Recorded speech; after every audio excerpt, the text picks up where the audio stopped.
Dodge City and in the territory on west, there's just one way to handle the killers and the spoilers, and that's with a U.S. Marshal and the smell of gun smoke.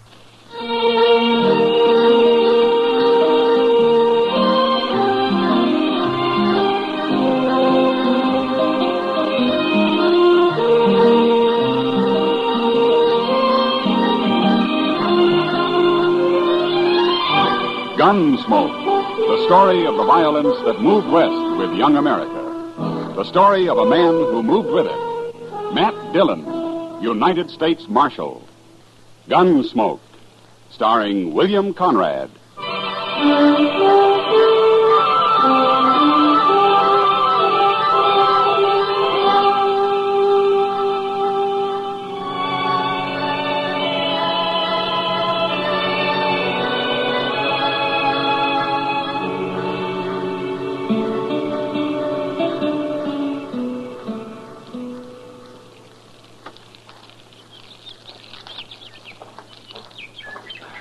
I got a horse's saddle, Mr. Dillon. I'm so hungry I could eat a whole hog. And all the hog you got this morning's cooking on that stick right there, Chester. Is it done? That depends on how hungry you are. It's done.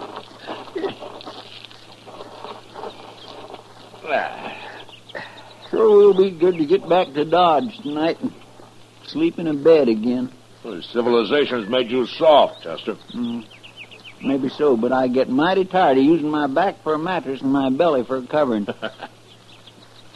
Obviously, Chester, you were born for greater things than rooting around on the prairie and living in the rain. It hasn't been raining, Mr. Dillon. No, it hasn't. But it will, Chester. Sooner or later, it'll rain. Yes, sir. Wish we'd brought some more bacon. Say, don't old man Granby live around here? Maybe we could borrow a little from him. Well, according to what I've always heard, old Granby wouldn't loan anybody anything. You really think he's a rich miser, like you say? Oh, I don't know, Chester. Sometimes a man's entirely different from his reputation. I only met Granby once or twice. He seemed like a nice enough old fellow, though. Well, I wouldn't want to live out here all alone with nothing but a few horses for company. Oh, he's used to it. Well, even if he does have a lot of money hid away, there's no place to spend it out here. Granby's pretty old for the pleasures Dodge has to offer, Chester. Well, I hope I am never that old. At the rate you're burning yourself out, Chester, you never will be, so don't worry about it. Oh, now, Mr. Dillon, I live mighty quiet for a young fella who's free and still full of blood. Sure. Hey, look over there. Huh? That string of dust laying right on the ground there. Yeah, I've been watching it, Chester. It's not on the ground, though. There's a dry wash runs along there. Somebody's driving stock down it. Maybe it's old man Granby. That may be. Let's go say hello, huh? All right, sure.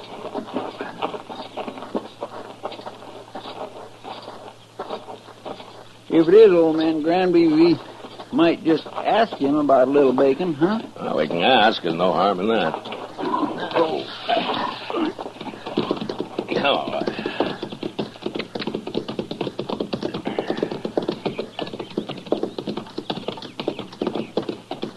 Now, that's horses down there, Chester. Yes, sir. I can see their heads now. I don't see anybody driving them. Now, he'll be along in a minute. Now, let's wait here.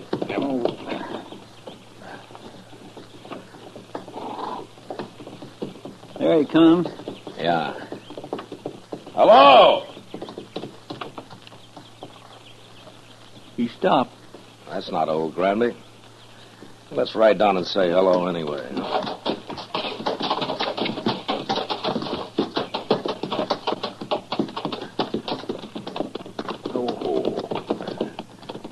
Now, that's Granby's brand on those horses, though. He must have hired him a hand. Yeah, maybe.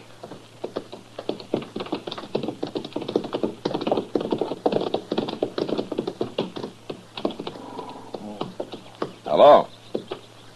Hello. Are you working for Granby? I ain't working for nobody, mister. Oh? And where is he? Where's who? Granby.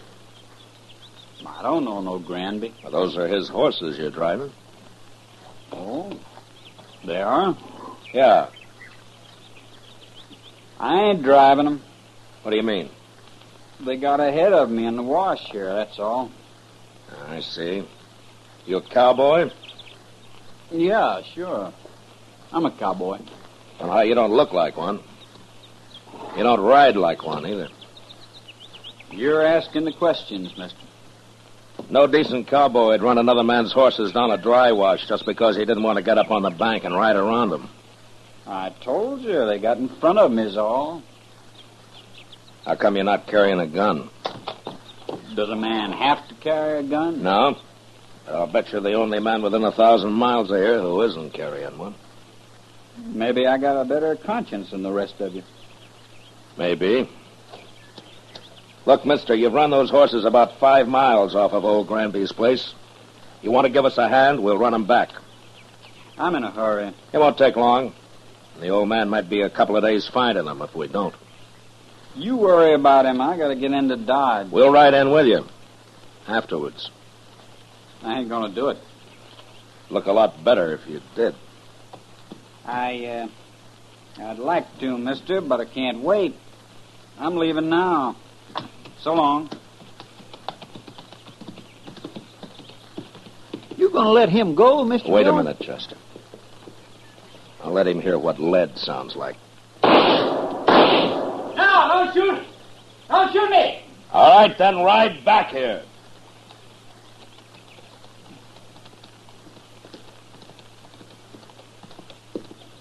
Don't kill me, mister.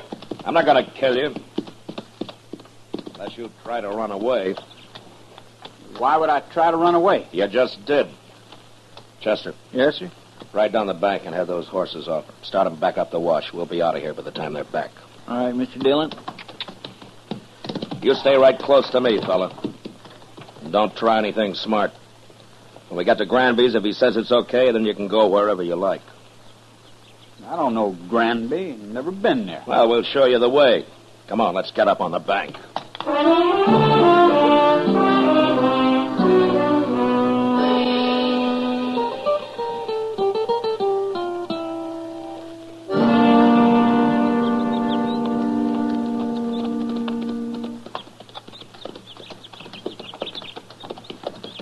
Old man Granby can find his horses all right now, Mr. Dillon. Yeah. But I want this cowboy here to meet him. We'll see if he's in the house. I'll wait for you. Get off that horse, fella. Go on. That's better.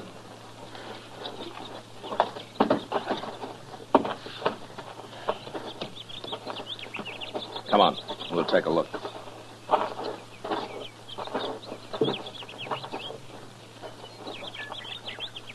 Well, what are you waiting for? Nothing. You go ahead, Chester. Yes, sir, Mr. Dillon. Looks like I'll have to herd this man in.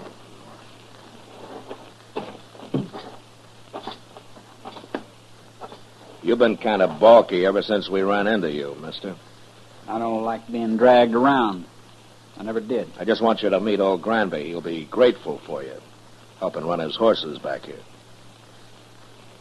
I know what you think, mister. You think I was stealing them horses. Well, I never heard of the old man. I was never near this place. Yeah, so you told me. But you're here now. I ain't afraid of you or nobody. Then let's go into the house. Come on.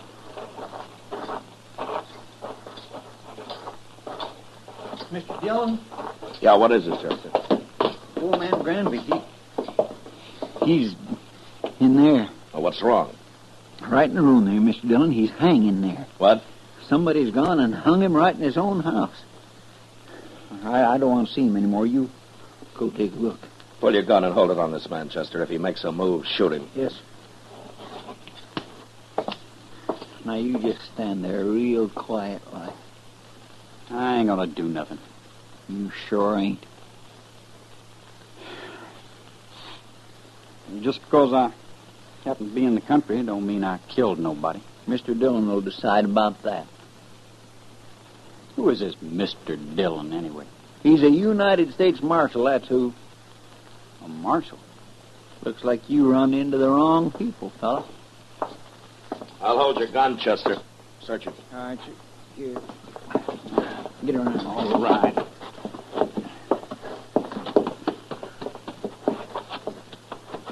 Turn around. The house is all torn up. He must have been looking for old Granby's money. I was never in that house. There's nothing on him. Not a thing. All right, Chester. Here's your gun. Catch it. Thank you. All right, now, what's your name, fella? Trimble. Joe Trimble. Where you from? Up north? Up north where? All over. What are you doing down here, Trimble? Making a change. Yeah, sure. And some cowboy you ran into told you about Granby being rich. So you came here and kicked the old man around and hung him. And then tried to find the money. That's a lie. This is the first time I was ever near the place. I'm sure you did it, Trimble, but I wish I had more evidence. A court of law just might not convict you the way things stand. You gonna let me go? No. I'm arresting you. And you're gonna stand trial. And I'll do my best to see you hung. I didn't do it, I tell you. And I'll go free, too. You'll see. There's something mighty wrong about you, Trimble, and I can't figure it at all. But I'll sure find out.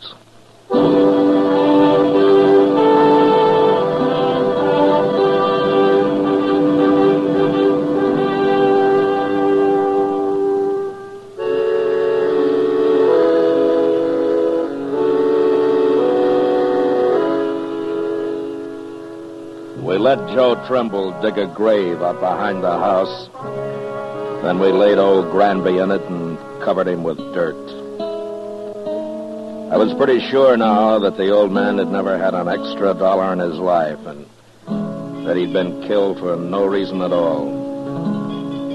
Anyway, Trimble had done a pretty thorough job looking for the money, and he'd found nothing.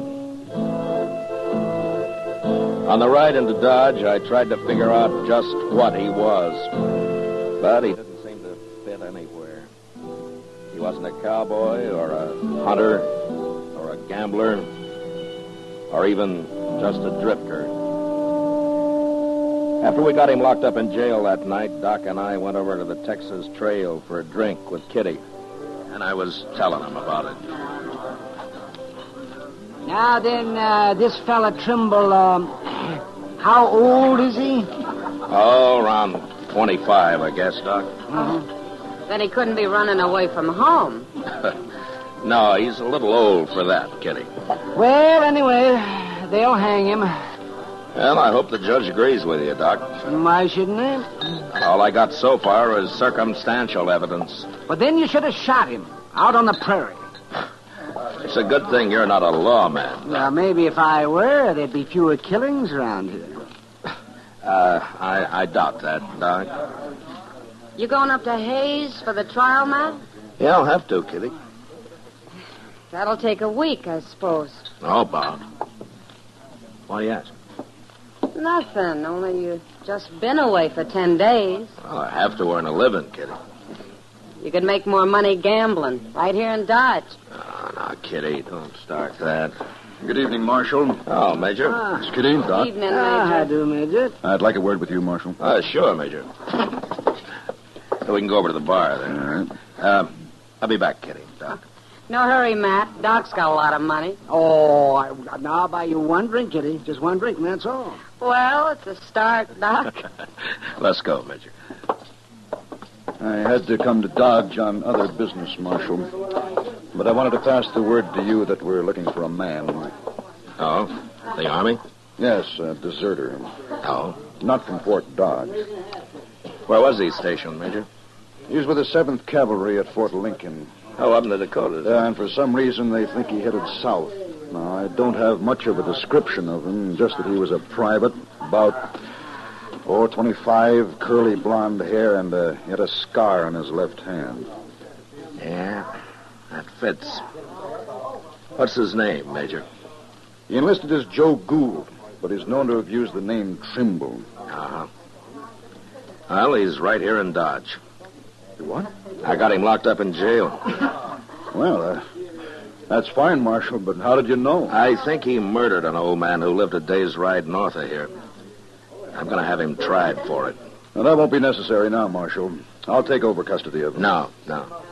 Then he'd be tried at Fort Lincoln for desertion. I want him tried for murder. And I got to be there to present the evidence. You could go up to Fort Lincoln. No, the Dakotas are out of my territory, Major. Besides, this is a civil crime. The Army wants that man, Marshal. I'm sorry, Major.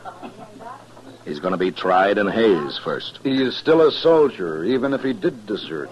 Well, if the judge lets him off, you can have him. But not otherwise. Major, he tortured and hung an innocent old man, and I'm going to do my best to see him punished for it. Well, I'll have to take this up with my superiors, Marshal. You better hurry. I'm going to Hayes with him tomorrow. I hope you won't regret this, Marshal. I won't, Major. Not if Trimble is properly punished. I won't.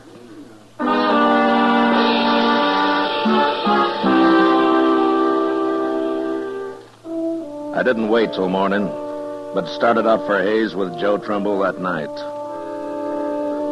The trial lasted a week, and in spite of all the arguments I made, the judge finally decided that there wasn't enough real evidence to convict him. I even tried to make Trimble confess, but he was too smart for that. So there was nothing to do but bring him back, turn him over to the Army. I sent word to Fort Dodge, and the next morning the Major himself appeared to take him into custody. Well, Marshal, it looks as though you didn't have much of a civil case after all. He killed old Granby. I know he did, Major.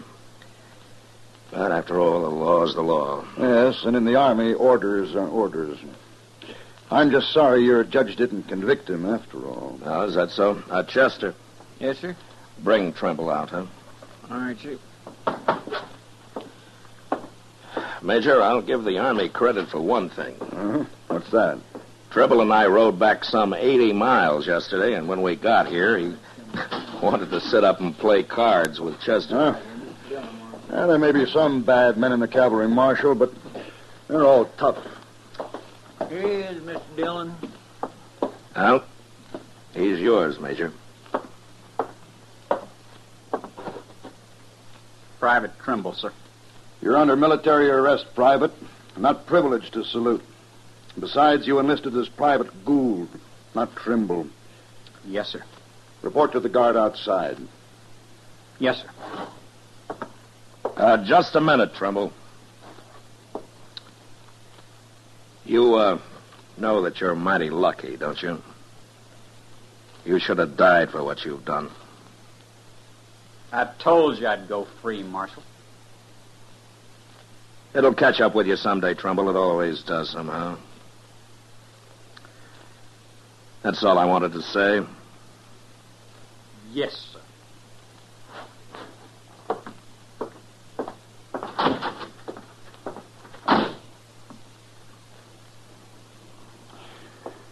Well, thank you, Marshal. I'll be getting along. Oh, Major, you said that you were sorry that the judge didn't convict him. Why have you changed your mind? Well, I have orders from General Terry to return him to the Dakotas, to Fort Lincoln. Well, he'll be tried there, but he won't be hung for just desertion. Well, oddly enough, Marshal, he won't even be tried. For some months, anyway. He won't? No. It seems that the 7th Cavalry needs every man available. They're leaving Fort Lincoln on an expedition against the Sioux and the Northern Cheyenne. Oh, the Sioux, huh? Yeah. I wonder if old Sitting Bull is still the chief medicine man with him. Sitting Bull? Yeah. No, I never heard of him. But I expect the 7th will be heading into Montana territory. Well, if they're after Sitting Bull's tribe, they will. He's always had a large camp over on the Little Bighorn. That's so? Yeah. Oh, by the way, who's in command of the 7th Cavalry now? Oh, an officer I served under a couple of years. I never did care for him. A General Custer.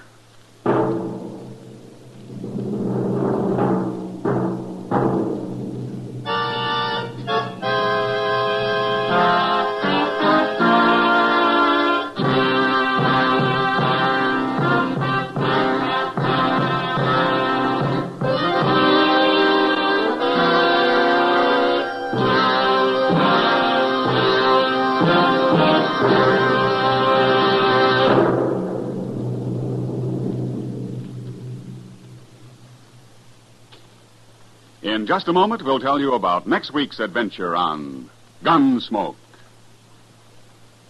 You know, what you are tomorrow depends on what you eat today. So, Mother, be sure the big and little Indians at your house always eat a good breakfast. And tell me, what could be better for breakfast than Post Toasties? Post Toasties, you know, are the heap good cornflakes. The best thing that's happened to corn since the Indians discovered it. But all of the talking in the world couldn't tell you how downright delicious Post Toasties are. You have to taste those crackling, crisp flakes. Yes, you have to taste that sweet kernel corn flavor toasted. Then you'll know how perfectly wonderful breakfast can be. Put Post Toasties on your shopping list right now, Mother. Just watch how your whole tribe goes for them. Remember, Post Toasties are the heap good cornflakes.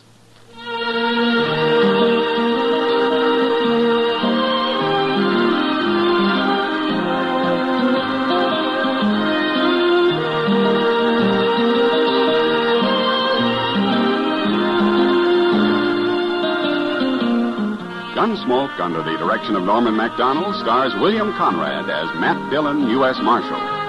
Tonight's story was specially written for Gunsmoke by John Meston, with music composed and conducted by Rex Corey. Featured in the cast were Sam Edwards and John Daynard. Parley Bear is Chester, Howard McNear is Doc, and Georgia Ellis is Kitty. Ken Peters speaking. Join us again next week as Matt Dillon, U.S. Marshal, fights to bring law and order out of the wild violence of the West in Gunsmoke.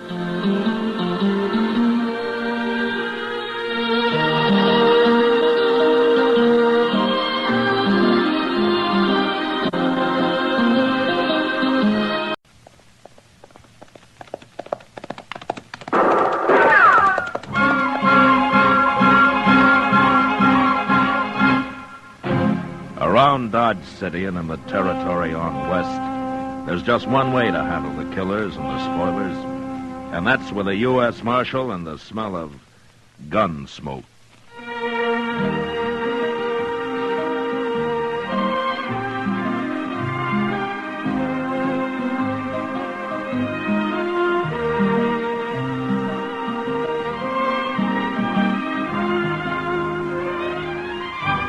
Gunsmoke, the story of the violence that moved west with young America. The story of a man who moved with it. Matt Dillon, United States Marshal. Gunsmoke, starring William Conrad.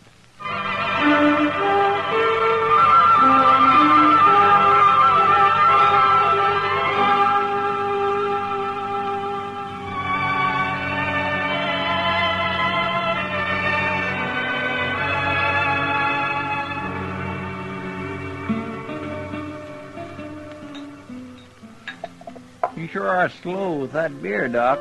I'm ready for another one. You had enough last night, Chester. Matt told me you were still asleep at 9 o'clock this morning. Oh, I was. And it was mighty kind of him not to wake me up. Say, are you sure he said he'd be back this afternoon? That's what he told me. So I... Oh. Now, what in the world was that fella? Who? He just came in the door there with Tyler and Short. Oh, him. That's Weed Pendle. He rode in on a mule a couple days ago. Well, which has the bigger ears, him or the mule? Oh, he is funny looking, all right. And he acts peculiar, too. That's a mighty scrawny mule, Pendle.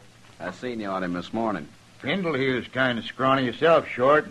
Maybe some beer to fatten him up a little.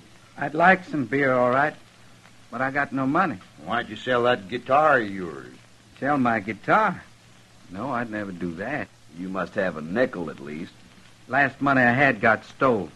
Now, who'd dare steal money off a tiger like you, Pendle? I was asleep. I started to wake up, but they kicked me in the head. You call that a head? Looks to me more like your neck just growed out and haired over. I ain't very handsome. You sure ain't. Hey, what'd your old lady think of you when she saw you, Pendle? I don't know. She died. Yeah, laughing, I'll bet. Oh, now that's enough, feller. That's too mean. Pendle's a harmless little fella. Ain't nobody talking to you, Chester. Well... Bartender, 3 beers. You buying, Tyler? I'm proud to. A fine old soldier like Weed Pendle. How'd you know I was a soldier? I didn't. Where was you a soldier, Pendle? 3rd Illinois Cavalry. Illinois? You was with the Yankees? Well, I never done much. We had hard luck and never got to see no real Confederates at all. Just a bunch of ragged-tailed bushwhackers in South Missouri. They was led by an old chicken thief named McCluny. Yeah, so there was. Tell me something, Pendle. Did you ever kill any of Klein's men? A few, before I got shot myself. They caught some of 'em after and hung 'em, but I never did see a hanging. You never saw a hanging? Nowhere. I never did. That's so. Well, Pendle, you're in luck. Since we was kind of in the war together, so to speak, I'm going to show you a hanging. You're about ready, ain't you, Short? My rope's on my saddle. I'll get it and meet you out back. There going to be a hanging? A real hanging? There sure is. You're lucky, Pendle. You run into us just in time. What are you talking about, Tyler? Who are you going to hang? It's a kind of surprise, Chester. You can watch, too. Here. You know it's against the law to hang people around here? I saw Marshal Dillon ride out town this morning. When he gets back, it'll be all over. And don't you try to buck me in short, Chester. You'll die if you do. Come on, Pendle. You don't want to miss it. Sure. What do you suppose they're up to, Doc? And I don't know, Chester, but I'd like to find out. Yeah, I guess we'd better. I sure do wish Mr. Dillon was here. I never did think much of Tyler and Short. They play no good. I'm worried, Doc. There they are. Why, it's Pendle. They got a rope around his neck. Of course, you won't see all the hanging, Pendle, just the start of it. What are you hanging me for? I ain't done nothing. You was in the 3rd Illinois Cavalry. Well, sure. We was fighting under that old chicken thief Klein in South Missouri. It's a real pleasure to hang a Yankee like you. But I only done what they told me to. I didn't kill nobody on purpose. All right, now, wait a minute, you two. You've gone far enough. Shoot him, Tyler. You go shooting anybody, and you'll be the ones to end up on a rope. Doc ain't armed. He never is. Go on, Tyler. All right. You can try it. But you're sure going to have to kill me before you hang anybody. I'll kill you. You'll have to kill me, too, Tyler. Mr. Dillon. Now, where'd he come from? Take your rope off that man's neck, Short, and do it quick. Sure, Marshal. Sure. I told you shouldn't hang me. Oh, we was just funning the Marshal. We wasn't going to hang him. What's this all about, Short? Well, he's a Yankee, Marshal. Killed a lot of us in Missouri during the war. We was going to scare him and then run him off. Well, you forget about that. And forget about the war, too. It's over. The next time I catch you up to anything like this, you're going to go to jail. Go to jail? Over a dumb Yankee who don't own nothing but a skinny mule and a guitar? Get out of here, Short. And you, too, Tyler. Okay, Marshal. But this Yankee better get out of here, too. Out of Dodge. Shut up, Tyler. And get moving. Sure. See you later, Pendle.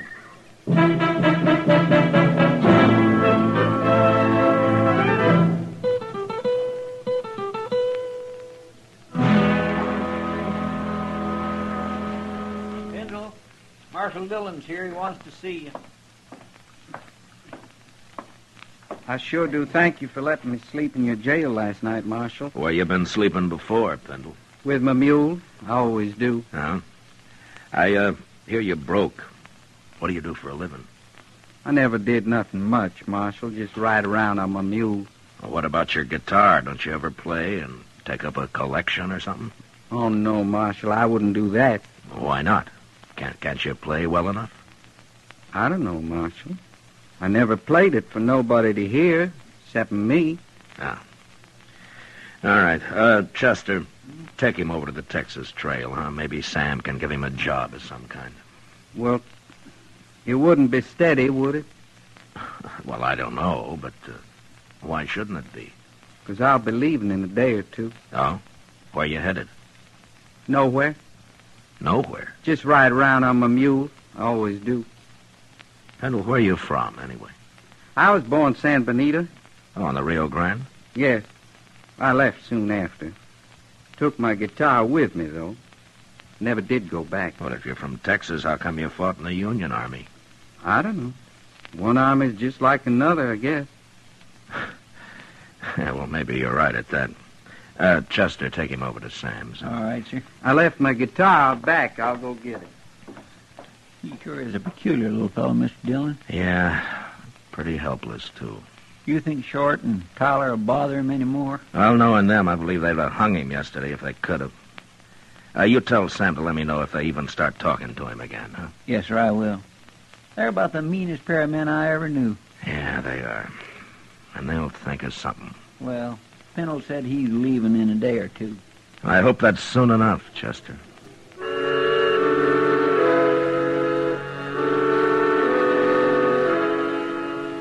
Sam gave Weed Pendle a job sweeping up the saloon and let him live in a tiny shack out back. He tried to get him to play his guitar, but Pendle wouldn't do it. And we all began to think that he probably didn't even know how. It's hard to believe that anyone as simple as he was could learn to do anything. I looked up Short and Tyler and warned them again to leave him alone. And they did. Until one morning a couple of days later. Chester and I had just come out of Delmonico's and were walking up Front Street. Look at there, Mr. Dillon, across the plaza. Yeah, I saw them. Let's go over there, Chester. It's Pendle and his mule, all right. Yeah. And Tyler and Short, too. I told them to keep away from him. What are they laughing at? They're laughing, but he isn't. What do you suppose they've done to him now? Look at his mule, Chester. What? That's what they've done. Oh, my goodness, Mr. Dillon, he's lost the ear. I thought Yankees liked their mules that way, Short. At least I always heard they did. I guess there's just no pleasing some men, Tyler. You shouldn't have done that to my mule. Well, it's the marshal again. Did you men do this? Now, Marshal, we ain't done nothing to Pendle. Did they do it, Pendle? I tried to stop him, but Tyler held me. Then they gave me my mule's ear, Marshal. It's right here. See? Yeah. Turn around, both of you. Turn around, I said. Now take their guns, Chester. Yes, sir. Can't do nothing to us, Marshal. We didn't hurt Pendle, no. I don't like what you did to his mule. I got him, Mr. Dillon. Now, Rhett, you can turn around again. I ought to cut an ear off of each of you. But I can't do that. So I'm going to do the next best thing. Now, look here, Marshal. Now, leave him there, Chester. Pendle, I'm sorry about your mule. He ain't much of a mule anymore. Well, you better go take care of him. And maybe these two will leave you alone now. Poor mule.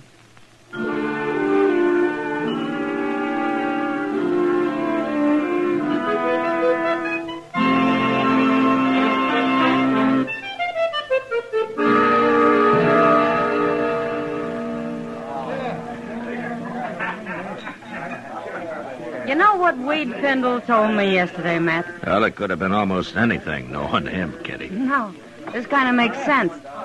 I asked him if he was ever lonely, and he said, no, he never stayed anywhere long enough to get to know anybody that well.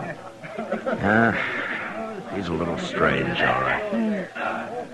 Now what are they up to? Who? Tyler and Short, they just came in with Pendle. Oh? Look, Matt, he's got his guitar with him. Yeah. Hey, listen, everybody. Hey, listen, everybody. Little Yankee's gonna play his guitar for us. At least he's gonna try. Ain't you, Yank? Don't shoot my mule. We ain't gonna shoot your mule. Not if you play good enough. Go on, get started. If you know how. They threatened to kill his mule, Matt. You gotta stop them. No, wait a minute, Kitty. Go on, Pendle. Go on, play. All right.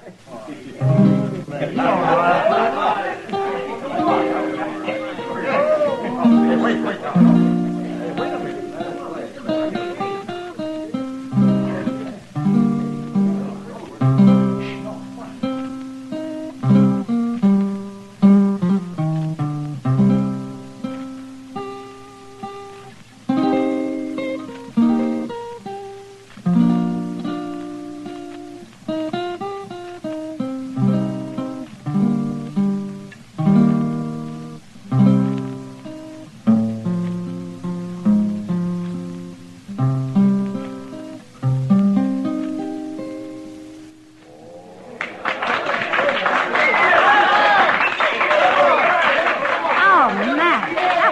beautiful. Yeah, he kind of surprised everybody, didn't he? Tyler and Short don't look so happy about it. No. The crowd's with Findle now. Good. They're leaving. Yeah, they'd better.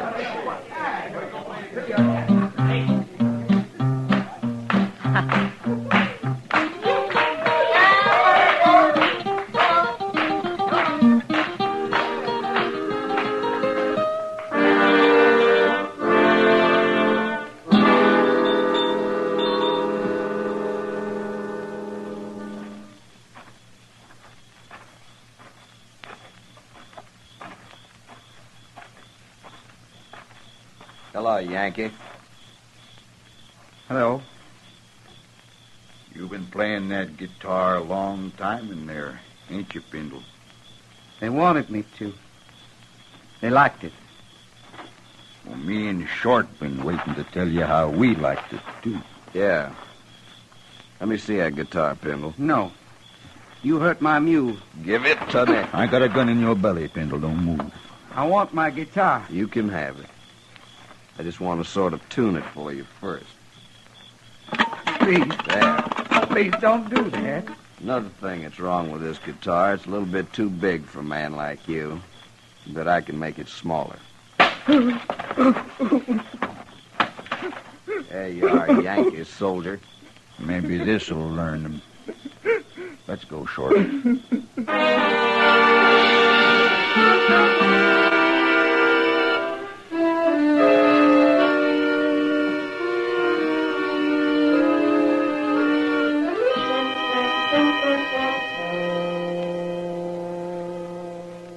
Are they both dead, Doc?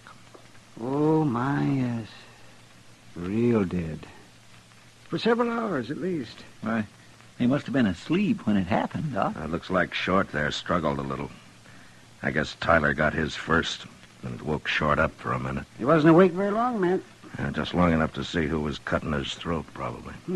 Well, he can't talk now. No. Yeah, I guess I'm all through here. What do you want to do with him? We'll let the hotel worry about him. I guess it's Weed Pendle I want now. My, and him such a mild little fellow. Any man can take just so much, Chester. I sure hate to see poor Pendle hang for killing these two buzzards, man. Chester, wait for me at the jail, huh? I'll bring him over as soon as I can find him.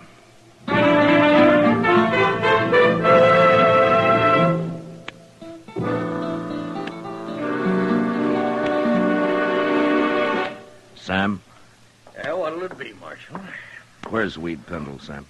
Oh, I just sent him out back for a bucket of sawdust. What do you want him for? Short and Tyler got their throats cut early this morning. Good.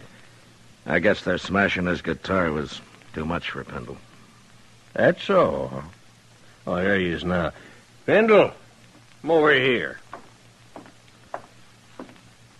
Morning, Marshal. Good morning. Pendle, where was you last night? I don't know. Here, I guess. You don't know. Now, wait a minute, Marshal. Pendle, where was you after they wrecked your guitar? Well, I sat in the alley a while, then I come back here. Yeah, that's right. And he was so broke up about his guitar, I didn't want to leave him alone, so I took him up and let him sleep on the floor of my room. That right, Pendle? Well, go on, tell him now. Sure, Sam. That's right. Are you trying to alibi for him, Sam? Why, no, Marshal Dillon. But I care about him. Some people care about me. Who, Pendle? He's just talking, Marshal. Who cares about you, Pendle? Tell me. Those men. What men? He means some of the boys that was here when he come back with his busted guitar, Marshal. They just told him how sorry he was, that's all. I see. They liked his music, didn't they? Yes, they did. They liked to hear me play. Who was in here then, Sam? Well, now, Marshal Dillon, you know how it is. I'm busy pouring drinks, and I don't pay no mind to who's here and who ain't. I couldn't rightly say it all. Okay, Sam, I guess I can't beat the truth out of you. Oh, now, Marshal Dillon, who cares about Tyler and Short? Dodge is better off without him. There's a law against murder, Sam, and it's the same for everybody. Well, I'll be back later.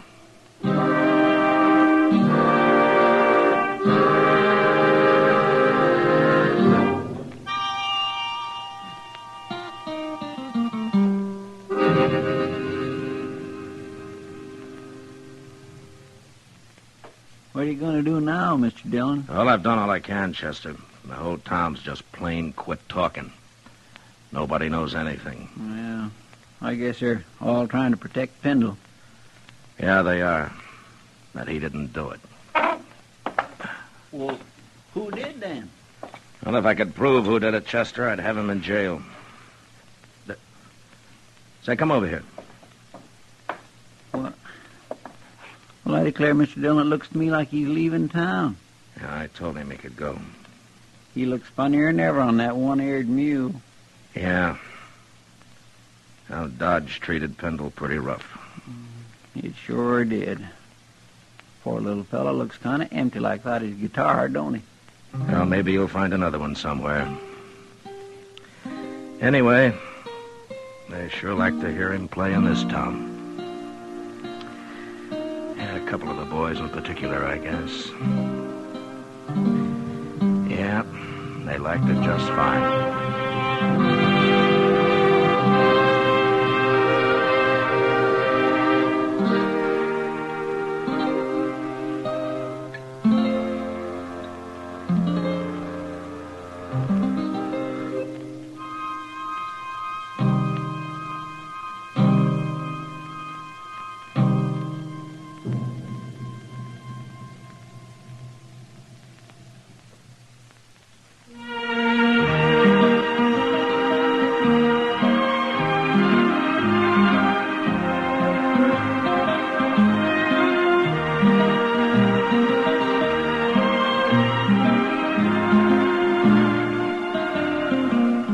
Gunsmoke, under the direction of Norman MacDonald, stars William Conrad as Matt Dillon, U.S. Marshal.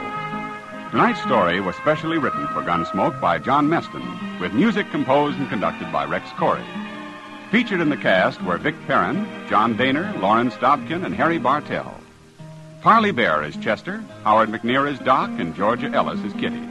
Special guitar effects by Al Hendrickson. Ken Peters speaking. Join us again next week as Matt Dillon, U.S. Marshal, fights to bring law and order out of the wild violence of the West in Gunsmoke.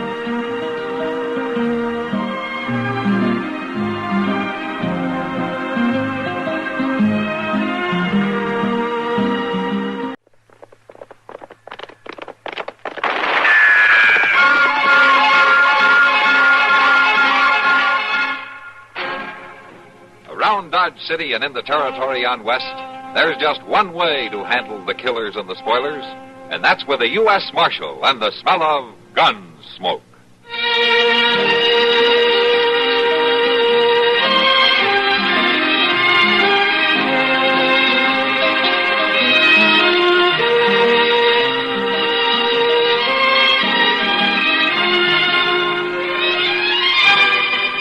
Gunsmoke, starring William Conrad, the story of the violence that moved west with young America, and the story of a man who moved with it. I'm that man, Matt Dillon, United States Marshal. The first man they look for and the last they want to meet.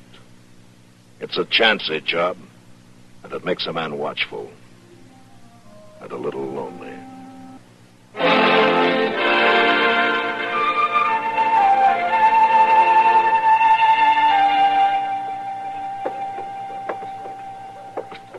Well, Matt, thanks for riding up. Glad to, George. There's one man I'd like to catch. Come on, Chester. Yes, sir. Bye, Sheriff. Yeah, so long, Chester. You take care of that hat. Yeah, oh, sure thing, Sheriff. I'll do that. All right, let's get going. Yes, sir. Now, just what incarnation did he mean about my hat? Well, it's brand new, isn't it? Yes, sir, but I don't know it's any of his business. You know, Chester, when a man goes around wearing the same hat for 10 years and then comes out with a new one, it's bound to be noticed. Now, that ain't so. I couldn't have had that other in more than 7 or 8 years. There was lots of wearing that hat yet, too. If it hadn't have fell off that hook on top of that stove... You'd be wearing it yet, I know. Well, at least you got something out of the ride up here. We sure didn't get very close to that Gans fella, did we? He headed in another direction. You reckon he might turn up round Dodge? I don't know, Chester. I sure hope so. Too bad about Paul getting killed in that holdup. Shot in the back to boot. Yeah. That Gans fellow mustn't be worth much to do a thing like that. He's worth a lot to me, Chester. A lot.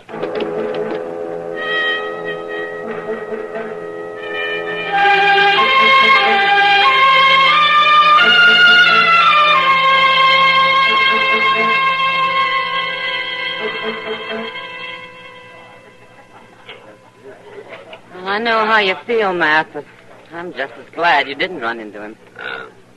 You haven't got eyes in the back of your head, you know. I wouldn't want to turn my back on Gans, Kitty. Well, not if you knew it, no, but... Oh, here's Doc. Yeah, hello, Kitty. Matt. Hi, Doc. Sit down, Doc. Oh, thank you, Kitty. Oh. You have a rough day? And night. I've been out there with Nettie Morby. She's been awfully sick. Nettie. Oh, sorry to hear about that. Trouble is, she's all alone out there. She should stay down, have complete rest, but without somebody to look after her, I just don't know. Oh, where's Luke? Oh, he's off somewhere. He's gone as much as his home, you know. You want me to help you bring her to town, Doc, where somebody can look after her? No, thank you, Mitch. She can't be moved just yet. Doc? Yes, Kitty? Is there any reason I couldn't take care of it? Why, no, there isn't anything difficult about it, Kitty. She just needs somebody to see she gets her meals and stays warm. You thinking of going out there, Kitty? Yeah, I am. Nettie and I have always been good friends. I don't want her lying out there alone with no one around to take care of her. Say, you should get better a lot faster, Kitty. There's no question about that. Well, I'll get my things. You going right now? She'll need some supper, won't she, Doc? Yes, Kitty, she will. Oh, no sense waiting, then. I'll ride out with you, then, Kitty. Thanks, Matt. I won't be long.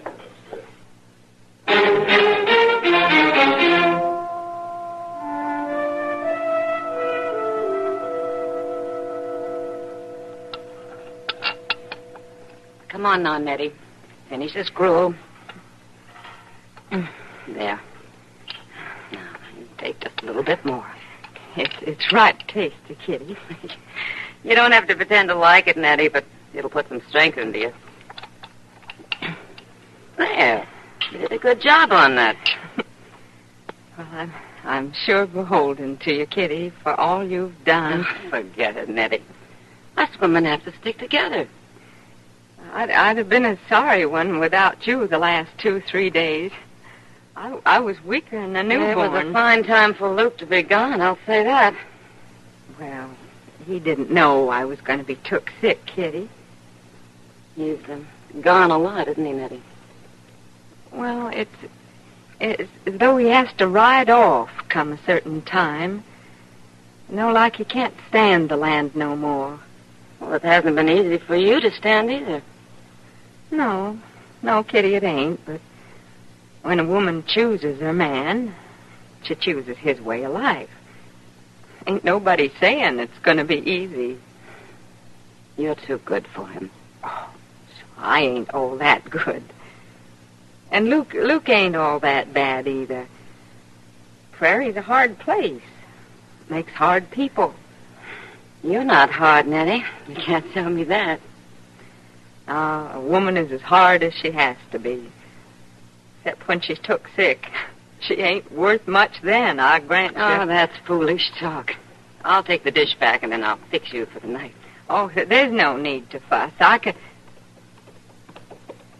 That's Luke. That's Luke. He's coming. You sure? It's him, all right. A woman gets to know. Yeah, I guess she does. He's gone into the barn. He'll be here in a minute. Kitty... Yeah, Nettie. Would you straighten me up a little bit? I don't want to look no worse than I am. Sure, Nettie. Sure. I ain't never had no looks, but a woman ought to be presentable. You look fine. I'll go let him in. He'll be wondering about your horse. Hello, Luke. How come you're here? Nettie's sick. Come in. Nettie ain't never ailing. Well, she is now. I'll go see. Hello, Luke. Are you bad, Nettie? I'm all right. I had real good nursing. She been here long? 3 days. She can go now. I'm in no hurry, Luke. I can stay till Nettie's up and around. You ain't needed no more. Now, Luke, there ain't no call for being unfriendly. I thank her for looking after you. Now she can go. Nettie? It's all right, Kitty. I'll make out all right. You send for me if you need me. She won't be needing you. I wish I were as sure about that as you are.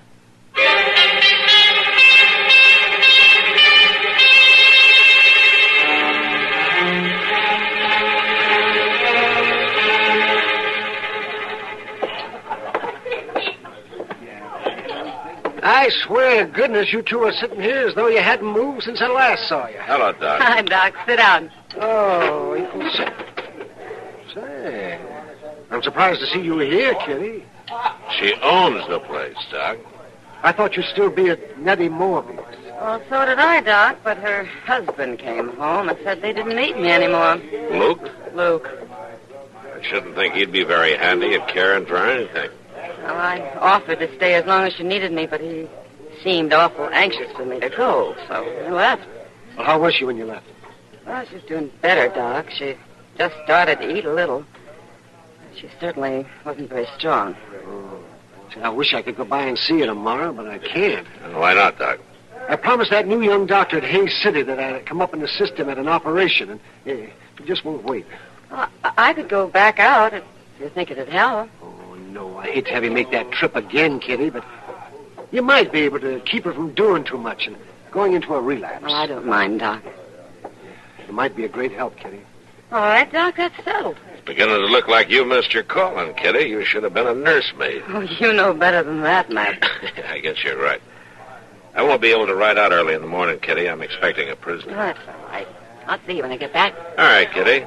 And, I'll try to drum up some nursing business for you here in Dodge, huh? You do, and you'll need some nursing yourself.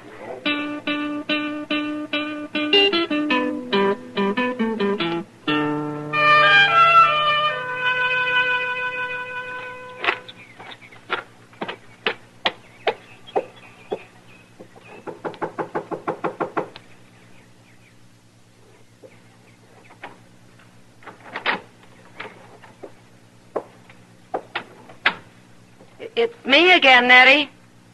Oh, Kitty? You shouldn't have come back. I just wanted to be sure Luke was taking good care of you. Yes, he's taken care of me just fine. There's no need for you to stay. Well, then I can just pass the time of day. I don't feel much like talking. Nothing's the matter, Nettie. What is it? No, it ain't nothing, Kitty. It's just I don't feel like visiting. There ain't nothing for you to do around here. You might as well run along before dark. It won't be dark for hours, Nettie, and you know it. Kitty, listen to me. You told me there wouldn't be nobody coming by. What are you doing back here, Kitty? I came to see how Nettie was getting along. Now, I told you we didn't need you. Please, Kitty, just go along. A little late for that. Who are you? Don't ask no questions, Kitty. Luke didn't do nothing. Luke, what is all this? You're asking the wrong man, lady. All right, then you tell me. I'll tell you that you just stay here and keep quiet until I'm ready to go. That's all you need to know. Joe, let her go. She ain't hurting nothing. And let her tell everybody I'm here? You used to be smarter than that, Nettie. Luke, we got no right to keep Kitty from going back. Luke, make her shut up. You do like he says, Nettie. You ain't never raised a hand to me, Luke Morby. You'd do it if I said so, wouldn't you, Luke? Wouldn't you, Luke? Oh, for heaven's sake, stop acting like children. You want me to show you that I ain't no child, lady? All right, then, you stay quiet. And don't try to get away, then nobody will get hurt. Is it all right if I watch after her? Yeah, sure. You watch after her, and maybe you can watch after me some on the side. Don't hold your breath.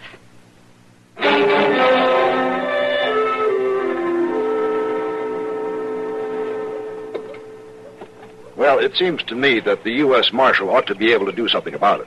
Yeah, well, you tell me this, Dobie. Do you want me to stop the cattle drives from going through Dodge? Stop the cattle drives? No, of course not. You people at Dodge make a little money off of them, don't you? Well, yes, of course we do, but I don't see why we have to put up with cowboys carousing in the streets. You can't have a cattle drive without cowboys. Well, there ought to be something in it. Mr. Dillon? Yeah, Chester, what is it? Mr. Dillon, Excuse me, Mr. No, you just go right ahead, Chester. I'm leaving anyway. I'm getting no place here. Marshal? So long, Toby. All right, Chester, what's on your mind? It's Miss Kitty. What about Kitty? Well, I've just come from the Long Branch, Mr. Dillon, and they're kind of worried about her. Well, what's the matter with her? Well, that's just it. They don't know. She didn't come back last night. Oh, she probably decided to stay the night with Nettie Morby. Yeah, but they say she said she wasn't going to. She was supposed to see a whiskey drummer this morning, a fellow who was just going to be in Dodge this one day. They think it's a funny thing that she didn't show up. Well, she probably just changed her mind, Chester. Women do that, you know. Yes, sir. But, you might as well get the horses. We'll take a look out toward the Morby place anyway, huh? Yes, sir, Mr. Dillon.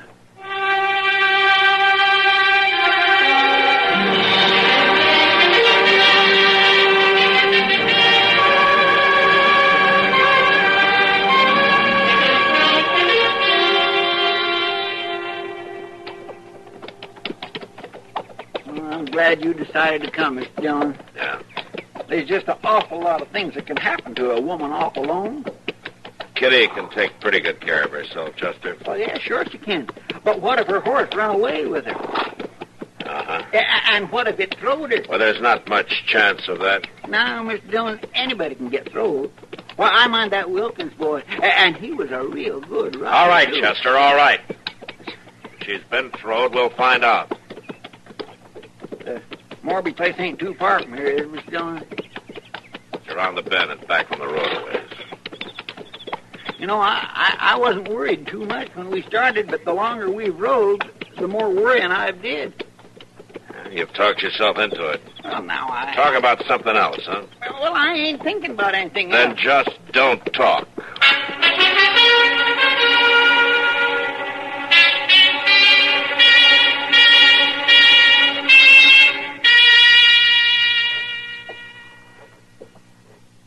Hey, Luke, come here. What is it, Joe? Look there. Out the window, turning in from the road. Why, it's a marshal. Oh, the D.O.R. was here. Now, let go, Joe. I didn't tell him. I haven't even seen nobody. Now, you know that. Then what is she coming here for? Well, it's her. Who? It's that Kitty. The marshal's always hanging around with her. He'd come after her. He come after Kitty? Sure. Well, he's dead nice. Kitty, What? come here. What do you want? Look out the window.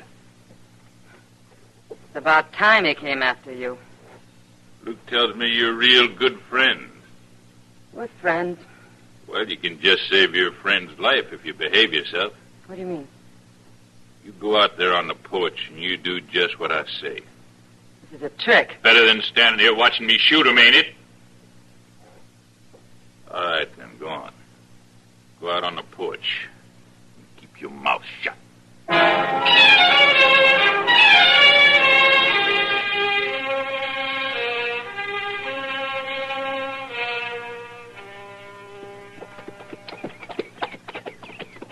I don't see Miss Kitty's horse tied up nowhere. Now, the tracks lead up here. It may be in the barn.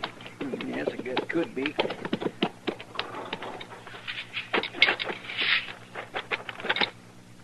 Look yonder, Mr. Dillon. What? That's Miss Kitty coming out on the porch. Well, I guess she ain't hurt none. I guess not.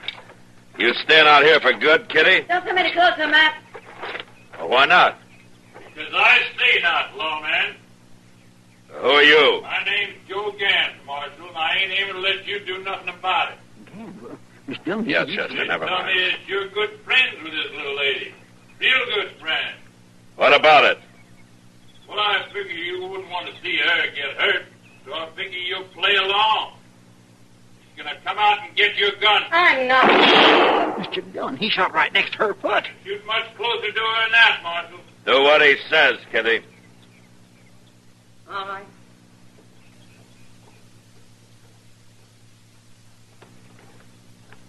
That's far enough. Now you two, throw down your guns, both of you. Mr. Dillon? I got a real good feed on her Put back. on your gun, Chester.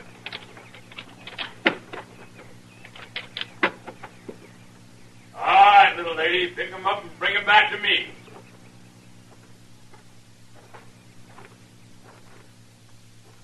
Matt? Do what he says, Kitty. right like it is. Eddie. Drop your gun. Mr. Dillon, Yeah. Now walk, you. Miss Morby's holding a shotgun on him. You take this man away from here, Marshal. You just take him away from here. I'll do that, Miss Morby. I didn't know you were so handy with a gun. I ain't never picked up one before, Marshal Dillon, but I don't hold with bloodshed. But it seemed this was the only way to stop it. It was a good way, Miss Morby. I don't know what'll happen to Luke or me, but I couldn't have no bloodshed, Marshal Dillon. I just don't hold with it. Don't worry about it, Miss Morby. You probably saved you and Luke a lot of trouble. We could borrow a couple of horses, ma'am. We'll be heading back to Dodge. Of course, Marshal. You feel like riding, Kitty? Sure. Take charge of Gans, will you, Chester? Yes, sir. All right, Gans. It's a long way back to Dodge. Let's go.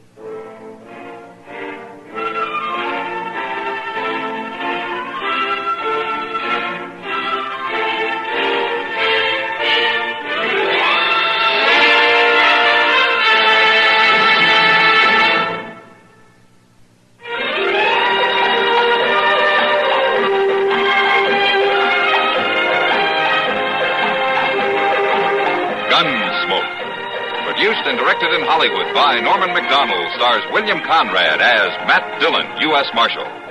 The story was specially written for Gunsmoke by Marion Clark, with editorial supervision by John Meston. Featured in the cast were Virginia Christine, Barney Phillips, John Daner, and Vic Perrin. Harley Bear is Chester, Howard McNear is Doc, and Georgia Ellis is Kitty.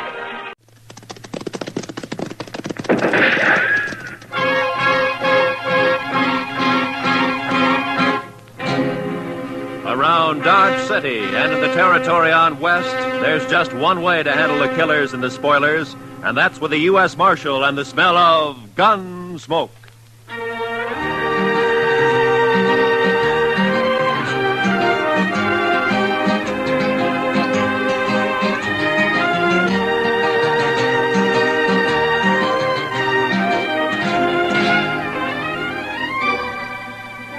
Gunsmoke, starring William Conrad, the transcribed story of the violence that moved west with young America, the story of a man who moved with it, Matt Dillon, United States Marshal.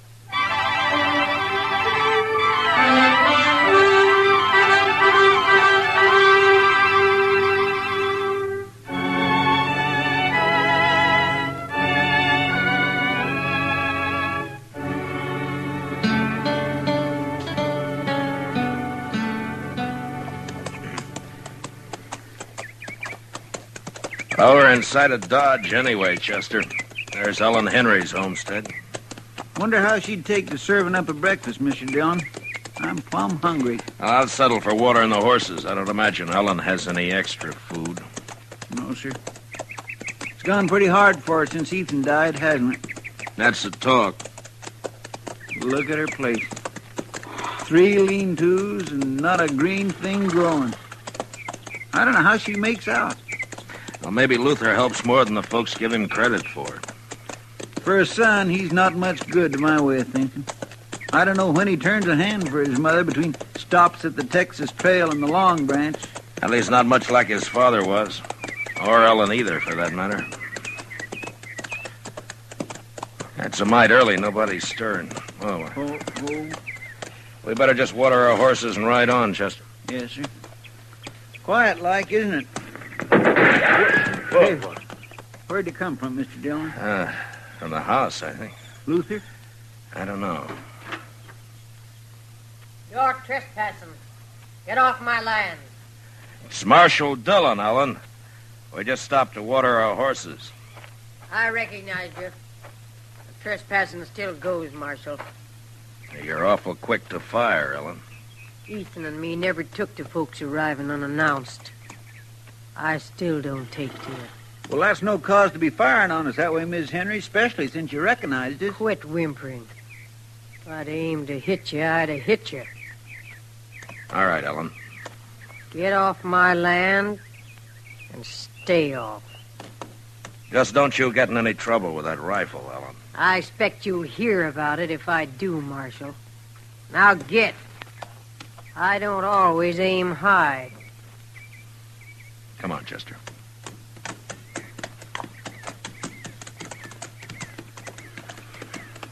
How old would you say she is, Mr. Dillon? She can't be over 40, I guess. If that. She looks like an old woman.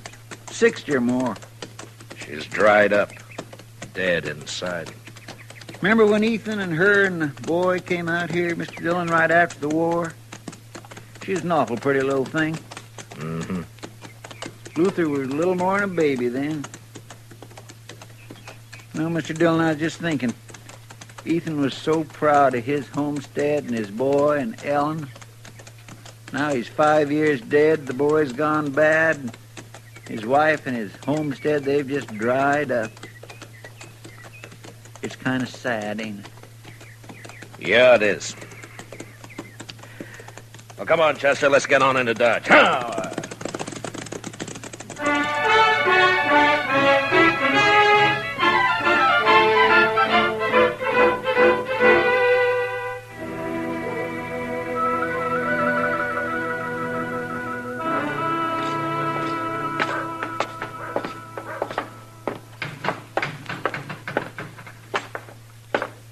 Morning, Marshal. Morning, Chester. Mitch. Oh, Mitch. Well, what'll it be? Set up a bottle of rye, will you? Yes, sir, Marshal Dillon.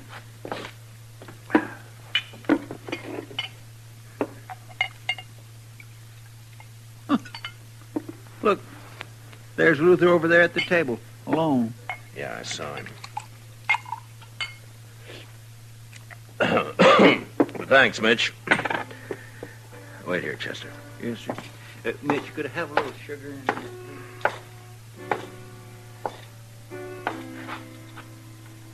Mind if I don't get to my feet, Marshal? I got the feeling if I tried to stand up straight, I'd fall over first thing I knew. Sit still, Luther. I just don't have a lot of choice about it, Marshal. I was out by your place this morning, Luther. I hadn't seen your mother in a long time. Wish I could say the same. A woman shouldn't have to run a homestead alone. Not when her son's big enough to be a real help. Is this a lecture, Marshal? A do-good talk? Put your own name on it, Luther. I can't make you feel what you don't feel. But in a way, you're responsible for your mother and what she does. I'm real lucky, Marshal. I can quit listening any time I don't want to hear something. Between the old lady and people like you, I quit listening an awful lot. Get it straight, Luther. I don't care what happens to you. I done something wrong? You accusing me of something unlawful, Marshal? No. But if you have any feeling left for your mother or what happens to her, you'll do something about her. Living out there alone so much, she's gone a little crazy.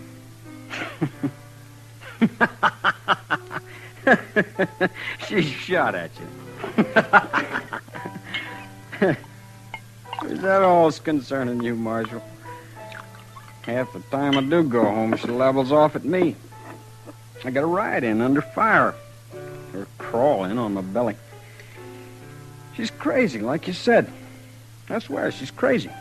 Then you ought to bring her into town. Get a keeper for her. Maybe I would. If I cared what happened to her. I don't care. I don't care at all. Well, that's up to you, Luther. Now, that's just another one of them things I didn't hear you say, Marshal.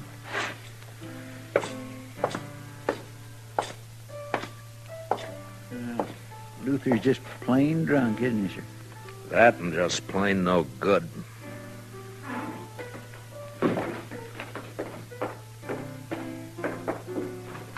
Well, whatever you said drove him right out of here, Mr. Dillon. Mm-hmm. Well, we haven't been in the office since early yesterday, Chester. All right, sir. Only what? Well, sir, Mitch has got a catalog in the back room, and he's not busy, and he says it's just full of things you can order straight from St. Louis. I thought I'd... Well... You got extra money, have you, Chester? Oh, no, sir. Well, that is not really extra money, Mr. Dillon. It's just that... Well, Mitch swears you can get underwear from this catalog that don't rub your skin raw, and I'd like to take a look at it. All right, Chester, I'll wait. Yes, sir. Thank you. Oh, Marshal. Oh, hello, Cass.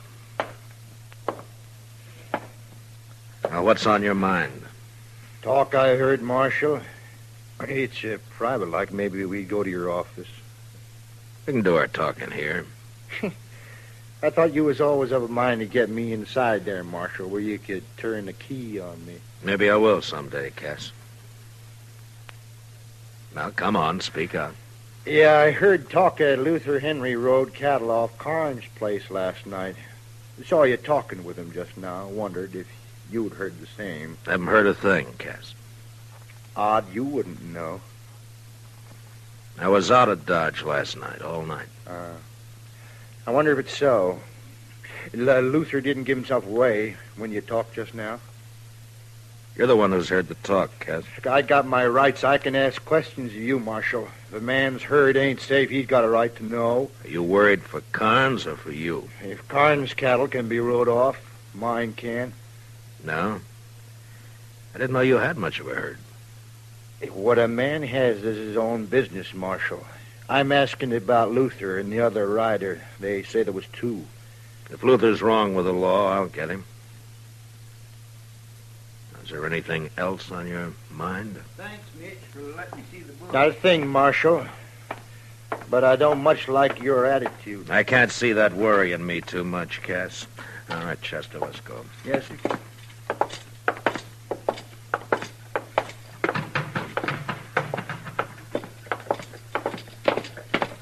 Mr. Dillon, I was watching him from the back there. He's a sniveling sort, that Cass. Mm-hmm. Come to think of it, though, I don't know a single bad thing he's done. Know any good he's done? No, sir. Can't say that I do, Mr. Dillon. How about you? Did you find out about your fancy underwear? Yes, sir. All right, now we can tend to business, huh? Come on.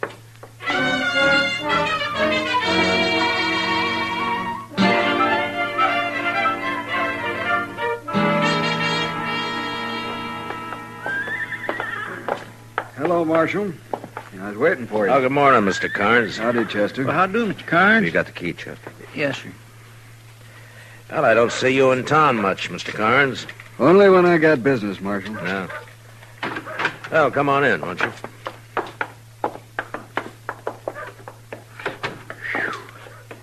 My, it's close in here.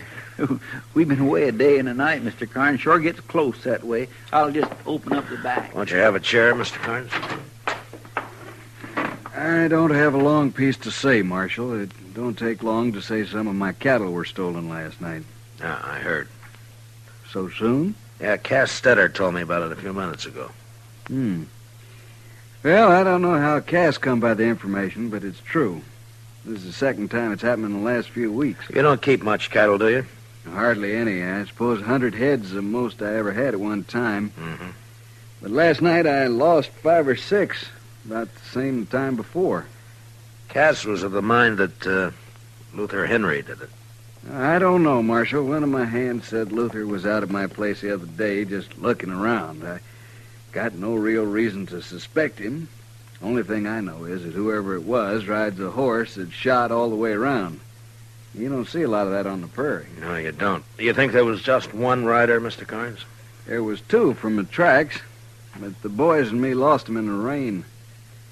I thought I'd tell you about it, Marshal. I can't afford to lose the little I got. No, I'll do what I can, Mr. Carnes. I kind of hope it isn't Luther. Not for him so much as Ellen. She's had enough trouble. Yeah. Well, Chester and I'll ride out to the Henry place and look around, Mr. Carnes. If Luther's guilty, maybe some of Ellen's troubles will be over. Or maybe they'll just be beginning.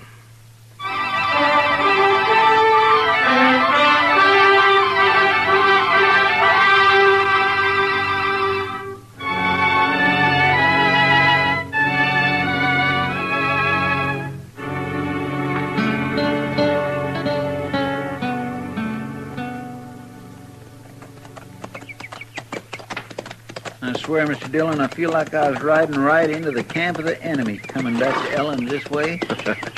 You think we should be flying a white flag as we ride up, Chester? I'd feel a little safer to tell the honest truth. She's got no reason to fire on us. But I'll agree, that's a pretty small comfort. Oh. Look yonder, Mr. Dillon. I think I saw her peering out. It's all right, Chester. Come on.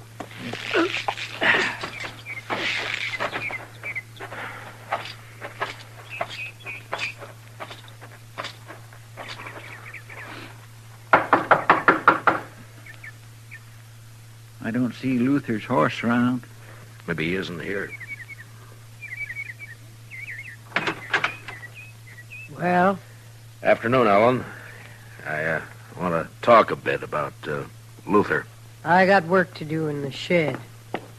I was going there. You want to talk?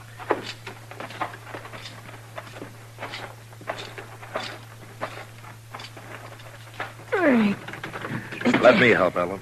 I'll get it.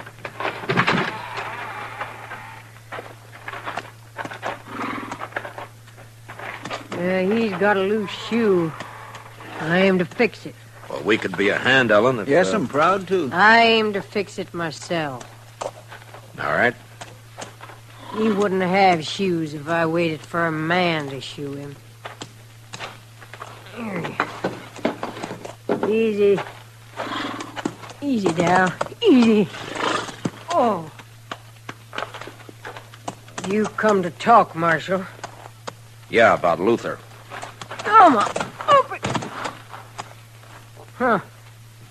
2 nails clean out. No wonder it's loose. Carnes lost some cattle last night. 2 riders got off with 5 or 6 head. One of Carnes' hands thinks Luther was one of them. Is he around, Ellen? I told you before. He comes and goes, Luther does. Well, have you seen him since we were here this morning? Don't recall that I have, Marshal. I got other things to occupy my thought, like trying to get together enough money to go back to my people. What to do with those nails? Here they are, man. Oh. I'd admire to help you, Miss Henry. I'll do it. That's a fine horse, Ellen, a real fine horse. Shot all the way around. Come on, boy. That was Ethan's way. This your horse or Luther's? Mine. What? That was Luther, Mr. Dillon, and he took your horse. Yeah. Will I make a run after him, sir? Not when he's wild, Chester. I don't want you shot or him either. I just want to talk to him. Hell, he just comes and goes, huh, Ellen? Believe what you want, Marshal. I didn't know he was around. Like I said, I never know. Quit caring. Don't worry, Marshal. Luther will get his. He's had it coming to him for a long time. Well, I guess we ride back double, Chester. Yes, sir, we sure do.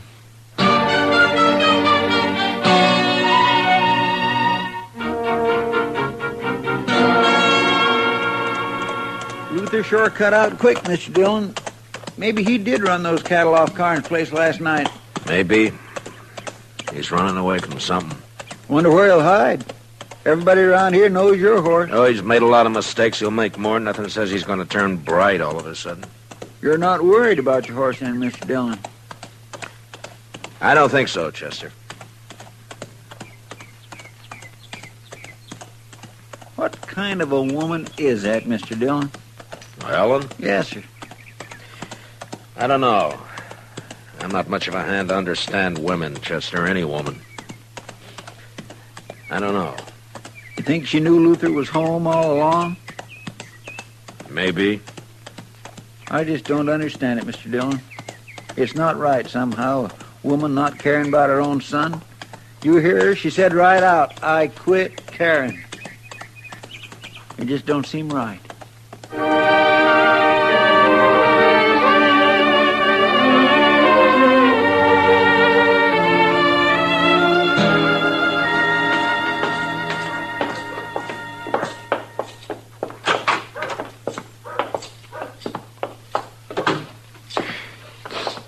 still might close in here.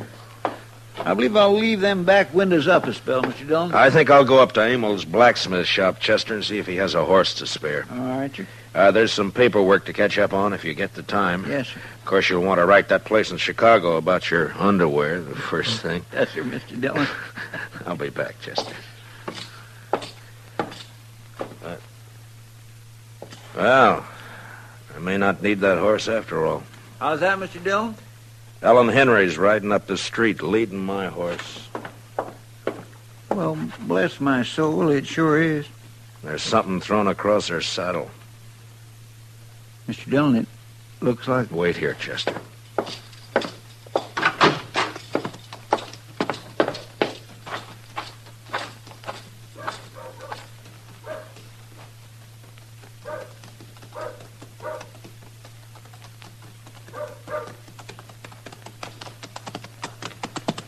Hello, Ellen. I brought your horse back, Marshal. He's been running hard. He looks all right. You found Luther, did you? He's dead. You found him dead? He had it coming a long time. Here, I'll lift him down.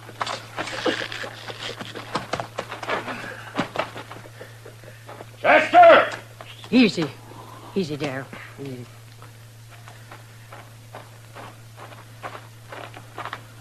Yes, sir, Mr. Dillon? Chester, take the body up to Doc's, will you? Yes, sir. Miss Henry, I'm real sorry. I'll be going now, Marshal. Well, I'll take my horse then, Ellen. You got any plans for burying Luther? Put him in any ground you like, only don't tell me where it is or when you do it. You know how he died, Ellen? He was shot. Look, it's near dark, Ellen. You could put up in town for the night if you'd... Don't put him near Ethan, Marshal. I wouldn't want that. Come on!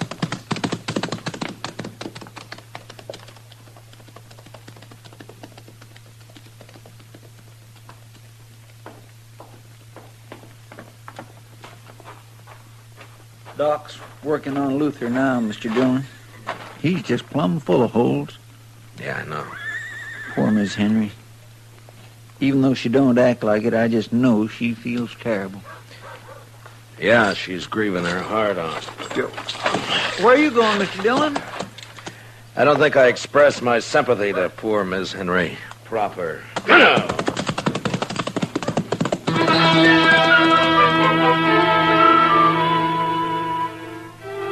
I followed Ellen Henry west toward her homestead.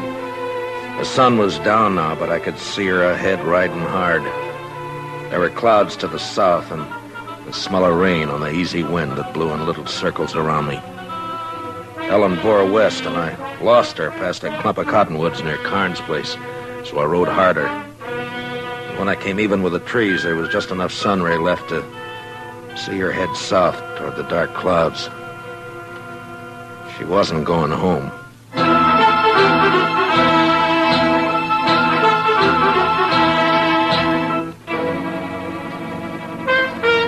It was dark now. I couldn't see anything. The storm clouds stretched black from the south and fastened over half the sky. And I rode hard against them till I saw the flicker of lantern shine ahead.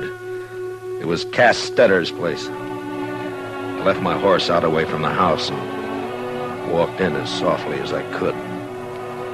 Cass and Ellen were having their talk in a cattle shed near the You've house. trusted me before about the money, Ellen. What's the rush this time? My work's done, Cass. It was done last night when Luther and me drove them last few from Carnes' place over here. I want my share and Luther's. Him not cold dead yet, you want a share. Ain't a mother entitled to whatever her son leaves? Mother? You never had no mother feel for him, and him no love for you either. Huh. Ain't you the one to talk about love, though? It takes courage to love with all of you. When the love goes, They take it and bury it in the ground. There's nothing left but hate. I wouldn't kill my own kin. You wouldn't be that honest. You won't even steal cattle yourself. You buy it off of them as has the courage to ride in and rustle it. Yeah, well, how'd it feel, killing your own, Ellen? Like it'll feel killing you, Cass. If you don't give me the money here and now, like nothing at all. Luther's dead and gone because he tipped his hand, showed his face around Carnes' place, talked big in the saloons. He was no use. No use at all. There's no woman in you at all. I've been dead 5 years. And your time's running short, too, Cass. I'm in a hurry. Too late to hurry, Ellen. What's it? Too late to move for guns, Sue. Well, I'm sure glad to see you, Marshal. How are you, Cass? Oh, I sure am. I guess I called a trick on Luther, all right, didn't I? Yeah, you were a big help. You and Luther stole the cattle, Ellen, and brought them to Cass for pay. Is that it? Only sometimes, like now, we didn't get paid. Don't believe her, Marshal. You wouldn't take the word of one as murders your own son, would you? I don't have to, Cass. Carnes brand won't be hard to find on any cattle you got here. Cass was just slow to move 'em on, Marshal. If he'd have gone on toward Abilene with him last night like we planned... You're lying, Helen Henry. You're lying. Now get your horses. Both of you. Why are you taking me, Marshal? Well, there's some kind of a law, Cass, about buying and transporting stolen cattle. Yeah, Marshal knows his law, Cass. You know what she did to Luther, don't you, Marshal? Yeah, I know. Now, come on. You'd like it better, wouldn't you, Marshal? If one of us made a move, so you could use your gun. I said, come on, Ellen. I think I'd like it better if you used your gun, Marshal. I ain't going to get back east now anyway. You'd be taking a coward's way out, Ellen, if you made me kill you. Yeah. I said, get your horse, Cass. Now make your choice, Ellen. But I don't think Ethan would think much of you. All right, Marshal. I'll go. But mind what I said. Don't put Luther near Ethan. They wasn't the same kind.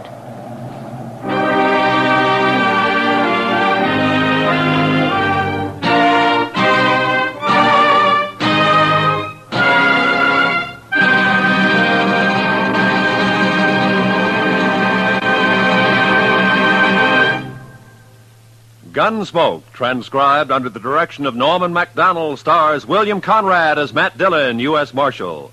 Tonight's story was specially written for Gunsmoke by Kathleen Height, with music composed and conducted by Rex Corey.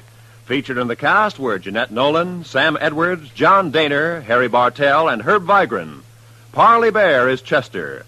Gunsmoke is heard by our troops overseas through the facilities of the Armed Forces Radio Service. Join us again next week as Matt Dillon, U.S. Marshal, fights to bring law and order out of the wild violence of the West in Gunsmoke.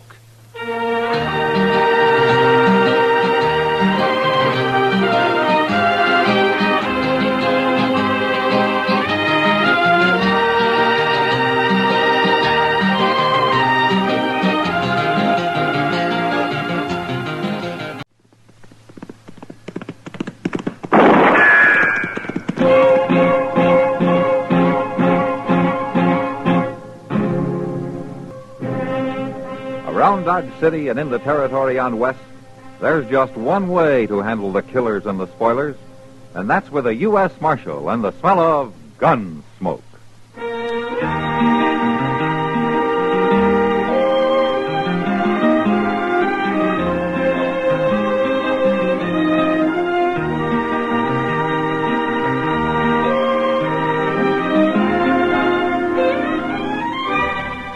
Gunsmoke, starring William Conrad. The story of the violence that moved west with young America. and the story of a man who moved with it. I'm that man, Matt Dillon, United States Marshal. The first man they look for and the last they want to meet. It's a chancy job, and it makes a man watchful and a little lonely.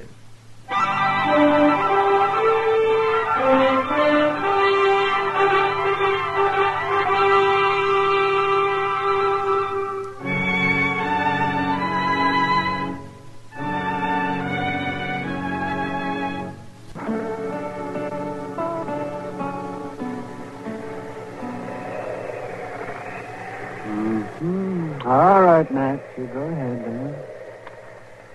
Play that goddamn double six. I know you got it. Okay, Doc, that's how you want it. There it is.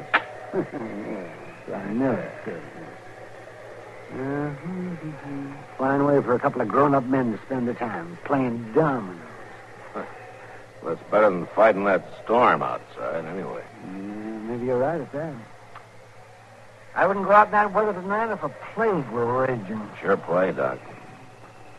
Or a dozen babies were about to be born. Sure play, Doc. Quit stalling, will you? Come on, lay one down. Don't rush me. Don't rush me. Man's got to think in this game, you know. Not if he can count to 12, he doesn't.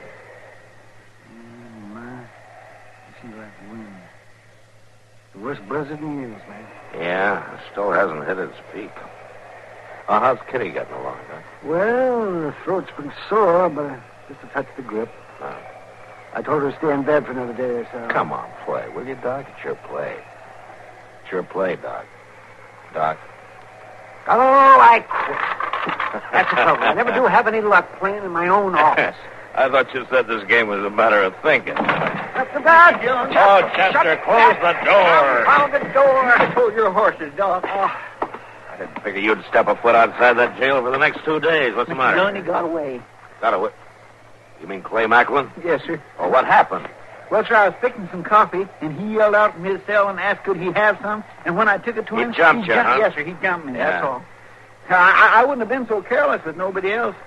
But he ain't never tried to get away before. He jumped you, though. I don't know why I tried it this time. You got no case against him. Clay Macklin's been rustling cattle for the last 2 years, Doc. But you can't prove it, and you know it. Judge Bent will turn him loose the minute he's brought to trial. Maybe, but he's going to stand trial anyway. Well, what are you planning to do? Go after him, of course. In this weather? It'll have to be in this weather, Doc. I don't know any way of changing it.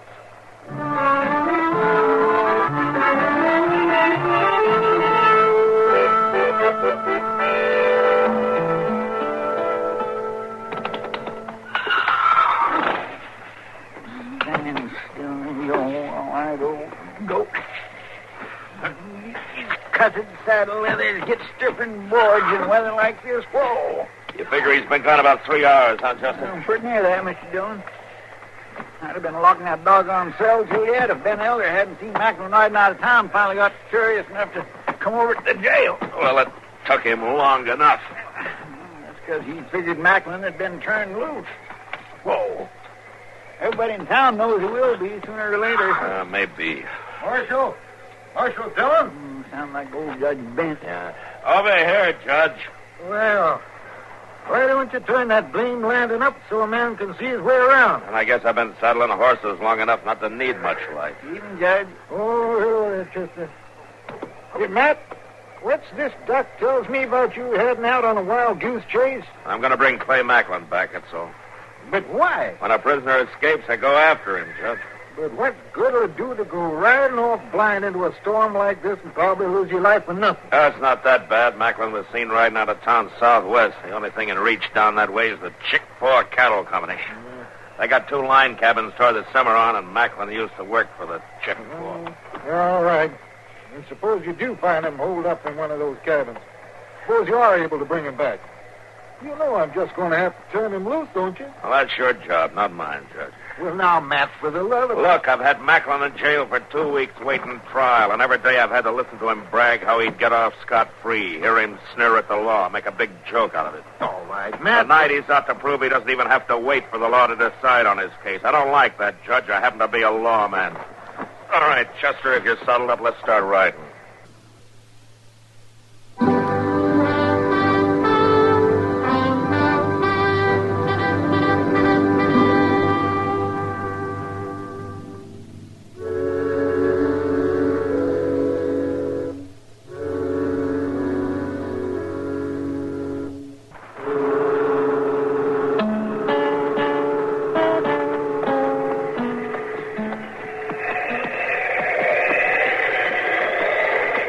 Mr. Dillon?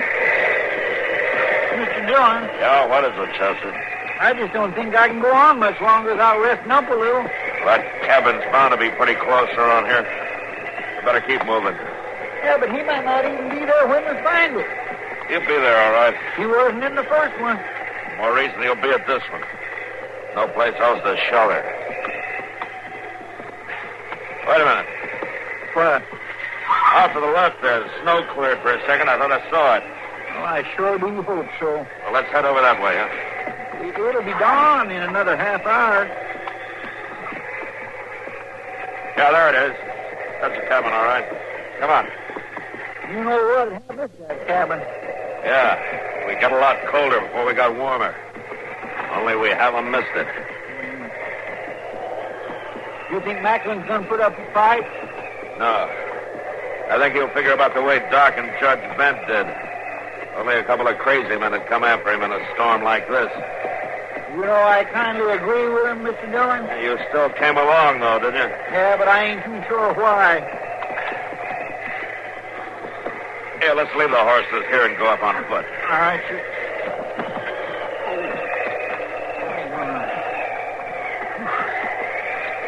He's here, all right.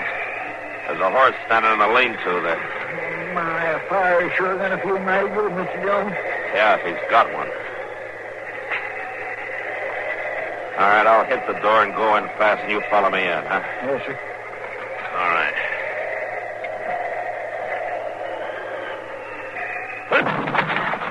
What? All right, hold it, Macklin. Don't try for it. Well, the marshal. Tie his hands, Chester. Yes, sir. Turn around there, Macklin. Well, you sure did catch me asleep. That's a fact. Get your hand. Probably saved having to kill you, Macklin. Maybe. How's the weather out? You boys look kind of red-nosed. You been drinking, have you? Ow. You're a real talky fella, ain't you? I didn't figure you'd go to this much trouble just for nothing, Marshal. No, I didn't think you would. Hey, there's the makings for coffee over there, Mr. Dillon. Will it fix us some? Yeah, sure, go ahead. Better be careful, Chester. That's what got you into trouble last night. Making coffee. Well, you don't never catch a fox the same way twice, Macklin. And one thing sure, you ain't gonna get none this time. I drank a potful before I went to sleep. I kind of had it on you, boys. I got in ahead of the worst of the storm. Chester. Ought to be a slab of bacon around somewhere, maybe some flour. Why don't you rustle us up something to eat while you're at it, huh? Yeah, well, there's flour here, all right. Bacon's probably in one of them cans. Speaking of rustling, Marshal... Don't push your luck, Michael. Oh, well, now, you're one of them high-minded lawmen. You wouldn't mistreat a helpless prisoner. I'd regret it afterwards, if that's what you mean. By golly, I bet you would, that. I found the bacon, Mr. Dillon. No? A 3-4 pound piece. Well, don't cook all of it. Well, maybe half. There's 3 of us got to eat off that till this storm blows itself out. Maybe a week. Well, then they luck, Macklin. We'll be back in Dodge before midnight tonight. What are you talking about? I couldn't stand your company for a week. We're heading out as soon as we eat. In this weather? Why, that's the craziest fool thing I ever heard. Macklin. What? Why don't you shut up?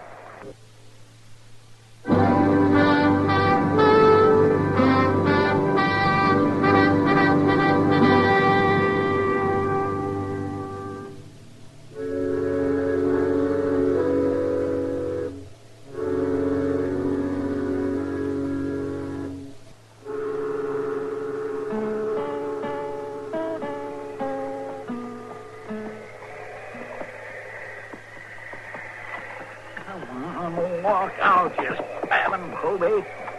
You see if you're going to find tonight's in Dodge. Lead him close to you, Chester. He'll follow if you're breaking trail for him. Macklin, stay with us. Stop trying to drift off like that. I ain't trying nothing. You'd untie my hands, maybe I could lead this fool horse straight. You can lead him straight. Now get back over this way. Breaking snow trail for a horse. I ought to be on his back with him breaking trail. We wasted an hour trying that. Now, easy now. Here's the edge of the ice.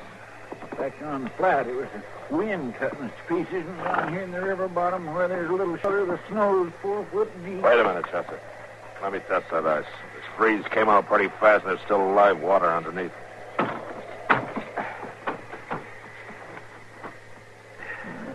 Sounds pretty solid, Mr. Dillon. Yeah, it'll hold us, all right. Hey, Macklin, come back here. How many times I have to tell you to stay close? Simmer down, Marshal. I've crossed as much ice in my time as you have. Hey, he broke through. Let go of the reins, Macklin. If that horse goes in with you, he'll kick you to death. Now, let go. Custer, mount up. Then hand me one end of your lariat, What huh? you going to do? I'm going in after him. No, you go into that water, you'll freeze to death. His hands are tied, Chester. Goodness, here. Marshal, help me. Come here. Help me. Easy now. Yeah. Now, if we're not out of here in 30 seconds, we won't come out at all. Now, come on. Mr. Dillon, hurry! Steady, Macklin. I got hold of you. I got a pretty rope around the saddle horn. I can put you out right enough. All right, Chester. Pick up your horse, but easier. You'll pull my arms off. All right, steady, Macklin. Hang on, Mr. Dillon.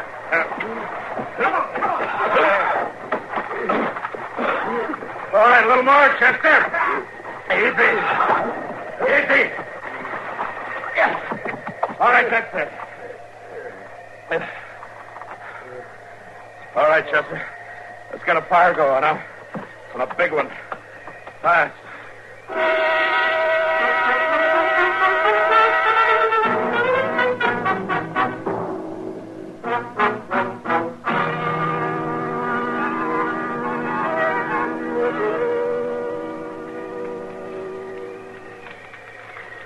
By Jing, if it was left to my choosing, I'd sit right here with this fire to let the gall-darn storm blows itself out. You get pretty hungry in a couple of days, Chester. I'm pretty hungry right now. Well, I never saw the time when you weren't. How you feeling, Mr. Dillon? Well, I've seen better days. How are you making out, Macklin? I ain't never going to take another bath as long as I live. Well, you're lucky to be alive. Sure. Who ain't? Well, we better get ready to push on. We're only about a half hour out of Dodge. It won't be so bad. You know, I just can't figure you, Marshal. No? I've knowed lawmen before. Crooked, most of them. But I ain't ever knowed one like you. Is that so? Hey, take this thing of coming after me in a storm like this. You didn't have to do that, did you? Depends on how you look at it, I guess. What do you mean? I got a job to do, Macklin. Try to do it right. Besides, I guess I got a kind of respect for the law. Well, what's that got to do with it? Well, I'd say the law's a set of rules to make things run smoother. Written out so everybody knows what they are and what the penalties are. And the rules hold for a lawman the same as for anybody else. Maybe even more so. What rules are you talking about? Well, when a prisoner escapes, it's your job to go after him. Bring him back. That's one of them. Even when they're going to turn me loose? And everybody knows it? That's up to the court. It's got nothing to do with me. It just don't make sense. Not to you, maybe. And I reckon you'll try to tell me there's some rule about you jumping into that water and dragging me out? When a prisoner in custody is not able to look out for himself, it's up to the lawman to take care of him. Well, I wouldn't have jumped in after you. I'd have cut out and run for it. Yeah, I guess you would. I ain't too sure that's why you done it, Marshal. Just because of some rule. Well, you figure it your way. Anyway, I'm much obliged for you hauling me out of there. Sure thought I was done for. Come on, let's get started. I got a jail cell waiting for you.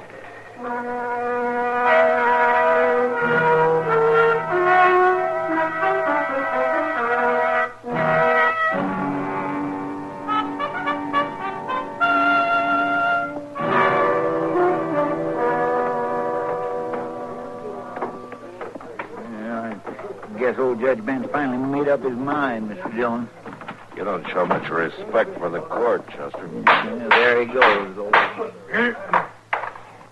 Well, as you all know, I ain't one of them judges that deals in a lot of legal jabber. So I'll just say it out plain. Clay Macklin, stand up and face the court. Now, I've puzzled this evidence over every which way, Macklin. And I tried to find some way to give you your just deserts. And me and every man in this courtroom knows you've been rustling cattle. Now, Judge, that ain't no way to talk. Get up. And like I said, you're nothing but a cow thief. But by golly, there just ain't enough evidence to stick you on it. It wouldn't do no good if I tried, because some book judge up in Topeka would reverse me on it just as sure as shooting. Yeah, I'm sorry, Marshal Dillon. I know you went to a heap of trouble. That's all right, Judge. Well, all I can do is throw the case out. Dismiss.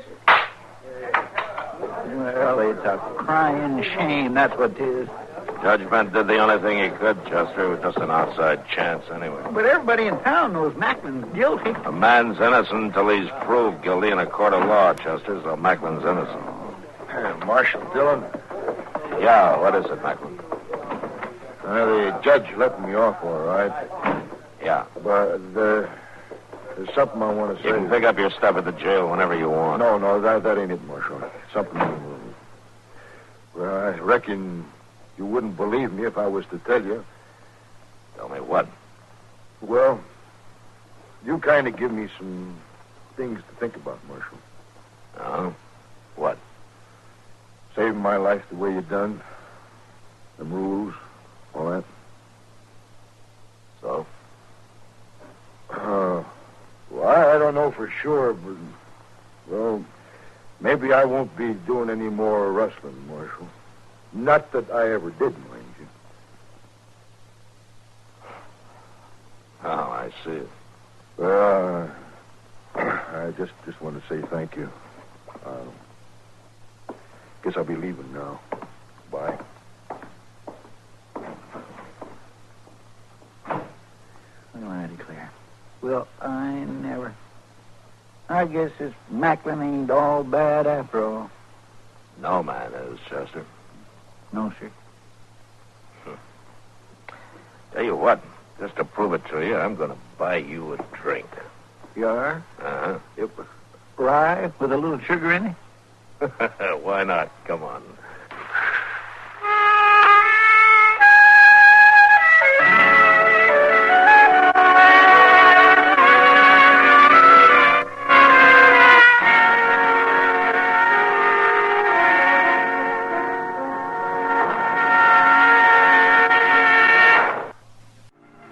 Gunsmoke. Produced and directed by Norman McDonald, stars William Conrad as Matt Dillon, U.S. Marshal. The story was specially written for Gunsmoke by Les Crutchfield, with editorial supervision by John Meston.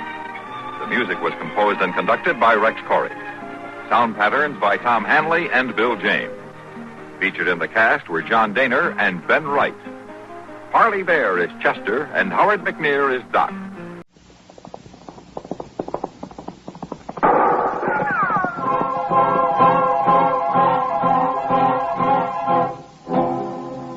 Around Dodge City and in the territory on West, there's just one way to handle the killers and the spoilers, and that's with a U.S. Marshal and the smell of Gunsmoke.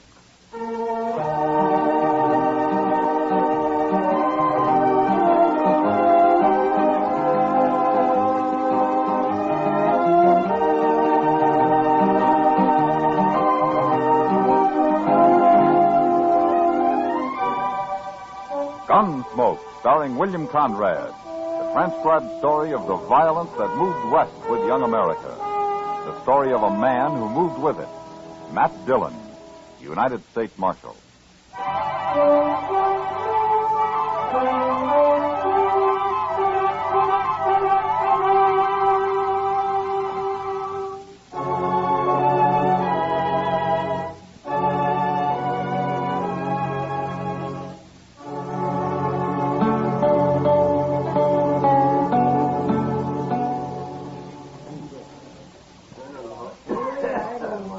Mind if I sit here a while, Marshal? Of course not. Sit down, Billy. Hey, you look worried, Billy. A boy like you shouldn't look worried. I'm 21. That's a man's age, isn't it, Chester? Oh, sure. 21's pretty old, Billy. Old enough for Frogmouth Kate, anyway. Every time I come to town, that woman won't give me a minute's peace. Well, maybe she's sweet on you, Billy. Sweet on me. Look at her at the bar over there. She'll come to and miss me pretty soon. Old enough to be my mother. Well, then why do you stay here? Why don't you go over to the Longhorn or someplace? Oh, Kate's all right when she's sober. Just when she gets drunk, she's such a nuisance. Well, she sure looks drunk now. She is. And when she's like this, there's no worse woman in the whole world. I could kill her when she gets like this. Somebody's always going to kill somebody around here. Oh, that's just a way of talking, Marshal. Yeah. I hate to tell you, Billy, but I think Frogmouth Kate has spotted you. Yeah, I knew she would. She gets lonesome awful fast, that woman. So that's where you went, Billy. Leaving me all alone? Shame on you, honey. I gotta catch my breath once in a while, Kate. You can catch your breath with me, honey.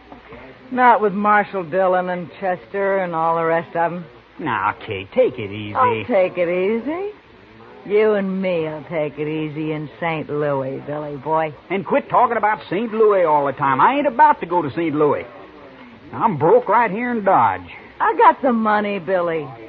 Almost I got it. Almost enough. You and me, huh, baby? Oh, Kate. Why don't you pick on somebody who can at least buy you a few drinks? Now, they've been buying me drinks. I don't care about them anyway. Let's get married, Billy boy. What do you say, huh? You and me. See what I mean, Marshal? Ain't she awful? Well, she likes you, Billy. Sure. We're a couple of real lovebirds. Yeah. Hey, now stop that. Let go of me, Pete. I'll break your head open. You're cute, Billy. Lover boy. Oh, cut it out. Well, if you'll excuse us, we better be moving on.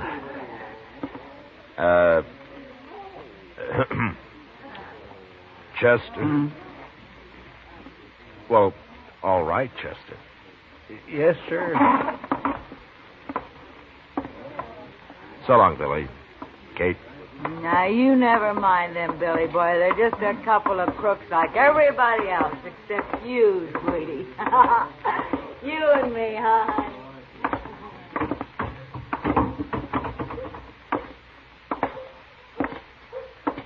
My. Poor Billy. Well, he's got to learn somehow. I suppose. The town seems pretty quiet, Chester. I think I'll go to bed. Good idea, Mr. Dillon. I'll sleep in the office tonight. All right, I'll see you in the morning. Good night, sir.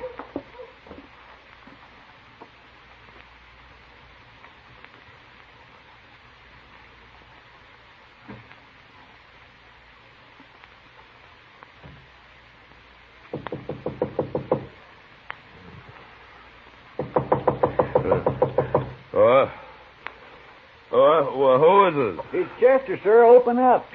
Well, just a minute, Chester.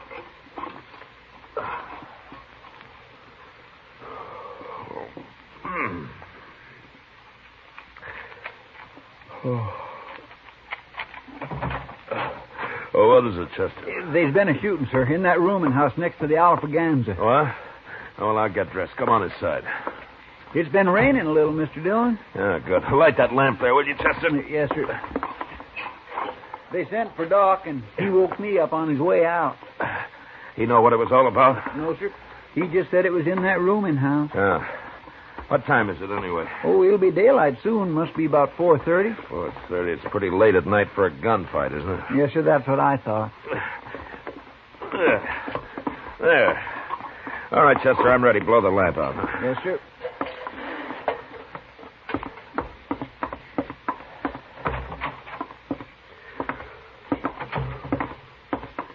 That rain sure helped.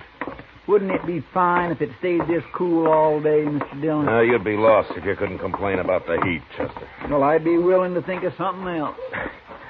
Yeah, I suppose.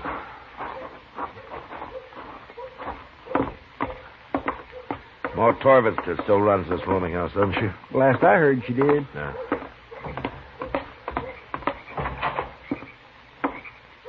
Marshal. Down here, Marshal Dillon. It's Ma Torvitzer, all right.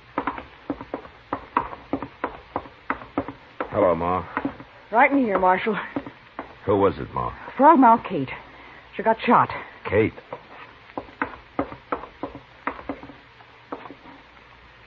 It's no use, Matt. She hasn't said a word, and she's not likely to now.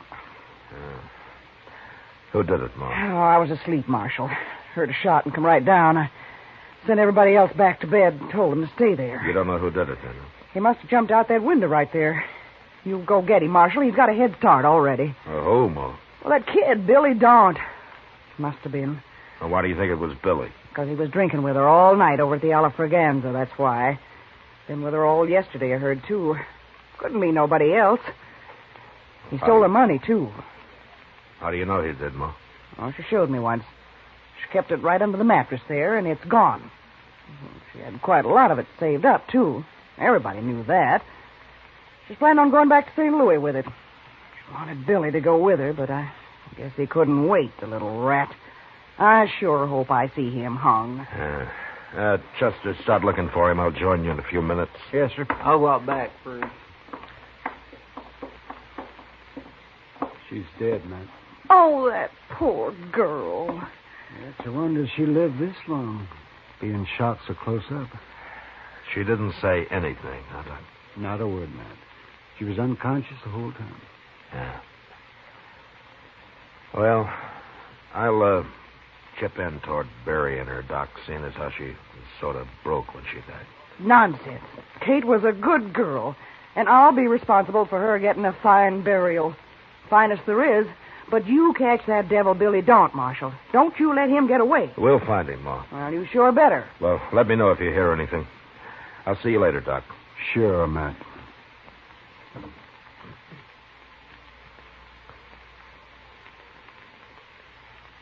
Chester and I spent the next couple of hours looking for Billy Daunt, but nobody had seen him since he and Kate had left the Alafraganza together the night before. We did learn, however, that he'd been riding for Luke Atkins, and since it was our only lead, we decided to go out to the ranch and have a talk with Luke. It was mid-morning when we rode up to the main house, and at first the place looked deserted. Anyway, it's cool here under the cottonwoods. Maybe Luke's out on the prairie somewhere. Well, if he's smart, he's keeping away from the sun right there in the house.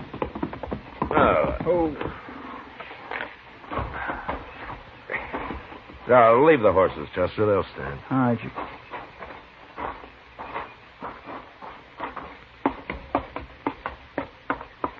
Who's there? It's Matt Dillon, Luke. Oh, just resting a little, Marshal. Hello, Chester. Hello, Luke. It's cooler out here. Sit down. My gracious, what happened to you? Does it look bad? Bad enough to skip church this Sunday, Luke. Black eye, huh? I ain't got a mirror. Your jaw's swollen, too. Fool kid, I never saw him like that before. He must have been drunk. Billy Daunt? He's been spending his pay in Dodge the last couple of days, and... Say, is that why you're here, Marshal? Billy get in trouble there? Maybe. What'd he beat you up for, Luke? Why, just rode in here this morning early and said he needed a better horse than his and wanted my buckskin gelding. He was all excited, and I started to argue with him. He jumped me before I knew what was happening. Knocked me out for a minute, I guess. He's gone then, huh? Sure, he's gone. I came up to the house here and got my rifle and watched him go. Funny thing, though, he didn't leave right away. What do you mean? He fooled around down there in the barn for most an hour. I don't know what he was up to, but I just sat here on the porch with my rifle in case he got any more crazy ideas. He finally rode off, though, headed west. Well, we're after him, Luke. Billy in bad trouble, Marshal? Yeah, it looks like it. I'm sorry to hear that. He's always been a pretty good boy. Where are the rest of your men, Luke? Still in Dodge, Marshal, spending their pay. Well, you take care of that eye. So long. Goodbye, Marshal. Chester? Bye, Luke.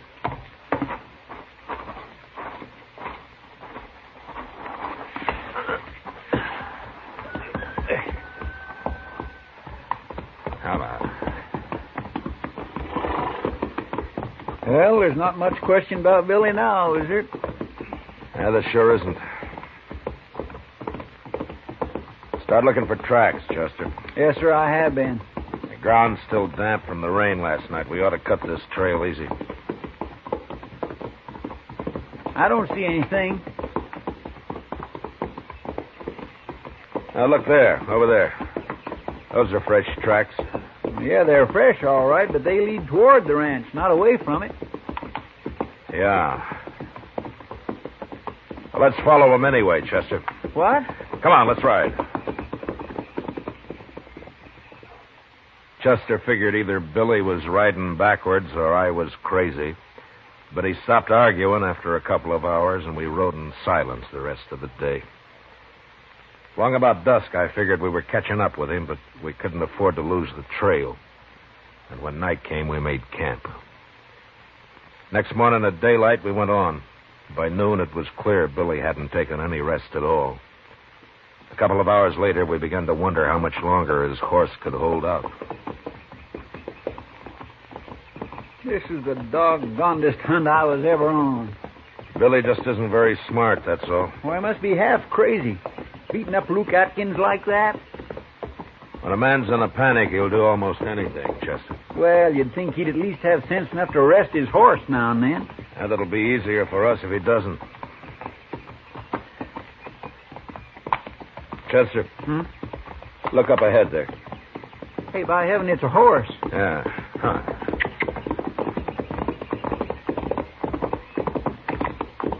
That's a buckskin. It's not saddled. There isn't a thing around, sir. This side of that bluff, anyway. The bluff's too far away for an ambush. The horse doesn't look very good, does he? He's not even eating. Yeah. Oh. He may never be any good again. That fool kid. Well, he can't be very far away. Unless he's found another horse. Look at the buckskin's hooves, Chester. Why, he isn't even shod. Yeah, Billy pulled his shoes when he left him. He sure made a mistake, though. What do you mean? That's what he was doing in Luke's barn, putting the shoes on backwards. Now he's pulled them. It wouldn't fool anybody.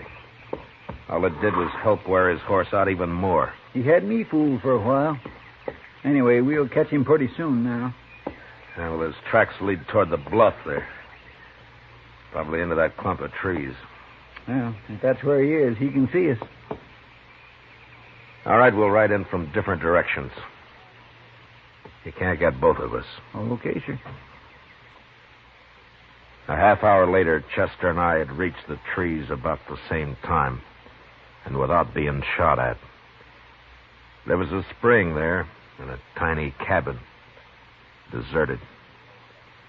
One set of footprints led up to the place, and two sets led away from it. Billy had taken whoever lived there along with him. Figuring there wasn't too much hurry now, we watered our horses and let them breathe for a while. The way I figured, Mr. Dillon, Billy was here about dawn this morning. Well, he won't be far away, not more than 15 or 20 miles at the most. Unless he's found a horse. Well, that's why he's carrying his saddle, isn't it? Yeah. Only Billy isn't carrying the saddle. What? He's saving his strength.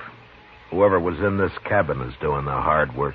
You mean Billy took him along just to carry his saddle? Yeah, he found himself a pack horse, Chester. Mr. Dillon, I'm getting to have less use for Billy Daunt every minute. Come on, let's ride him down before it's too late for this poor fellow, whoever he is.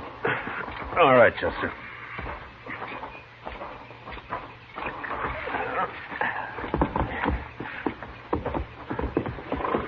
Well, our horses are in good shape. We ought to catch him in a few hours. I sure hope so. You take the side of the trail, Chester. Track about 10 yards behind me, huh? All right, sir. All right, let's go.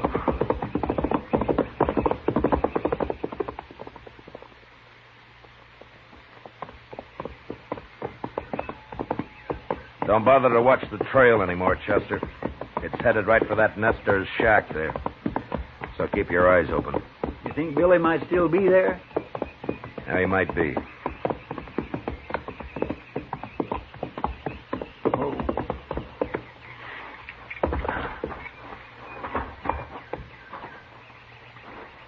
Maybe he's inside, Mr. Dillon. Yeah. Let's spread out a little. All right, sir. No, wait a minute. The door. Who are you? Are you alone, ma'am? You the law? I'm Marshal Dillon from Dodge. You're too late, Marshal. You mean he's gone? He's gone. Take a look around at the side, Marshal. Right around there. Go on, look. Both of you.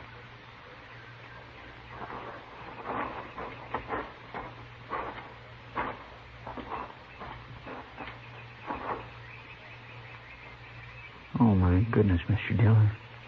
Yeah. He was killed with a knife. Yes, sir, he sure was.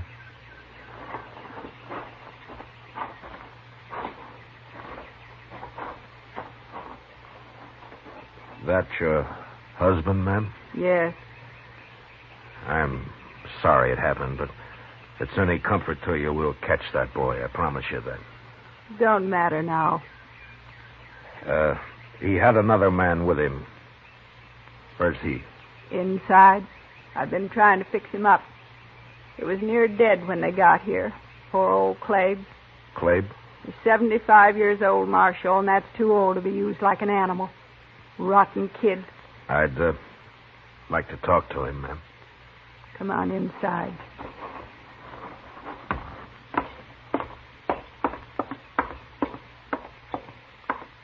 It's all right, Clabe's Marshal Dillon from Dodge. We've known Clabe for 10 years, Marshal, ever since we've been here. Never hurt nobody. Sure. Can you talk a little, Clabe? I'll be all right, Marshal. I'm just kind of wore out. 20 miles packing a saddle in this weather. Fast, too.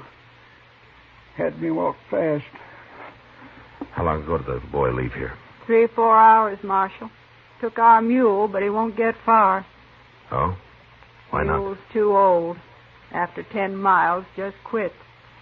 Your husband tried to stop him, is that it? Yeah. He got mad when he saw what the boy had done to Clabe. And the boy knifed him. Never gave him a chance. He's wild crazy. He sure is, Marshal. Scared, too. I never saw anybody so scared. He's in a real panic, Clabe. But how come he used a knife? That doesn't sound right.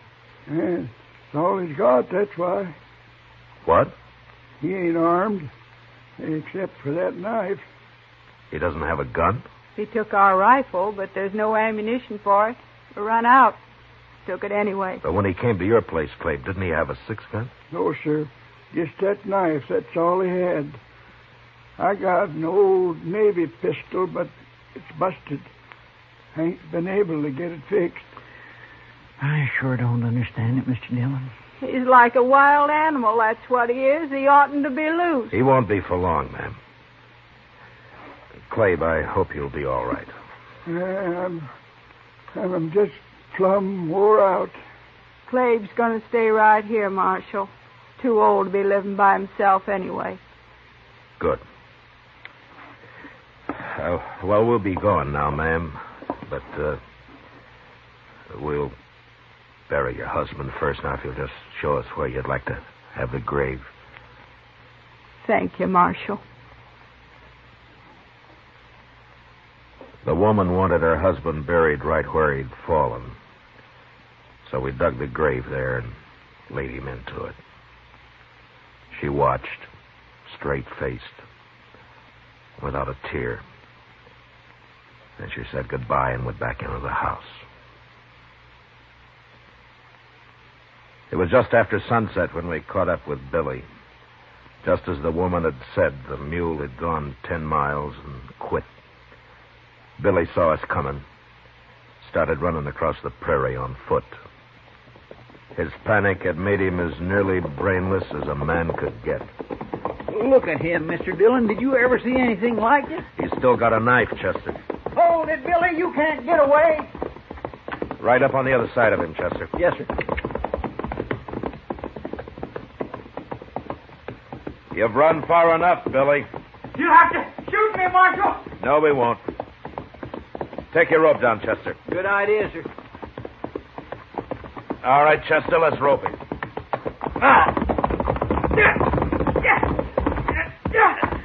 We both got it. Now stay on your horse, Chester. Just keep your rope tight. No. I'll cut you, Marshal. Let go of the knife. Billy. All right, Chester, slack up a little. All right, drop your rope, Chester. I'll tie him up with No, it. you don't. Go on me. Hey, you're a wild one, Billy. You'll never get me back. Not alive, you won't, never. I think we will. Let's make him walk back, Mr. Dillon. I won't walk. You can drag me, but I won't walk. No, we'll throw him across your horse, Chester. You and I can ride double till we make camp. Maybe that'll calm him down. That Billy won't eat a thing, Mr. Dillon. He's just been crouched over there looking like a cornered animal ever since I woke him up this morning. Still pretty spooky, huh? Oh, he sure is. Well, let's go talk to him.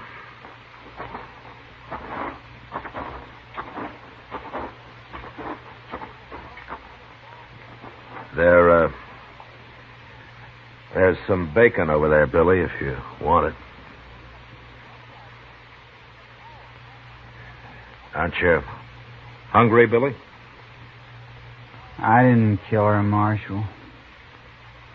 Oh? You've been running awful hard for an innocent man. I didn't kill her, I tell you. We'll let the judge decide that, Billy. I was waiting for her outside, and I heard the shot. And I went around, and her window was open, and she was lying there. I didn't kill her. Then why did you run, Billy? I knew you'd be after me. I had to get away. I ain't going back to Dodge. I ain't going. Yeah. All right, let's get packed up, Chester.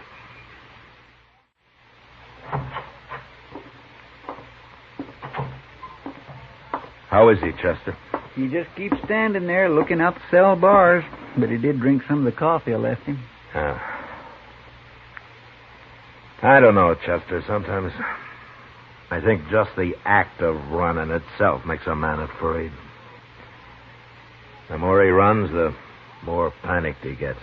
Anyway, it ain't healthy. A young boy like Billy. Well, maybe you'll come out of it in time. Morning, Marshal.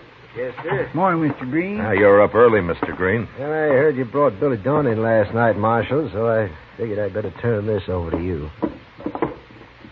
A 6-gun. Whose this is? It's Billy's gun, Marshal. I've been fixing it for him. Billy's gun? That's right, Mr. Dillon. Billy didn't have a gun, remember? How long have you had it, Mr. Green? Oh, he brought in the first day he came to town, Marshal. The cylinder was loose, been shaving lead. It's okay now. I fixed it fine. You've had it all the time? Yes, sir. I was just keeping it for him until I heard he'd been arrested. I see. Well, thanks, Mr. Green. I'll see that you're paid for your work. Oh, sure, Marshal. That's all right. Goodbye. Goodbye, Mr. Green. Looks like Billy was telling the truth. Yeah. You sure can't convict a man of a shooting if he didn't have a gun. No, sir. But there's that nester he killed. Yeah. And all for nothing. Yes, sir. Well, Chester, it's pretty hopeless now, but let's see if we can find out who did kill Kate. Probably just some thief. Heard about her money. Yeah. Probably.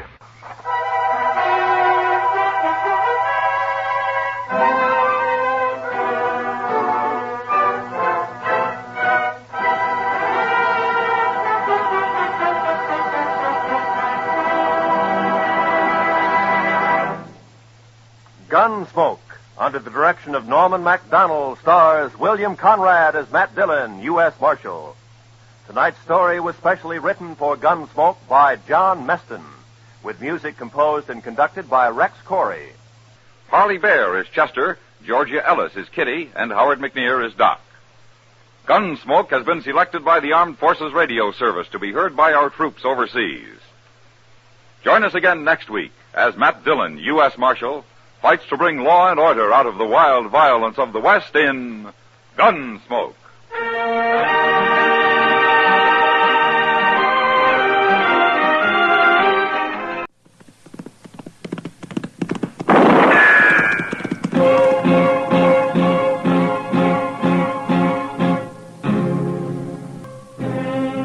Around Dodge City and in the territory on West, there's just one way to handle the killers and the spoilers, and that's with a U.S. Marshal and the smell of gun smoke.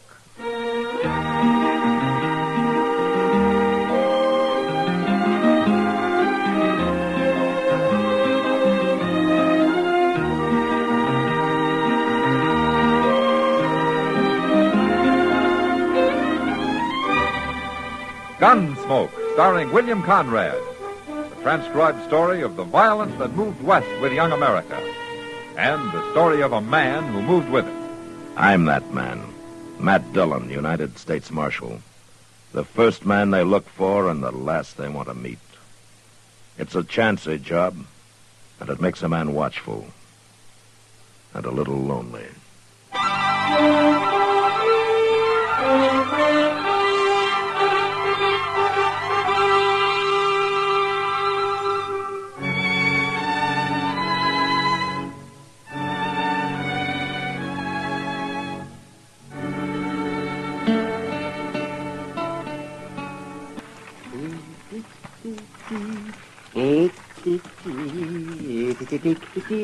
The Cape Cod girls, they have no combs. They comb their hair with codfish bones.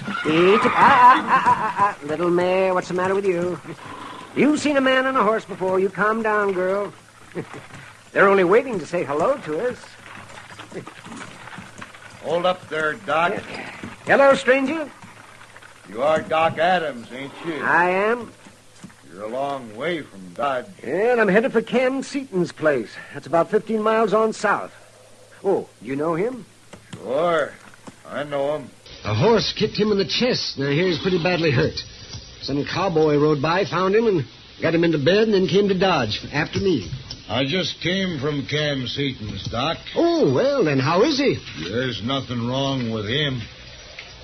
What's that? No, that cowboy was funning you. Cam never got kicked by no horse. I don't believe it. Nobody would play a joke like that. Well, it's true. You better turn around and go back to Dodge. Somebody might be needing you there. I'm telling you, Doc. I don't know you, mister. Who are you? Just do what I say. Now get that buggy turned around. I'm driving on to Cam Seaton's. You won't drive nowhere if I shoot your horse, Doc. Put that gun away. You gonna do what I say? Of course I'm not. Then you're gonna be afoot, Doc. You shoot that horse, I'll shoot you. Oh, shotgun, eh? Now, what are you doing with a shotgun, Doc? I'd like to eat prairie chicken, mister.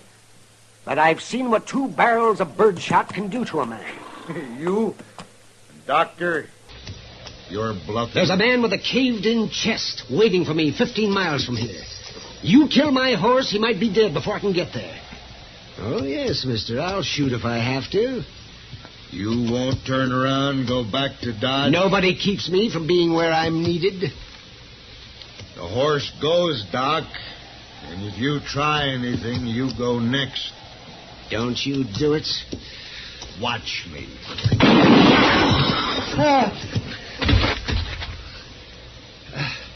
I told you not to. I told you.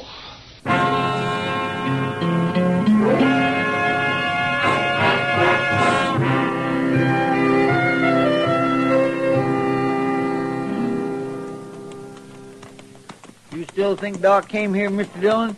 Well, there are his footprints, Chester, headed straight for the house. Well, I just can't believe no part of it.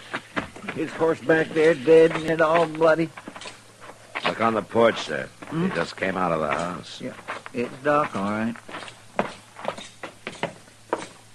Hello, Matt. Chester?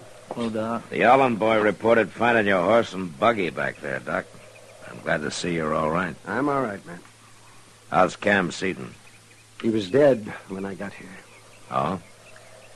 I guess you saw the man I left in my buggy. Yeah. He was a stranger to me, Matt. You kill him, Doc? He killed my horse, and I shot him before he even turned his gun on me. His horse ran off. I see. So I guess it isn't exactly self-defense, is it? Well, that's not for me to decide, Doc. Am I under arrest? The day I have to arrest you is the day I quit. There'll be talk, Matt. People will say I ought to be waiting trial in jail, and they'll be blaming you for it. You sure you know what you're doing? Too bad that man's horse ran off, Doc. You might have got here in time if you hadn't had to walk.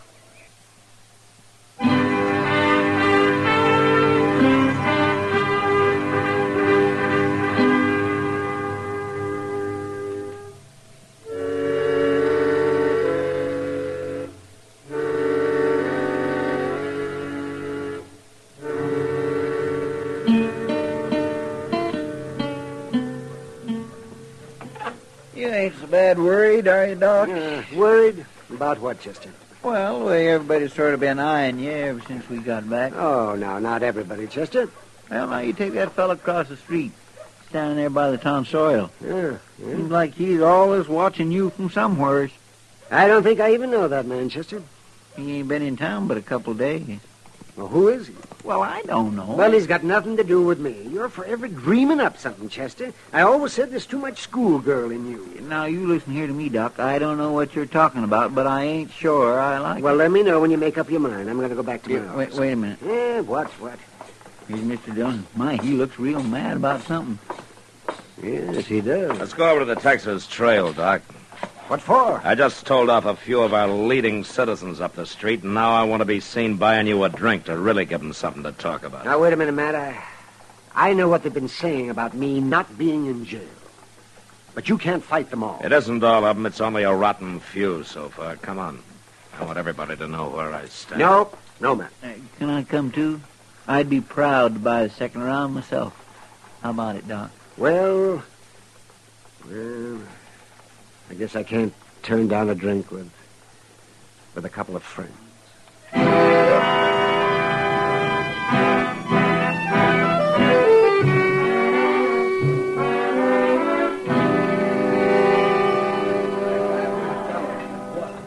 Thank you, Matt. Thank you, too, Chester. Now, I really had better get back to my office. Okay, Doc. Hold on a minute. There's that fellow again, Doc. He followed us in here. What? At the end of the bar there, Mr. Dillon. He keeps watching Doc all the while. You know him, Doc? Well, there is something familiar about him. What do you mean he's been watching, Doc, Chester? I don't know, but every doggone time I'm with Doc, I see him. Matt?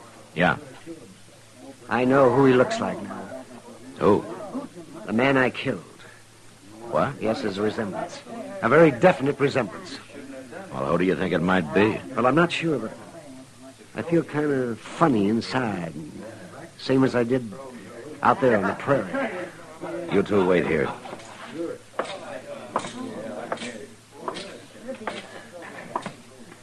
I'd like to know your name, stranger. You would?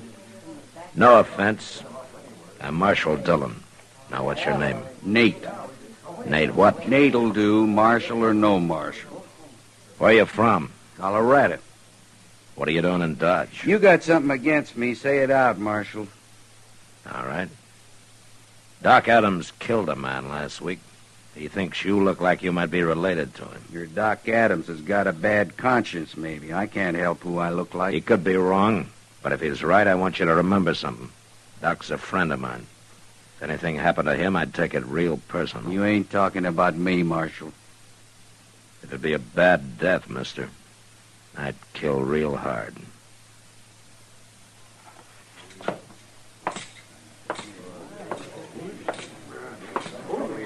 Chester. Yes, sir? Go get yourself a shotgun. What? You're going to stay with Doc day and night from now on.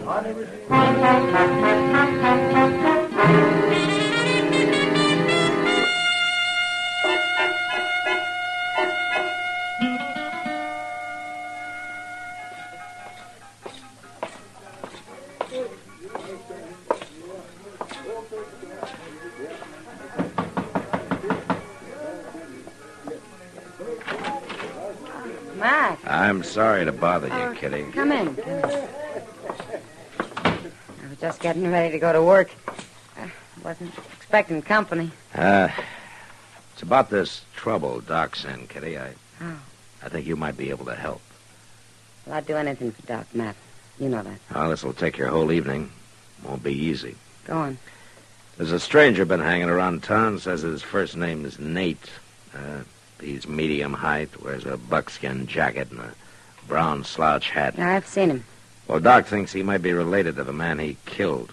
He thinks it might be his brother. You want me to find out? Now, that might take a lot of doing, Kitty. Maybe it's asking too much. You can't put him in jail, Matt. And it might save Doc's life. Well, I doubt if he's a man to get drunk by himself, or easily. And even drunk, I don't know if you can make him talk. Leave that to me, Matt. It's like I said. I'll do anything for Doc.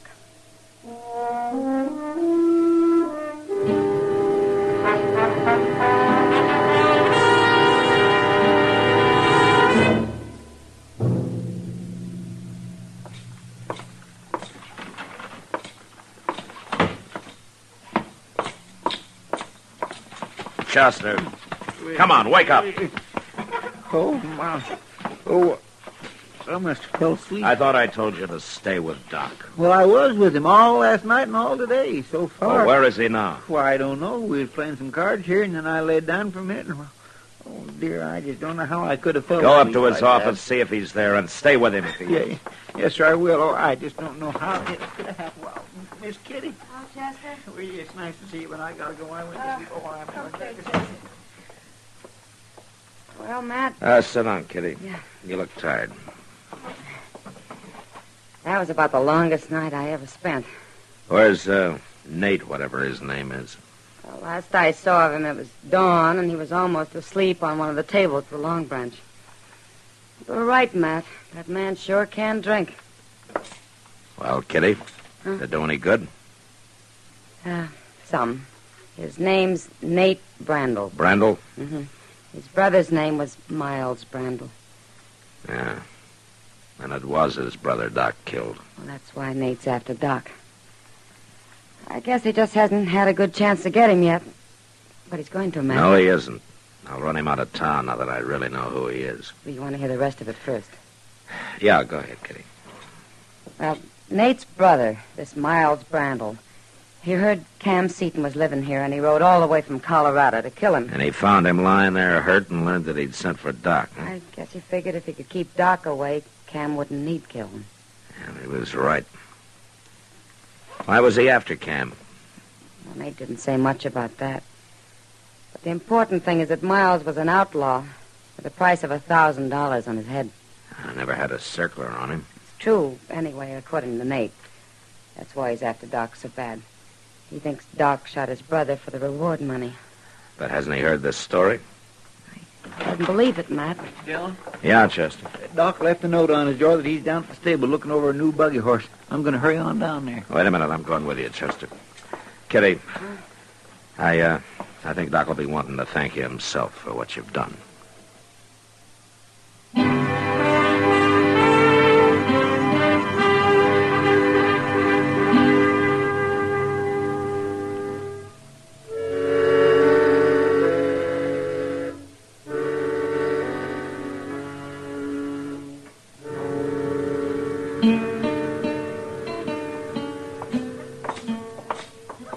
There he is, Mr. Dillon, standing just inside the door. Yeah.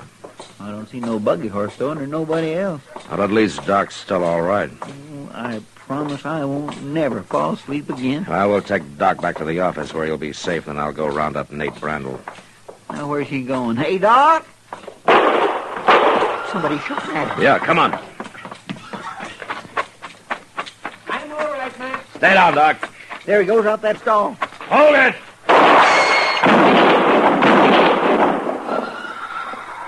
You got him. Doc. Did you kill him, Matt? I tried not to, Doc. You hit me twice. Here, let me have a look. No. You finished me like you finished my brother. Oh, don't be a fool. Hold still now. Better get up to my office, Matt. One of those bullets has to come out before I can stop the bleeding. I just tried to kill you, Doc. I know. Then what are you doing trying to save me? I'm a doctor. Nothing can keep me from a man who needs me. I tried to explain that to your brother. I don't believe you. You're lying. Let's get him moved, Matt. We're wasting time.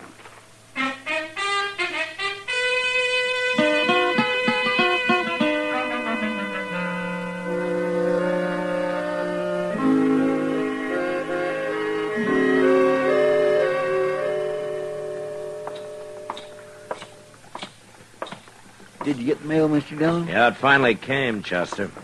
Go upstairs and get Doc, will you? I'll be in the office. Yes, sir.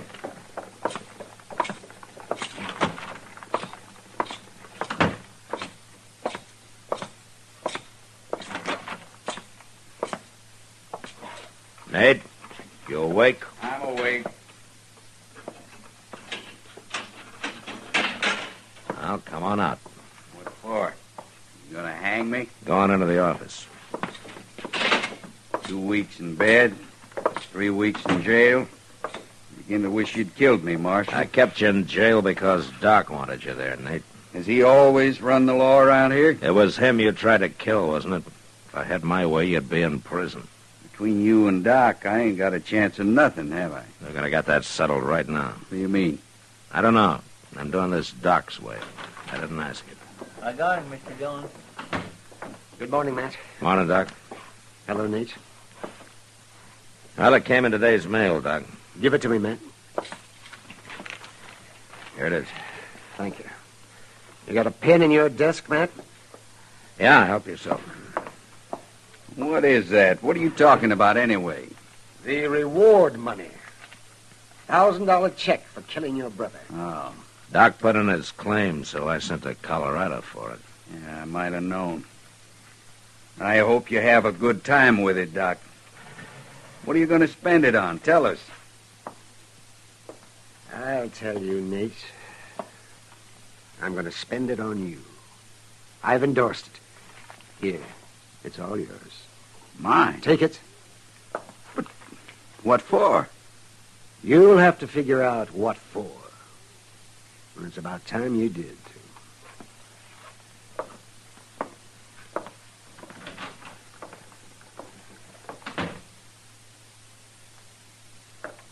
Marshal?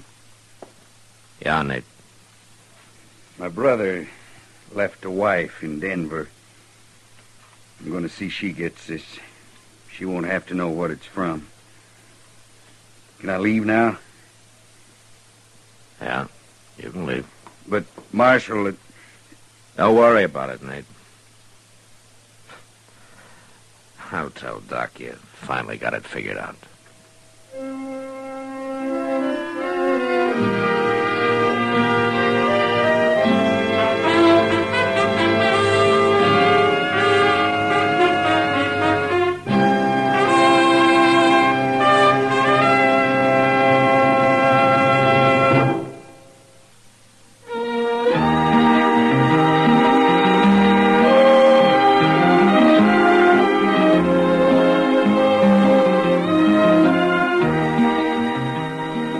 Gunsmoke, produced and directed by Norman McDonald, stars William Conrad as Matt Dillon, U.S. Marshal.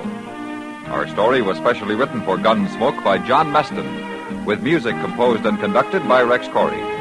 Sound patterns by Ray Kemper and Bill James. Featured in the cast were John Daner and Vic Perrin. Harley Bear is Chester, Howard McNear is Doc, and Georgia Ellis.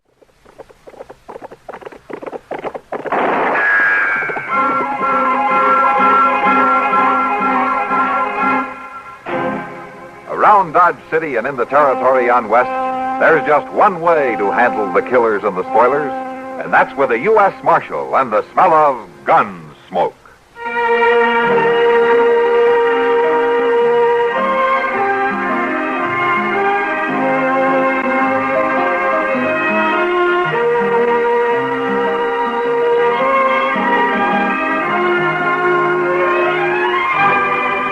Gunsmoke, starring William Conrad, the story of the violence that moved west with young America, and the story of a man who moved with it.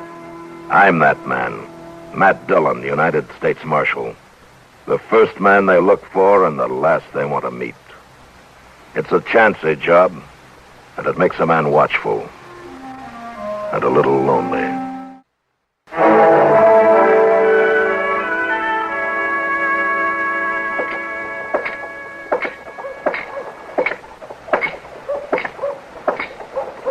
Good morning, Kitty. Well, you're out early today. I'm a working man. I have to keep regular hours, you know. Then what were you doing in the Long Branch at 2 o'clock this morning? Well, sometimes it's a regular 24 hours. Like you. Well, at least I make good money at it. Kitty, would you really like to see me settle down and run a saloon? You might get to like it. All right, I'll do it. When? When I'm about 50. Thought so. Good morning, Miss Kitty. Oh, hello, Chester. Yes, sir. Miss Dillon, here's a letter for you. Yeah, thanks.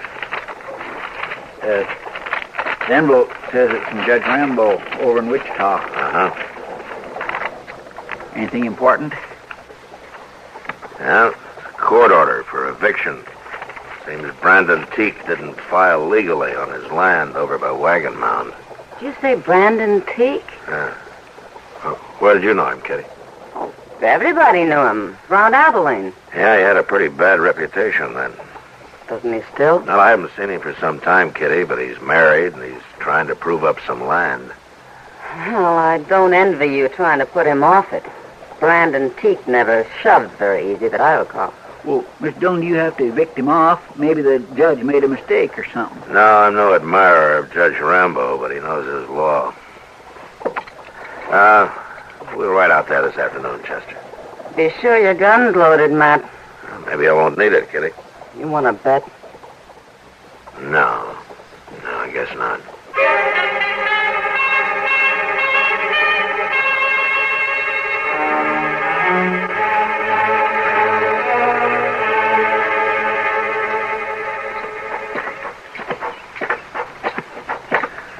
Anything, Miss Dillon, you ask me, Teeks went and built himself a mighty nice place out here. Yeah, he's done fine.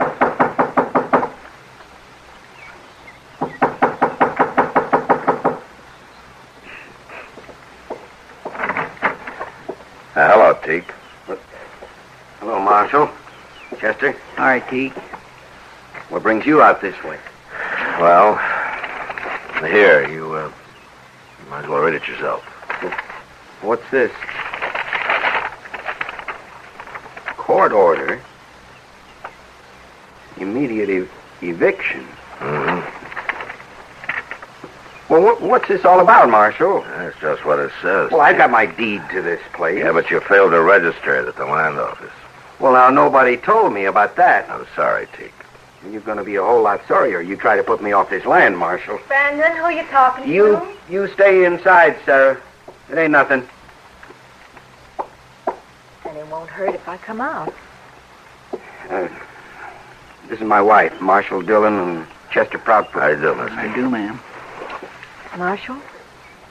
Is there trouble, Brandon? They say we got no legal right to this place, Sarah. I didn't register the deed or some fool thing. No. Now, don't you worry. There ain't nobody going to move us off, law or no law. It's a court order. I ain't wore a gun since I got married, Marshal, but I can sure go put one on. Brandon. Now, Sarah, You can't forget your permits. Especially now you can't. That's all the more reason for fighting, Sarah. We're going to have a child, Marshal. Most any day now. Oh. And we ain't moving. We ain't starting over. If we have to, we can do it. I'd rather die than see you go to fighting again, Brandon. Now, you think on it.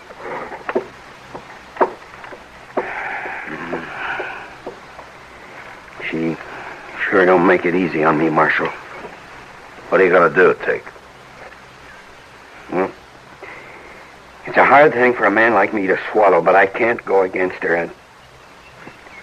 I ain't putting on my gun. Well, why don't you go in and tell her that? And when'll I tell her we got to get off the place? There's no hurry. Now, what about that immediate eviction? I'll be responsible for that.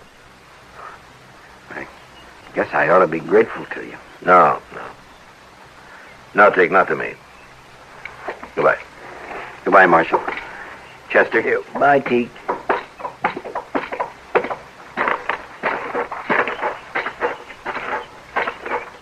My thing for a minute there, I thought he was going to make trouble, sure. Yeah. When are you going to put him up, Mr. Dillon? I'm going over to Wichita, Chester. I'll find out there.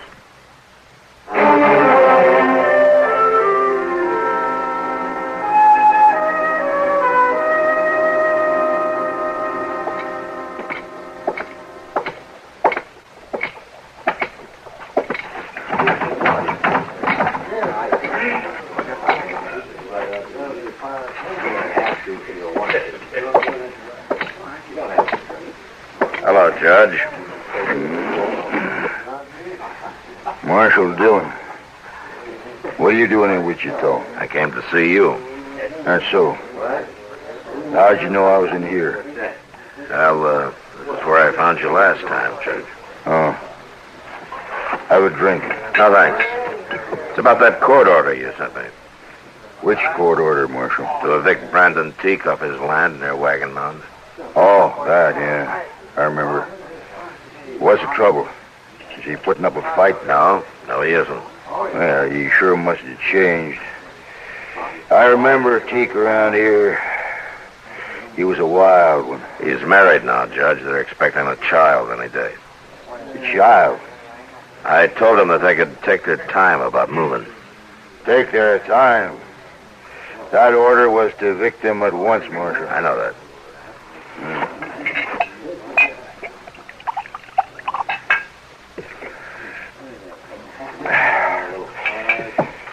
Marshal Dillon, there is no room for sentiment in the law. What's right is right. What's legal is legal. Teak's been on that land over a year, Judge. How come this business about failing to register his deed just came up? It was only recently brought to my attention. And who brought it to your attention? Lee Sprague. Not that it makes any difference. Lee Sprague owns a lot of land around Wagon Mound. And he's filed on this piece, too. There's nothing irregular about it, Marshal, if that's what you're thinking. Legally, I'm sure everything's correct, Judge. But I just guess it isn't my kind of law, that's all. There's only one kind of law. The way you see it, maybe. You can't argue with facts, Marshal. Now stop being a sentimental fool. Go do your duty. Look, Judge, Brandon Teak's a changed man. He's done more than prove up that land. He's proved himself up, too. Homestead Act, 1862, paragraph 12, after 1 year of the deed to such land is not duly recorded at the nearest... Never mind, Judge. I know how it reads. And start acting like it. I can hold even a U.S. Marshal in contempt of court, you know. Yeah, sure, I know. You got a lot of power, Judge. There's just one thing wrong. What's that? You never learned how to use it.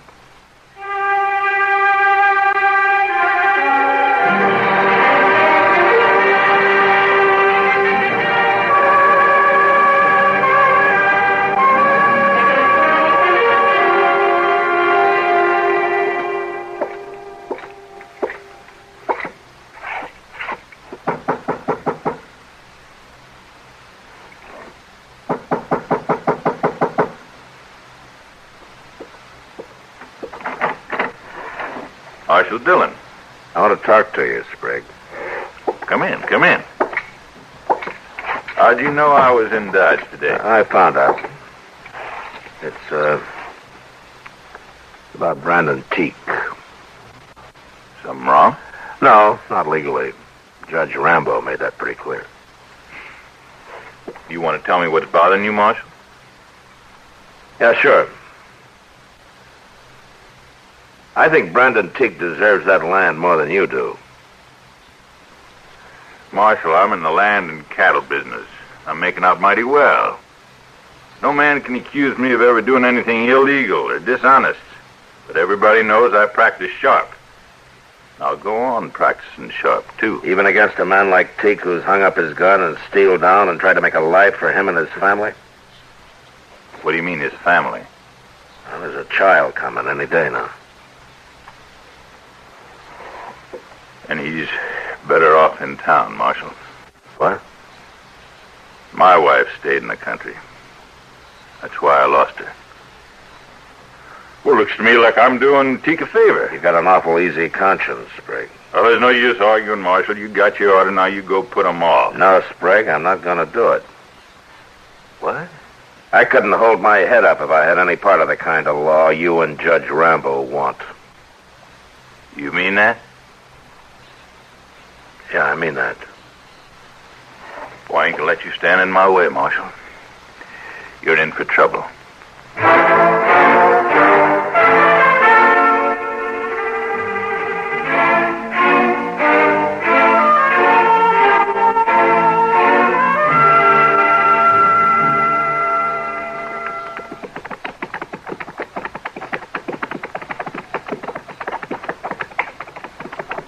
It's Brandon Teak and his missus both talking to that fella yonder, Mr. Dillon. You recognize him, Chester? Oh, sir, I don't. He's a stranger to me. I'm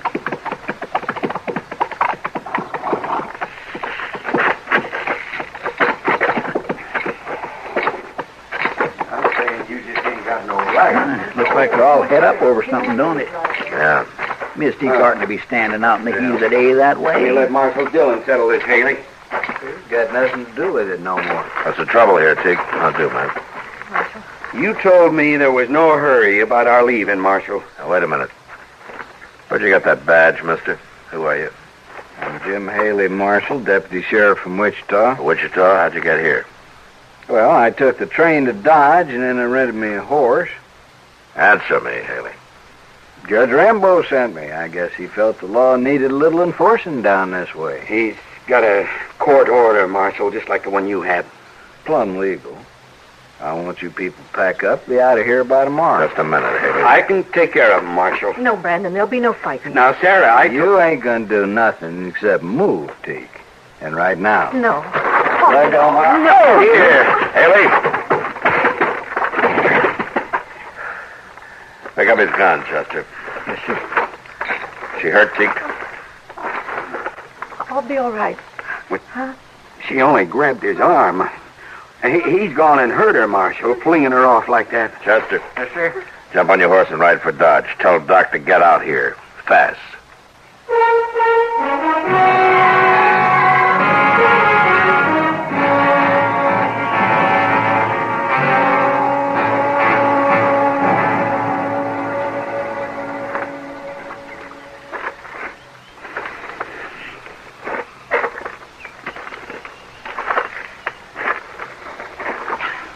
Oh, my, ain't Doc never come out of that house, Mr. Dillon? It's been a long time, hasn't it? She shouldn't have grabbed me, but I didn't mean to hurt her. You just keep quiet, Haley. Nobody wants to hear from you. Mr. Dillon, there's Doc. Yeah. He's been over 2 hours. He don't look none too happy, does he? Well, Doc? The baby's dead, Matt. Oh, no. It's too bad. I didn't do it. I only pushed her. I told you to shut up, Haley. There wasn't a chance of saving the baby. It's her I've been working on. She's going to be all right now, Matt. Well, good for that anyway, Doc. Doc, tell you, Marshal? Yeah, I'm sorry to hear it, Teak. I'm sorry, too. But you can't blame me for it. Haley, I just now promised my wife I wouldn't kill you. Now, don't make me break it. Come on, Haley. I'm going to take you into Dodge with me. Now, look here. Ain't you forgetting I'm a lawman, too, Mark? I'd like to forget it. It doesn't make me very proud of being one. I come here to do a job, and I'm going to do it. As soon as his wife can be moved, of course. Now this is all over. There's no reason for waiting longer. I promised her I wouldn't kill you now, Haley, but you come back here, I promise you I will. A man can take only so much. I'll be back. No, you won't. I'm going to throw you in jail for a while. What? Teak, as soon as your wife's better, you come and see me. I don't know what I can do, but things aren't going on this way.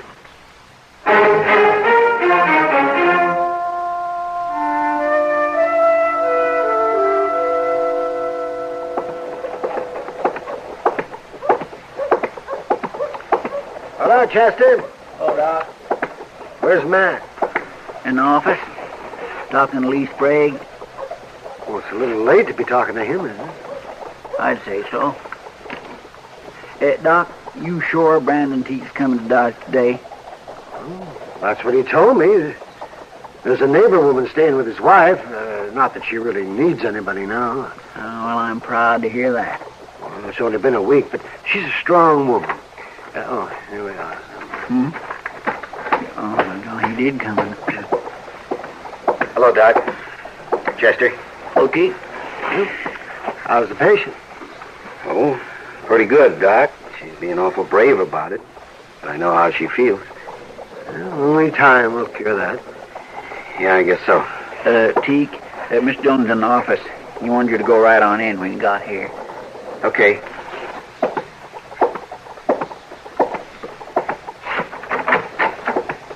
Hello, Teak. Come on in. You know Lee Sprague, don't you? Yeah. Yeah, I know him. Hello, Teak. Sprague and I were over at the land office this morning. I think we got everything straightened out. What do you mean? Here, take a look at this. What is it? It's a deed to the land you're on, Teak. And this time it's legally registered. Sure, I can see that. And it's registered in your name. That's right. Did you help him with this, Marshal? I wanted to be sure that there weren't any loopholes. And there aren't any, huh? No. You know, if it wasn't for my wife, you people would have to shoot me off that place. But I warned her I can only stand so much. You send Jim Haley out there, I'll kill him on sight. I sent Haley back to Wichita this morning. Teak, I want to tell you something. Ain't you said enough, Sprague? No. Now listen. I'm a greedy man, Teak, and I'll take anything I can get. Legally. But Marshal Dillon here's been talking pretty hard to me lately. Sure. Sure, I've been listening to him, too. Well, it ain't Haley you ought to blame, Teak. It's me. What? I guess I'd have gone right on, and I could have, till I heard about your baby. Why should that matter to you? I lost my son, Teak. I lost my wife, too. Taking my land, gonna help you? You tell him, Marshal. Teak, he's not taking your land. Now, that deed's in his name, ain't it? Didn't you go along to be sure he didn't make any mistake? There are no mistakes this time. Sprague can deed that land to anybody he wants to now. All clear. Well, what about it? It's yours, Teak. You mean you're giving it to me? I'm not giving it to you. It's yours anyway. I'll tell Sarah. I'll tell her she was right all along. That's right, she was. But, well, what about you, Marshal? Ain't there going to be trouble? You're jailing a deputy sheriff? Well, as soon as he gets back to Wichita, there'll be trouble. Don't you worry about that. I always wanted to see California anyway.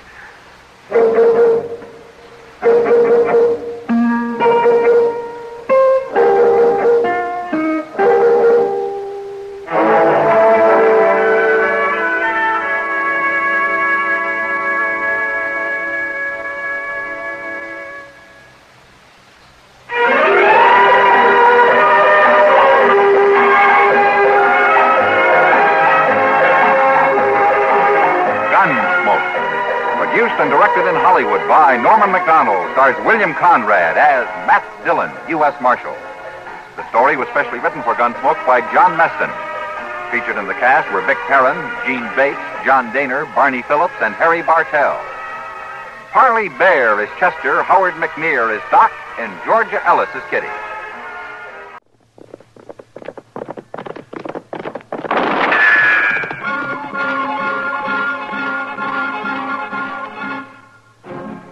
Around Dodge City and in the territory on West, there's just one way to handle the killers and the spoilers, and that's with a U.S. Marshal and the smell of gun smoke.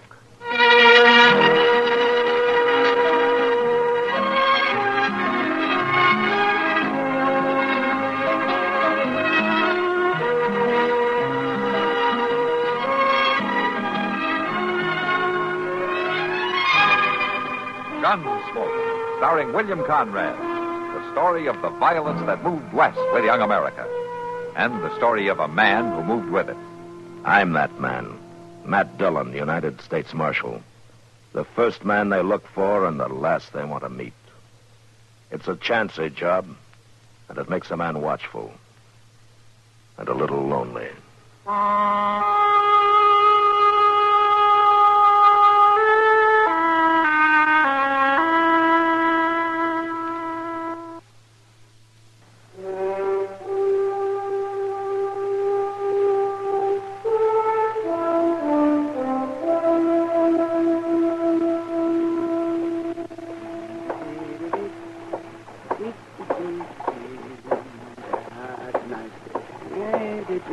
Doc!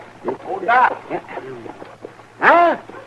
Oh, hello, McCluny. Can you spare a minute, Doc? Well, Oh, Nellie, hold down. Now, you stand right there. McCluny, if you've got another one of those ore samples you want me to test for you, I'll tell you right now I have... It wouldn't take you no time at all, Doc. And I got some real high-grade pennants this time. Oh, but then take it up the street to the assay office. Oh, no, I don't trust them. Not on wet assays. Oh, no, and besides, they'll charge you. Is that it? Well, you... McCluny, I'm running a doctor's office, not a metallurgical laboratory. Oh, shucks, you got the scales there and acid and everything. But I haven't got the time, and the answer is no. Against the law for a doctor to refuse medical help when it's asked of him. Oh, hello there, Matt, Marshal. it's got nothing to do with medical help.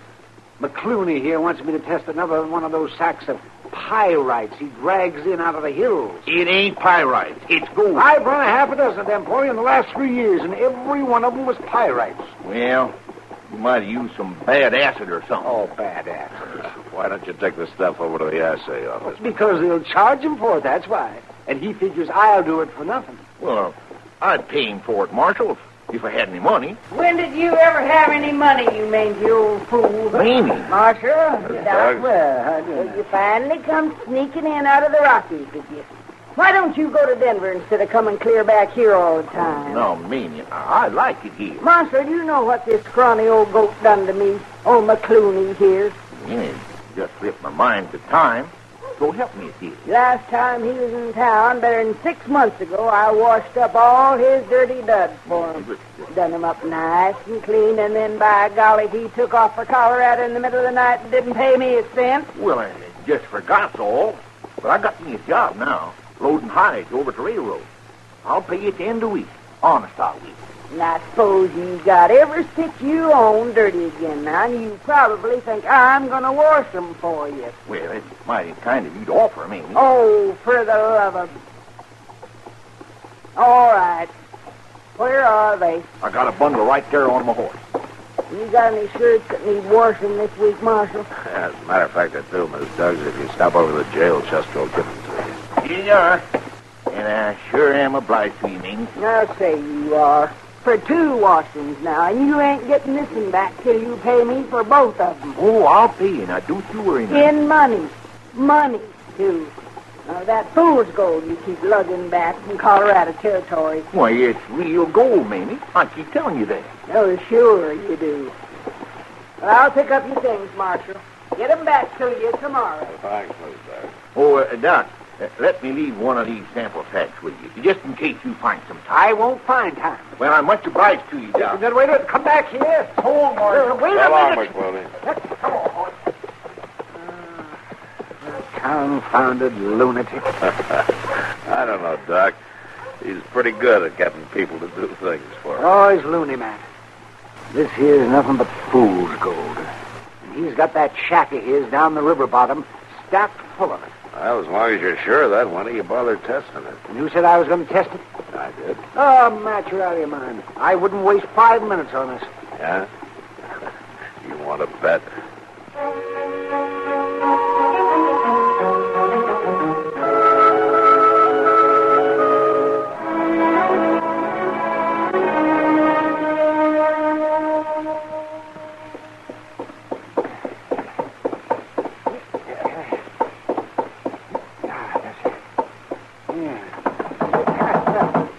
Matt, wake up. Matt? What? What is it? What's the matter? Yep. Is that you, Doc? Of course it's me. Open up, Matt. Oh, all right. All right. Don't knock that door down. Yo, what is it? What's the Matt, matter? I just went over to old Pop McCluny's shack to take him the results on that assay I run for him. Oh, what's all the excitement about? You find gold? No, of course not. It was just pyrite, same as the other. But somebody must have figured he had gold. Well, what do you mean? Well, you better get dressed, Matt. McCluny's dead. He's been murdered.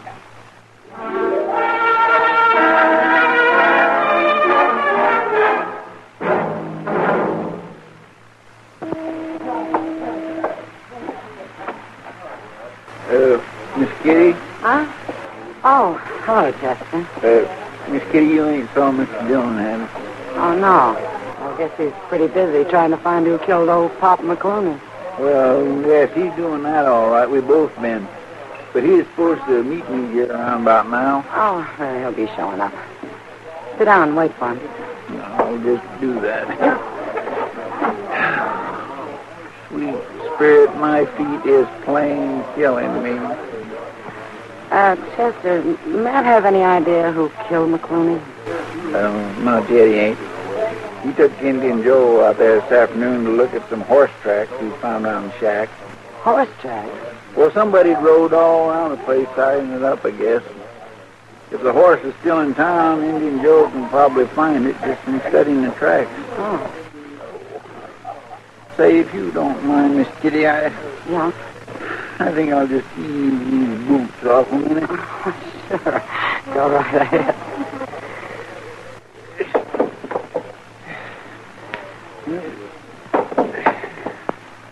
Oh, my, that feels good. You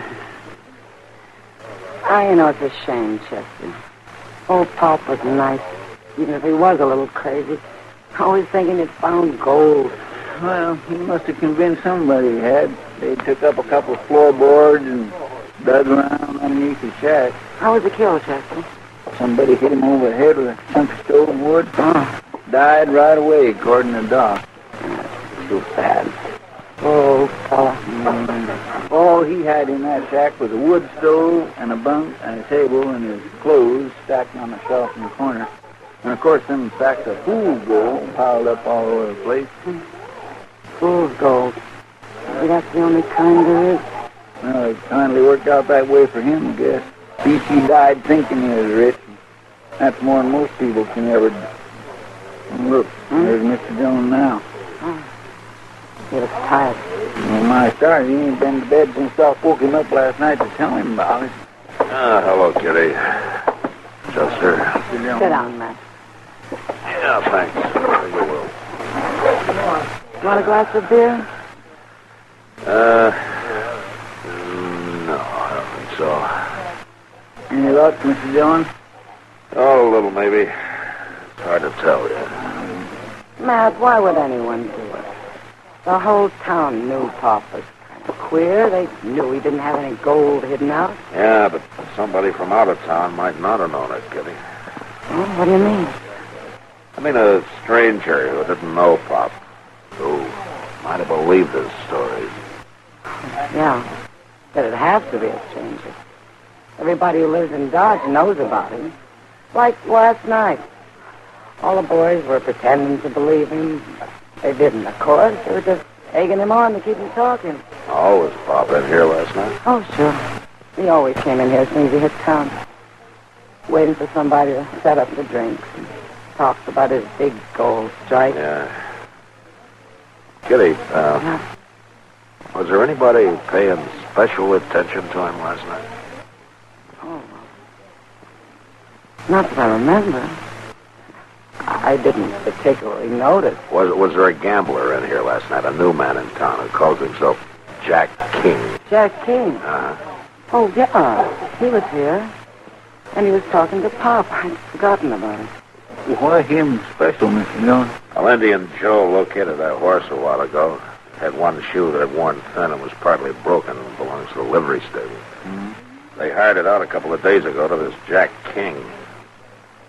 He brought it back this afternoon. You think he killed Pop? Well, he was out there last night. There's no doubt about that. The tracks prove it. Well, what did he say about it?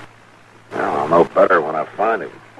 I've been looking everywhere. Well, it's no wonder the government don't pay peace officers much when they spend all their time loafing around saloons. Now, here, Mr. Dillon just this minute got here, Doc.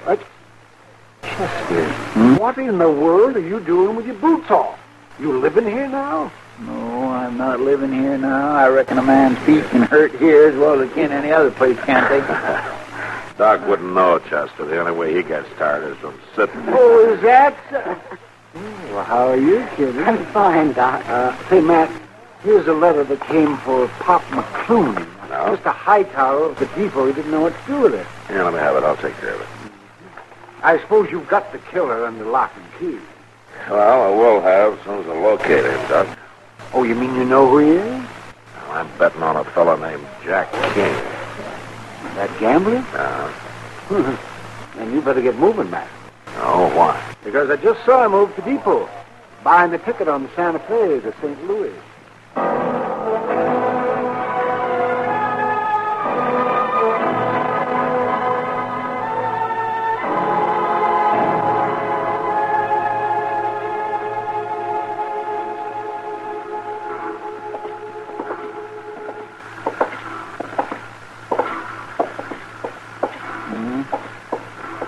Got scared and decided to make a run for it, Mr. Jones. Yeah, it kind of looks that way. Sure don't see no sign of him there on the platform. Well, he might be on the train. Mr. Hightower said that he was still here a few minutes ago. He couldn't. Wait a minute. What is it, Mr. Jones? What's the matter? Over there. There's a baggage truck here. Back's turned. I guess he hasn't saw us. Oh, he's seen us, all right.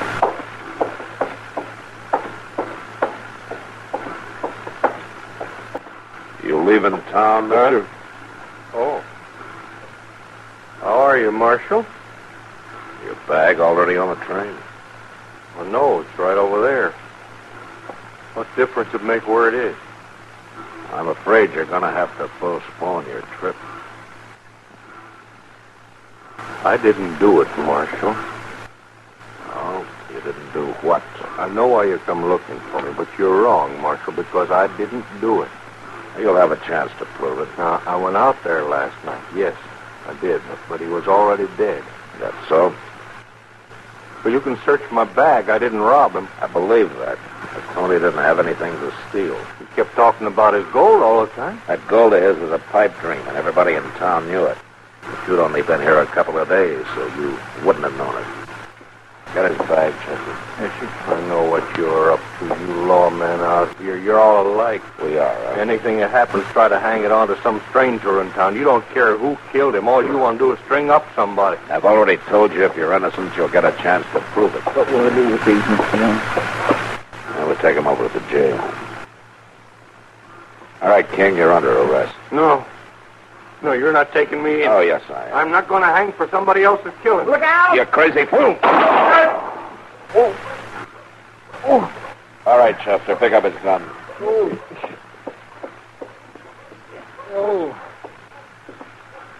Dillon, did you shoot him in the arm of purpose? Matter of fact, Chester, I was aiming for his other arm. Come on, mister, start walking.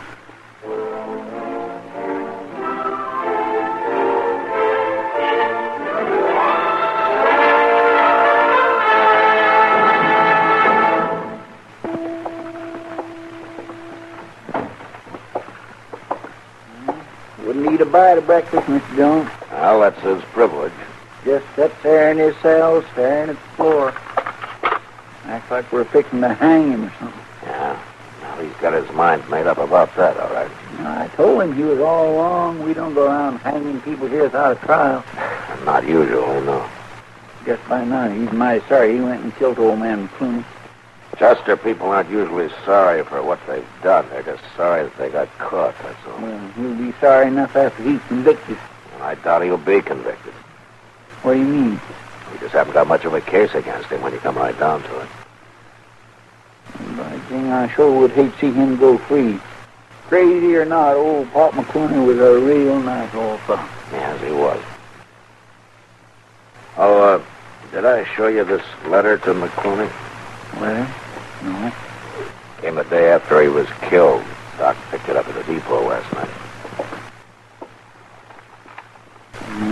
Dear Mr. McCluny, this is to... But Mr. Dillon? Yeah, there have been a dozen more like it over the last 2 years.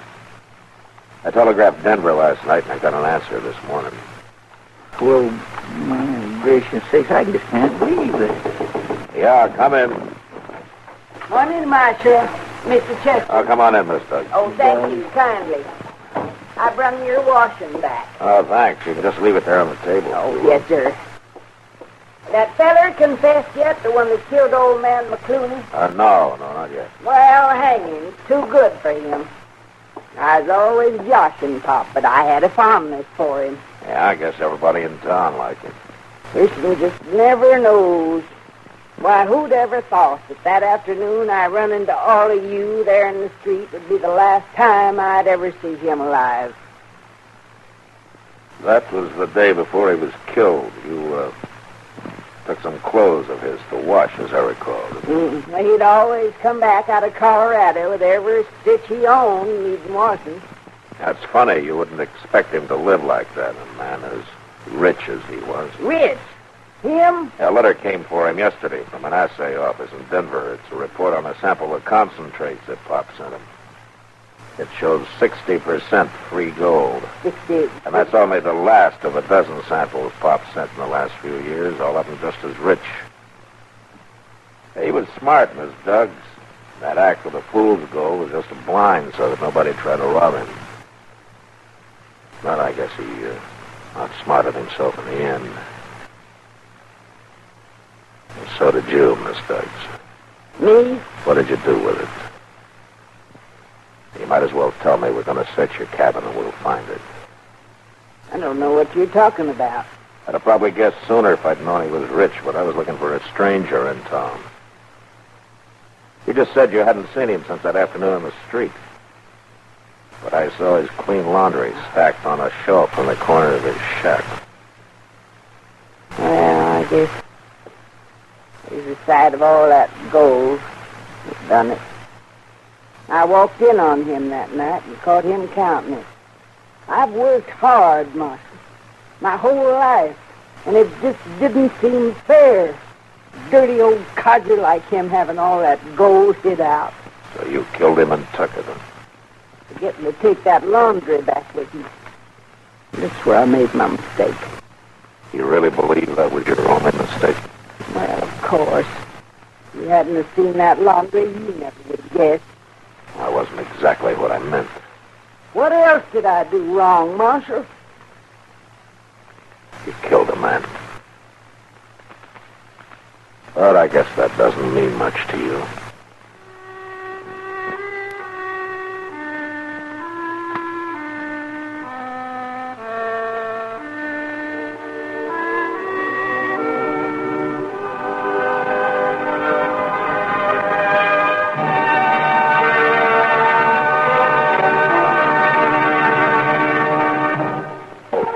Produced and directed by Norman McDonald, stars William Conrad as Matt Dillon, U.S. Marshal. The story was specially written for Gunsmoke by Les Crutchfield, with editorial supervision by John Meston.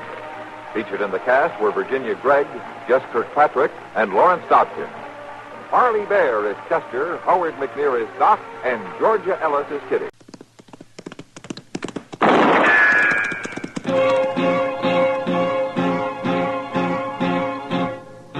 Around Dodge City and in the territory on West, there's just one way to handle the killers and the spoilers, and that's with a U.S. Marshal and the smell of Gunsmoke.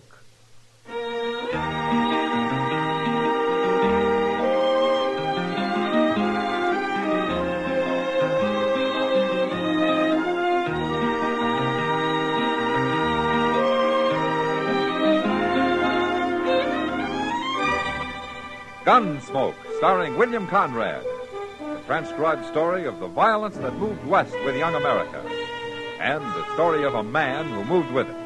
I'm that man. Matt Dillon, United States Marshal. The first man they look for and the last they want to meet. It's a chancy job, and it makes a man watchful. And a little lonely.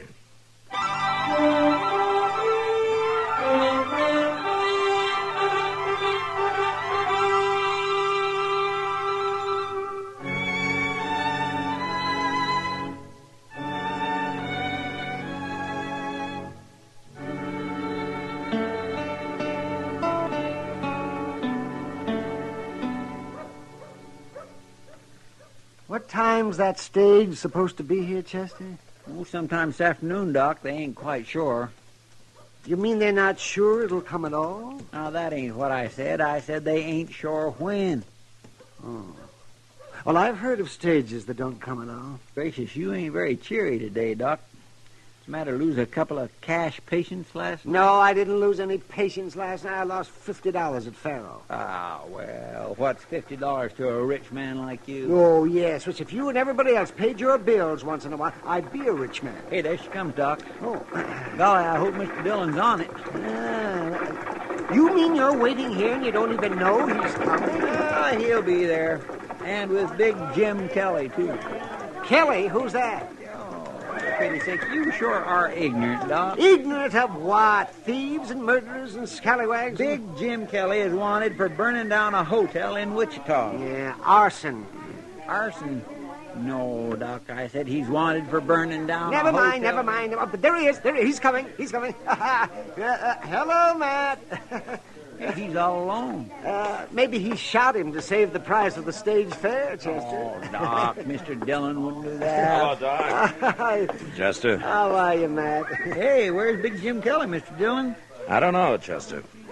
You didn't catch him? Well, I got close enough to put salt on his tail, but he got away. Well, how in the world did that happen? Well, he outsmarted me, Chester. Well, what's new in Dodge, anyway?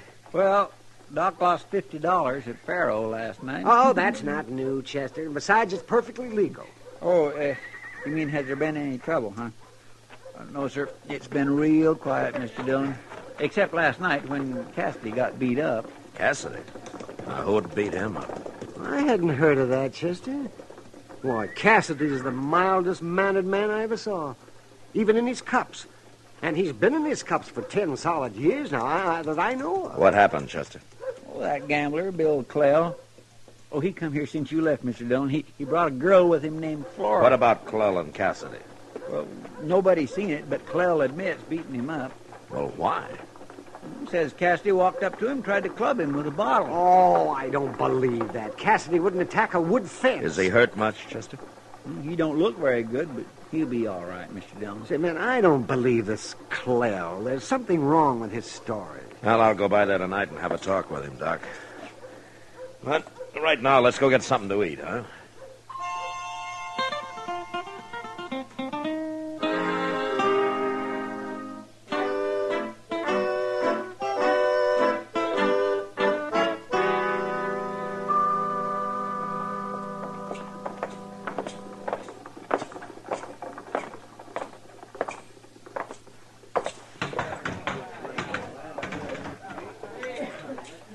Well, do you see Clell anywhere, Chester? No, sir, I don't. I guess he ain't come in yet tonight, Mr. Dillon. Yeah. Look, you go get your beer. I'm going to go over and say hello to Kitty over there. Okay, sir. But you come tell me when he does come in, huh? Yes, sir, I will. Okay.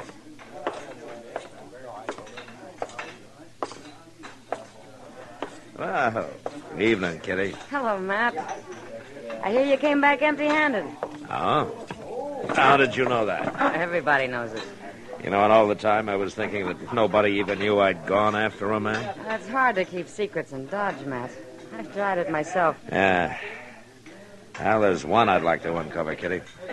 What was this man Clell doing beating up Cassidy last night? Well, I heard it was Cassidy went after him. Oh? Took a bottle to him, they say. Who says? You're right. Nobody saw it. But the way Clell told it, he was just as surprised as anybody. I have to admit, I kind of believe him, Matt. Oh, now, Kitty, you know Cassidy wouldn't attack anybody. Well, don't get me wrong. I'm not standing up for Clell. In fact, I don't even like him. Oh, what's wrong with it? Well, he's no good. I can tell by the way he treats Flora. She's a real unhappy girl, Matt. Well, that's no business of mine. And I don't like the idea of a poor, harmless drunk like Cassidy taking it from him. There's Flora now. You want to meet her? Huh? Oh, yeah, sure. Flora. Pretty little thing, isn't she? Yeah, she is. Hello, Kitty. Did you want me? You got a minute, honey? I want you to meet Marshal Dillon. Oh. Are you the marshal? I'm pleased to know you, Flora. Won't you sit down? Thanks. but I can't stay long. Mr. Clell will be in directly. You, work for Clell, Flora? My job's to steer people over to his faro table and then try to keep them there. You know. Yeah. How long have you known Clell? All my life, I guess. What? Oh, he sort of adopted me when I was 5, when my mother died. I'm only 18 now, Marshal. Well, that's mighty young. You look a little older than that. I wish I was 10 years older. Oh, why? Then maybe I could get away from him somehow. Oh, please, don't tell him that. No. Of course I won't. He married me last year. Oh? Oh, there he is now. He just came in. I'd better go. The tall man, Matt. The black derby. Yeah, I see him. I thought he'd be older. He only looks about 35. I'll be darned. There's Cassidy, too. Looks like he's following him. Yeah, he is. And he's got a gun in his hand. Cassidy's going to shoot him, Matt. Can't even hold that gun steady with both hands, Cassidy. I'm going to kill you, Clell. Put that gun away, Cassidy. I'll handle him. That's just about enough for you, Cassidy. Gonna break every bone in your body. All right, hold it, Clell. Stop kicking him. Mister, stay out of this. You kick him once more and you'll wake up in jail. Jail? Why, who are you? I'm the marshal here. Well, then why don't you arrest Cassidy? Didn't you see him try to shoot me? I saw him. Now, what's the trouble between you two? Look, Marshal, I give you my word I never saw this drunken bum before in my life. Took a bottle to me last night. This time he's got a gun. There must be something behind this, Clell. Cassidy's one of the most peaceful men in Dodge. Well, I swear it. I never saw him before. I'll tell you one thing, Marshal. Next time I see him, I'm going to kill him. Chester. Yes, sir. Cassidy's still out. Get him over to Doc's, will you? I'll come by there later. Yes, sir, I'll do it, Mr. Clell, if Cassidy tries to kill you, it's your right to protect yourself. But don't do it with your feet. Cassidy's friends might not like it. And I'm one of them.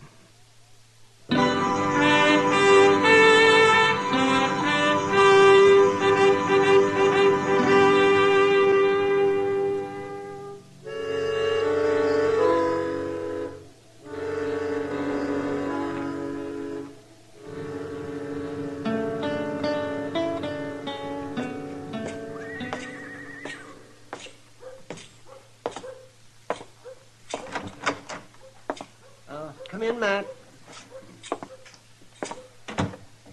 Hello, Doc.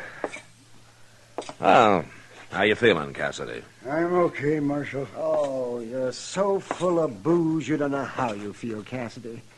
I told you you've got 2 broken ribs. That don't matter. I've had worse. Cassidy, what are you after Clell for? Why did you try to shoot him tonight? 13 years of hard drinking's lovely to think about. It's bad on the aim, Marshal. I had to hold that gun in both hands. He hit me before I get it off. Why were you trying to shoot him? I don't like his face. Doc, will you do something for me? Sure, yes, Cassidy. What is it? Make me sober. What? I mean real sober. Oh, I ain't going to quit forever, but I want to get sober for a spell. Well, I'm sorry, Cassidy. Medicine has no idea how to treat a man who drinks like you. No idea at all. There's nothing you can do? Nothing. If you want to get sober, you'll have to do it yourself. How? Stop drinking. Okay, I'll do it. If Marshal will help me. Me help you? Lock me up in jail, Marshal, and don't let me out for about a week. I can't drink that way. You'll do it, won't you? Well, ordinarily, I'd do anything I could to help you, Cassidy, but, no, not this time. Why not? Because you want to get sober so you can kill a man. Then I'll do it without your help. Oh, don't worry, Matt. He'll never stay sober long enough to do any harm. I never saw a man like him stop drinking yet. You never saw a man had a reason like I have, Doc. What is your reason, Cassidy? I'll tell you later, Marshal. When you come to hang me.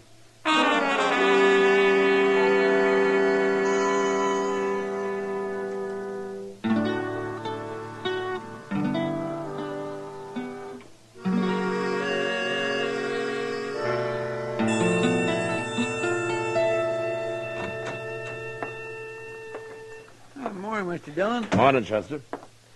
Where's the mail? Well, it's in, but they ain't got it sorted out yet. I'll go back and get it later. Okay.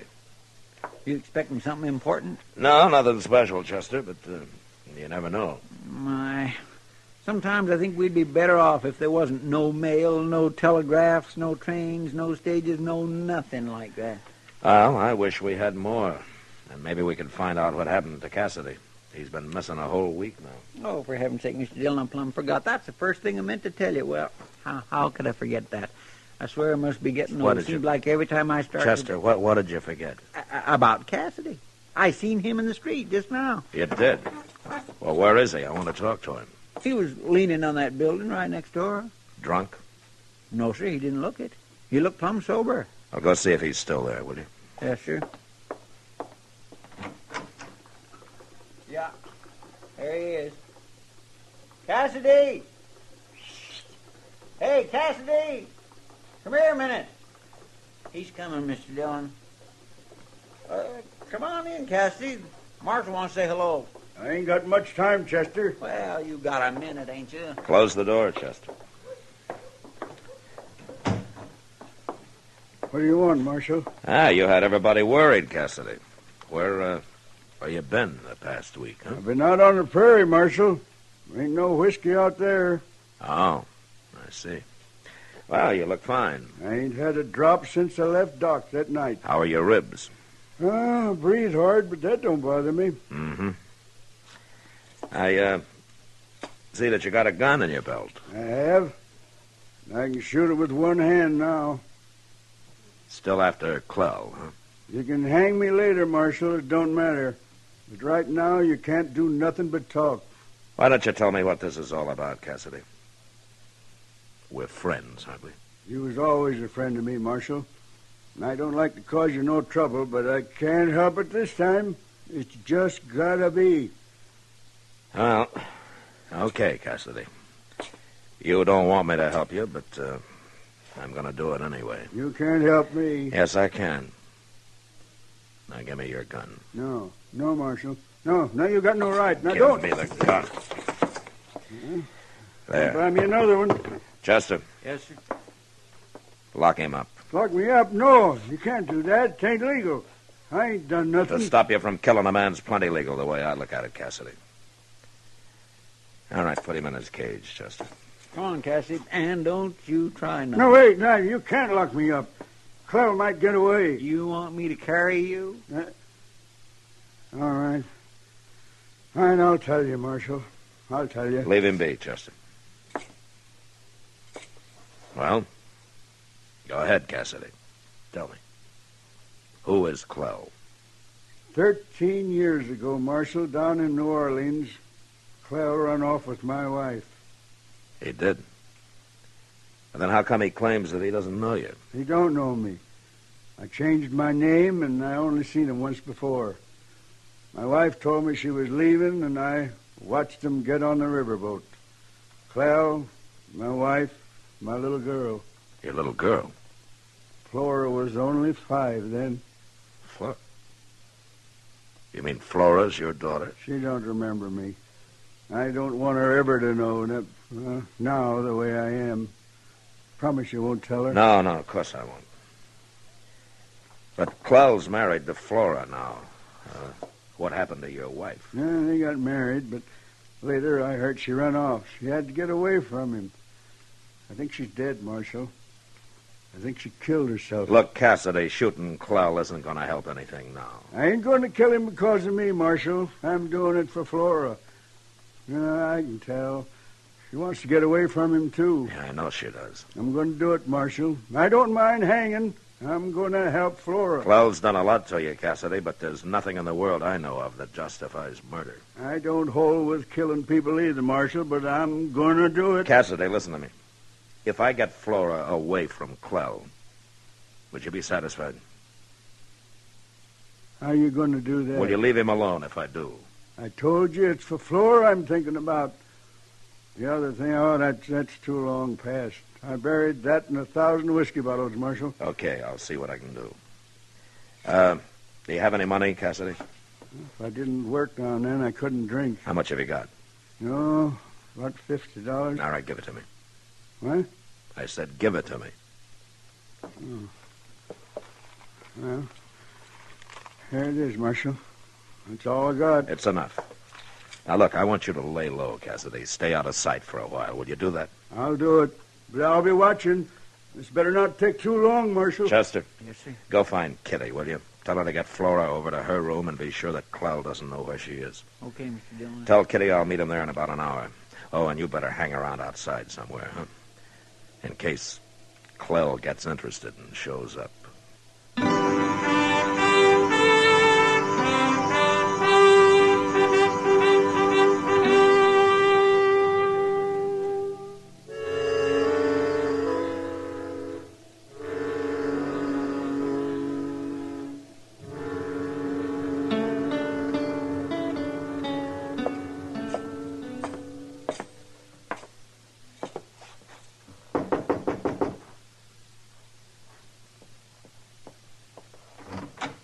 She's here, Matt. Come on in. Oh, thanks, Kitty. Ah, hello, Flora. Is there something wrong, Marshal? Yes, I think so. I told you, Kitty. I knew there Now, was. Flora, don't get upset. Whatever it is, I'm sure the marshal isn't after you. Give him a chance to explain. Is it about Mr. Clell, Marshal? It's about you, Flora. But I haven't done anything. No, you haven't done anything, Flora, but I'm going to help you do something. I don't understand. Tell me, if you were alone, free from Clell, where would you go? Oh, I tried to run away before, but he caught me. He beat me something terrible. Well, he won't catch you this time, Flora. Now, where do you want to go? Can you find a job in St. Louis? I'd like to go to New Orleans. Mr. Clell says I was born there. I'm sure I could find something to do there. I always wanted to go. Okay, here's $100, Flora. Now, that'll get you to New Orleans and keep you till you find work. $100? Oh, Marshal, I can't take that. Yes, you can. Now, go on, take it. Why are you giving it to me? Well, you're young. You still got a life ahead of you. That's reason enough. It's no use, Marshal. Mr. Clell would never let me go. Where is Clell now? At the Long Branch gambling. He'll be expecting me there soon. All right, then you'll have to hurry. There's a train out at 1 o'clock. That'll only give you about a half hour. But I can't go like this. What about my things? Go get what you need. Kitty will help you. Sure I will. Come on, Flora. But if Mr. Clell finds I'll me... be at the depot. If Clell does find you, it won't do him any good. I'll see that you get on that train alone, Flora.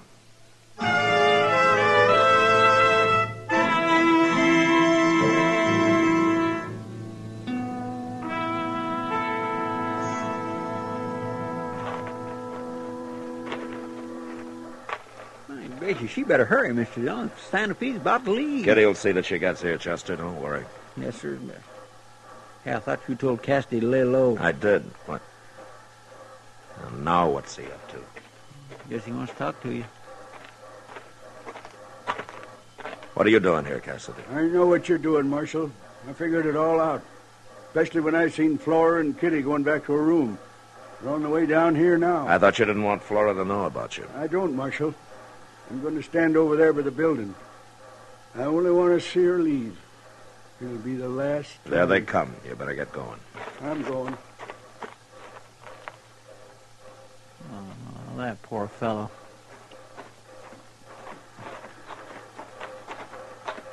Hello, Matt. Marshal. Take Flora's bag, will you, Chester, and throw it on the train for her. Sure. Here, give me your bag, Flora. I'll take care of it for you. Thanks, Chester. I'll go find you a seat. I thought we'd never make it, Matt. Oh, you barely did. Well, Flora, we'll say goodbye here. You better follow Chester. Goodbye, Marshal. I don't know why you're doing this, but... Well... I just can't seem to say anything. You don't have to. Good luck. Goodbye, honey. I'm awful happy for you. You'll make out fine. I know you will. I kind of hate to leave you, Kitty. You get going. Train's about to leave. Go on now. All right. Goodbye. Goodbye. You're a good girl, Matt. Yeah, she is. And I'm kind of wondering myself why you're doing this. Well, I'll tell you, Kitty, later. They're about to leave. Now she'll make it. What about Chester? He's still in the car there. It doesn't matter. He's always wanted to go to St. Louis. And he... Matt, look. What? It's Clell. He's after her. Hey, you stay here, Kitty. Yeah, hurry, Matt. Flora, don't you get on that train.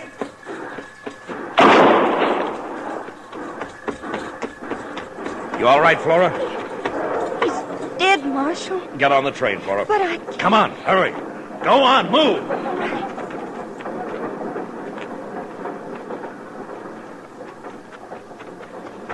Cassidy shot him, Mr. Dillon. I seen him through the train window. Yeah, I saw him, Chester. Now, here he comes now. Watch him. Yes, sir. I killed him, Marshal. Here's my gun. Take it. I should have locked this gun up. You went back to the office for it, didn't you? I thought something would go wrong, and it almost did, too. I'd have stopped him, Cassidy. You wouldn't have killed him, Marshal. He can't ever follow her now. You're under arrest, Cassidy. You can hang me, I don't care. Only one thing, Marshal. Yeah, I know. Chester, I'll lock him up. You go buy him a bottle, will you? He's been sober long enough. No, Marshal. That's what I was going to say. I kind of like it this way. I ain't feeling sorry for myself no more. I'm through drinking the rest of my life. However long that's going to be. Cassidy. Yeah? Nothing. All right, come on. Walk ahead of me.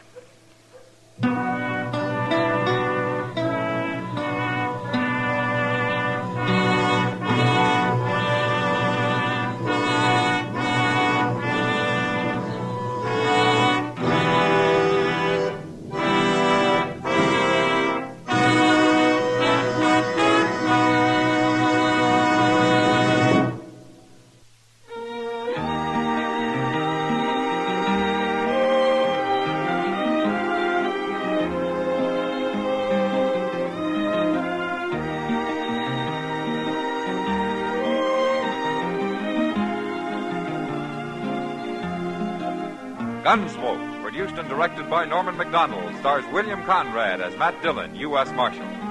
Our story was specially written for Gunsmoke by John Meston, with music composed and conducted by Rex Corey. Sound patterns by Tom Hanley and Ray Kemper. Featured in the cast were Lawrence Dobkin, Eleanor Tannen, and Ralph Moody. Parley Bear as Chester, Howard McNear as Doc, and Georgia Ellis as Kitty.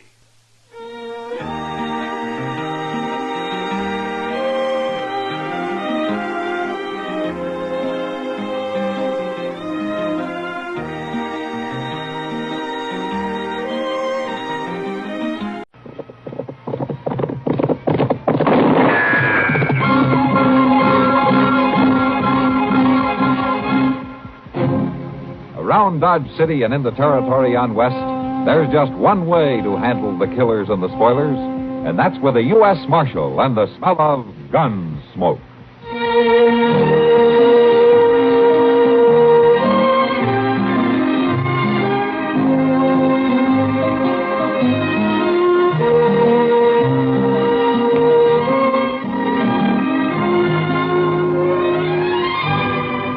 Gunsmoke, starring William Conrad, the story of the violence that moved west with young America, and the story of a man who moved with it. I'm that man, Matt Dillon, United States Marshal. The first man they look for and the last they want to meet. It's a chancy job, and it makes a man watchful and a little lonely.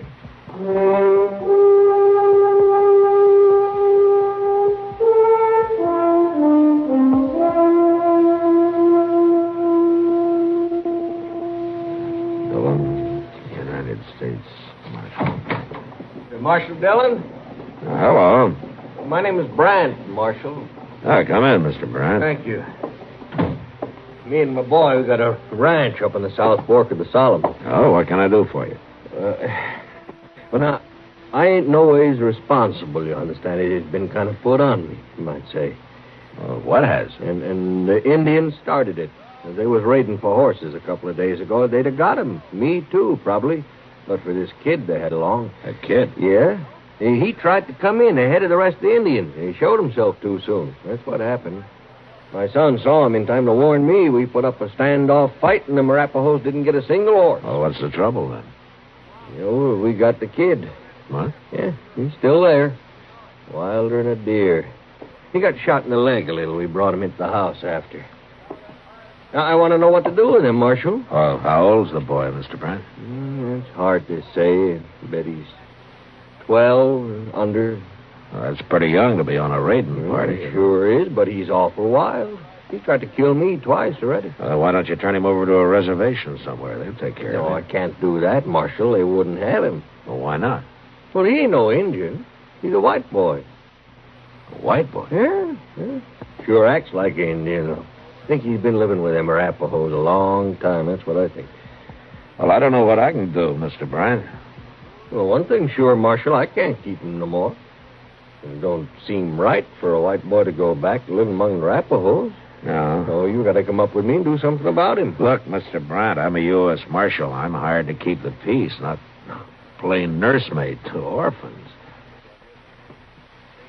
You're the only man I ever heard of around here. Thought might help that boy. Well, if you won't, you won't. Just have to run him off into the prairie, I guess. Well, wait a minute, Mr. Bryant. All right. We'll ride back out with you in the morning.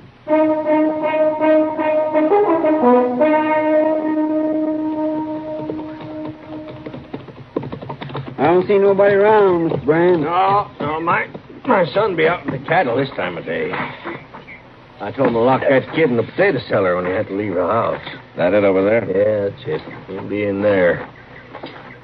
Now, we just open the door, Marshal, and maybe he'll come out. All right. You grab him if he runs, Chester. Yes, sir. Yeah, you watch out for him. He'll do anything, that kid. Hey, kid. You come on out here. Stand back now.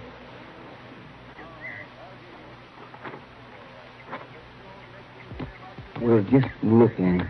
You wouldn't hardly know he was a white boy, Mr. Dillon. Hello, son.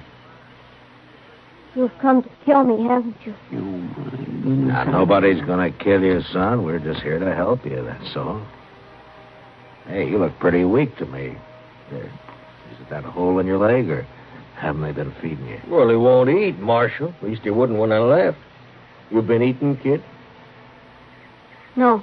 See what I mean? It's easier to be tortured on an empty stomach. Now, son, nobody's going to torture you, and nobody's going to kill you. I would like to have a look at that leg, though, where you got hit.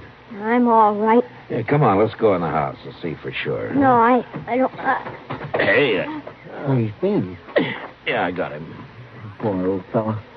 Why haven't you done anything about this bullet in his leg, Brad? Well, I tried, Marshal. He wouldn't let me near it. He tried to bite me. Well, he can't fight much now. All right, come on, show me where to put him.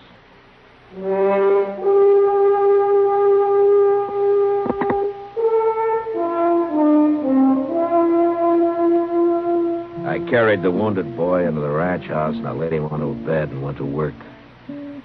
He came to in the middle of the operation, but he didn't move a muscle or utter a sound.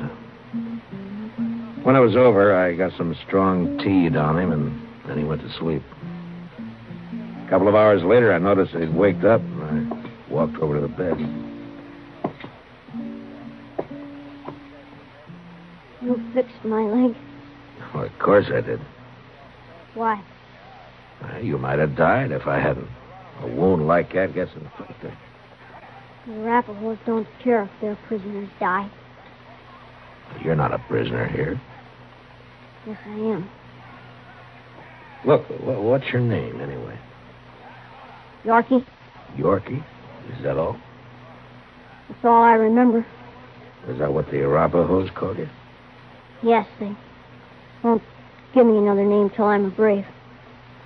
Well, Yorkie's a white man's name. Where are your parents? Killed in a raid, they told me. I've been an Arapaho ever since. Huh. What was your father's name? Do you know? I was too young. Then how come you remember English so well? An old man of the tribe makes me talk every day. I don't know where he learned, but He says it'll come to use later when I'm a brave. There are wars against the white man. Well, Yorkie, you are a white man. Yes, but I live with the Arapahoes. Well, you did, but you're back among your own people now. You gotta learn to live a different life. No. You mean you want to go back with the Indians? First, I have to make a big coup. Make a big coup? What for? I'll be killed if I don't. What are you talking about? I allowed myself to be seen and exposed to the raiding party. Well, I'll be killed if I don't make a coup and return with a scalp or some horses. You? A kid like you? Unless you kill me first. Yorkie, nobody's gonna kill you. You get that out of your head. You're not gonna kill anybody either. Or steal any horses, so you forget about that. If I make a big coup, my mistake on the raid will be forgiven. And I'll be the youngest brave in the whole tribe. Well, we'll argue about that later, but what were you doing on this raid in the first place? A white boy must prove himself many times. It's harder than for an Indian. That's why they let me come. I see. Yeah, you got yourself quite a problem, haven't you, Yorkie? But right now, why don't you go back to sleep for a while, huh? And I'll have some soup for you when you wake up.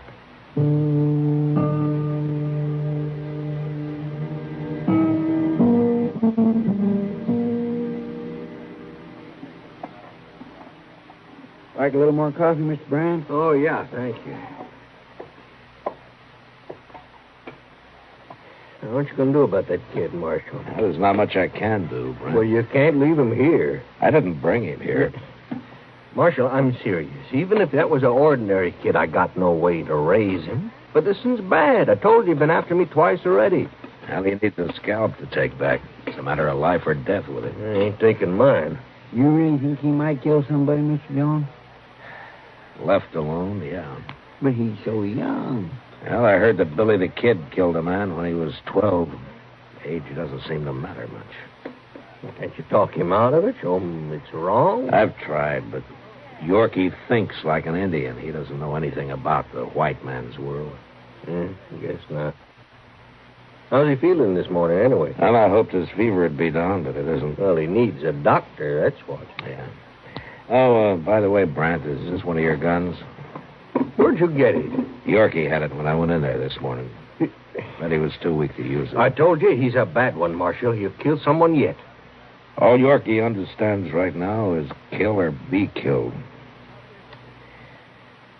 Why don't you get your wagon, Brant? We'll take him into Dodge.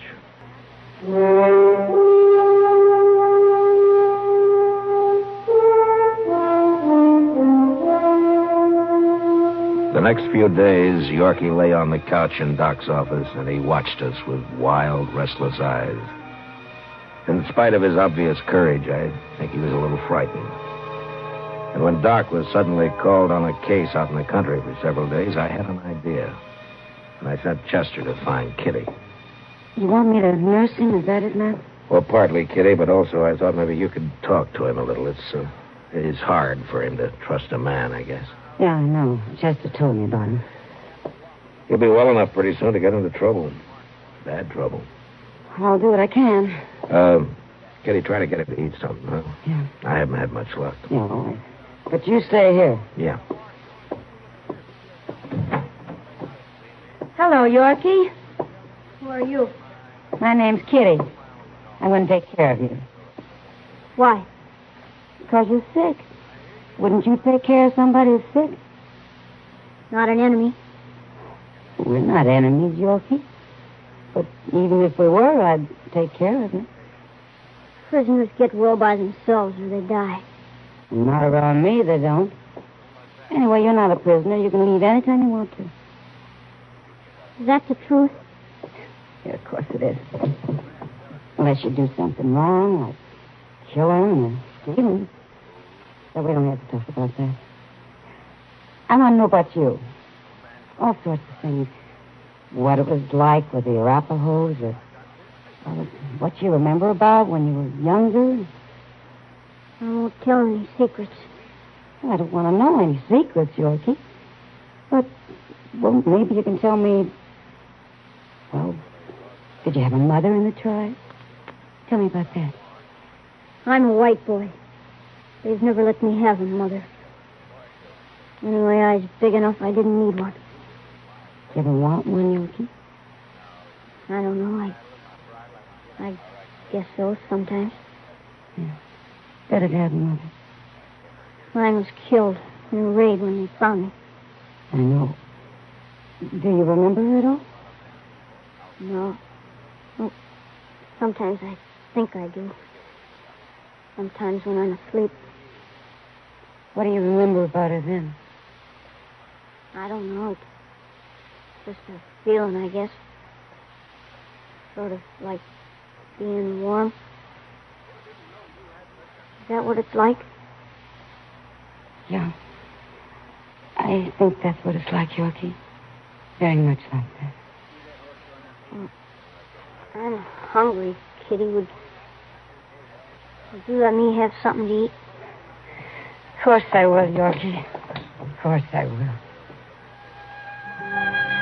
Kitty spent as much time with Yorkie as she could manage, and whenever she'd been with him, he always seemed calmer and less frightened. And we began to have hopes that maybe the boy would take to his new life after all. Chester and I were busy, and except for taking some food up now and then, we turned Yorkie's care over to Kitty completely. When'll Doc be back, Mr. Dillon? Well, he sent word he'd have to be out there another day. I guess Miss Taylor's been real sick. You reckon maybe Yorkie could just live with Doc? Oh, I don't know what to do with him, Chester. Maybe he ought to be out on a ranch somewhere. I don't know. That's where we got to do something with him. Where's Yorkie? He's upstairs, Kitty. Have you been up there today? Have you seen him? Well, no. Well, Yorkie's gone, Matt. What? I'll go take a look. I've already searched the place. He isn't there. Well, let's go look in the street, Chester. Maybe somebody's seen him. You better find him. That's all I can say. We'll find him, Kitty. Don't worry. Maybe he's got a hold of a gun somewhere. I hope not. Anyway, if he's as smart as I think he is, he'll locate a horse to get away on first. Maybe a couple of them. Just when I was beginning to think he was going to settle down a little. You never know. I still got faith in that kid somehow. Well, let's cross over to Moss-Grimmick's stable there, huh? There's Moss yonder. Yeah. Hey, Moss. Oh, Marshal. Chester. Oh, Moss. I was going to come see you, Marshal. Oh? That kid you brought into Dodge the other day. What about him? I caught him trying to steal one of my horses. You got Yorkie? Where is he, Moss? Back here. He put up quite a fight for a sick boy, Marshal. A little wildcat. Had to tie him up, finally. Throwed him in the saddle room there. Sure a mean one. There he is. Little devil, he'll hang yet. Here, give me your knife, Chester. Don't untie him, Marshal. I'll handle him all right, Moss. Here you are, Mr. Dillon. Oh, Yorkie, I'm sorry this happened. I'd have given you a horse if you'd asked me. There. I wasn't going to steal him. Then what was you doing riding him out of that stall, young fella? Wait a minute, Moss. You say you weren't going to steal him, Yorkie? No. Well, what were you doing then? Kitty didn't come, and I got lonely. I don't know. Oh, I think I do. You just wanted to be around something familiar, something you know. Isn't that right? I guess so. And you lived with horses all your life. You know them pretty well, so you came over here, huh? I wasn't going to steal him. I just wanted to get on him. You know, I half believe the boy, Marshal. He's telling the truth, Moss. Yorkie, I'm sorry I treated you rough. Now, why didn't you tell me? What are you going to do with me now? Well, Doc will be back tomorrow, Yorkie. If he says it's okay for you to stay up, you can. And in the meantime, Kitty will be there. All right. I tell you what, Yorkie, you get well, you come over here, I'll give you a horse to ride. You will? Sure, I got lots of horses. You can take your pick. I don't understand you. Well, he trusts you, Yorkie. We all do. You shouldn't trust anybody. Well, maybe not, but we do anyway. Hey, Moss, I got an idea. Yeah, Marshal? I don't suppose you could use a stable boy around here, huh? Some kid who really knows horses and who's used to hard work? Well, I don't have much money, Marshal, but I could feed him a little. Maybe fix him a bed in the saddle room here. course, a good boy is like a good horse, you know. There's bound to be some hot blood in him. Try to lift my hair, I'll whop him good. That clear, young fella? You're talking about me? Why, of course they're talking about you, Yorkie. One thing, I can't hire nobody unless he has a whole name. Well, Mouse Yorkie don't know his last name. Well, call him anything. Kelly, huh? That's a good name. Yorkie Kelly? Grimmick and Kelly. Sounds all right to me. But you people get out of here now. I got work to do. And, Yorkie, when Doc says you're fitting, you come back. I'll be back, Moss.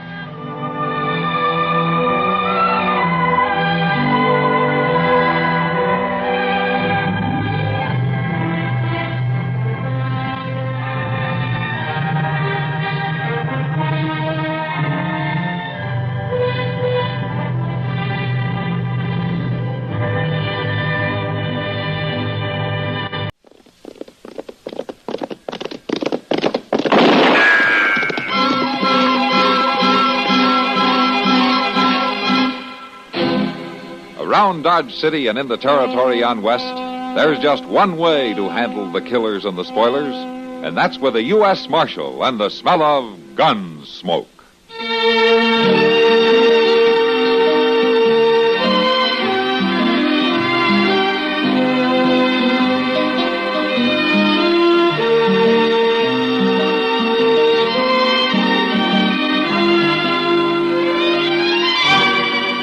Gunsmoke, starring William Conrad, the story of the violence that moved west with young America, and the story of a man who moved with it. I'm that man, Matt Dillon, United States Marshal. The first man they look for and the last they want to meet. It's a chancy job, and it makes a man watchful and a little lonely.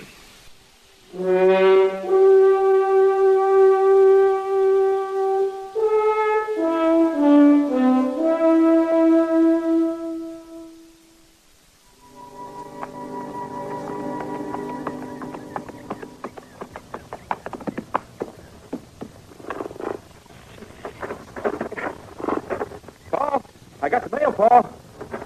We got a letter from Brother Ben. I brought it to read for you, Paul.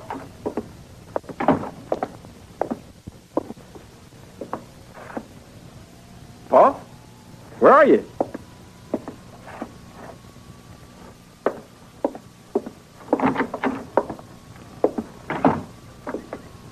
Paul?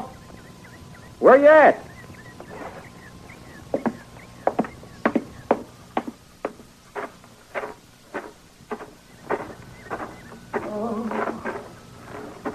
Paul? Paul, where are you?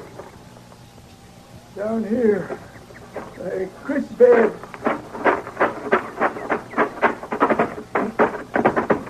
What are you doing here, Paul? Paul, you sick? Fetch me to the house. You've been beat. Who done it, Paul? The house. Fetch me there, boy. Sure. Sure, Paul. I'll do that right now. Up. Oh. Can you make it on your feet? You'd rather I carry you, Paul? Oh, I can walk. Tell me, Paul. Who done this to you? Just get me to bed, boy. You know who done it? You seen him before? Yeah, I know him. Tell me his name, Paul. No, ain't no use in your knowing. Sure there is. Sure, I'll go after him. No. Oh, you ain't going no place. Well, then there's the law, Paul. It ain't right for him to go all free. No, leave it be, boy. I ain't never had no need for the law. But, Paul... I said leave it be. You go ahead. Open the door for me. I'll walk in by myself. Hello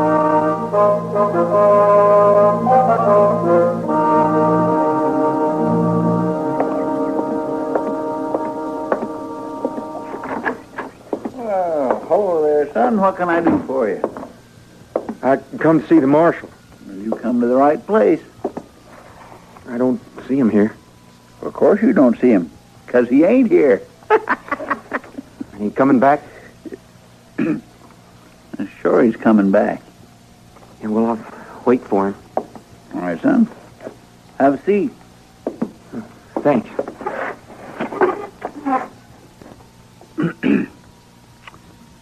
Might be that I could help you. Me being the marshal's assistant, you might say. I'll wait. Oh, sure. I just thought I might maybe could save us some time before he got here. I said I wanted to see the marshal. Well, all right, son. All right. Ain't no call to be so huffy about it. All right. Oh, Mr. Dillon, I'm glad you come. You got trouble, Chester? It ain't exactly trouble, but this young fellow is mighty all-fired serious about seeing you. I couldn't do nothing for him at all. Is that so? Yeah. You want to see me, son? Yeah, Marshal. Yeah, I sure do. Oh, what's your name? Jess Burris. Burris?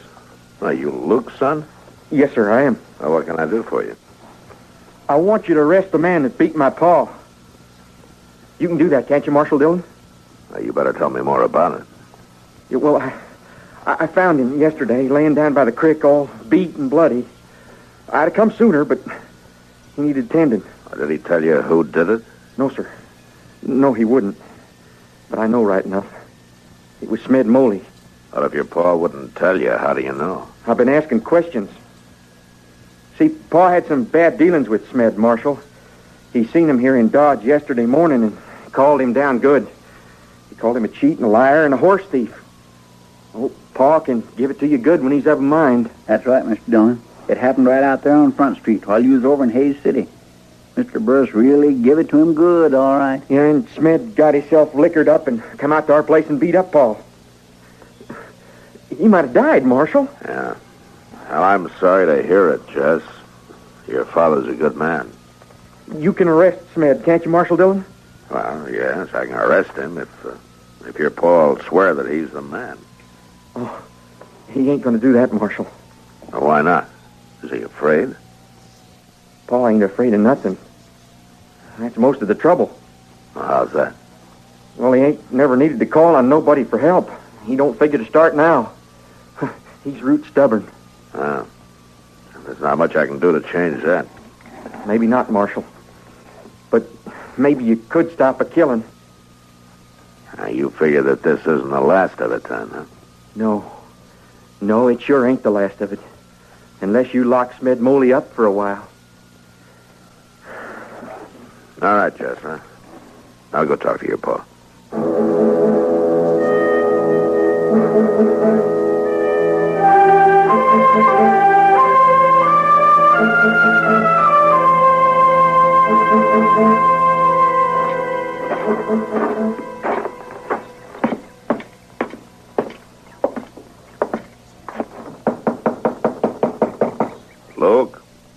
Luke Burris. Who's there? Matt Dillon. I'd like to talk to you. Come on in, Marshal.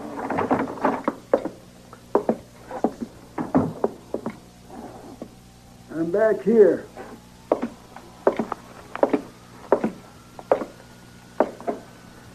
Well, sorry to see you laid up, Luke.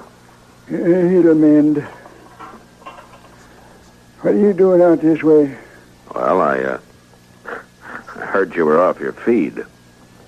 You didn't come to pay no sick call, Marshal. No, I guess I didn't, Luke. I was hoping you'd help me out. How would that be? I need you as a witness, Luke, as soon as you're able to travel. Witness for what? Witness against Smed Moley. I told the boy to leave it be. Jess is trying to protect you, Luke, and see that there's no more trouble. I don't need no help. I ain't never needed no help. Looks like you might have used some yesterday. He jumped me when I wasn't ready for him. But I can handle Moley, Marshal.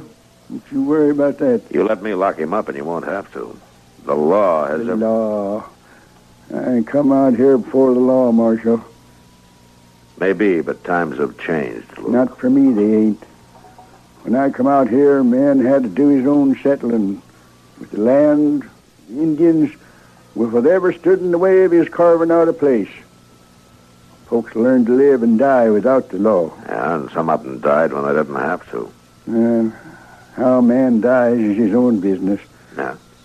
If he's the only one dying.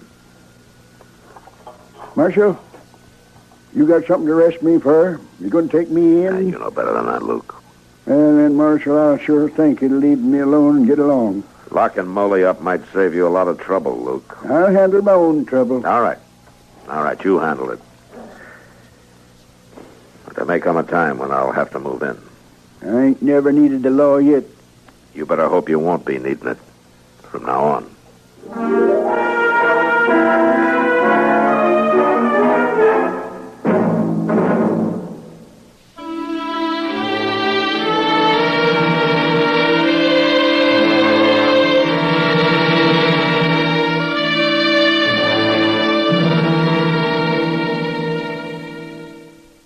Pete? Hello, Matt. Hello, Kitty. Sit down. Thanks. Well, the law business must be pretty good. Oh? How's that? You're usually in here earlier than this. Yeah. Well, it's not that business is good, I can tell you that. Matter of fact, Kitty, I'm having a hard time selling the law. Oh, what do you mean? Old man Burris. He got beat half to death yesterday. And he won't let me haul in the fellow that did it. Mad Molly. Yeah, Mad Molly. How did you know? Everybody knows. He's been here at the bar all day bragging about it. How the old man got uppity with him and how he fixed it. Oh, yeah, he's still here. Down at the far end there. Yeah, I see him. Well, I guess I better have a talk with him. All right, man. I showed him, all right. I showed him. Ain't nobody gonna talk about horse whipping Smith and Molly. Molly. Well, now, the marshal. Yeah. I want to talk to you. All right, you go right ahead, Marshal. You go right ahead. Ain't nothing you can do to me. I don't count on it. I know ain't nothing you can do, Marshal. I seen the boy. What boy? Luke's boy, Marshal. Big fella like him nearly to crying.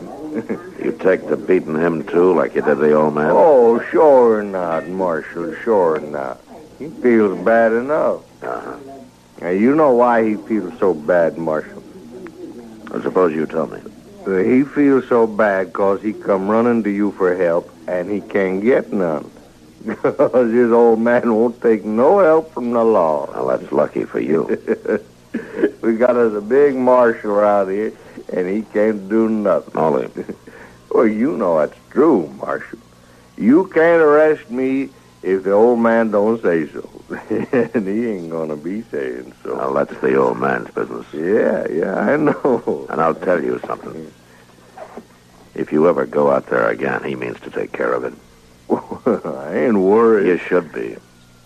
Because if the old man doesn't handle you, I will. Well, Marshal, you can. Yes, Molly, I can. But if you're smart, you won't make me prove it.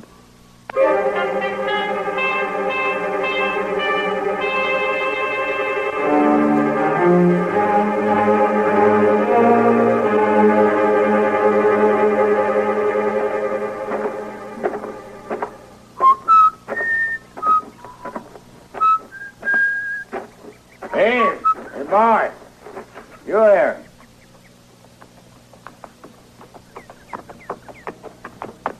You ain't got no business coming out here no more? Seems to me I got business here. Unfinished business. What do you want? I want to see your old man. You seen him enough. Yeah, that's the way I figured it, too. I figured I'd seen him enough. But I've been hearing different. What do you mean? Been hearing from folks around town your pa been talking unkindly about me. Downright unkindly. How'd you expect him to talk? Well, I figured I closed his mouth some other day, boy. Pa ain't afraid of you. No, I I guess he ain't yet. I guess I got to show him some more. You ain't going after him again? Well, now, you ain't figuring this through. Well, you got a gun, ain't you, boy? And I can use it. All right, boy. Seeing you got the drop on me, I'll just ride off. You shouldn't have threatened me, boy. Here!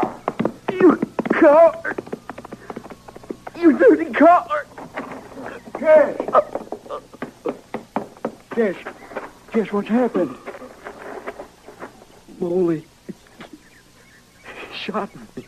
Oh, the murdering, thieving. Shot my boy and rode away. Next time I see him, I'll kill him, sure. Jess, are you hurt bad, boy? Oh, it ain't nothing, Jess, nothing at all. Now, I'll get you to the doc, and he'll fix you up in no time. Don't you fret none. I'll go and fetch the wagon.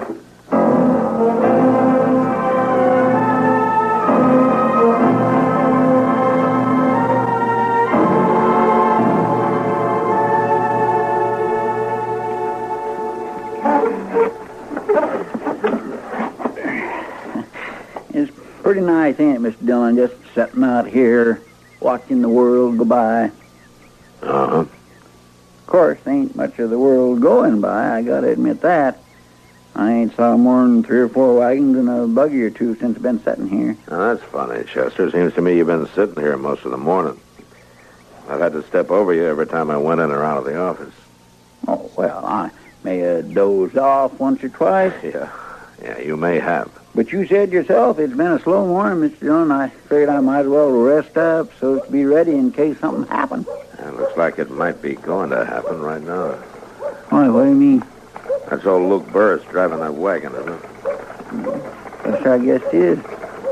Well, he must be feeling better. Well, he may be, but there's somebody in the wagon bed who isn't feeling so good.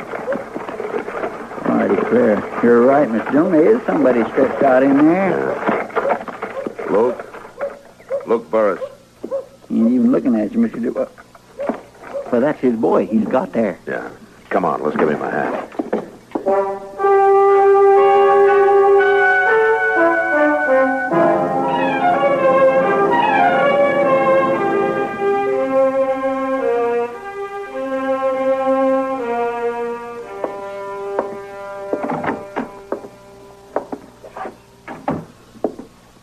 How is he, Doc? He's not good, Matt. Is he going to make it? He hasn't got a chance. The bullet was fired at point-blank range. It's a shame. Yeah. Can I go in? He can't do him any harm now. He's only got a few minutes. Come on. Yeah.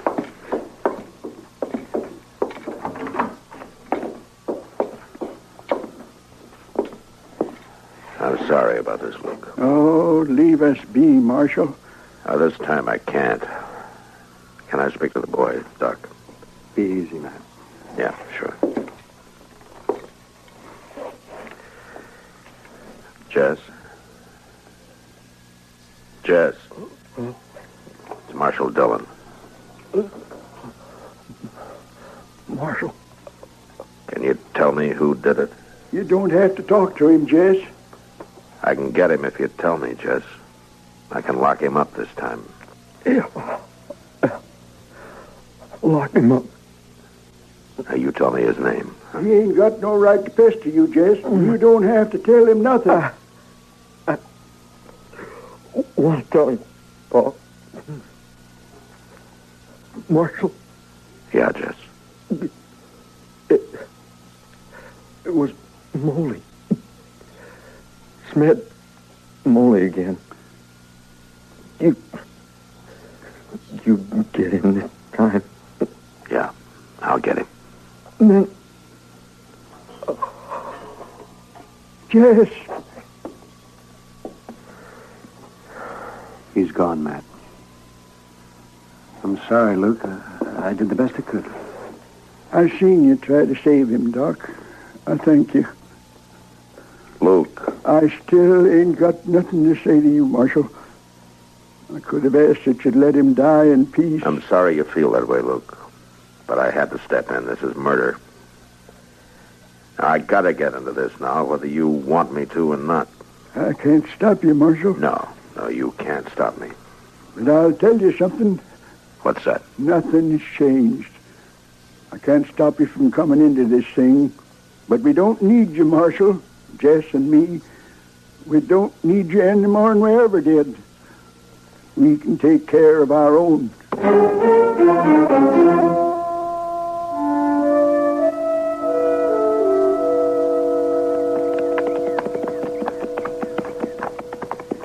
I've been kindly hankering to go back to Texas for some time now, but this sure ain't the way I'd like to make the trip. Uh-huh. Trailing a man for a day and a night can sure wear a fella down. Ain't that right, Mr. Jones? Yeah.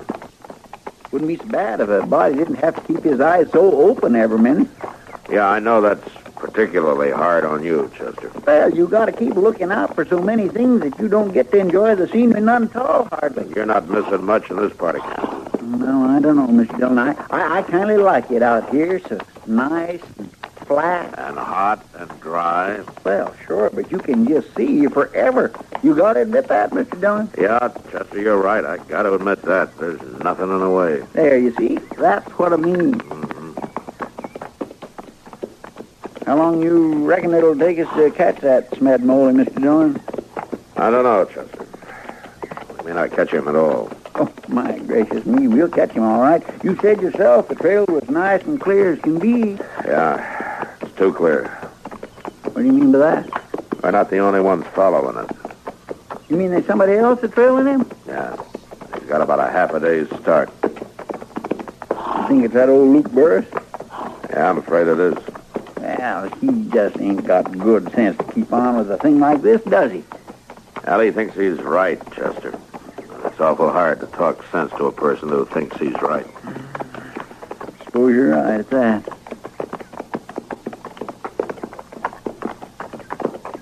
What county, Mr. John? Seems like it's a shack stuck way out here. Yeah. Now let's head for it.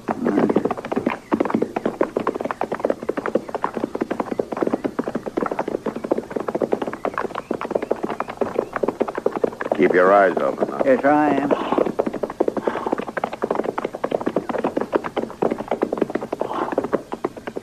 All right, we'll leave the horses here.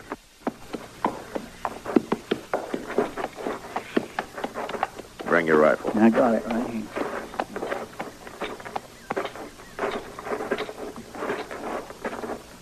Don't worry, Marshal. You won't need your guns. That's old Luke. Yeah, come on.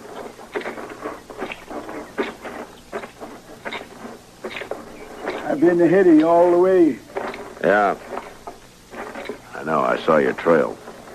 No sense both of us making this trip. I told you, Luke, when it's murder, it's my business. Well, there ain't no need. Now, we'll see. I already seen. What do you mean? Come inside, Marshal. Come on, inside. Come on, Chester.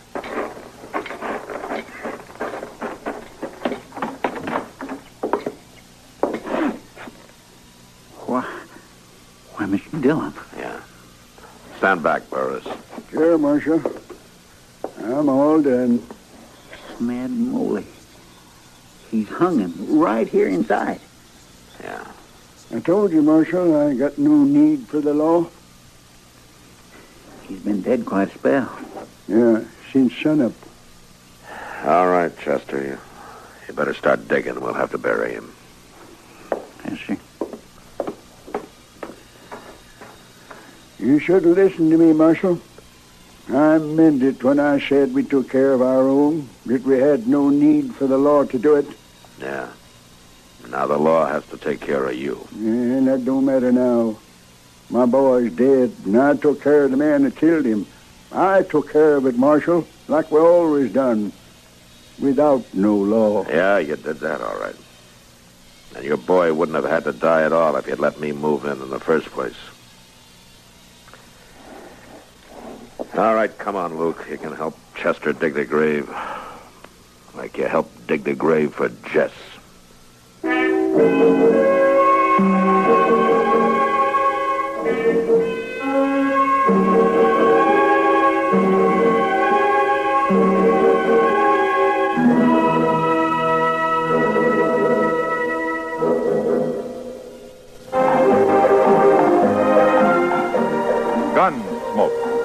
Produced and directed in Hollywood by Norman McDonald, stars William Conrad as Matt Dillon, U.S. Marshal. The story was specially written for Gunsmoke by Marion Clark, with editorial supervision by John Meston. Featured in the cast were Ralph Moody, Dick Crenna, and Lawrence Dobkin. Harley Bear is Chester, Howard McNear is Doc, and Georgia Hawkins.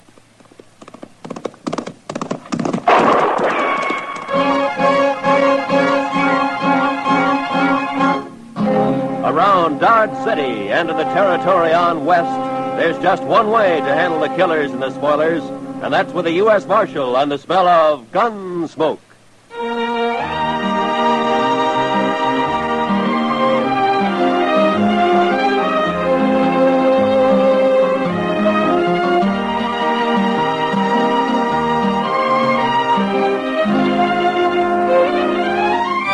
Gunsmoke, starring William Conrad, the transcribed story of the violence that moved west with young America, the story of a man who moved with it, Matt Dillon, United States Marshal.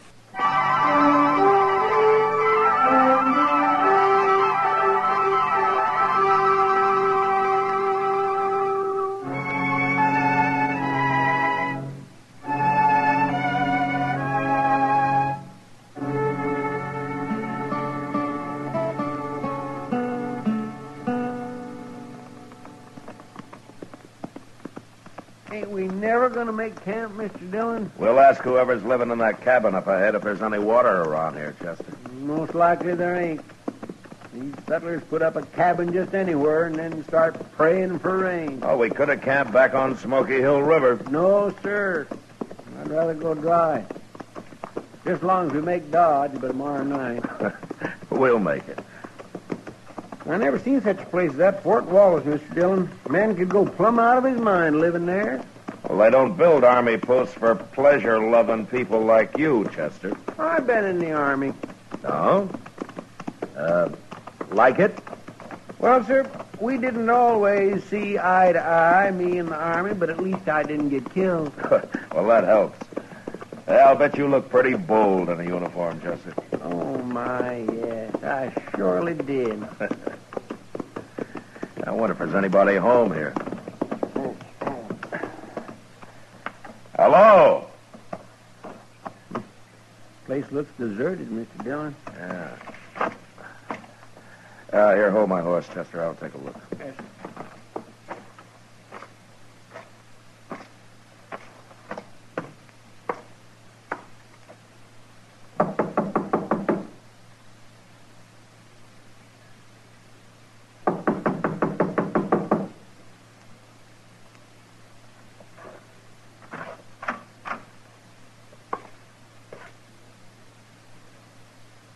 Ain't nobody home?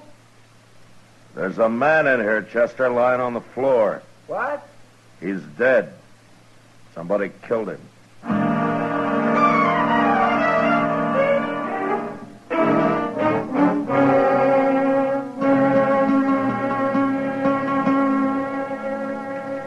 We'll put the fire out now, Mr. Dillon. Yeah, we better get started. Looks like rain this morning. Yeah, it's too early to tell for sure. Too bad we don't know that fellow's name, Mr. Dillon. Sure do hate to bury a man and not even put a marker on his grave. I'd rather know the name of the man that killed him. Yeah. It's awful easy to get by with killing a man way out here. Yeah, too easy.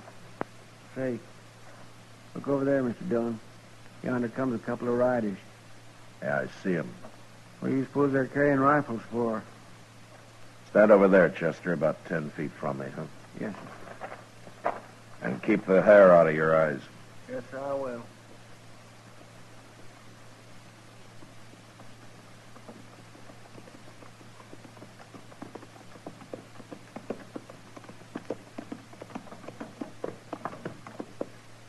What are you men doing here? Do you own this place? I wouldn't live in a shack like that. We got a real house over on Turkey Bend. But that don't answer my question, mister. What are you doing here?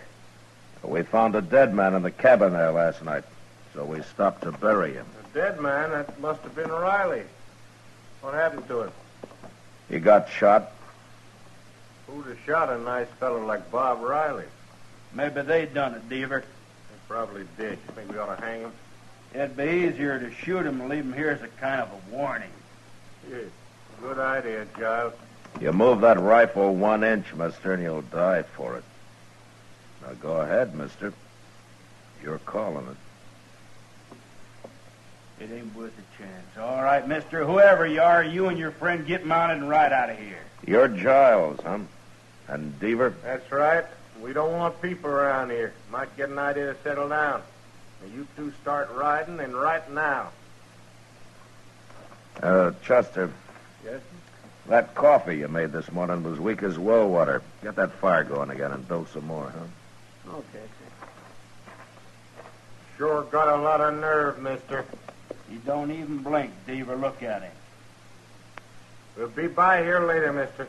We won't ride up so close next time. You better be nowheres around. Come on, Giles.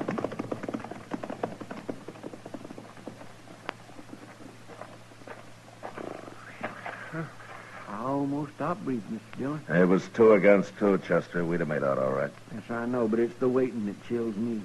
Say, you know something? I'll bet anything it was them that killed the fellow that lived here. Maybe. But I'd sure like to know more about those two. But right now, we better get started for Dodge. Yes, sir, I'll go get the horses. Chester and I got mounted and rode maybe 1.5 miles when we came across a sort of a camp. There was a man there, a tall man with long yellow hair and bright blue eyes that seemed always to be looking into the distance. He had a mule and an old wagon and some hogs that he kept in a well-built, partly covered pen. But he hadn't put up a shelter of any kind for himself, and it didn't look as though he was about to. We got down and walked over to where he was standing by a small fire. Sit down, man. I got no coffee, but you're welcome to that pot of chicory. There's a spoonful of molasses in it. Well, thank you, but we just stopped to say hello. No need to hurry off, mister. My name's Obie Ridgers. Glad to know you, Richards. I'm Matt Dillon, and this is Chester Proudfoot. How do you do? I don't meet many people out here. Are you raising hogs? All my life. Not here, though. Well, where do you live, Ridgers? You got a house somewhere? Ain't lived in a house since I was 9 years old. I like it outside. I need to breathe. Well, you're outside here, all right. And I ain't going to move no matter what they say. No matter what who says. Them 2 fellas up on Turkey Bend. Giles and Deaver? Them's the ones. Tell me, Richards, there's a cabin about 1.5 miles north of here. You know the man that lives there, Riley? He comes by here now and then. Oh, we buried him last night. Somebody shot him. That's bad. That's real bad. You better tell the law about it if you're going anywhere, mister. I don't hold with murdering a man. Well, I'm a U.S. Marshal, Richards. That a fact. Well, now. Don't you ever get into Dodge? Well, never have, but I'm going today. What, in that wagon? It'll take you a week. No, sir. I'm going horseback. Well, I swear I don't see no horse. Well, right out there, fella. Here he comes now. There's Jim Branch leading him. Jim talked me into going to Dodge with him, but I know I won't like it.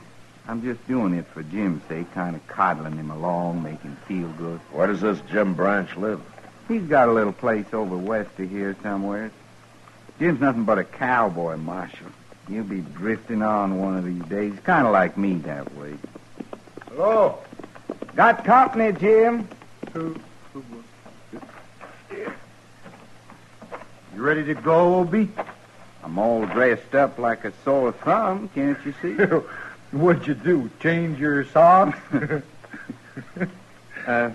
This here's a U.S. Marshal, Jim. I forget his name. My name's Matt Dillon. I'm glad to know you. I'm Chester Proudfoot. Well, how you do?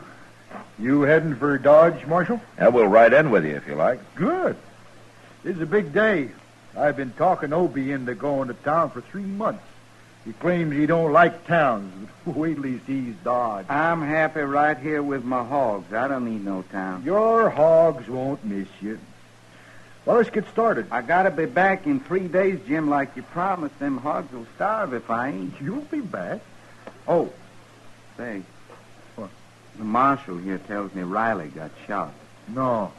says Giles and Diva done it. Now, wait a minute, Richards. It looks like they did it, but if I could prove it, I'd be taking them in for trial right now. Well, it's too bad you can't, Marshal. They're no good, them fellas. Well, I can wait. They'll make a mistake sooner or later. But we better get going. It's 60 miles to Dodge.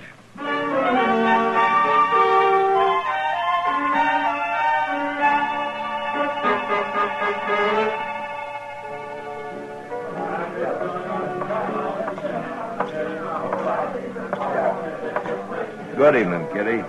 Sit down, Matt. You want a drink? No, thanks. I just had dinner. That reminds me. Fella brought me a dozen quail today. Oh? I can cook them for dinner tomorrow if you're going to be around. Yeah, that sounds great. I'll be here. They ought to be ripe enough by then. You know, I never saw as many quail as there are this year. Riding in yesterday, we put up clouds of them. That Jim Branch seems like a nice fellow, Matt.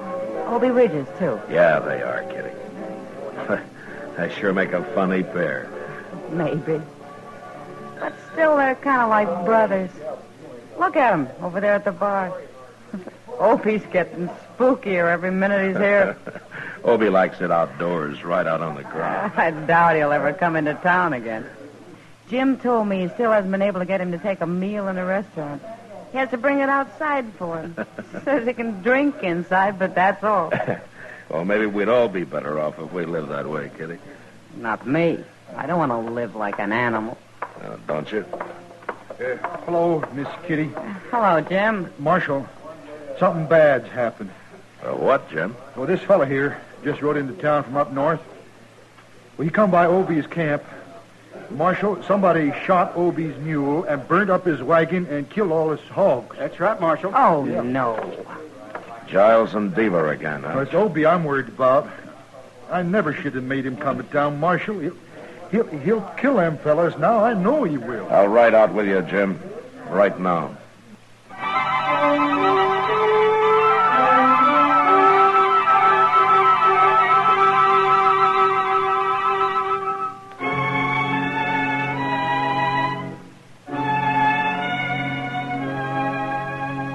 I wanted to ride out to Obie Ridger's camp that night, but Obie insisted on staying in Dodge. He even tried to have a good time for Jim's sake. Next day, however, on the ride up, he just sat his horse and stared straight ahead and never said a word.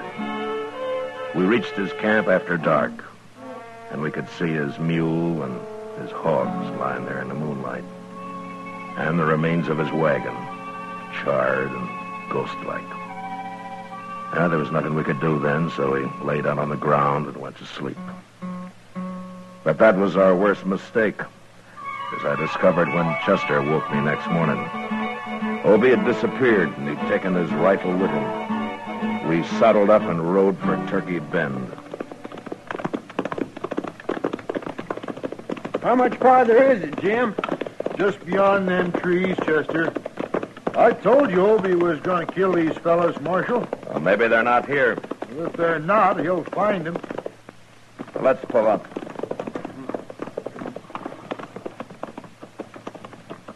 I don't see no cabin. It's right in there. There it is, see? It's... Oh, sure. Wait a minute. Look over there, behind that log. It's Obie. Hey, Obie! We better walk over. Okay. Hey, what are you doing, Obie? Down, you'll get shot. Come on, let's run for it.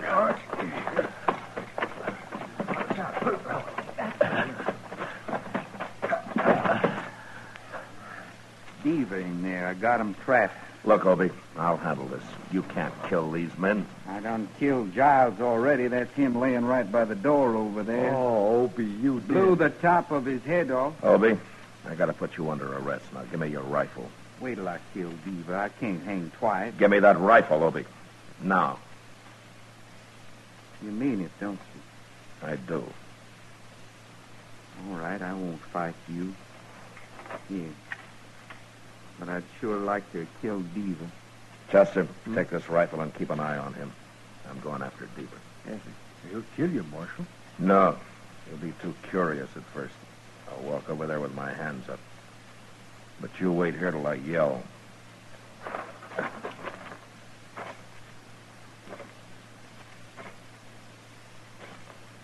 Deaver, don't shoot. I want to talk to you. That's far enough. Come outside. Obie's under guard. He won't shoot. I'm a U.S. Marshal, Deaver.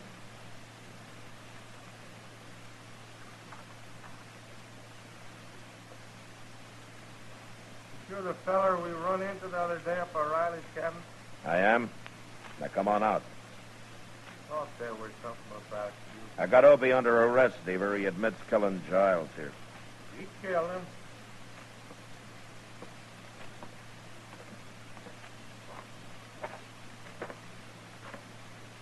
Did you and Giles slaughter his mule and his hogs? Ain't no reason to murder a man. No. No, it isn't. But tell me about you. Did you murder Riley? Well, wait a minute, You're Mark. going back to Dodge with us, Deaver. Oh, no, not me. Keep your hand away from that gun. Let's see how good you really are, Marshal. No!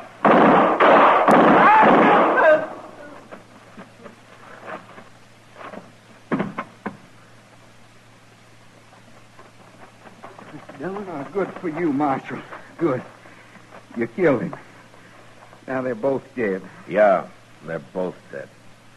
But you murdered one of them, Obie. Jail. I can't go to jail, Marshal. I'd go crazy. I'd go crazy in jail, don't you understand? I can't go to jail.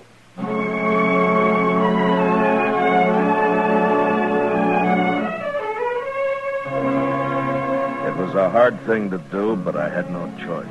And I took Obie back to Dodge and locked him up. A few weeks later, he went on trial. And after long deliberation, the judge sentenced him to life imprisonment. Obie stood up and said he'd rather be hung. And then I took him back to jail. And I sat there with him for a while. I thank you for everything you said, Marshal. You didn't have to do that. Well, I just tried to get the judge to believe you went crazy and you didn't know what you were doing, Obie. I knew what I was doing. I told him I did. Yeah, I know. Why wouldn't he let him hang me, Marshal? And he did what he thought was just, Obie. He didn't think you deserved hanging. I don't know how I stood it this long in jail. I'm sorry, Obie. I wish I could help you. They got windows in the penitentiary, Marshal? Sure they have. Well, I'll be around later, Obie.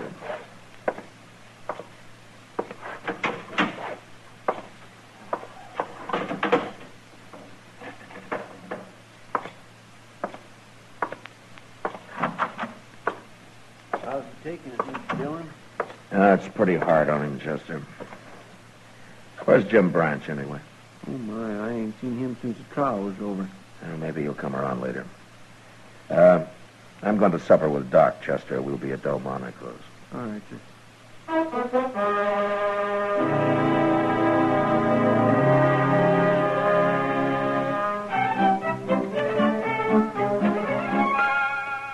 Well, a man like that could go crazy. Locked up, man. Oh, that's happened before. There's nothing I can do about it, Doc. Well, I know. I didn't mean it that way, Matt. Pass me the beans, will you? These are peas, Matt, but you're welcome to them. All right, peas. Peas, then. Thank you. Well, why don't you take a vacation, Matt? You know, go back east somewhere, kind of like St. Louis or Kansas City or someplace like that. Maybe I don't like towns either. Well, that's just what I mean. You need a vacation, all right. Oh. Yeah? Well, if I were a rich croaker, maybe I could take one. Rich Croaker. Croaker? Oh, man. Oh, Croaker, man, how could you say... Oh, all right, man, Doc. would you go- Take it but- easy, but Doc. You'll bust something. It's a fine thing when a mere policeman can insult the noblest profession known to man. I was insulting you, Doc, not the profession. Oh, Croaker. Oh, I might have known what it'd be like having supper with you tonight. I'll buy you a drink after, huh? How's that? Well, I don't know. Well, I'll think about it. Dillon? What's the matter, Chester? Obie Ridgers. He's dead. What? I heard a shot out back, and I run into his cell, and he was laying there dead. There's a gun on the floor. I don't know where he got hold of it.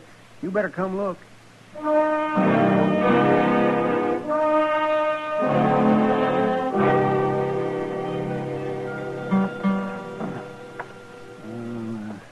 He's dead, all right, man. You think he killed himself, Doc? Well, the gun was held right close to his head. Maybe somebody called him over to the window and shot him. Maybe. But he could have done it himself.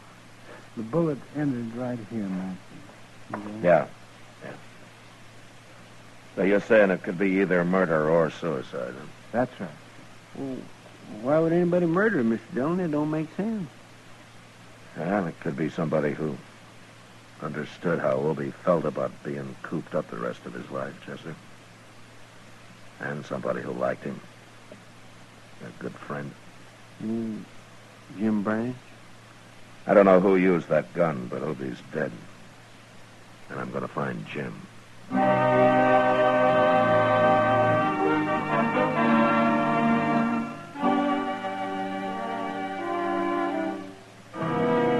Jim Branch wouldn't talk one way or the other. So I charged him with both murder and abetting a suicide, and he was brought to trial. The trial didn't last long due to lack of evidence, and Jim was free. He left the country soon after, and I never heard of him again. And as Kitty had said, he and Obie were kind of like brothers.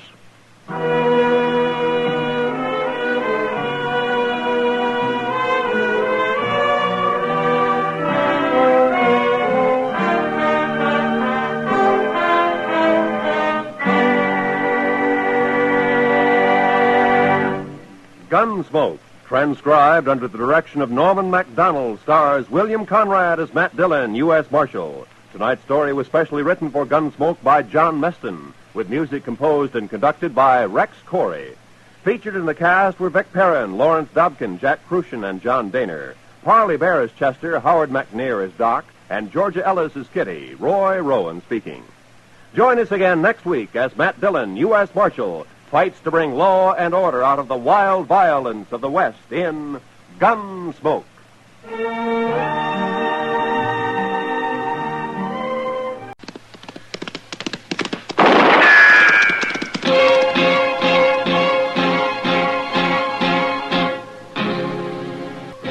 Around Dodge City and in the territory on West, there's just one way to handle the killers and the spoilers, and that's with a U.S. Marshal and the smell of Gunsmoke.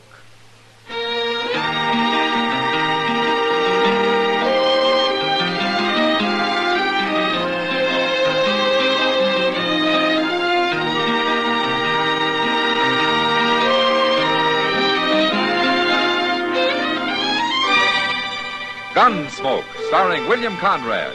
A transcribed story of the violence that moved west with young America. And the story of a man who moved with it. I'm that man, Matt Dillon, United States Marshal. The first man they look for and the last they want to meet. It's a chancy job, and it makes a man watchful and a little lonely.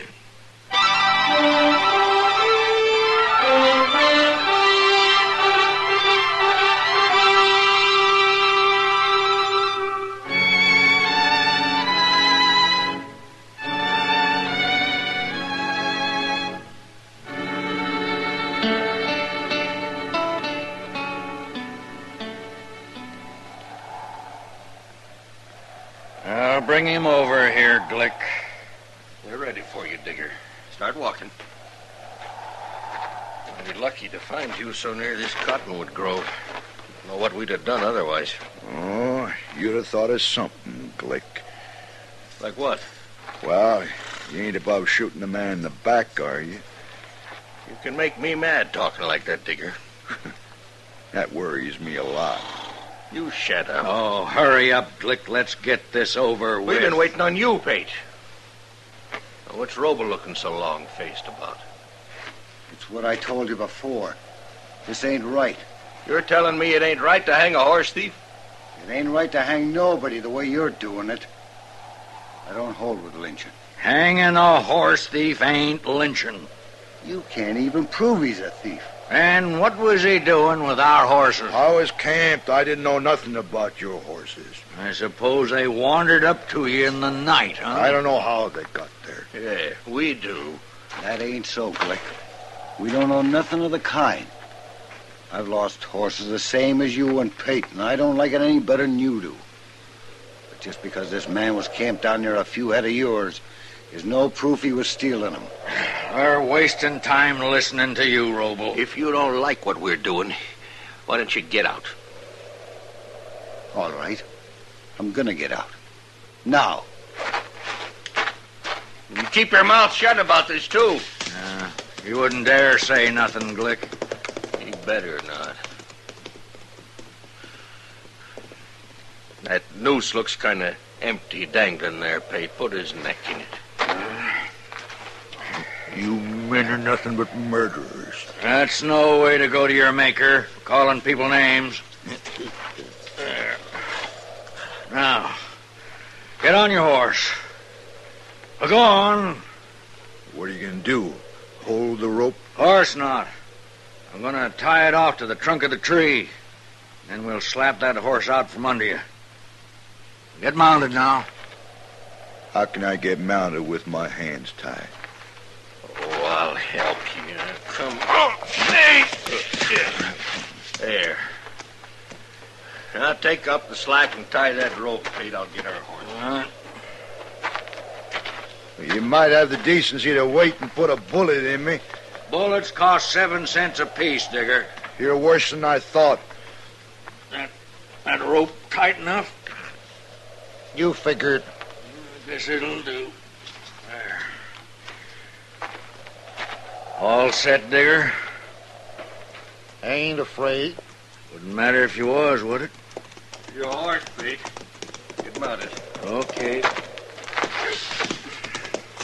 All right. I'll hit his horse, and then let's ride off, huh?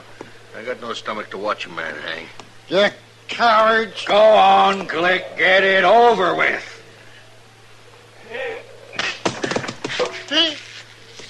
Let's go, huh? Here.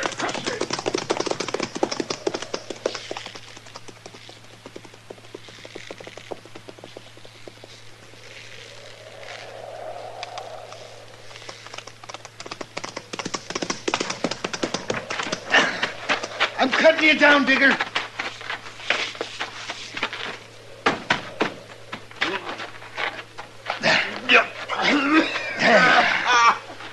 Now you can breathe. It wasn't long. You'd hardly passed out. Air. Feels good. Let me get your hands under it. Robo, you come back. Now you can sit up. Sit up. Feel okay? You was waiting, I circled back into them trees. I couldn't fight them, not the two of them. But I sure didn't aim to let them hang you. I don't know how to thank a man for saving me. There's no need to. It's the truth, Robo.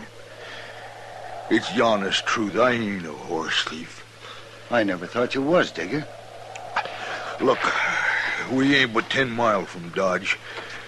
I'd be proud to buy you a drink. All right, I'll go with you. I got something mighty interesting to tell you on the way.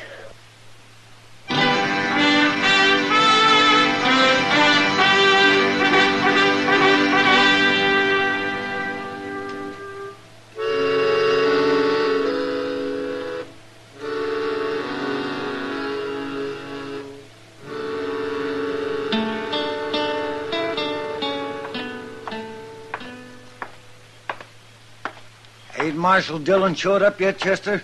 He went in the office a minute, Robles. He said for you to sit down. He'll be right out. You tell him about Joe Digger? I told him about the lynching and how you cut him down. That all? I started to tell him the rest, but he was in a hurry. He said he'd hear it from you. It's bad, ain't it? Well, you're doing everything you can about it. I hate informing on people. Murder's worse. Here he is. Evening, Roble. Hello, Marshal. Chester told me about what happened. That was a fine thing you did, Roble.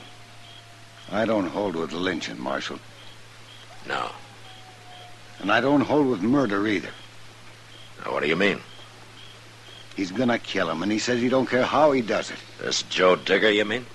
That's what he said, Marshal. And he meant it, too. Well, you sure can't blame him much after what they done to him. Where is he, Roble? I left him over at the Long Branch, Marshal.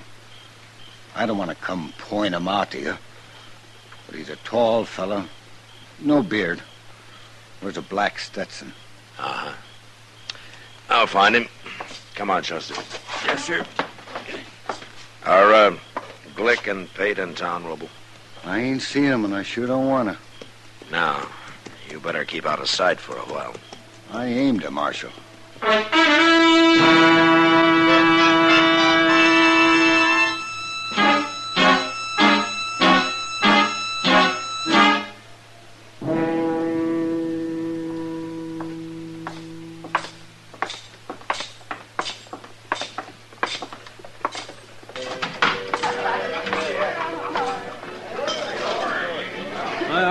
I don't see nobody in here like you described, Mr. Dillon.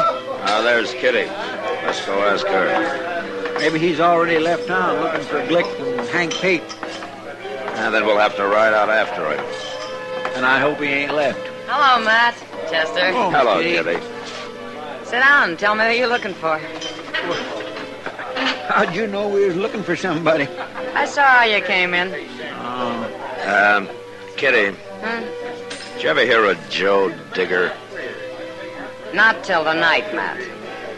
But you've been talking to him? Bill Roble brought him in. He went next door for some tobacco. He'll be back directly. Oh, good.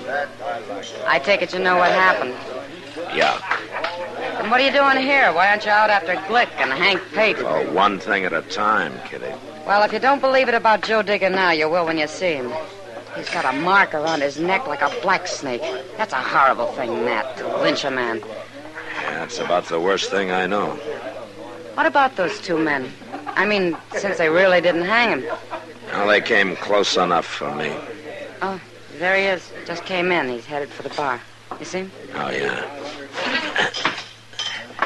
You stay here, Chester. Yes, sir.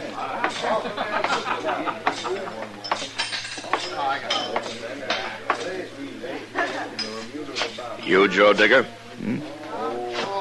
That's me. I hear you ran into some trouble today. Yeah, I seen you talking to Miss Kitty. Yeah, I came in looking for you. What for? I'm a marshal. Oh? If somebody tries to lynch a man, I want to know about it. It's all over, Marshal. They didn't kill nobody. You'd like for me to forget about it? Is that it? Nothing happened. I'm alive, ain't I? You take it pretty easy, Digger. An ordinary man might be kind of mad. They made a mistake, Marshal. They thought they was doing right. Oh? Little rope burn ain't gonna hurt me. You're wasting your time lying to me, Digger. What? I came here to tell you to leave Glick and Pate to me. Which one you going after first, Marshal? So you can get the other one? They don't deserve a trial. They're gonna get one. And so will you if you kill either one of them. I've been lucky so far. Look, Digger, I know how you feel about this, but stay out of it. From now on, this is my business. You're denying me what's mine. That kind of thinking's gonna lead you to the end of another rope, and it's not worth it. Well, to me, maybe it is. Don't be a fool. Now, you think about it. Okay. I'll think about it. It's midnight now, and I'll think about it till tomorrow night. But by then, you better have him in jail, Marshal. Sure. Them or you.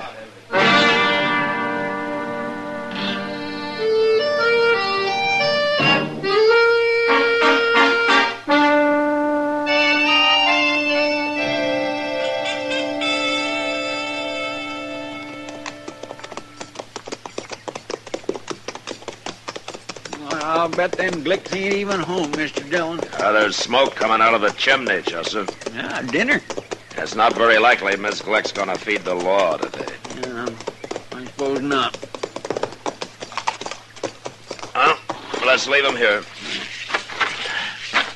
Hey, that horse of yours has got a loose shoe, ain't he, Mr. Dillon? Yeah, I'm gonna have to fix it before we start back to Dodge. Providing Glick will lend you the tools. Well, he won't have much choice about it. Think he'll put up a fight? He might.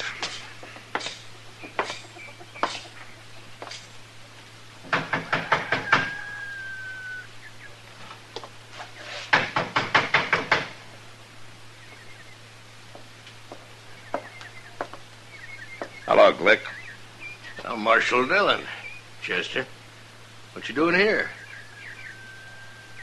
Well, aren't you going to ask us inside? Oh, sure. Come on in. The woman's done with dinner, but I'll tell her to find something for you. Don't bother. I want to talk to you. Yeah? What about? You and Hank Pate. Me and Pate? Yeah, we'll go pick him up when we leave here. What do you mean? I'm taking you both to jail. Oh, now, wait a minute, Do I have to explain it to you? Well, it might help. You walk into a man's house and arrest him. You ought to know what it's about. Didn't you and Pate murder a man yesterday? What man? Joe Digger. I never heard of Joe Digger. Then you shouldn't go around lynching strangers. Yeah. Oh, that's what this is about. Well, I seen that feller, Marshal. I was riding by there yesterday, and I seen him hanging. I don't know who did it. It sure wasn't me and Pate. Digger says it was. What? He says you and Pate lynched him. Oh. Roble told you. No, Roble cut him down. Digger's alive. Oh. What are you after us for? Attempted murder. You'll get at least 20 years, Glick, but it'll save your life. What do you mean? Digger's after you, and he's gonna kill you if he gets a chance. I beat him here, and now I want to get to Pate's before he does. Oh, Pate's in Dodge today. Yeah, we better get moving. You're a prisoner, Glick. Good thing we got here before he put on his gun, Mr. Dillon. Yeah, keep an eye on him, Chester. I'm going to take my horse around to the barn and fix that shoe, then we'll leave. All right, sir. Now, you just sit easy.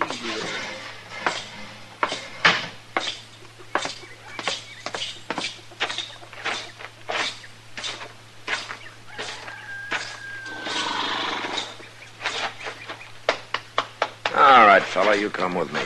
We'll fix that shoe for you.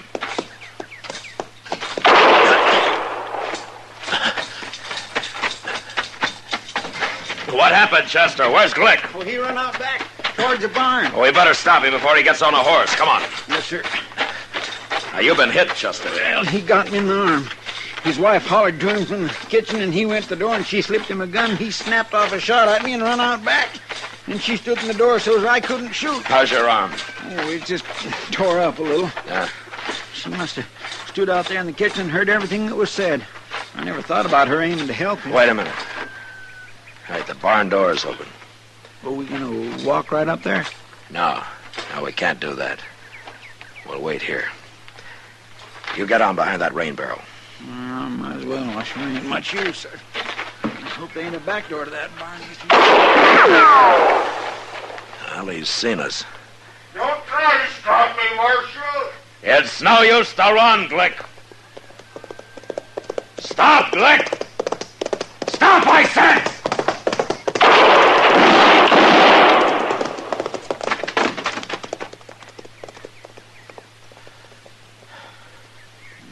You got him. Yeah.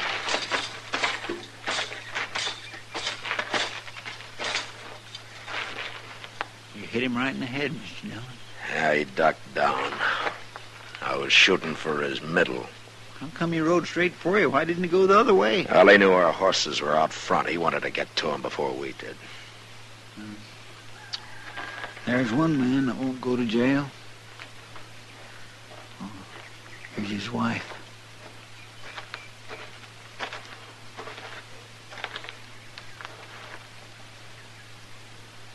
He's dead, ma'am. No. I'm sorry I had to do it.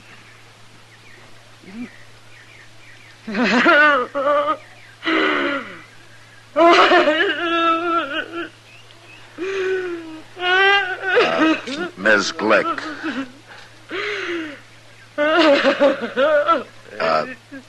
Ma'am, if...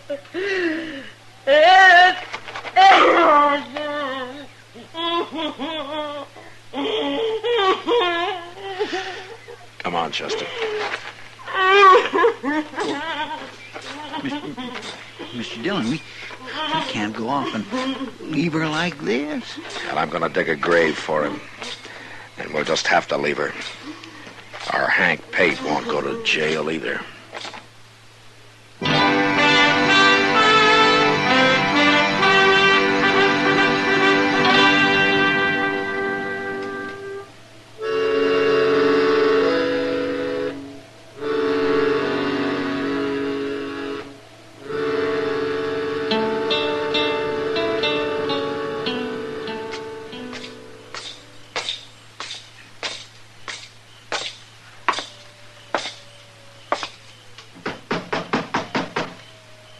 Come in. Hello, Doc. Well, all finished, Matt. Yeah, Doc says a couple of weeks and I can start using it again, Mr. Dillon. Good, Chester. Providing you keep it in that sling, Chester. Well, I will, Doc. I'll be real careful. Is it all right, Doc? Oh, it looks clean, Matt, but I'll change the dressing every day for a while so as I can watch it. You get the horses put up, Mr. Dillon? Yeah, I took care of them. Then we better start looking for Hank Pate. It's near midnight, Chester. You better go to bed. I'll find him. No, sir, I'm going with you. I know I ain't much help, but I can look one place while you're looking another.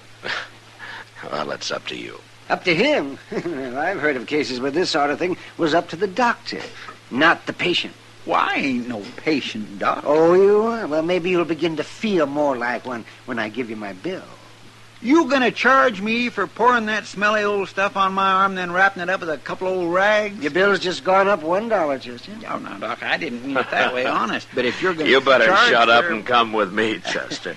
It'll be cheaper. Yes, Come sir, on. I'm coming, Mr. Dillon. I sure am. We'll see you later, Doc. Is there going to be a shooting match? Well, I don't know, Doc. Tell you what, you better not go to bed for a while yet, huh? I'll be here.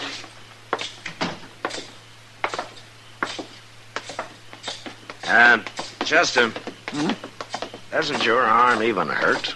Well, sure it does. But that helps keep me awake. You know, I don't think it hurts at all. You'd be yelling your head off. Well, it does hurt, too. Terrible. You just don't realize how brave I am. And I'm trying to get you to go to bed, Chester. I know you are. Where will we look first? Yeah, the Alafraganza's closest. I guess if anything had already happened, Doc would have heard of it, wouldn't he? Yeah. Maybe if we run into Joe Digger first, you ought to lock him up, temporary like. Yeah, I aim to. Of course, Pate might have left town already and gone home. They told me his horse is still in the stable, Chester. I guess he's not planning to go home tonight. You'll be disappointed if he is. Hey, that was in the Alafragans, Mr. Dillon. Yeah. Look there. There's Joe Digger, Mr. Dillon. He just come out. Yeah, you stay here, Chester. Yes, sir. Digger. You're too late, Marshal. Did you do that shooting? I waited. I told you I would. You waited for what? To kill Hank Pate. It's after midnight, 5 minutes or so. I figured you wasn't going to do nothing about him. You figured wrong. Were both those your shots? Sure they were. I didn't even wait for him to draw. A man like that don't deserve a change. You should have let the law decide about that, Digger. I'd have arrested him. He'd have gone to jail. And why hadn't you done it? I was busy. Busy doing what? Trying to take Glick. Trying? Where is he? He's dead. I guess I beat you to him. Well, you didn't beat me to Hank Pate, Marshal. For your sake, I wish I had. Digger, you're under arrest for murder. No. That ain't fair. I warned you. No,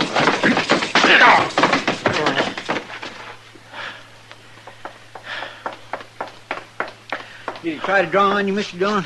I couldn't see him. Yeah, he tried, Chester. Maybe I should have let him. Yeah, but then you'd have had to shoot him. Yeah, I know. But this way, like I told him,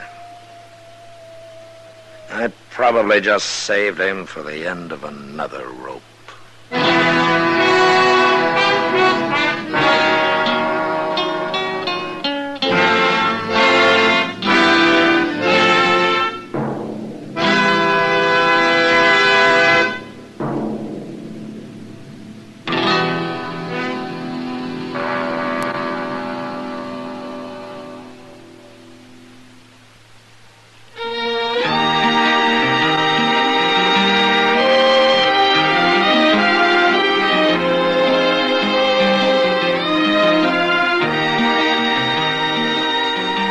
Gunsmoke, produced and directed by Norman Macdonald, stars William Conrad as Matt Dillon, U.S. Marshal.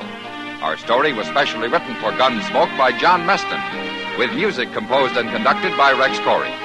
Sound patterns by Tom Hanley and Ray Kemper.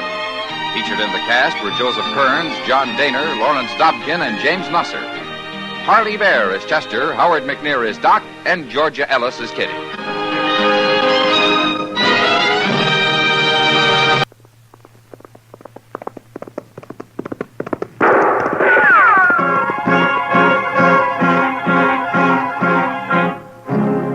Around Dodge City and in the territory on West, there's just one way to handle the killers and the spoilers, and that's with a U.S. Marshal and the smell of Gunsmoke.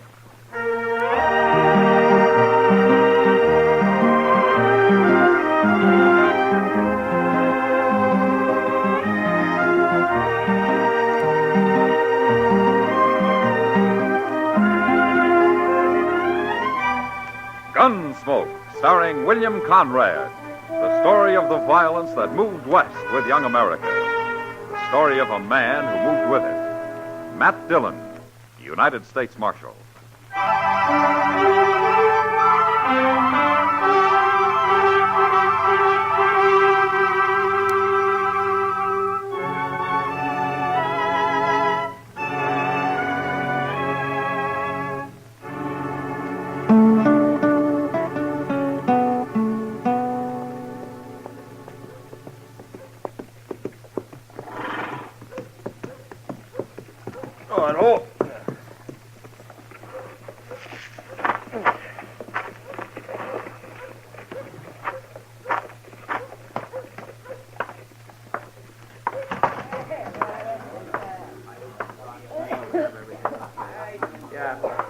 What'll it be, mister? I got away.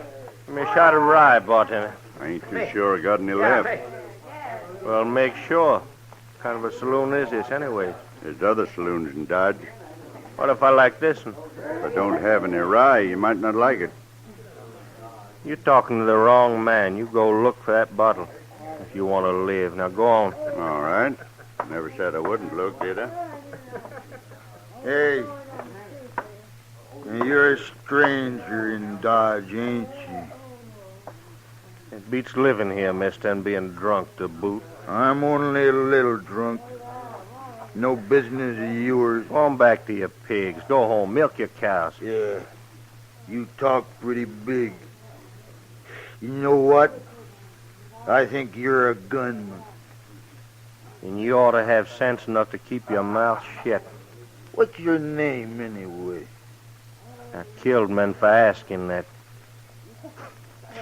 You're so crazy, I'll tell you. My name is Ken Creed. Ken Creed? I never changed it. Oh, the way I've heard it, Ken Creed's pretty fast with a gun. Well, you heard right. Now, shut up. Here's your rye, mister. You're a better bartender than I thought. Hey, hey, Creed. I told you to Well, now, look at you. Sure, look at me. You may be fast, Creed, but you ain't smart. Not with my gun aimed right at your belly. Makes it kind of dangerous to take a drink around here, don't it? For you it does.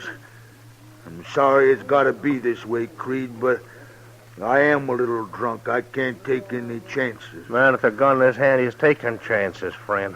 Especially when he's pointing it at me. Still talking big, ain't you? Go back to my pigs, huh? I'm gonna kill you for that.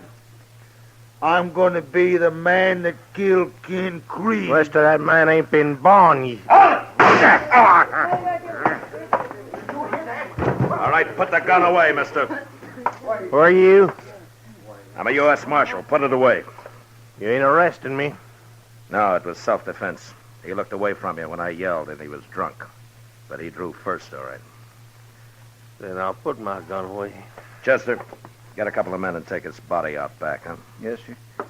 Give me a hand here, will you?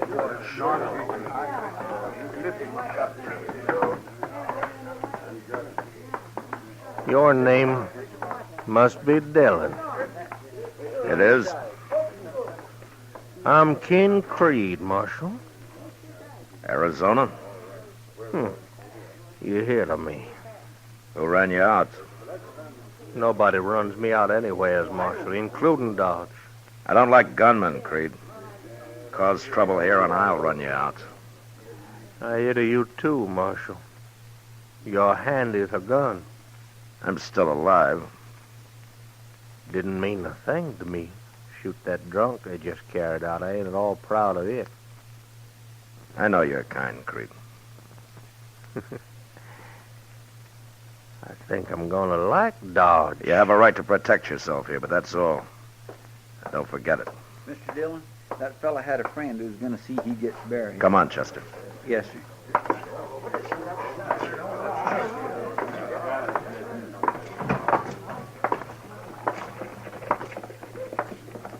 Who is that man? His name's Ken Creed, Chester. I never heard of him. I have.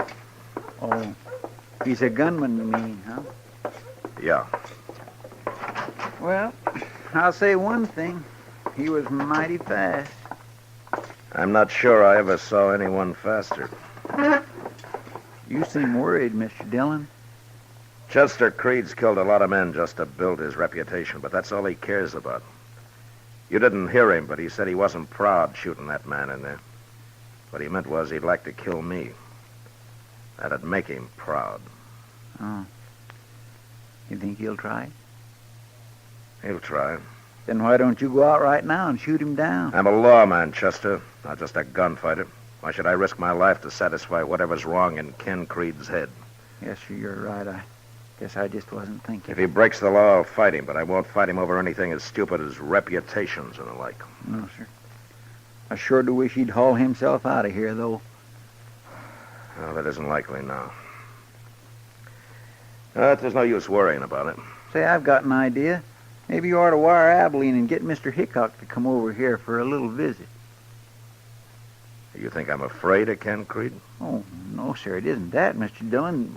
I just thought maybe he'd leave town if there was more than one man to face. Creed's as fast as any man I ever saw, Chester. Maybe he can beat me. I don't know. And I sure don't like the idea of dying. But I got over being afraid of it a long time ago. Yes, sir, I know. And if I asked Wild Bill for help, he'd come expecting 20 men like Creed, not one. Now, why don't you go upstairs and get Doc? He said he wanted to have supper with us at Delmonico's tonight. All right, sir. I'll go get him.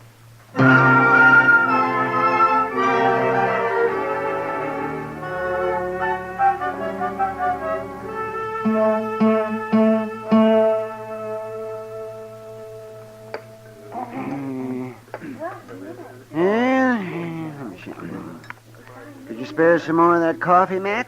Well, you're paying for it, Doc. Here, help yourself. Thank you. Yes.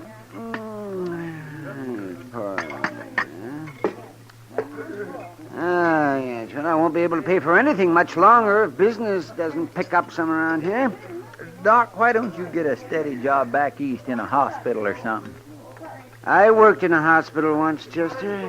Well, why'd you leave? Oh, I didn't like it much. That's not what you told me, Doc. An affair of the heart, Chester. A woman of great beauty and an evil spirit. Oh? She never told me she was married to the head of the board of directors. Oh. No, she never said a word about it. Her husband mentioned it, though, the very first time I met him. The night he fired me. My goodness. You're better off here, Doc. Oh, yes, and safer, Matt. Oh, yes, much safer. Evening, Marshal. Hello, Creed. And Chester. See him this afternoon.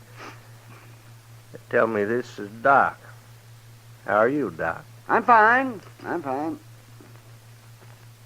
You work on horses or people, Doc? Sometimes I prefer horses. I don't know as I like that. Leave him alone, Creed. What do you want here, anyway? I don't like croakers. They kill people slow. I kill them fast. You'll come whining for help someday, mister.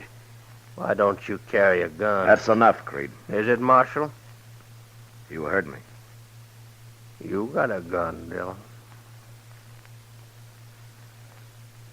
Get out of here. If you're calling me, draw. Go on. Draw. No. No, Creed. Not this time. Sure, Marshal. Sure, you're not.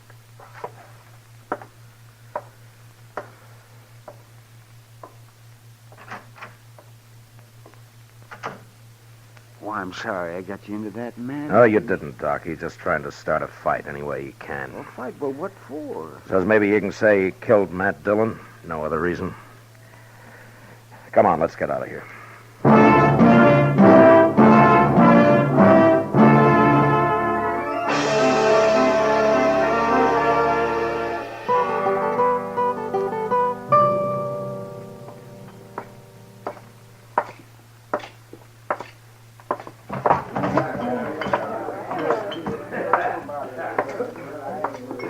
Sit down, Matt. Oh, thanks, Kitty. Drink? No, not tonight. They're talking, Matt. Oh? Who's talking about what? People, about you and Ken Creed. They say he backed you down at Delmonico's earlier tonight. I can't stop their talk. I just thought you ought to know, Matt. Yeah, sure. Thanks, Kitty. What really happened? He backed me down. It's true. Then you got a reason for letting him. No reason. Sometimes I don't understand you one bit, Matt. And try to understand Creed and his reasons. It's his play, this business. Matt, he just came in, over there. Yeah, I see him. He doesn't look worried about anything. No, he doesn't. Oh, here he comes. Yeah. Saw you sitting here, Marshal. So? And that's a right pretty gal. You going to introduce me? Go back to the bar, Creed. Do your drinking there, huh? That's not friendly, Marshal. My name's Ken Creed, miss. Nobody asked you. And peppery, and I like them that way. Beat it. Why, sure. When you get rid of your friend here, why, you and me can get together later, okay? Creed, I've about had enough of you. That's so, Marshal? All you want is for me to draw on you, isn't it? That's all, Marshal. And if I don't? Well, you will, Marshal. Sooner or later you'll have to.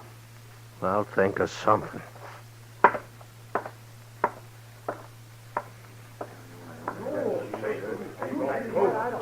I don't understand this, Matt. It's simple, Kitty. Real simple. You're not afraid of him. I don't think I ever saw anyone handle a gun faster than Creed. But if I were afraid of men like that, I'd have to get out of this business. He thinks he can kill you. Anyway, he's willing to gamble on it. Why? It'll make him a bigger man, that's all. And I'm not interested in that. No matter what people are saying. You're in a bad spot, Matt. Yeah. Yeah, it looks that way.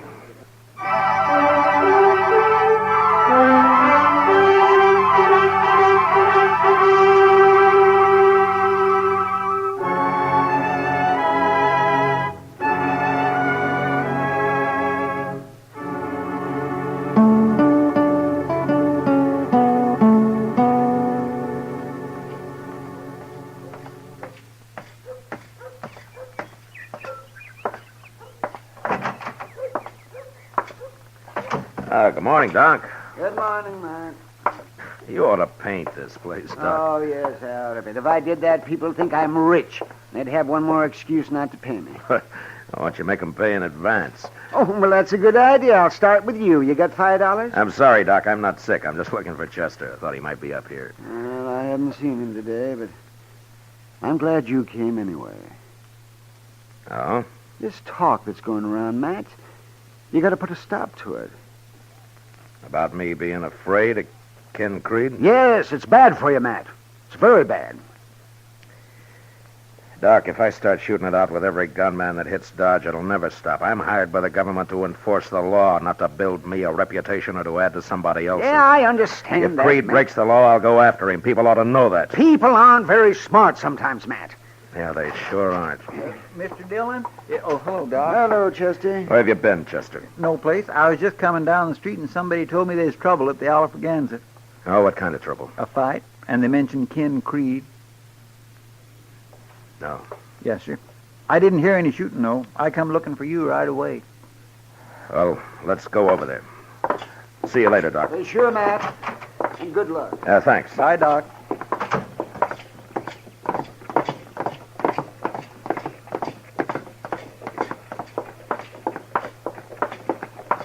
When did this happen, Chester? Well, it couldn't have been very long ago. Maybe Creed's killed another man in self-defense. I don't know. Well, we'll soon find out.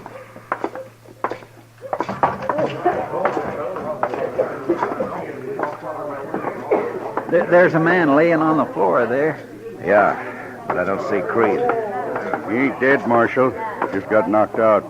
Who did it, Sam? Ken Creed. Where is Creed? He went outside a couple of minutes ago. What happened?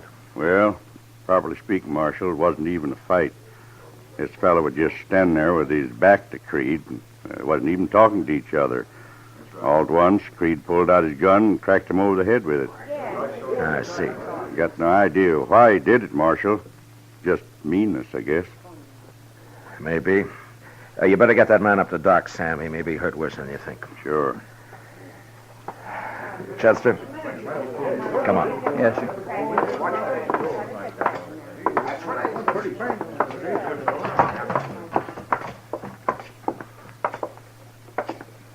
What do you make of it? It's simple, Chester. Now, Creed's got his fight. You mean with you, Mr. Dillon? I don't think he'll submit to arrest. No, I guess he wouldn't. I gotta stop him now. Why don't we go after him with shotguns? No. No, I'll face him. I don't like it. Not one bit. Now, this is as good a place to wait as any. Creed will be along soon. It just don't make sense, Mr. Dillon, you having to shoot it out with a man like that. No, I can't let him go any further. He'll kill somebody next, and I can't let some innocent man die. Well, you're innocent. You haven't done anything. I'm a marshal, Chester. There's a difference. And anyway, he hasn't killed me yet, you know. Oh, no, sir. I didn't mean it. Well, of course he hasn't. You don't think he can, do you? Chester, you know the saying, there was never a horse that couldn't be rode, nor a man that couldn't be throwed? Yes, sir, I understand. Creed's fast. Maybe that's not enough. Maybe it is. Here he comes now. Right down the middle of the street. Yeah. I guess he knew you'd be waiting for him. You keep out of it. Yes, sir.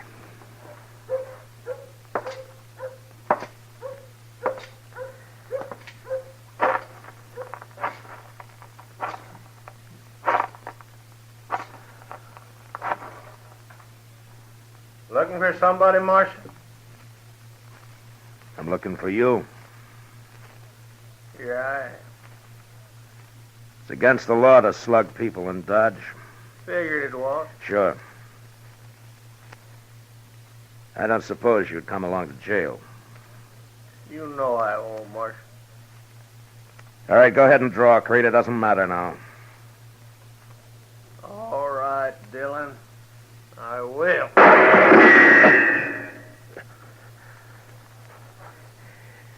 Hey, you missed me, Creed. You hit my gun, but you missed me. Right with your neck. Bullet glance into it. Yeah, I could kill you easy now, Marshal. but you won't. You couldn't brag about shooting an unarmed man. No, I couldn't. Well, get yourself another gun, Dillon. You're fast, Creed. But you don't shoot very straight. We'll see about that. All right, I'll be back as soon as the doc patches me up. Take your time. I don't mind waiting. That was a chance shot, Creed. If you hadn't hit my gun, you'd be lying dead. Are you sure you won't come to jail? You're wasting time, Marshal. Yeah.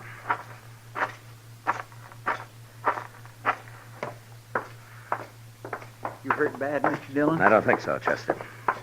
But it's sure more than a flesh wound. You know, if he'd have shot you when you was unarmed there, I'd have killed him sure. No, I couldn't have stopped that. I'm going up to Doc's here, Chester. There's a gun in my desk drawer. Bring it up to me, will you? Yes, sir, I'll go get it. Thanks.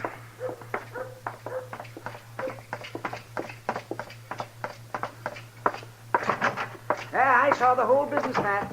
Oh, yes, I saw it. I was just getting my things together here, and I was going to come down. It's not too bad, Doc. Well, come on over here now, and let me see it. Yeah. That's it. Now, sit down. Sit down, Matt, right here. That's it. Now, here. You wipe your hands with this. Yeah, thanks. That's good. Now, let me see this thing. Now, let me see there. Just missed the vein. You're lucky, Matt. You're mighty lucky. Yeah. She tore the muscle there. That's not bad, though, no.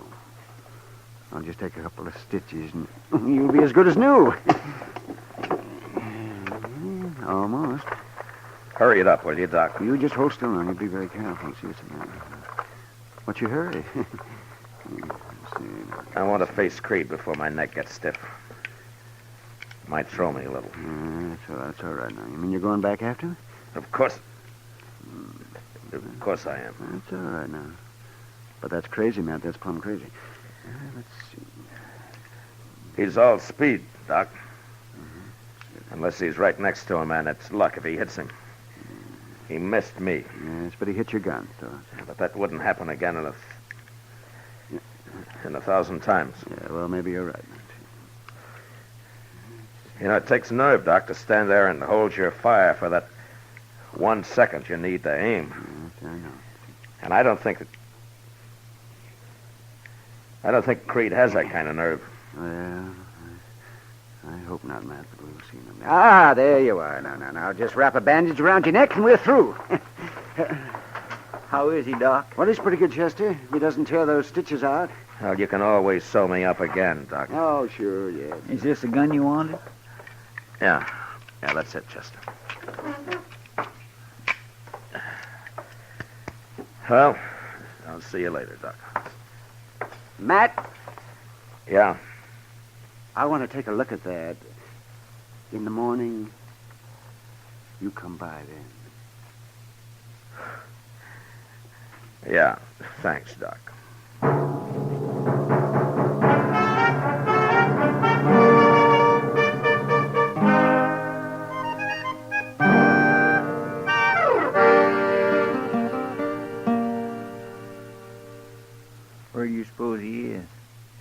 Chester.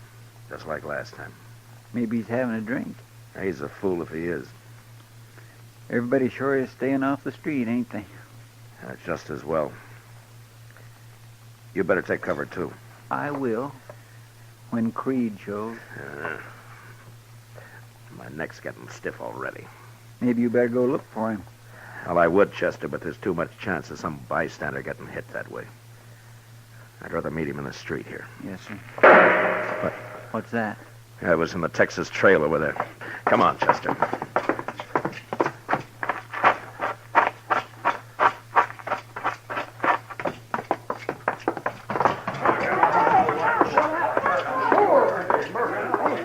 Somebody must have been shot where they're all crowded around back there. Yeah. All right. Here. Let me through here. Come on. Let him out of the way, please.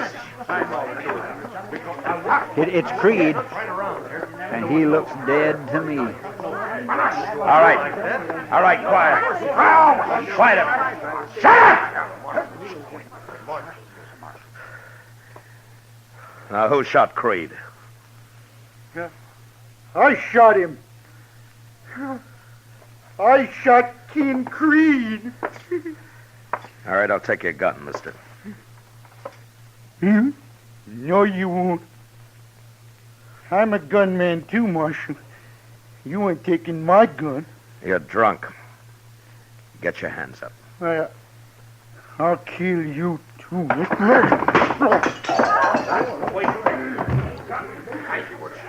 All right, throw him in jail, Chester. Yes, sir.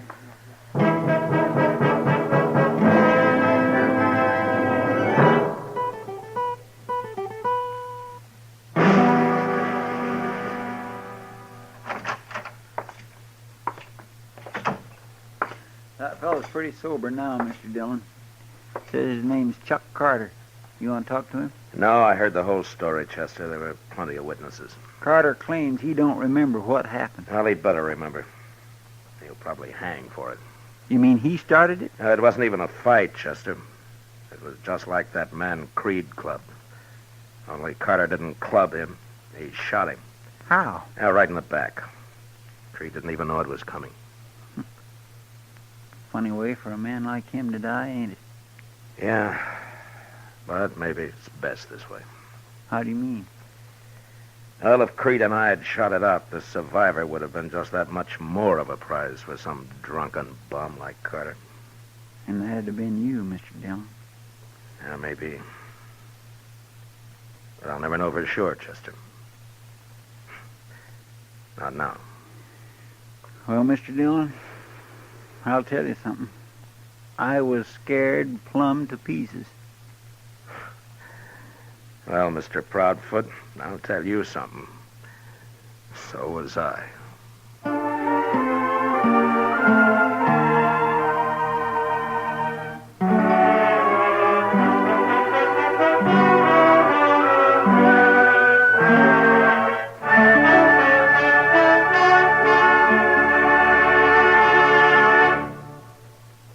Gunsmoke, under the direction of Norman Macdonald, stars William Conrad as Matt Dillon, U.S. Marshal. Tonight's story was specially written for Gunsmoke by John Meston, with music composed and conducted by Rex Corey. Featured in the cast were Lawrence Dobkin, John Daner, and Ralph Moody. Parley Bear is Chester, Howard McNear is Doc, and Georgia Ellis is Kitty. Gunsmoke has been selected by the Armed Forces Radio Service to be heard by our troops overseas. Join us again next week as Matt Dillon, U.S. Marshal, fights to bring law and order out of the wild violence of the West in Gunsmoke.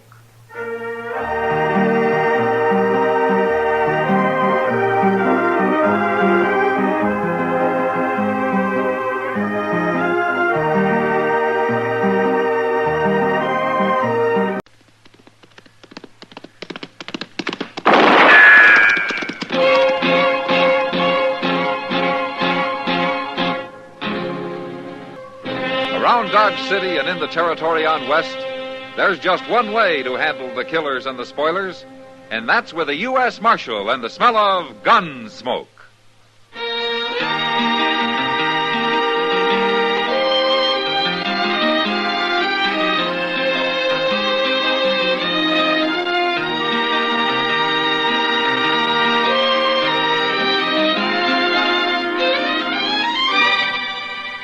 Gunsmoke, starring William Conrad. The transcribed story of the violence that moved west with young America. And the story of a man who moved with it. I'm that man, Matt Dillon, United States Marshal. The first man they look for and the last they want to meet. It's a chancy job, and it makes a man watchful and a little lonely.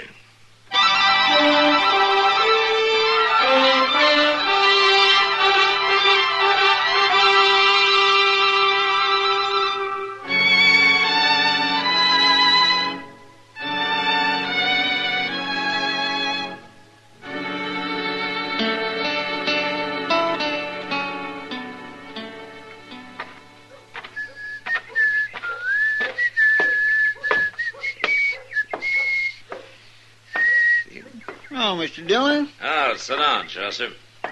You got yourself out of the sun. It ain't only me you ought to get out of the sun. Oh, what do you mean? See them two fellows down the street there? You see them? Huh? Oh, what about them? Well, they've been standing there most an hour, Mr. Dillon, arguing. And you've been listening to them for most an hour, huh? Oh, no, I was in Teeter's getting me a haircut. Oh. But I was watching them. The young one, he's the tall one, he don't say much. But the old one that keeps jabbering at him, I swear, I don't see how that boy can stand it. Well, all he has to do is walk off, you know. Yeah, I suppose. My, they sure do look like they never got apart from the sod, don't they? Yeah. Oh, look at that. Oh, he slammed that old fella into the wall. I knew he'd get enough sooner or later. He's hitting that old man again, Mr. Dillon. Yeah, they'll be using knives next. Come on. He stopped hitting him. He's just kindly squeezing him now. Yeah. At least he made that old man quit talking at him. Well, that's one way of doing it. Hear no more about it, and I don't. Let me go, Viney. You grab my rib. I ought to crack your neck. He'll do it too, Mr. Dillon. All right, turn him loose, fella. What? I said turn him loose. Now. All right. You're meddling, mister. It's my business to meddle. I'm the marshal here. Marshal? That's right. Well, I wasn't hurting him none. You're all right, ain't you, Uncle Oliver? Little bear hug ain't gonna ruin me. He didn't mean nothing by it, Marshal. Didn't mean nothing by why he liked to kill you. Viney plays rough sometimes. You're his uncle, huh? Yeah, Viney's pa died not very long ago, and he practically never did have a ma, so I'm kind of taking care of him. Isn't he a little old and need taken care of? I think I'm 22. You don't understand. Viney's lived all his life out on the prairie. This is the first time he's come to a town, but he's gonna make out fine. You'll see. Oh, Uncle Oliver. No, I mean it. You be an important man someday, Viney. As important as Marshal here. Hey, wait a minute. I got an ID. I know what it is, too, and I'd like it fine, Uncle Oliver. But I can't be Marshal. Now use your head. I am using it. Why can't you be Marshal? 'Cause they got him, that's why. I don't mean right now. You gotta learn how first. And you know how to learn how? By working for this Marshal. You follow them around, Now, help wait a them minute. out, find out all the things they done. Oliver. Ain't I right, Marshal? No. What's wrong with it? Now, for one thing, I don't need a helper. Oh, everybody can use a little help. Chester Proudfoot gives me all the help I need. What's Chester Proudfoot? I'm Chester Proudfoot, doggone it. Oh. Well, there you are, Uncle Oliver. There I am, nothing. What do you want me to do? Get rid of Chester Proudfoot, shoot him or something? Now, now, look here. What kind of talk is that? Are you darn people crazy? Yeah, he's right, Viney. That's no way to talk. I'm surprised at you. You'd be more surprised if I did it, wouldn't you? Yeah, now. I'm going to find our wagon and get me some sleep. I'm tired of talking to you. He don't mean nothing by it, Marshal. He's young and hot-headed. Well, I sure hope you're right. He come to the city to make his way, and I'm trying to help him. Now, there's nothing wrong with that. There is plenty wrong with that, the way he was talking. Well, no use arguing. I'm going to go do me some gambling now. I'll see y'all. Why didn't they stay out on the prairie where they belong? I wouldn't worry about him, Chester. Well, you don't have to. It's me they was talking about. Forget it. Come on, I'll buy you a beer. I thought you was taking Miss Kitty to dinner. Yeah, I am, but we got time for a drink. Oh, I could sure use one.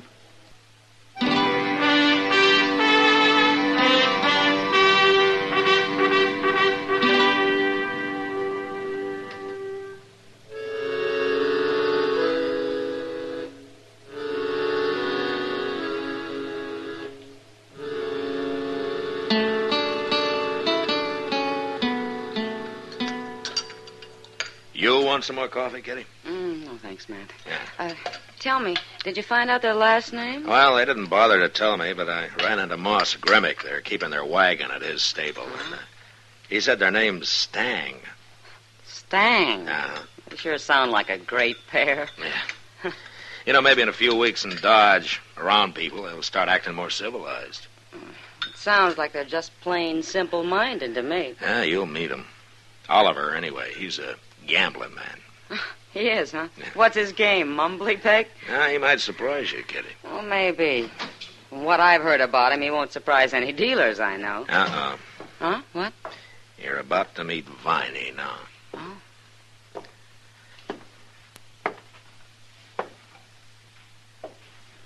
Marshal? Hello, Viney. I don't aim to bust in on you and this lady, Marshal. That's all right. I wanted to tell you something. This Miss Russell, Viney Stang. How do you do, lady? How do you do? It's about that job, Marshal, working for you. Well, I thought we'd been through that, Viney. I'm worried you might let Uncle Oliver talk you into something. Well, you can stop worrying. What I come to tell you is I changed my mind.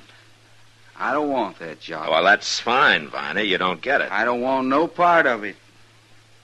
That's what I come to tell you. Viney, you can quit worrying about the job. It isn't there. Now, why don't you go to work for some freighter or a stable or something, huh? I just might do that, Marshal. I've been thinking on it. Well, good, fine. Like I say, I'm plumb sorry busting in on you this way. I'll be going. You didn't do him justice, Matt. It'd take two of him to be simple-minded. I'm not so sure, Kitty. What do you mean, Matt? Nobody could be as simple as Viney. Not even Viney.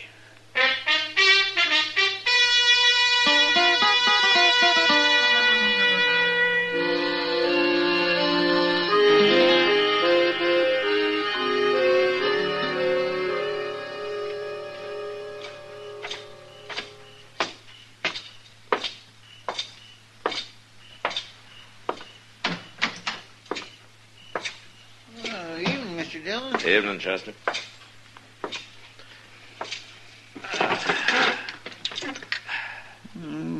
Things seems to be pretty quiet tonight. That's why I came back to the office. There's nothing doing on the street. They say there's a big Texas herd arriving in a couple of days. Oh? About 5,000 head. Well, that ought to wake Dodge up. And keep it up. Yeah. I bet them cussed cowboys out there on the prairie right now figuring out some new way to tear this town apart. Yeah, they'd have to be pretty smart to do that. Yes, sir. Oh, I throwed the mail on your desk there, Mr. Dillon. No? Oh, yeah, I see it. Thanks. I'm going out back a minute. Okay.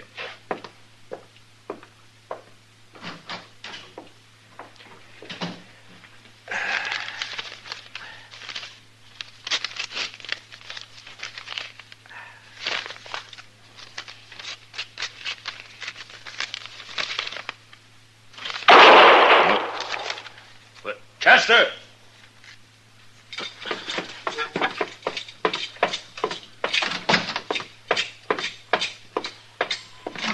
Chester! Hey, Chester! What's going on down there, Matt? What? Well, I don't know, Doc. You see Chester from up there? Oh, there's somebody lying in the high grass out there. Huh? Where? I'm pointing, Matt. Oh.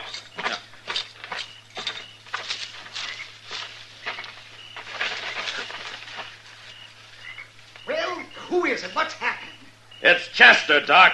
He's been shot. Chester, get him up here to my office. Now, hurry up. I'll get things ready.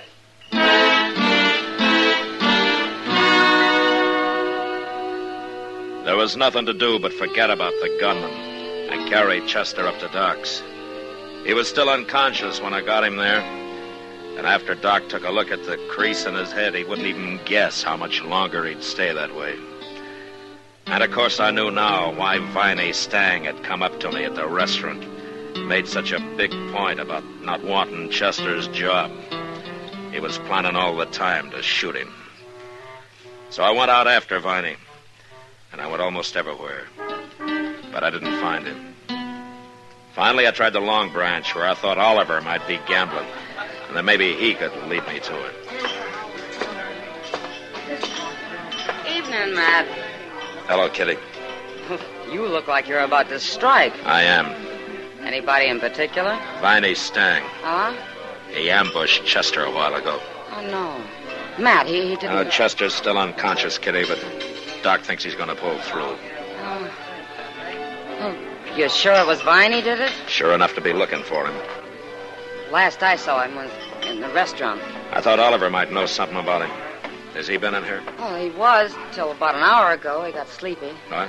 Well, that's what he said. He went out back, said he was going to have himself a nap. On the ground? Well, I'd be surprised if he ever slept in the bed. Yeah, you may be right. Well, he had supper out there, too. We quit the faro table and went to the bar and got some beer, and then he pulled some jerky out of his pocket and went out back to eat and sleep the whole thing off. Nothing's too good for Oliver. Well, I hope he won't mind my disturbing him. Matt, I'm going to go over to Doc's and see if there's anything I can do. Yeah, you tell him I'll be by later, huh? Yeah, all right.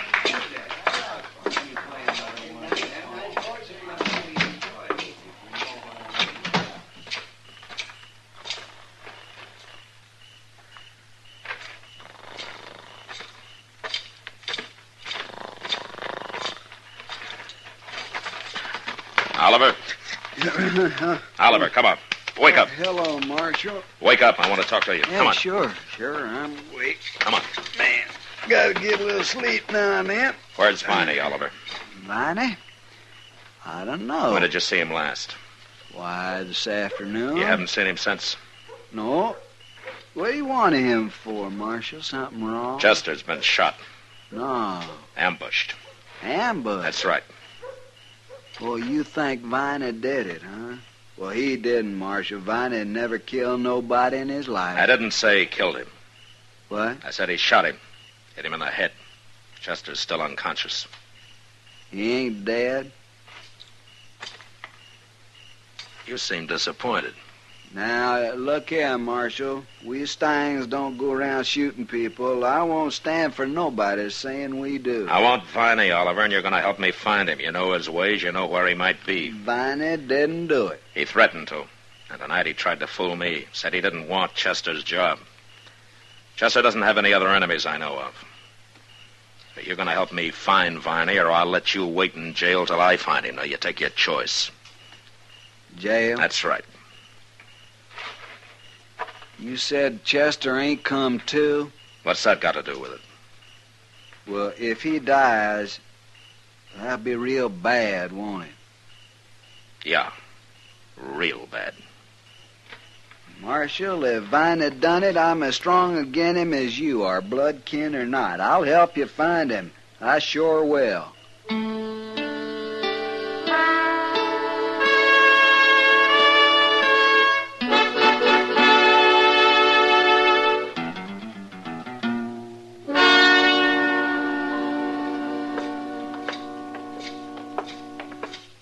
Well, look in the oasis here, Marshal. This is the last place I can think of where he might be. Any particular reason why he'd be in here? It's the littlest rag-tailed saloon in town. Can't be many people in there. Viney's more at home where there ain't too many people. All right, I'll go in first, Oliver. Sure.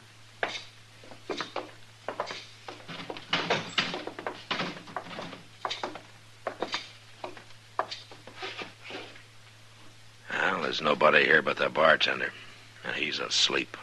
Well, let's wake him up and ask him. No, it wouldn't do any good. They don't talk to the law in this place. Come on.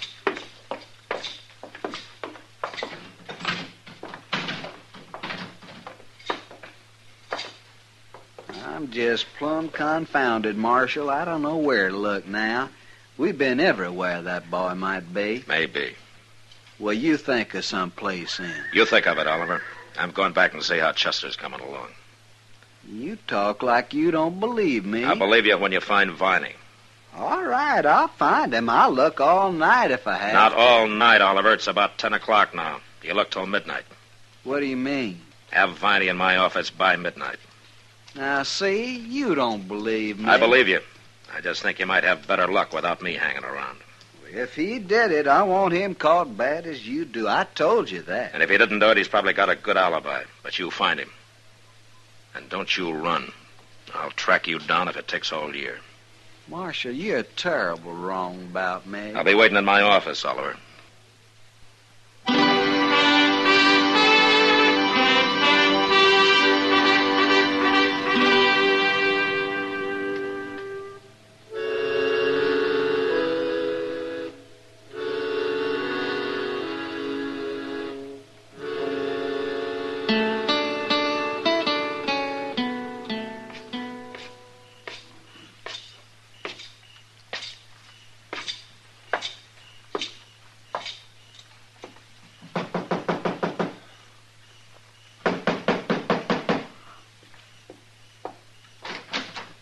Oh, come in, Matt. Come in. I got Chester in the back room. How is he, Doc? Oh, I can't say for sure yet, but my guess is he's going to be all right. It'll take time, though, of course. Well, as long as he makes it. Is he conscious? No, not now. You mean he was? Well, he came to about a half an hour ago. He wasn't very clear, of course, but he was mumbling something, and he got his eyes open for a few seconds. Didn't last long. He passed out right away again. Oh, what was he mumbling about? Did you catch any of it? Well, it was about the shooting. He saw who it was, Matt. He did? Mm-hmm. But he didn't get the name out. Viney's or anybody else's. Oh. I asked him, but he passed out again before he could say it.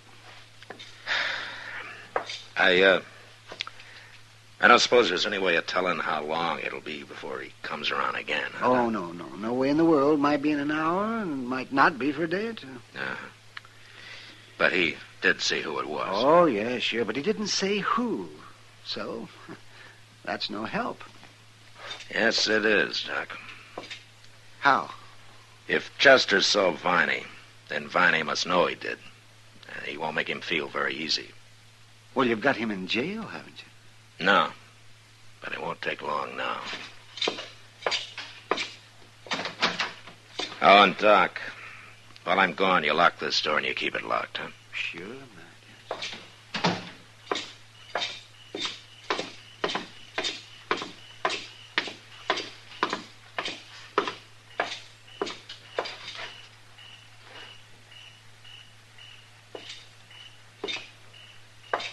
Hello, Oliver. I ain't found him yet, Marshal, but I'm going to. How's Chester? Well, Doc thinks he's going to be all right. He came to a minute or so. He dead? Yeah, long enough to tell Doc he saw who shot him. But he didn't get the name out. Oh.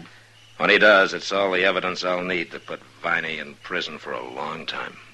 But there's one good thing. If Chester don't die, Viney don't hang. What I'm worried about is that he's bound to hear Chester's still alive and try to finish him off before he can talk. Marshal, I swear I'll run him down before he does anything like that. He's in bad enough trouble now. Yeah, the way things are, I'm not going to wait for you to do it alone. You look where you think best, Oliver. I'm going to cover the south side of town again. If you find him, you take him to my office and wait. Okay, Marshal. All right, let's get started.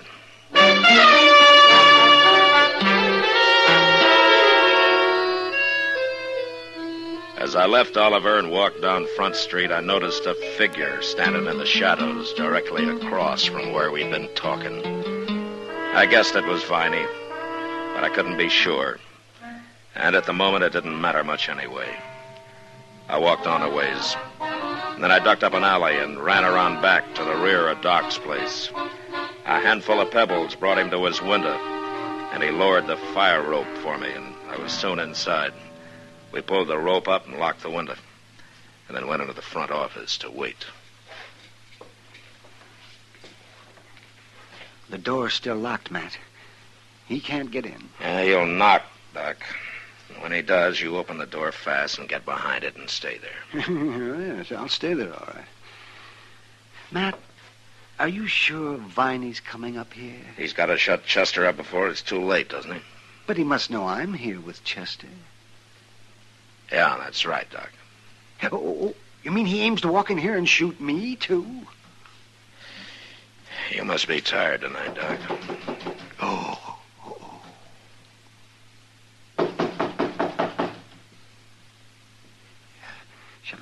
Shall I open it now? I'm ready if you are. Now, you watch yourself, Matt. All right, go ahead, open it. Yeah, I'm coming. I'm coming.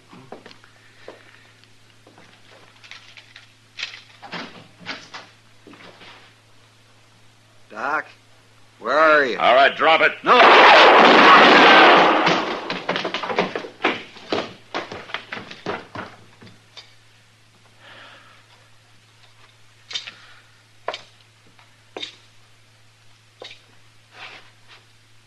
All right, Doc.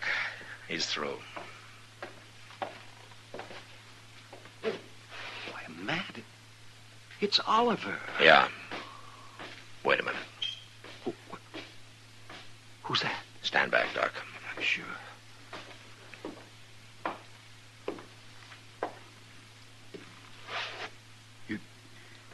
You went and killed Uncle Oliver. I had to, Viney. Well, why didn't you wait? I'd have stopped him. Then why didn't you stop him downstairs? I couldn't get over there fast enough. Where have you been, Viney? Uncle Oliver told me to go wait for him by the river this evening, but I figured he was up to something. And then I heard about Chester, and I knew. I've been following him ever since. I was afraid to show myself. I thought you'd shoot me, Marshal, just like you shot him. I told you I had to shoot him. But he was only trying to help me like he promised Pa he would. He tried too hard. All I want is to go home. I didn't want Chester's job. I told you that. Don't you even remember? Yeah, I remember. But you forgot something, Viney. What? You forgot to tell your Uncle Oliver.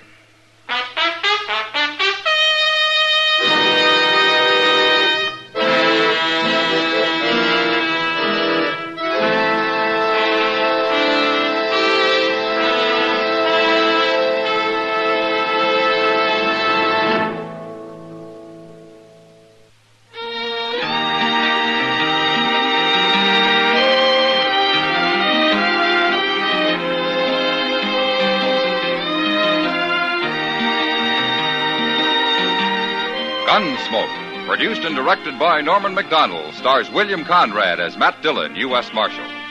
Our story was specially written for Gunsmoke by John Meston, with music composed and conducted by Rex Corey. Sound patterns by Tom Hanley and Bill James. Featured in the cast were Vic Perrin and Harry Bartell. Harley Bear is Chester, Howard McNear is Doc, and Georgia Ellis is Kitty.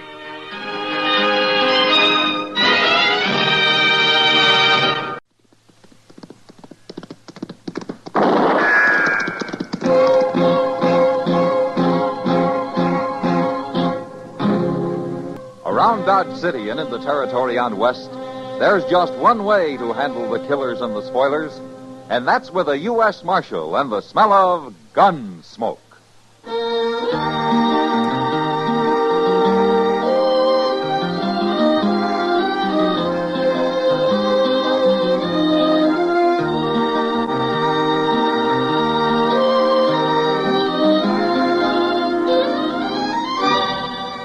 Gunsmoke, starring William Conrad. The transcribed story of the violence that moved west with young America. And the story of a man who moved with it. I'm that man, Matt Dillon, United States Marshal. The first man they look for and the last they want to meet. It's a chancy job, and it makes a man watchful. and a little lonely.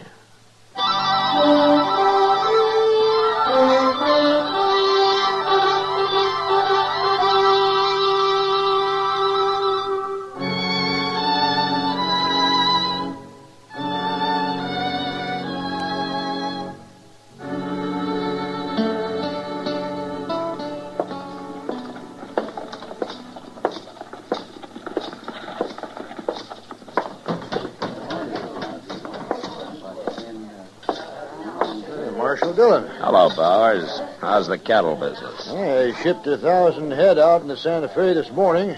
Guess I can afford to buy you a drink? Well, thanks, Bowers, but I hear Doc Adams has been looking all over for me. I better go find him. I was in here a while ago talking to Kitty. No? Oh, here she comes. Maybe she knows where he went. Matt? Oh, Kitty. Hello, Mr. Bowers. Hello, Kitty. Doc had to leave, Matt. They called him out to the Smith place on an emergency. But he asked me to give you a message. Oh? You know Ed Thorpe and his wife? Well, sure, I know. Yeah, they got a little piece of land right on the south edge of my ranch. They're not doing very good, though. Well, they sure aren't, according to Doc. He was out there last night, and he'd planned to go back for him today. To go back for him? They have to be brought into town, Matt. They've got spotted fever, both of them. Hey, they got a little baby out there, too. Well, that's why Doc says somebody's got to fetch all three of them into Dodge where they can be taken care of. Well, I'll find a wagon and go after him tomorrow. We couldn't get him back tonight anyway. You want some help, Marshal? I got a pack of cowboys who ain't earning their feed. Well, thanks, Bars, but Chester and I can manage. You might need some help. Oh, what do you mean? Ed Thorpe. Sick as he may be, he'll get a gun and fight before he lets you carry him off that place. I know him. Then he can stay there, but I'm going to bring his wife and child in. All right. But you keep an eye on him. He can be a bad one.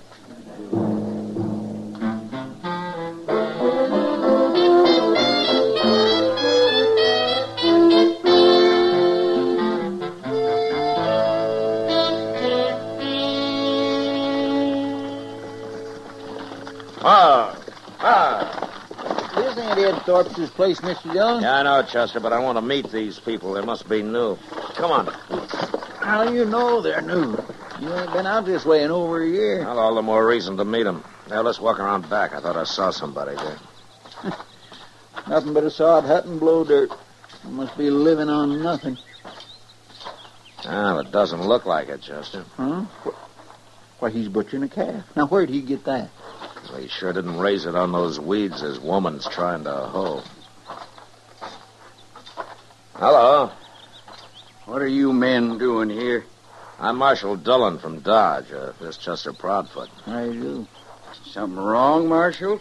No.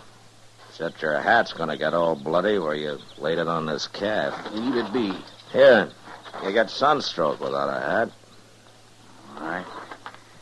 So I was trying to cover up Emmett Bauer's brand. We're starving out here, Marshal. I had to kill that calf. You ain't going to arrest my husband, are you, Marshal? No, ma'am. Not unless Emmett Bowers complains. Well, Joe had to do it, Marshal. We just can't go on without something to eat. Look where I've been hoeing over there. I couldn't plant enough for hardly anything to come up. We can't afford no more seed. Our credits run out in Dodge. Well, that ground doesn't even look like it's been plowed. I done the best I could. It ain't easy. No, ma'am. Not for a woman. We're on our way over to Ed Thorpe's. I guess you know that they got spotted fever. I was there this morning. Ed Thorpe's dead. Died in the night, I guess. She didn't tell me that, Joe. You mean you left Miss Thorpe and the baby alone over there? I ain't gonna chance catching no fever. But, Joe, the baby. My woman's always worrying about babies. It's only 'cause she can't have none, I guess. She's like one of them there dry gourds. Don't, Joe. You're putting shame on me. Chester. Yes, sir? Let's get out of here. Oh, Miss Nader, Yes, Marshal? next time you're in Dodge, come see me, huh? I'll get you some seed to plant.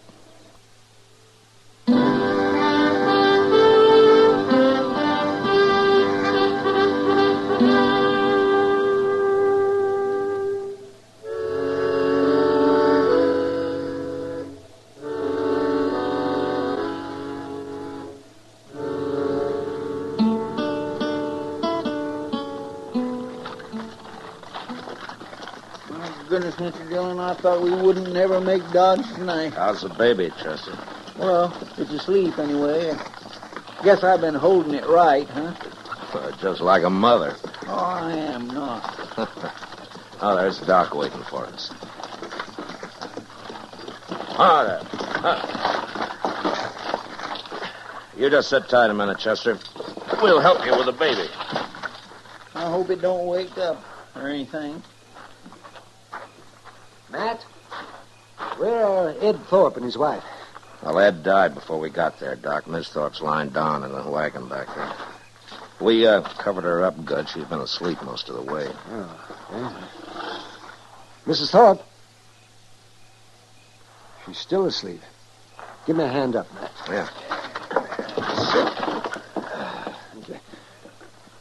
Oh, Mrs. Thorpe? Oh.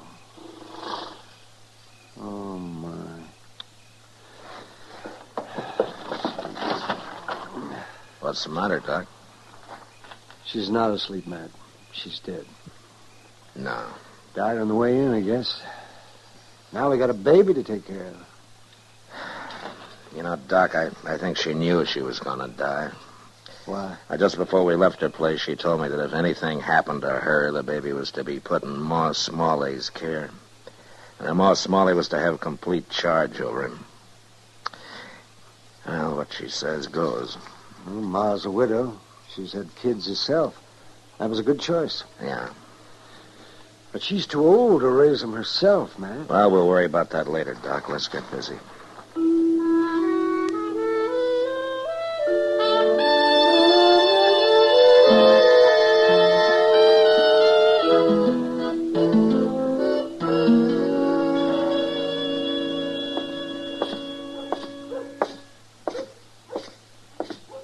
Hello, Ma. Howdy. How have you been, Miss Nadler? Pretty good, Marshal. Marshal, Mrs. Nadler wants to adopt the Thorpe baby. Oh? Well, Miss Thorpe left the baby in your charge, Ma. It's all up to you. Well, I've had him over a week, Marshal, and I'm going to keep him a while longer so he'll be near Doc just in case. But Mrs. Nadler here seems like a mighty fine woman to me. And I'd let her take that baby, only I'm worried about one thing. I told her, Marshal, and the truth, and she's afraid maybe Joe and I can't make a go of it out there. You remember what you said when you was leaving that day? I said to come to see me. I'd help you get some seed to plant. Well, now, that's all I need. I get a little corn up there. I might even raise a few hogs. I'll work awful hard, Marshal. I promise I will. She gets started. She can have the baby, Marshal. Miss Nadler, why don't you come by my office before you leave town? I'm going to the store here and have a talk with Mr. Jonas now. Oh, Marshal, I do thank you. Come on back to the house, Mrs. Nadler. All right. You can look at him.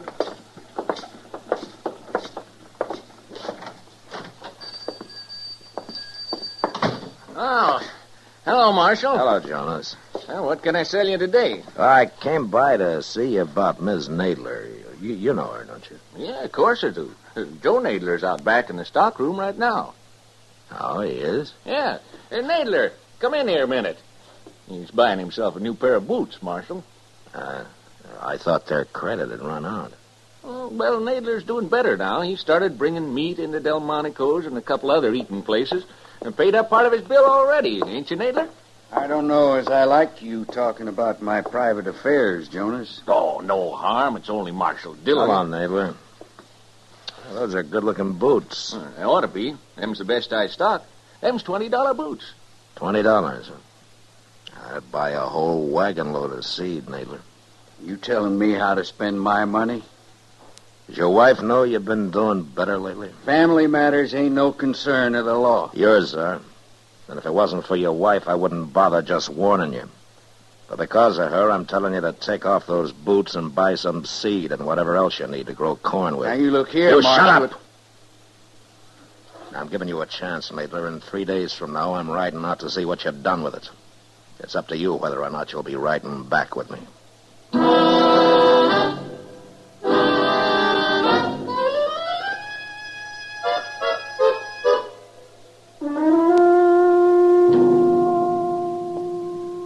Today's Thursday, Mr. Dillon. Ain't we riding out the Nadlers? Well, we can wait another day, Chester. You know what? I don't think you want to go at all. Yeah, you're right, I don't. Hello, Marshal. Bowers? Chester. Oh, Mr. Bowers. I was just up at Delmonico's, Marshal, having myself a feed. Oh, good. How was it? It was fine, till I went out back and got a talking with the cook. Oh? Marshal, I reckon any man's got a right to complain when he goes to a restaurant and finds himself eating his own beef. I know about that, Bowers. You do? And why ain't you done nothing about it? Oh, because of Ms. Nadler, I guess. Look, Marshal, I'm a rich man. I don't mind a Nestor slaughtering one of my calves when he's starving. And nobody's going to start selling my beef. I'll kill him. He keeps that up. All right, I'll handle it, Bowers. I admire that woman, too, Marshal, but letting him get by with rustling ain't going to help her. By the way, Ma Smalley brought some pies down to the kitchen while I was there. She's waiting outside here. She wants to talk to you. Get you right out, man. Thanks, Emmett. Hello, Ma. You riding out to Nadler's, Marshal? I am. Then you tell her I'm sorry. Tell her I think she's a good woman, but I can't let that baby go into the home of a cow thief. No. That'll break her heart, Ma. Son, I got a trust put in me. All right, I'll tell her.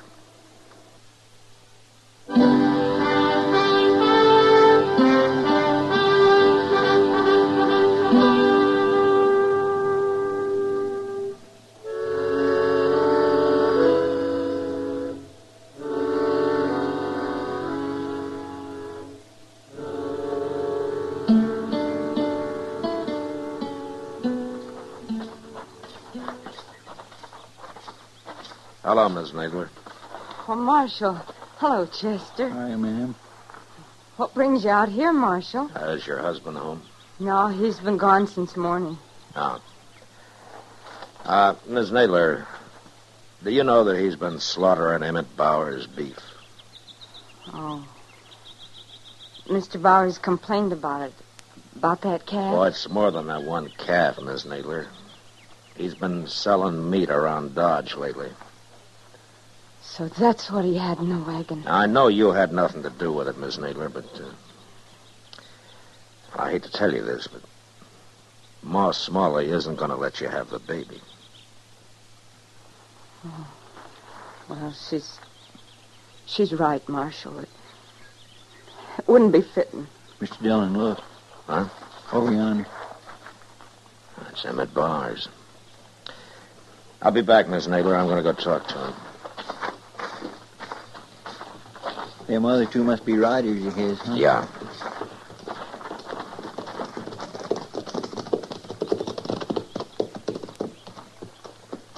Thought I might find you here, Marshal. There's something wrong, Bowers?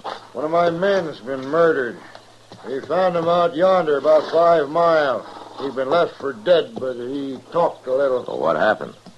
He's gone now, Marshal, so you'll have to take our word for what he told us. All right. You run across Joe Nadler, slaughtering another steer. Nadler shot him? That's right. Anything else? Only that Nadler got on his horse and headed for Dodge. I guess he figures he'll get caught, and he might as well get drunk one more time. He'll get caught. I promise you that, Bowers.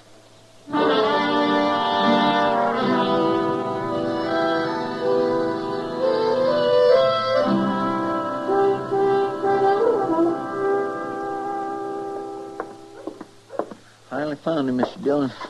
He's in there getting drunk at the bar. Well, it's taken us long enough. Everybody in town must know I'm after him by now. There, see him? Yeah, I see him.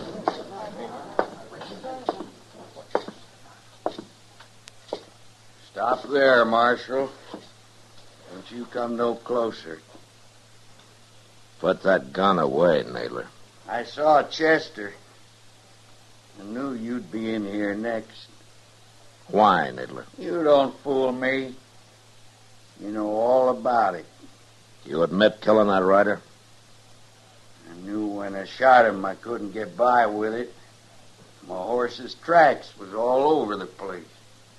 Well, don't make it any worse than it is. I told you not to come no closer. Put your gun on the bar, Nadler. You watch what I'm going to do with it. No, Nadler, don't. Why not? Hit you, didn't I? Now I'm going to kill you. You hurt bad, Mr. Dillon? He hit me in the arm, Chester, but I'll be all right. You killed him? Yeah. Do something with him, will you? I'm going over to Doc's. Yes, sir, I will. Alvin.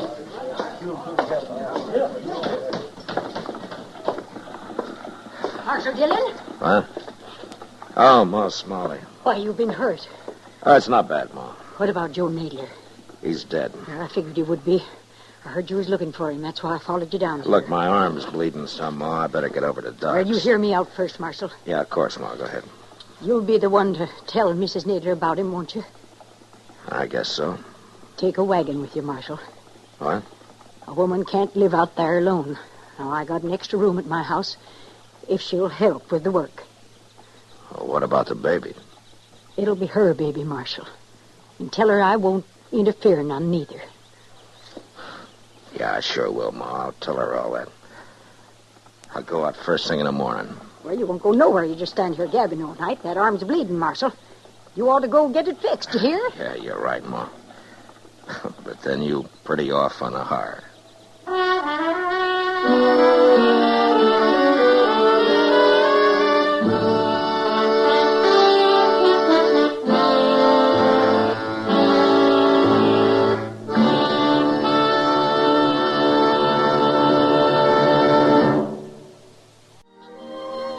Gunsmoke, produced and directed by Norman MacDonald, stars William Conrad as Matt Dillon, U.S. Marshal.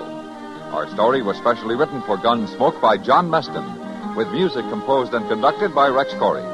Sound patterns by Tom Hanley and Bill James. Featured in the cast were Vic Perrin, John Daner, Jeanette Nolan, Virginia Christine, and Frank Cady. Parley Bear is Chester, Howard McNear is Doc, and Georgia Ellis is Kitty.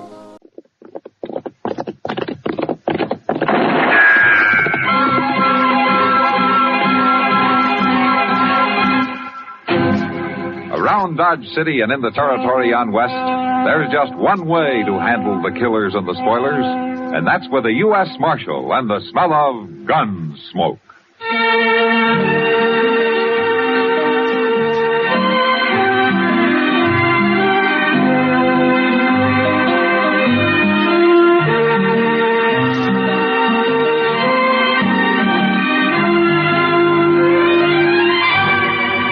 Gunsmoke, starring William Conrad, the story of the violence that moved west with young America, and the story of a man who moved with it.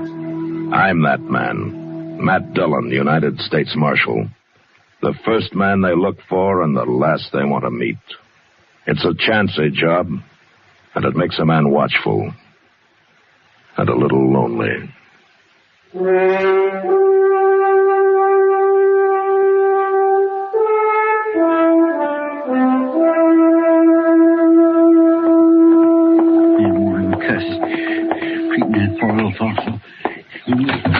Mr. Dillon? What? Mr. Dillon? What are you so riled up about, Chester? Cless Braden and Howard Rab.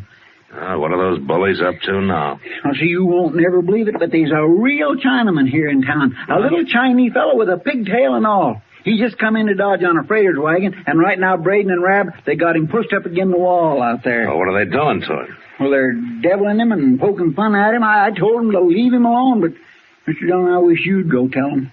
All right, Chester. I'll go tell him.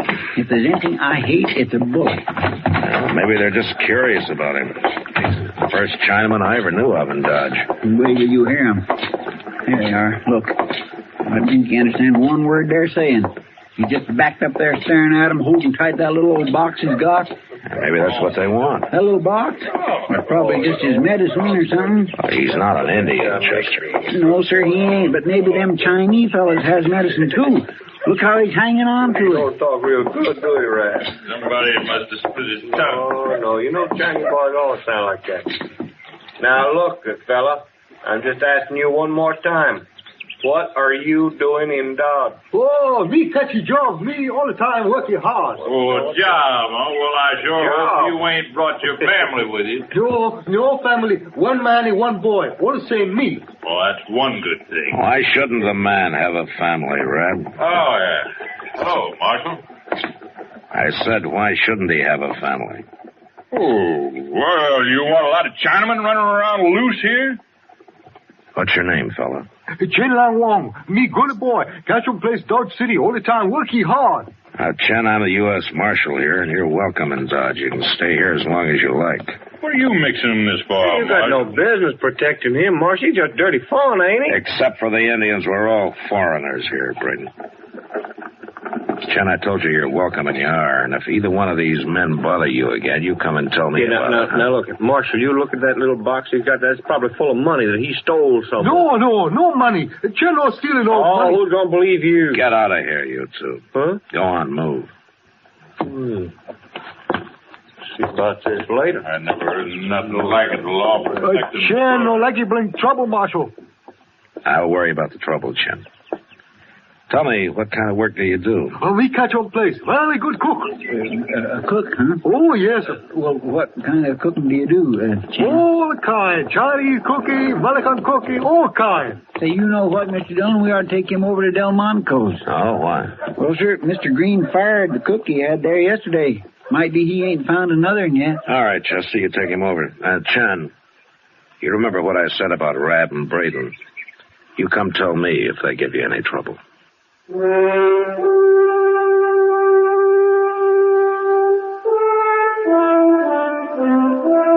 Mr. Green at Delmonico's took a chance and hired Chen Wong that day. And it turned out he wasn't lying about being a good cook, and neither was he lying about working hard. Mr. Green let him sleep in a storeroom off the kitchen, and there he stayed, out of sight, and for a while, out of trouble.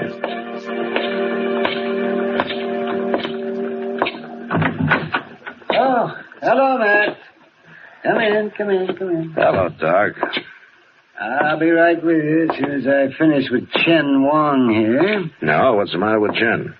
There, lying right there, you see? That's what was the matter with him. You lost a tooth, aren't you? There you are, Chen, I'm through. See, you better let me take a look at that in a day or two, huh? Thank you, Doctor. I'll come back. How much do I owe you? Oh, $1. May I pay you next time? See, I won't get my salary from Mr. Green until Saturday. I have no money except for that. Oh, sure, Chen, anytime. Chen, the first time I saw you, you were being a very good Chinese boy, all the time working hard, catch 'em job, that sort of thing. Isn't that how a Chinaman's supposed to talk, Marshal? Well, I thought it was, till just now. Oh, some of my countrymen do talk like that, Marshal.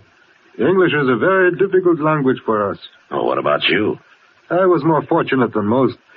When I first came to America, I worked for a man who was very kind. He taught me, made me study and practice several hours every day. Oh, I see. Well, why were you talking the other way when I first saw you? Experience has taught me that many men resent a Chinaman who does not talk the way they expect him to. I wish to avoid trouble. Chen's on his way to San Francisco, Matt. He's going home as soon as he can save up enough money for his passage. Oh, well, I wish you luck, Chen. Thank you, Marshal. Well, I must get back to work now. Good day, gentlemen. So long, Chen. Goodbye. Yeah. He's a nice fella. Yeah, he is. I believe him about being broke, too. Why shouldn't you, Doc?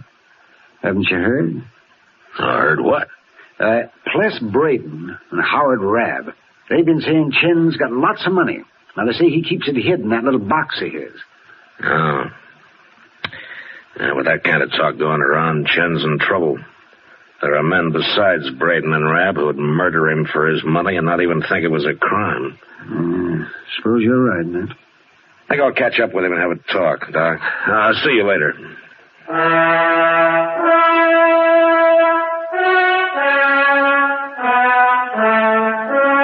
I had that talk with Chen, and I tried to get him to put his box in the bank and then let everybody know that he'd done so, but he said that he wanted the box near him and that he'd keep it hidden in his room. I couldn't argue him out of it, so I knew there'd be trouble. Sure enough, a couple of days later, it happened, though not the way I'd expected. It was noon, and Chester and I went into Delmonico's for dinner. Say, this place is plumb deserted, Mr. Dillon. Yeah, maybe it's closed. There's Mr. Green. Green, are you closed today? Hello, Marshal. Chester? Hello. Yeah, I'm closed, Marshal. I got no cook. What? Chen, he won't cook today. I don't know what's the matter with him. He won't even talk. Oh, where is he? Sitting in his room back there on the floor, just sitting there, staring at his hand. Well, maybe he's sick. No, he ain't sick. There's something wrong with him. Maybe you can find out what it is, Marshal. He might talk to you. Yeah, sure, I'll try. It's the storeroom right off the kitchen, Marshal. Door's open. Yeah, I'll find it.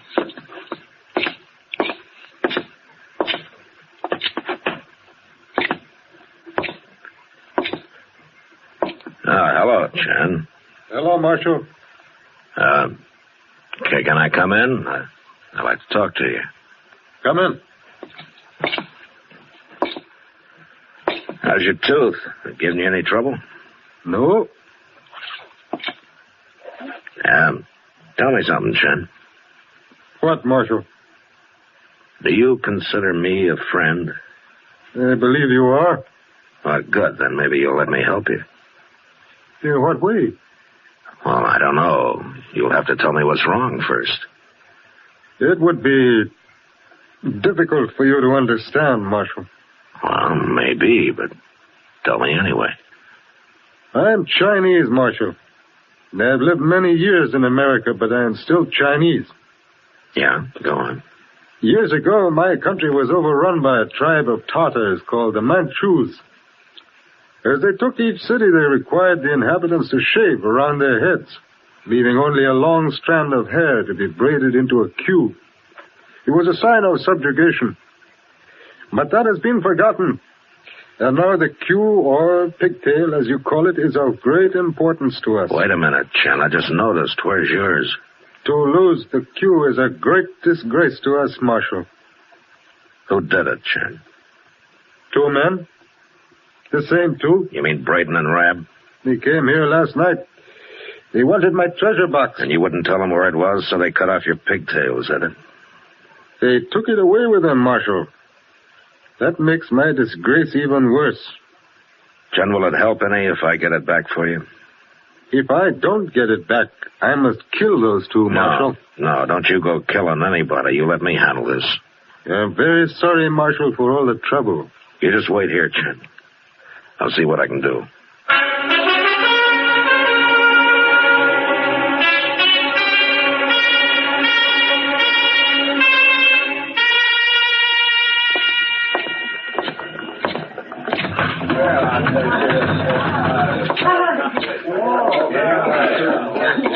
Yeah. If it ain't Marshal Dillon. You gonna buy us a drink, Mark? I thought I told you men to stay away from Chen Wang. Chen Wang? Now what's he hollering about? His pigtail. He wants it back. I don't know what you're talking about, Marshal. Yes, you do. Chen's lying to you, Marshal. All them heathen foreigners is lying. Rab. I want that pigtail now. Where is it? I don't know nothing about it, I tell you. It was not us, honest. Now, Marshal, we did not do it. Maybe I ought to beat the truth out of you. Oh, we're telling you the truth now, Marshal. I don't believe you. You get that pigtail back to Chen or you're in trouble. No, what do you mean, trouble? You'll find out when it's too late. And there's nothing I can do to stop it.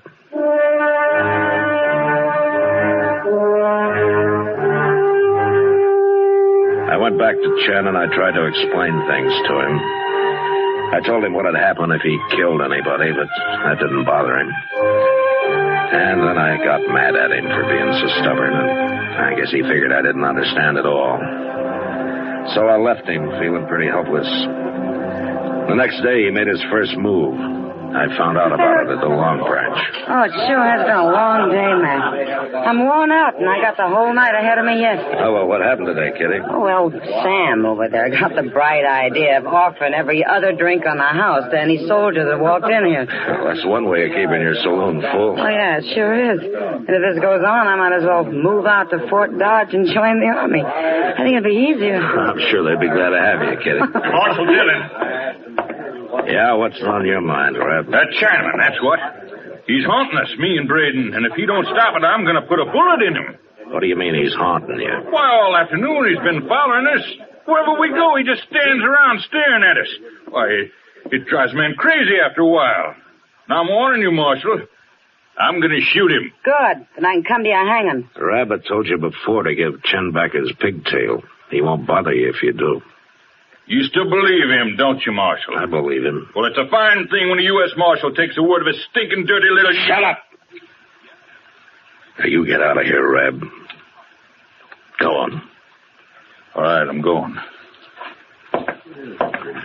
Matt, you better do something about that. They'll kill Chen for sure. Unless he kills them first, Kitty. But I'll tell Custer to keep an eye on him. I'll see you later. Sure.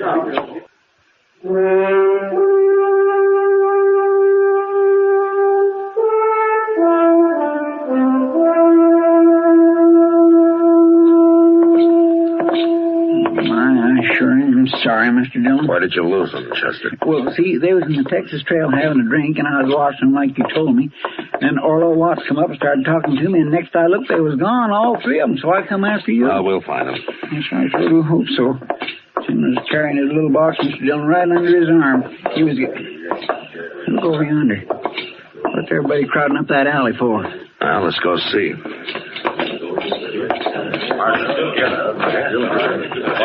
All right, let Mr. Dillon through here, Don. Stand back, everybody. Alvin, then you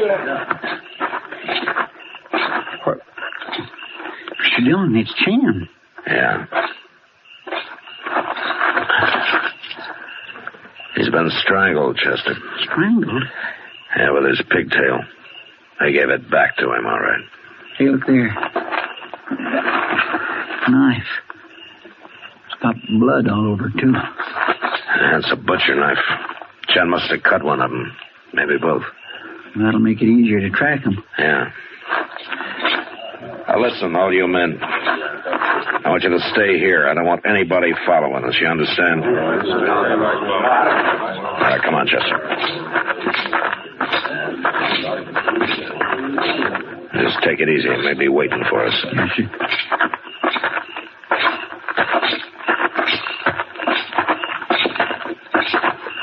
Look, there's something laying over there by that rain barrel. It's a man.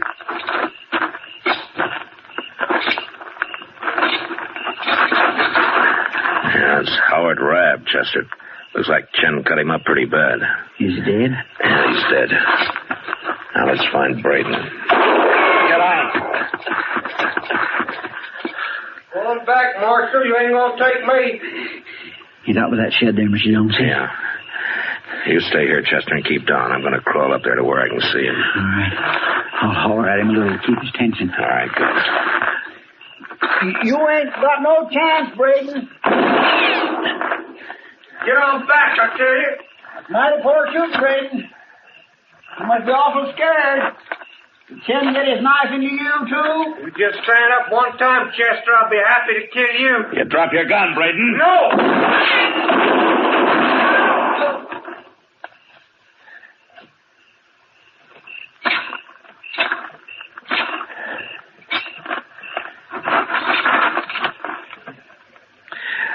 Okay, Chester.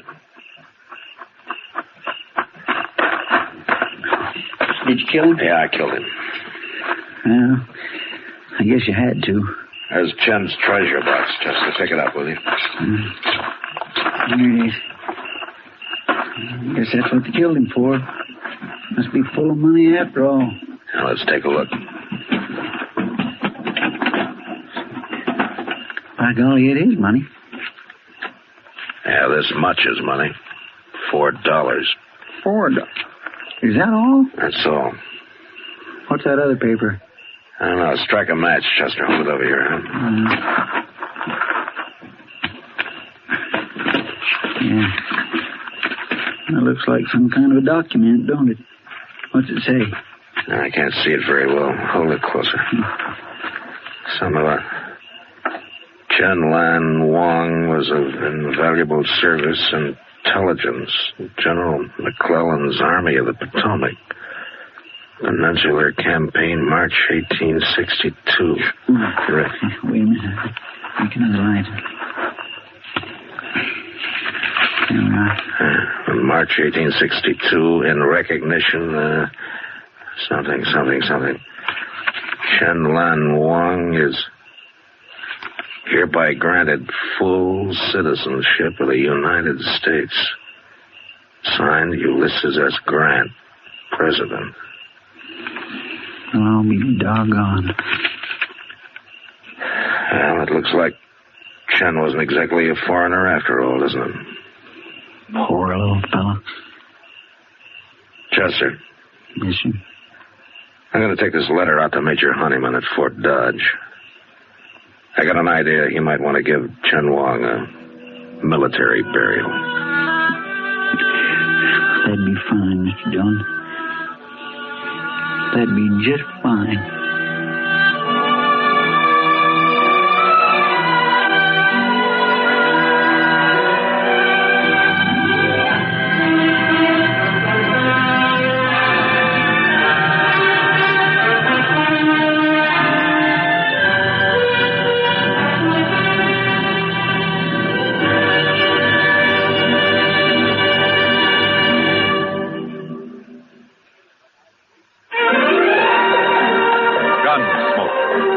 And directed by Norman McDonald, stars William Conrad as Matt Dillon, U.S. Marshal. The story was specially written for Gunsmoke by John Meston.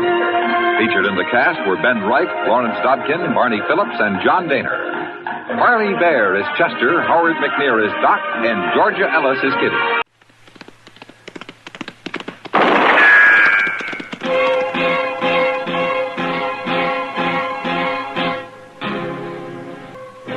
Around Dodge City and in the territory on West, there's just one way to handle the killers and the spoilers, and that's with a U.S. Marshal and the smell of gun smoke.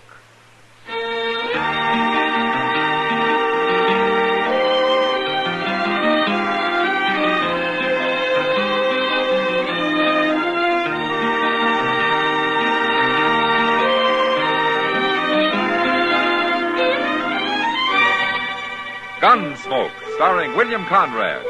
The transcribed story of the violence that moved west with young America. And the story of a man who moved with it. I'm that man. Matt Dillon, United States Marshal. The first man they look for and the last they want to meet. It's a chancy job, and it makes a man watchful. And a little lonely.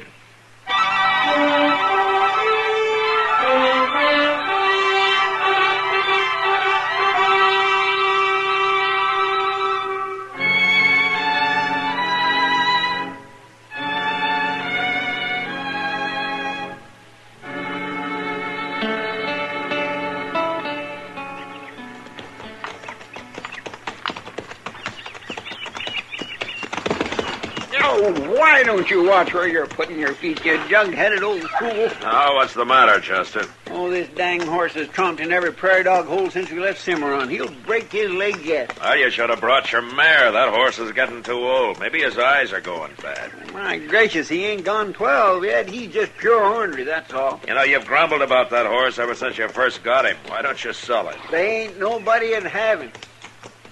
Besides, I kind of like the old goat. You know, I don't think there's a man in the world with as many problems as you have. Well, I don't know that I have too many problems, Mr. Dillon. For that matter, I don't really have none. It's just that my nerves are all tangled up. All right, Chester. Never mind. Yes, sir. Hey, Mr. Dillon, look yonder. There's a wagon, ain't it, over near that dry wash? Yeah, it is. That's a mighty poor place to make camp. Nobody would make camp in the middle of the day, and not unless there were some trees. Well, then why'd they stop? Some kind of trouble, maybe, huh? I will swing around that way and find out. Okay. Looks like one of them big Studebaker wagons, don't it? Uh-huh. Could be their nesters. I don't think so. If they were, they'd likely be trailing some stock. It could be their awful poor nesters.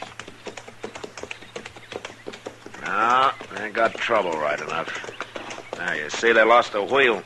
By golly, they sure have. Yeah, come on. We'll see if they need help, huh?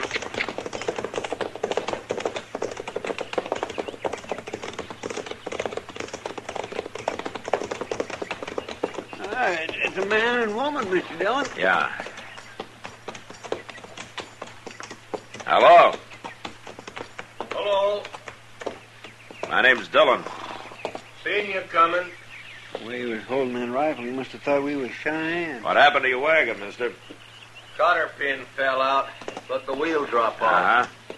You got anybody with you? Only my woman here. Well, resetting the wheel's no job for a woman. We can manage. That's a heavy job for one man. We'll give you a hand. He told you. We don't want no help. You're mighty unsociable for people with a busted wagon. Now, look, you mister, it's our trouble, and we'll take care of it. There ain't no need for you to bother yourself. You're from around Dodge, aren't you? Maybe. What's wrong with that? No, nothing, maybe. You ever been in the Army, mister? No. You know, I've been trying to place you ever since we rode up. We're just headed west to Homestead. A week or so back, an officer from Fort Dodge gave me a description that fits you mighty close. I don't know nothing about Fort Dodge. Could be your name is Cook, and you were stationed there with the 26th Cavalry. Mister, you got it all wrong. I don't think so. I'm putting you under civil arrest, Cook, for desertion. Shoot him, Jed. Shoot him. You lift that rifle 1 inch, Cook, and I'll put a bullet in you. All right, Chester. Yes, sir. Go get his rifle. Yes, sir. Jed. You stand back. I'll blow a hole in you. Get it, Chester. Give me that. You fool, Jed. I told you he was Marshal Dillon when I seen him riding up here. I heard you. Then why didn't you shoot him? I couldn't do that, Dillon. Maybe you couldn't. But I sure could.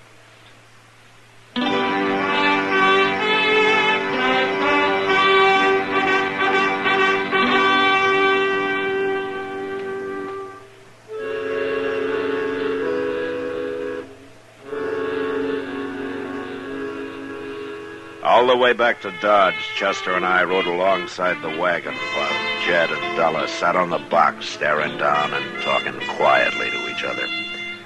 It was well past sundown by the time we found a place for Della to stay and put the wagon up at Moss Grimmick's stable.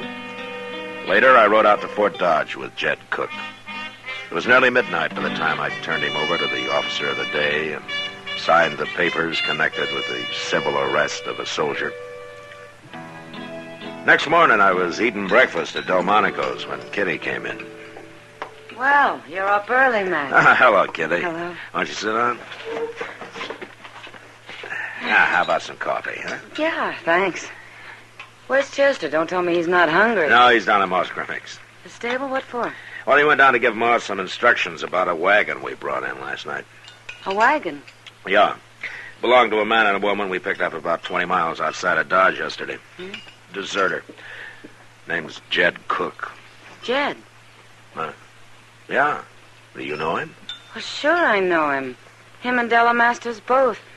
They've been going to get married ever since Jed got transferred out here to the fort. Well, they'll have to wait a while now. A deserter, huh? What'll the Army do to him, Matt? Yeah, the war was still on. They'd shoot him. Oh, Matt. Well, that's the way the Army operates. They both seemed real nice. Jed came into town every chance he got. Never caused any fuss, just had a few drinks and spent the rest of his leave with Della. They've been planning awful hard and getting married. She especially, I think, Uh-oh. Marshal, I want to know what they're going to do with Jed. Well, he'll be court-martialed, Della. And then what? Then they will sentence him. A rotten, stinking Army. He fought all through the war and then had 8 years of moving around. Pennsylvania, the Dakotas, Missouri, and now out here. A soldier can't pick his post, Della. What do they need Jed for? He's just another man. The Army's got lots of men. Maybe they don't see it that way. The Army ain't going to keep him. No matter what they say, they ain't going to keep him. He'll just bust out and we'll get married like we planned. And we'll still get to Colorado. You'll see, Marshal. Now, look, Della, why don't you come You with keep me? out of this, Kitty. I'll tell you something else, Marshal. There ain't nobody going to find us once he gets loose. We got a place we'll meet, and he'll wait there for me. He'll wait no matter how long before I get there. Della, Jed's an Army sergeant. He deserted, and he's got to be tried. Now, you know that. I don't know nothing of the sort. He knew what the consequences might be when he decided to desert. He just didn't plan on getting caught, that's all. You're the one who arrested him, Marshal. You're the one who caused all this trouble, and don't you forget it. 'Cause I sure ain't going to. There's a woman who speaks her mind. Yeah. But she can't seem to get it through her head that the Army runs by its rules, not hers. Since the first time I met her, all she's talked about is her and Jed. The place they're going to have, the family. Well, there isn't much she can do about it now. Matt, you ever had a woman who loved you fight for you? No. It'd surprise you. They can be pretty fierce. Yeah, I guess. Well, what are you going to do now? Nothing. Just wait till the court-martial. They said they'd want me to testify out there. And after that? And then I'm shut of the whole business. I wouldn't be too sure, Matt.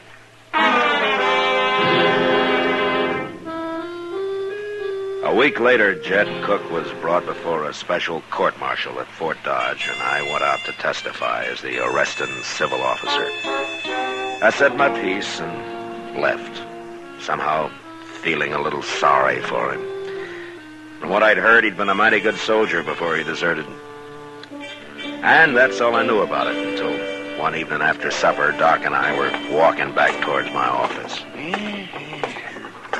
Mr. Dillon! Mr. Dillon! Oh, for heaven's sakes. When in the world is Chester going to learn there's no use shouting like that? Well, perhaps it's important, Doc. Oh, important? It can't always be important. Well, maybe Chester doesn't believe that. Hey, I've been looking all over for you, Mr. Dillon. Oh, what for? It's Lieutenant Dustman from out to Fort Dodge. He's waiting over at the office. Did he say what he wanted? No, sir. I asked could I help, but he said he'd talk to you. Okay, Chester. Well, I'll leave you here, Matt. I think a little rye whiskey would kind of soothe my innards after that supper. So I'll see you later, Matt and Chester. All right, Bye, Doc. Doc. Good night. What do you suppose that Lieutenant Dustman does want, Mr. Dillon? Yeah, maybe he thinks that you want back in the Army, Chester. Me? Back in the Army? Anybody who thinks like that just got 2 bricks less than a load. Why, my, back in the Army? All right. Oh, no, sir. Okay, Chester. Oh, my. All right. Lieutenant Dustman. Hello, Marshal. Chester here says you want to see me. Yes, I do. First, let me show you this. Oh, what is it? Read it. Before a special court-martial, which convened at Fort Dodge, Kansas, so forth.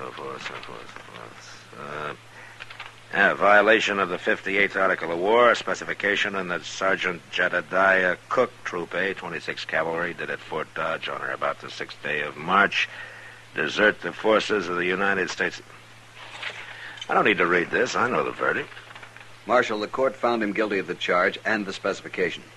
He was sentenced to 2 years at hard labor with forfeiture of all pay and allowances due him. Well? Following the court-martial, I was put in charge of the detail taking him to Fort Leavenworth. The second night out, he tricked one of the guards and escaped. Oh. We couldn't pick up his trail, but I believe he circled back to Dodge. Well, if a man had a few silver dollars and wanted to hide here, it wouldn't be too hard. That's why I've come to you. You get more cooperation from the townspeople than the Army can. And I want this man back where he belongs. I'll search every house in this town to get him there. Uh-huh. How many troopers are with you? About 20. All right, Lieutenant. I'll do what I can to help you, but I want those soldiers out of town. That's ridiculous, Marshal. I won't pull them out until we find Cook. Lieutenant, no man is going to break and run if there are soldiers posted around town. And anyway, before the week was out, they'd be shooting down some citizen by mistake. Now, look here, Marshal. I don't want 20 men all looking for a target. Now, do you want my help or not? Yes, I do. All right, then get your men back to the garrison. I'll find Cook for you, if he's here. When you do, Marshal, I want him turned over to me. If I find Cook, he'll be turned over to the commanding officer at the fort. Good night, Lieutenant. Good night. Just one thing. Yeah. Cook knows what's in store for him if he's caught now. He won't be taken easily. A fellow like that just makes you wonder how either side won the war, don't it? Chester. Yes, sir. I'm going over to talk with Della Masters. You better stay here. What in the world are you going to talk to her for? She just ain't about to tell you where Jed's at, even if she knows. Maybe not. But if she's sensible, she can make things a lot easier for him. I'll see you later.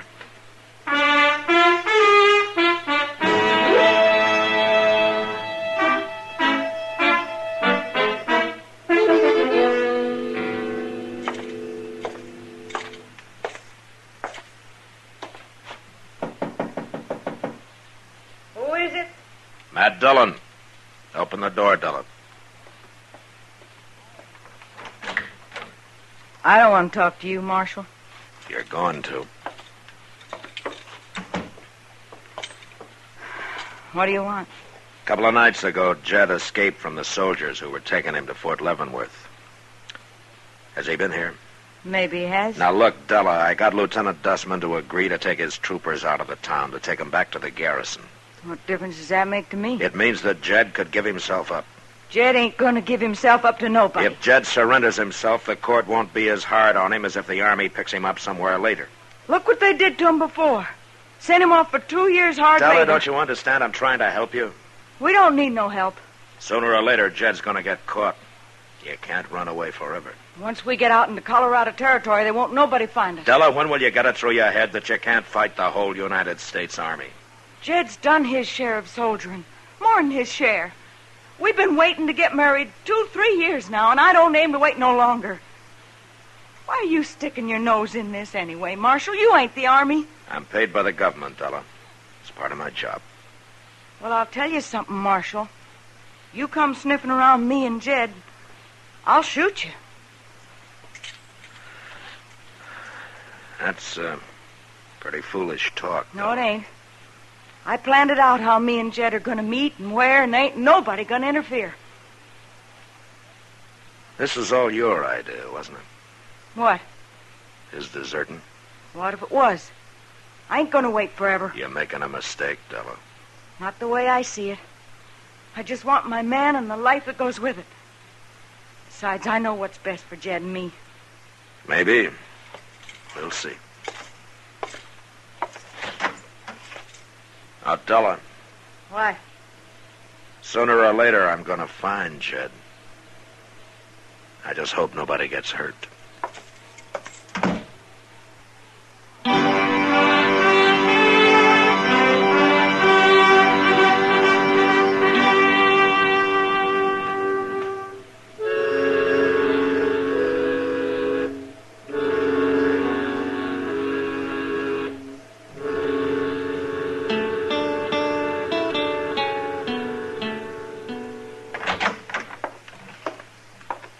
Della's wagon's still down stable, Mr. Dillon. She ain't come near it, say, once or twice just to get some things out of it. Well, keep on watching, Chester. She'll leave one day soon.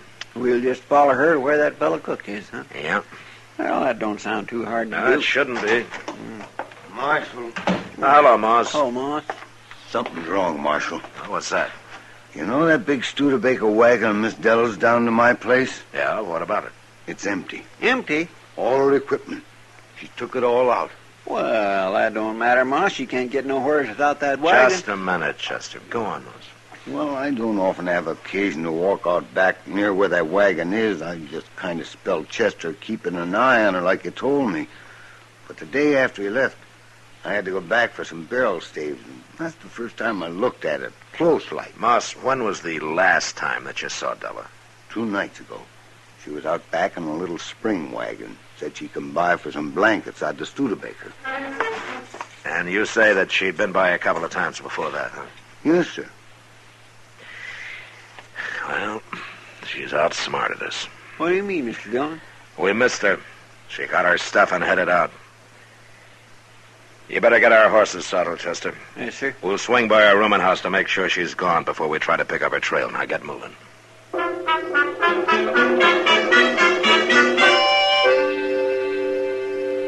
20 minutes later, we checked the room where Della lived, and the landlady said that she left 2 days before. She didn't know where.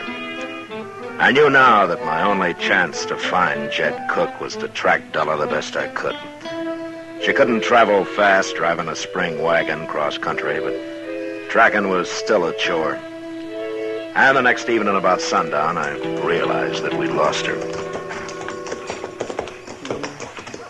What are we going to do now, Mr. Dillon? Well, there's no use trying to track her any farther tonight, Chester. We'll pick up our trail in the morning. Yes, sir.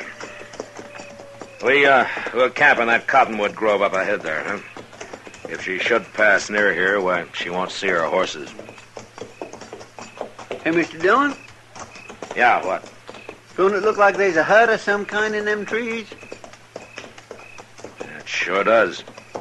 You suppose this is where that Jed is hiding out? That's a likely place. And Della was traveling in this direction. You mean we beat her here? Maybe. She could have known we were following her and dropped off in one of those dry washes to lose us. We was pretty lucky then. We don't know he is here, though, Chester. No, sir.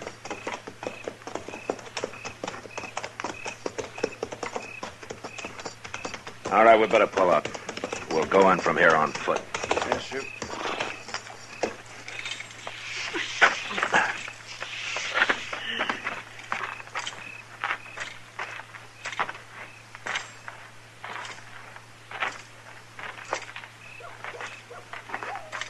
My. Sure is quiet. Heads up now. Yes, sir.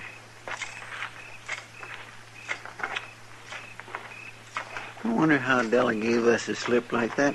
There's no... Oh, my gracious. Mr. Dillon, look. Yeah, I see it, Chester.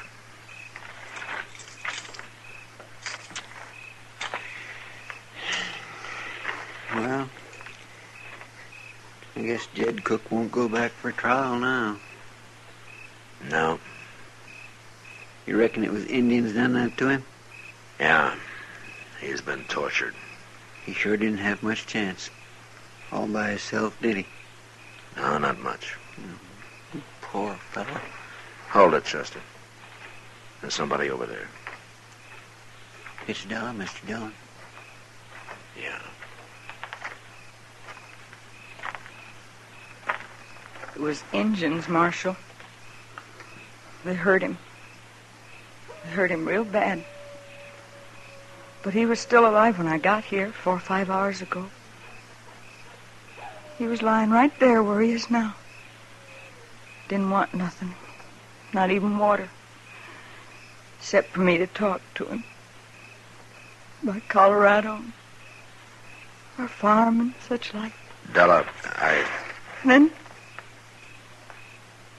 after he died, I had a long time alone here. Time to do some thinking. I got things figured straight now.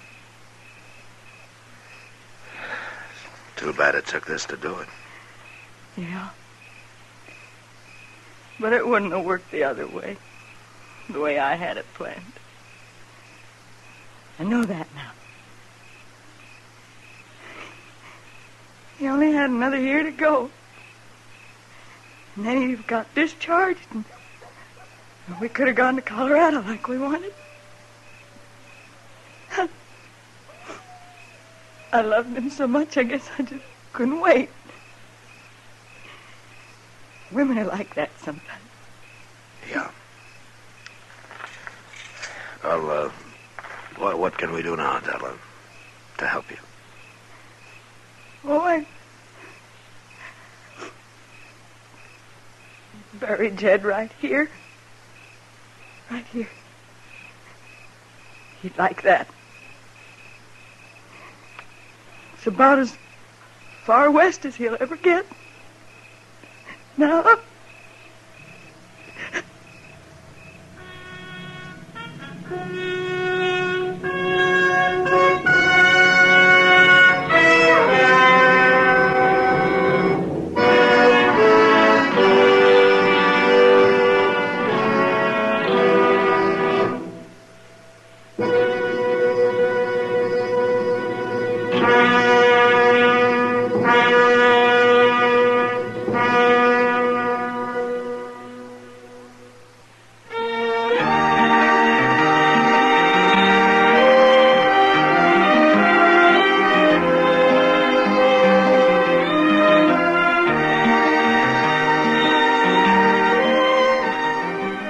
Gunsmoke, produced and directed by Norman McDonald, stars William Conrad as Matt Dillon, U.S. Marshal. The special music for Gunsmoke was composed and conducted by Rex Corey. Sound patterns by Tom Hanley and Bill James. Featured in the cast were Vivi Janis, Lawrence Dodkin, Harry Bartell, and Jim Nusser. Harley Bear is Chester, Howard McNear is Doc, and Georgia Ellis is Kitty.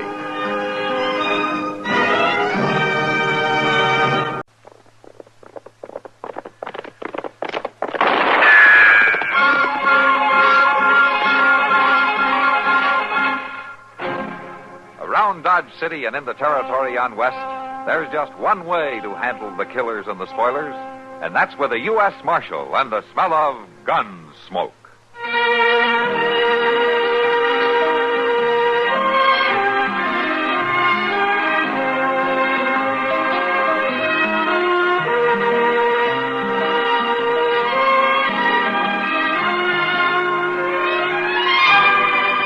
Gunsmoke, starring William Conrad. The story of the violence that moved west with young America. And the story of a man who moved with it. I'm that man. Matt Dillon, United States Marshal. The first man they look for and the last they want to meet. It's a chancy job, and it makes a man watchful. And a little lonely.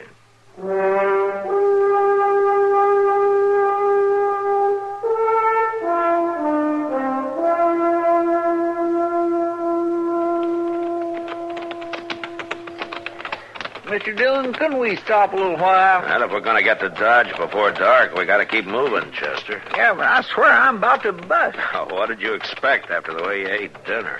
You know, I just couldn't help it. Every time I eat with a cowboy, I make a fool of myself. The ration them fellers draws nowadays is really something, ain't Hey, it? Chester. Look over there in that drawer. Why, it's an Indian, ain't it? Is he dead or what? So let's go see.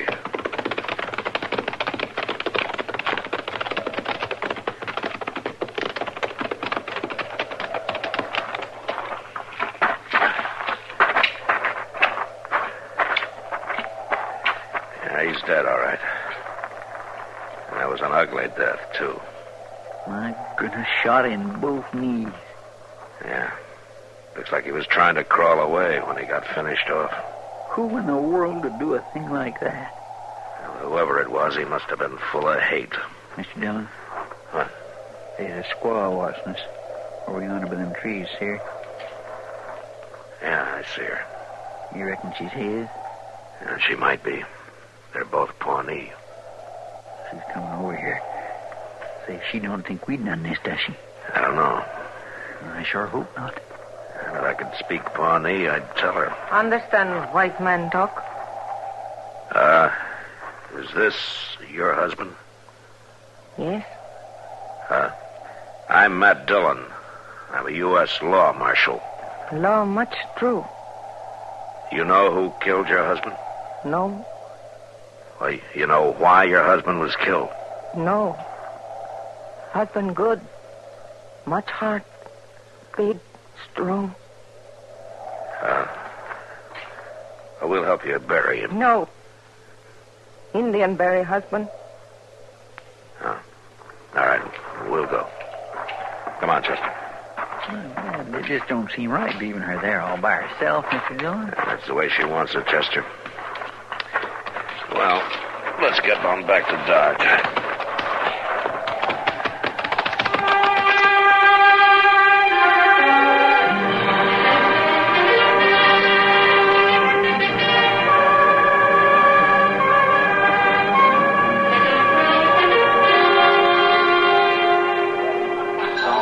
Well, hello, Matt. Hello, Kitty. How was the trip? Oh, it was all right, I guess. You don't sound very enthusiastic. Have a beer and tell me all about it. No, thanks, Kitty. I'm going to go pick up my laundry, and then I'm going to get some sleep. Evening, kiddies. Matt. Hello, Doc. Doc? Well, I just treated Chester for an attack of indigestion. How are you feeling? Oh, fine. Well, that's not true, Doc. Something's bothering him. Oh? That's so. What's the trouble, Matt? I'll tell you what's the trouble, Doc. Disgust for my fellow man. But I guess I'll get over it. What happened, Matt? Well, on the way in today, Chester and I found a dead Indian. His squaw came along about the same time. It was rough to watch, that's all. Well, Matt, men die all the time, and the women grieve. No, not like this, Doc. He was killed a piece at a time. Somebody had shot him in both knees so he'd crawl. It wasn't until they'd had their fun that they finished him off. His squaw could see what had happened to him, so they didn't... Quiet. I'm listening to a funny story. Hey, you. Is it my funny story you're listening to? Yeah, that's right. Any objections? You have some particular interest in Indians? I have. Go on with the story. It's good. How does it end? It hasn't ended yet. I could end it for you. If there was me out there, that squaw would have went right along with a man. That's so? I hate Indians. I kill them. That's mighty near all I got on my mind. I enjoy killing them. I hate squaw men, too. All right, get your hand away from that gun.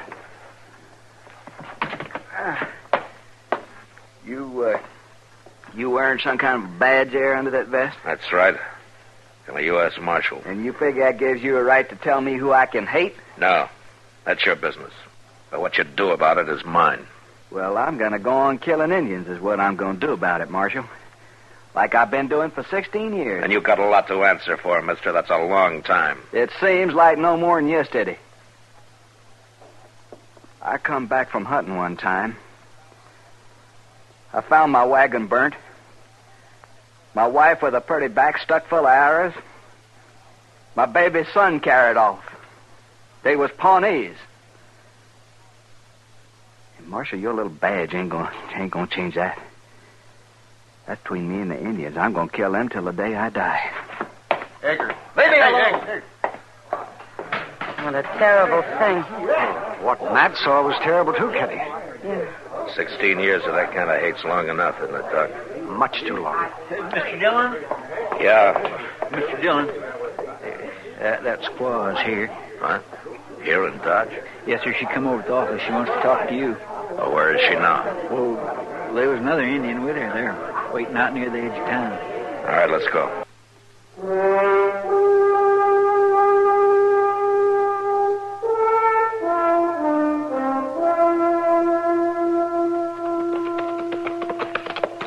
I don't see him, Chester. No, me neither. You sure that's the right place? Well, I think so, Mr. Dillon. I couldn't understand her too good. Maybe they changed their mind and left. No, that's not very likely. They must have had something pretty important to say to come all the way into town like that. They sure must have. Oh, there she is. Moving out into the clearing. Yeah, but she's alone now. Where's that other? Well, we'll probably find out. Mr. Dillon, we better be careful. I don't like this. You want to wait here? No, I'm coming.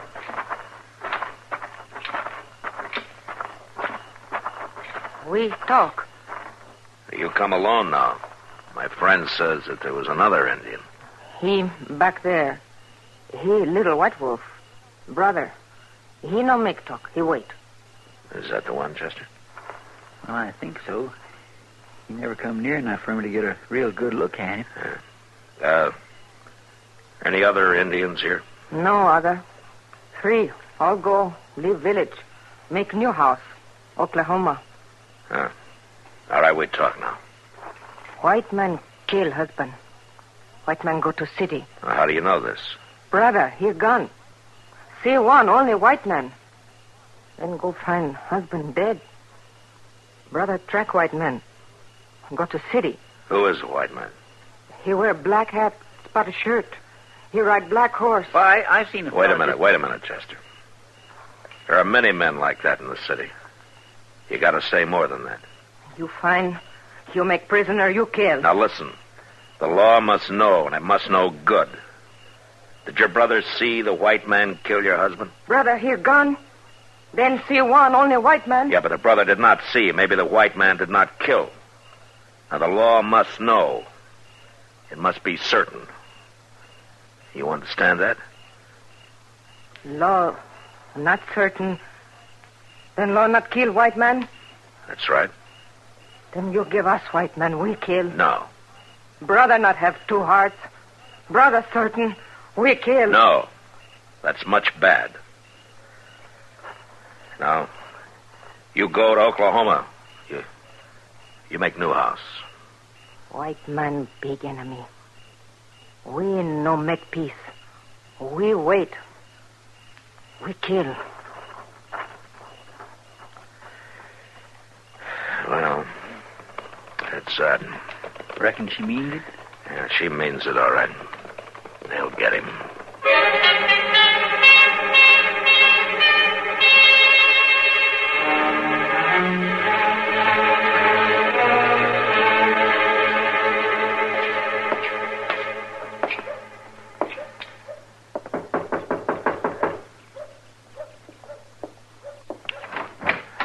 Eggert, I want to talk to you. Come on in. I tried to find you last night. I ain't been hiding, Mark. Yeah, I know. It was late when I got back to town. Nobody knew where you were staying. I went out to talk to some Indians. You seem mighty fond of Indians. I'm fond of the law, Eggert. Now tell me, did you kill that Pawnee?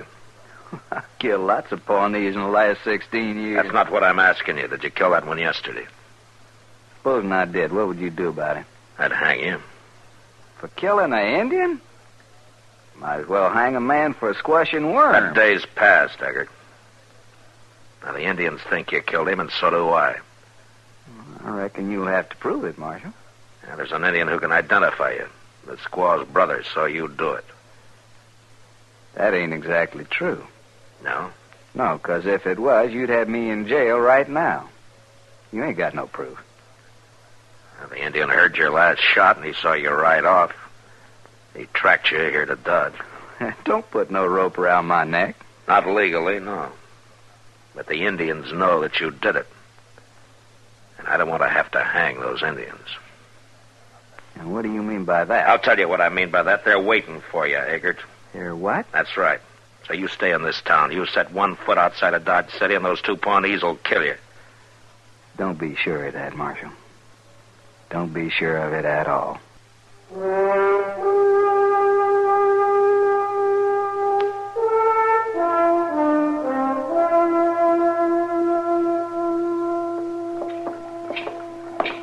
You got time for a cup of coffee, Matt? Yeah, I reckon so, Kitty.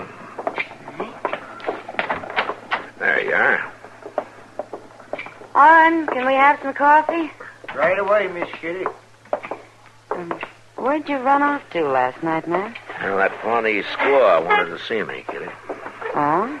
Yeah, she and her brother know who killed her husband, and they came to me for help. Well, I get them to believe in the law, Matt. That's good. Yeah, it'd be fine if the law could do anything about it. Your coffee. What do you mean, Matt? No legal proof. So the Indians are going to do it in their own way. Who was it? Eggert. That man who lost his wife and baby? Yeah. I was up to see him this morning. He's the one, all right. Mr. Dillon, I've been looking high and low for you. What's the matter? Well, you give that Eggert orders to stay in town, didn't you?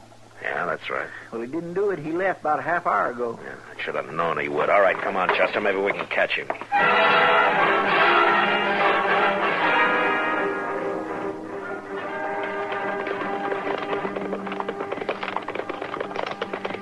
Seems like we ought to have caught up with him, but now, Mr. Dillon. Yeah. Maybe the Indians got him already. I doubt it, Chester. I think they'd get him behind him and trail him till they could set up an ambush. Well, it's a pretty good spot for a fight right here. Wait a minute. There's a squaw over there in those trees. And she's riding up that little gun. Yeah, come on. She's turning. Oh, she jumped off. I'll get her. You catch the horse. Yes, sir.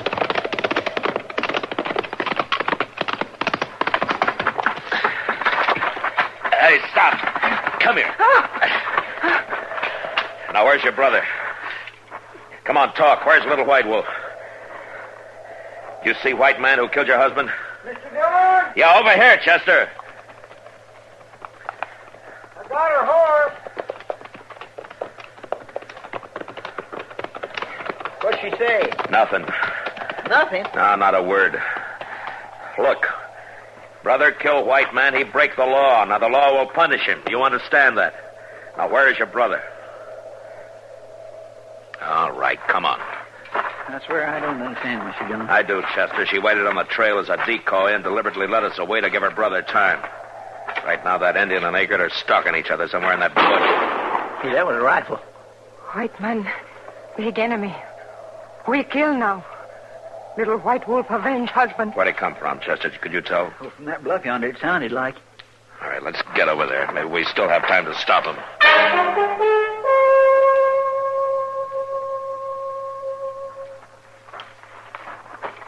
Eggert! Eggert! Maybe that Indian got him, Mr. Dillon. Eggert! Here, Marshal. Huh?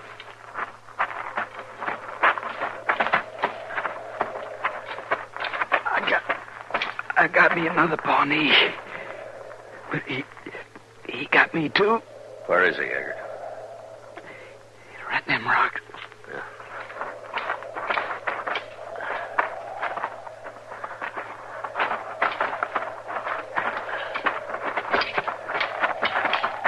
Yeah, here he is, Chester.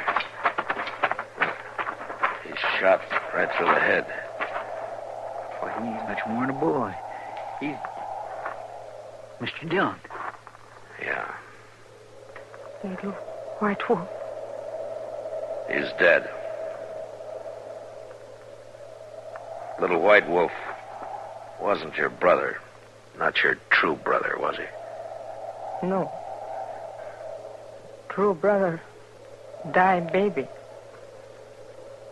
Chief give mother white baby. Call him Little White Wolf. He grow up fine Indian. He good brother. White man die? Yeah, he'll die very soon.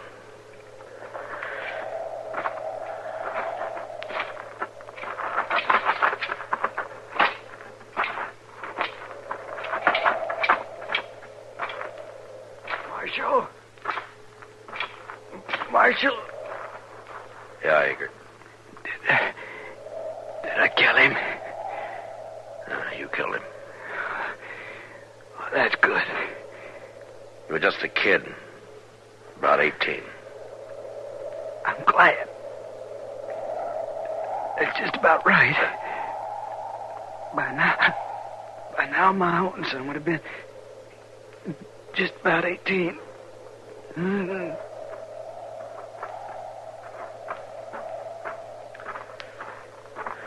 Mr. Dillon, did you tell him? No, Chester, I didn't tell him. Well, at least we can bury him together.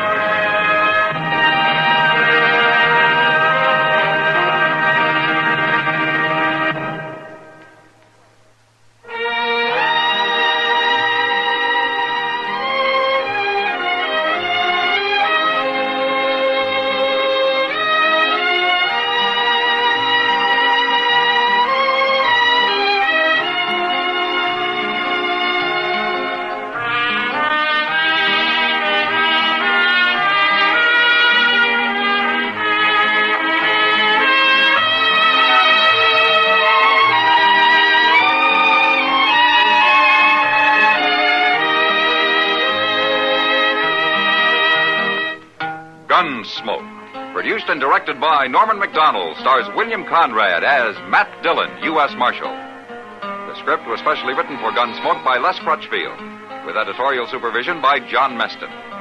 The music was composed and conducted by Rex Corey.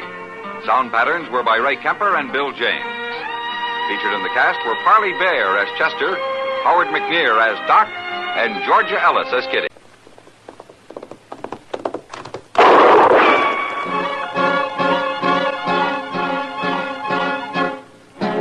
Around Dodge City and in the territory on West, there's just one way to handle the killers and the spoilers, and that's with a U.S. Marshal and the smell of Gunsmoke.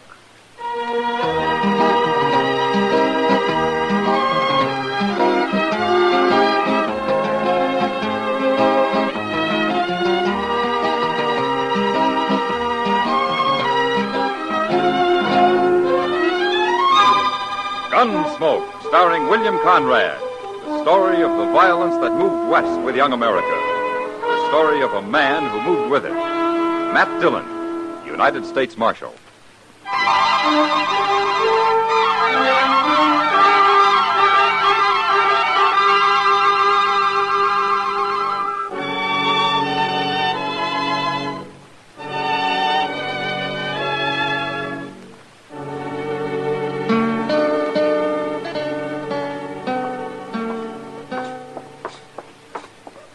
Look, Mr. Dillon, there's Miss Kitty, there in front of the Texas Trail. Yeah, I think she's waiting to say hello, Chester. What's she going to work so early for? Why, it ain't hardly noon yet. I don't know about Kitty, but the stage from Wichita's due in about noon. Oh, I plumb forgot. Sheriff Benson's coming today, ain't he? That's what the telegram said. Why would the sheriff of Wichita come all the way to Dodge, Mr. Dillon? Must be mighty important. Maybe there's somebody here he'd like to take back with him. Hello, Kitty. Hello, Matt. Chester. Miss Kitty? So this is what Dodge looks like at noon. It's a little too real for me. We were wondering what brought you out so early. Sam sent word he wanted to see me. Come on in and say hello. Okay, we got a few minutes. Oh. Hello, Sam. Sam? Marshal? Oh, Sam. Hello, Chester. You having a drink, gentlemen? No, thanks, Sam. Sam, it isn't noon yet. What am I doing here? Yeah, thanks for coming, Kitty. It's a new girl I just hired. I thought it'd be sort of nice if you'd take her over and sort of show her the ropes. Glad to, Sam. She's come in from St. Louis on the Santa Fe this morning. Needed a job real bad. Well, I hope she's not one of those innocent lambs who's been a lady all her life. I'll go get her. Sam takes pity on every lost soul that hits this town. No woman could stay lost around Dodge for long. That's true, Chester. That's why most of these women ought to stay home. Say, she's pretty. Kara. What? That's her name, Kara. You know her? Yeah, I know her. Well, here she is, everybody. Kara, this is Kitty, and Marshal Dillon, and Chester Proudfoot. Hello, Kara. Aren't you going to say hello, Matt? It's been a long time, Kara. Matt and I knew each other out in Arizona, for a while anyway, till Matt sort of changed his mind. What are you doing in Dodge, Kara? I thought you'd be surprised. I heard you were marshal here. Somebody told me on the train. Uh-huh. You been living in St. Louis? I've been living everywhere, Matt. I left Arizona about a year after you did. I even tried San Francisco. I made out pretty good there, too. Yeah. You planning on staying in Dodge? Why not? I heard there's a lot of easy money here. Sure. Any objections to my staying, Matt? Well, of course not. Kitty, it's real sweet of you to show me around. Let's sit over there and have a talk first, shall we? Sure. Maybe you can teach me a few things. See you later, gentlemen. Well, I'll say one thing, Mr. Dillon. She's a right pretty girl, anyway. Yeah. She's changed since I knew her. She's changed a lot. Come on, Chester. The stage is about due.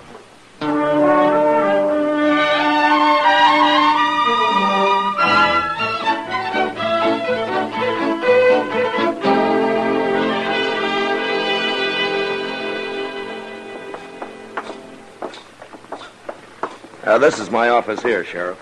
Oh, Dodge has sure growed, Marshal. Been 3 or 4 years since I was here. Yeah. Must look mighty small compared to Wichita, Mr. Benson. Maybe Dodge will be bigger than Wichita someday. But it's Denver, they say, has grown. I'm curious to see that. Oh, you headed for Denver, Sheriff? They're holding a killer for me up there. Oh. Well, sit down. I'm taking the next stage west, Marshal, but I wanted to be sure to see you on my way through Dodge. There's some trouble headed here. Oh? A fella called Jack Tolliver. He's a bank robber, Marshal.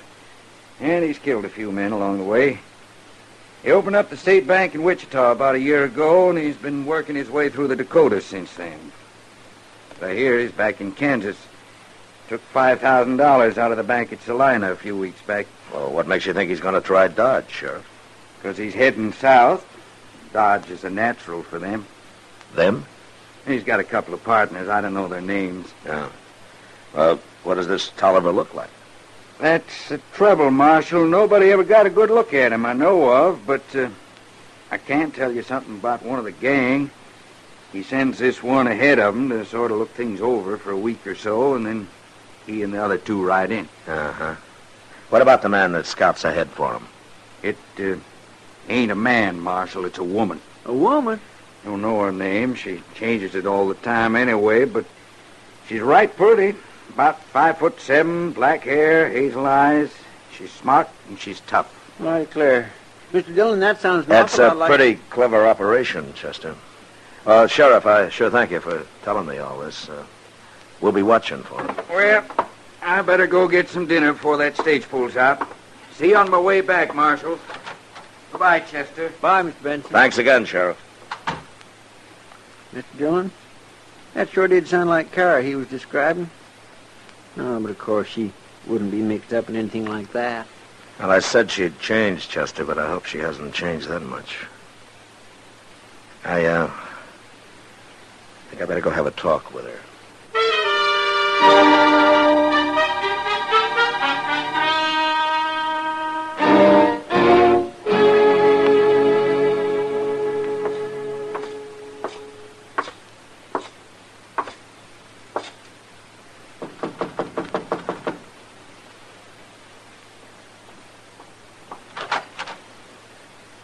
Why, Matt, how'd you know where I was? Kitty told me. I'd like to talk to you, Kara. Sure. Come in. Thank you. Is it embarrassing for you, Matt? My being in Dodge?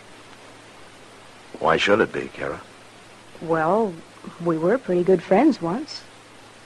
Well, we can still be friends. You mean that, Matt? You really mean it? You know what I mean, Kara. Why'd you come here? What do you want? Oh, just to talk a little. About what? About you. Where you been. Did you ever get married? Things like that. No, I never got married. And I told you I've been everywhere. What else? What have you been doing lately? Why'd you leave St. Louis? I haven't been in St. Louis. You said you just came from there. You didn't let me finish. I haven't been in St. Louis very long, and I had no reason to stay there. Matt, what's this all about? If you don't want me in Dodge, say so. I'll leave. Oh, you're welcome in Dodge, Kara. I don't know whether to believe you or not. Oh, maybe I'm being too curious. I'll shut up. Oh, it isn't that. I guess it's just that there's a lot of things I don't want to talk about. You understand that? Sure. But I won't be bothering you anyway. I have to go out of town for a few days tomorrow. Oh? Where you going? Salina. They're holding a prisoner for me there. Salina? Yeah. Mm-hmm. And you're going tomorrow? Yeah. I'll be back in a couple of days. Matt, couldn't you put it off for a while? Say, another week? Why, Kara? I don't know. I'd like you around. I feel like such a stranger here. I'll be more at home in another week. Please, Matt? Sure, Kara. Doesn't make much difference. You let me know if there's anything I can do for you. Huh? Thanks, Matt. I will.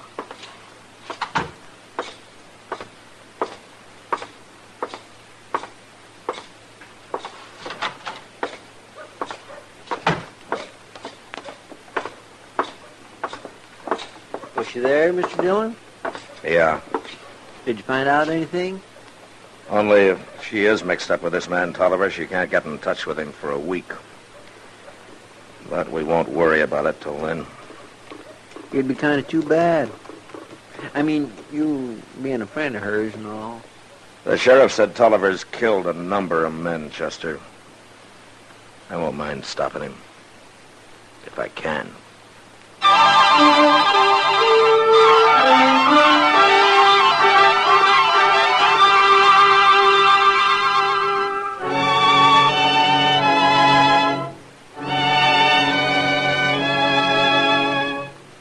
A few days passed, and as I'd thought, nothing happened.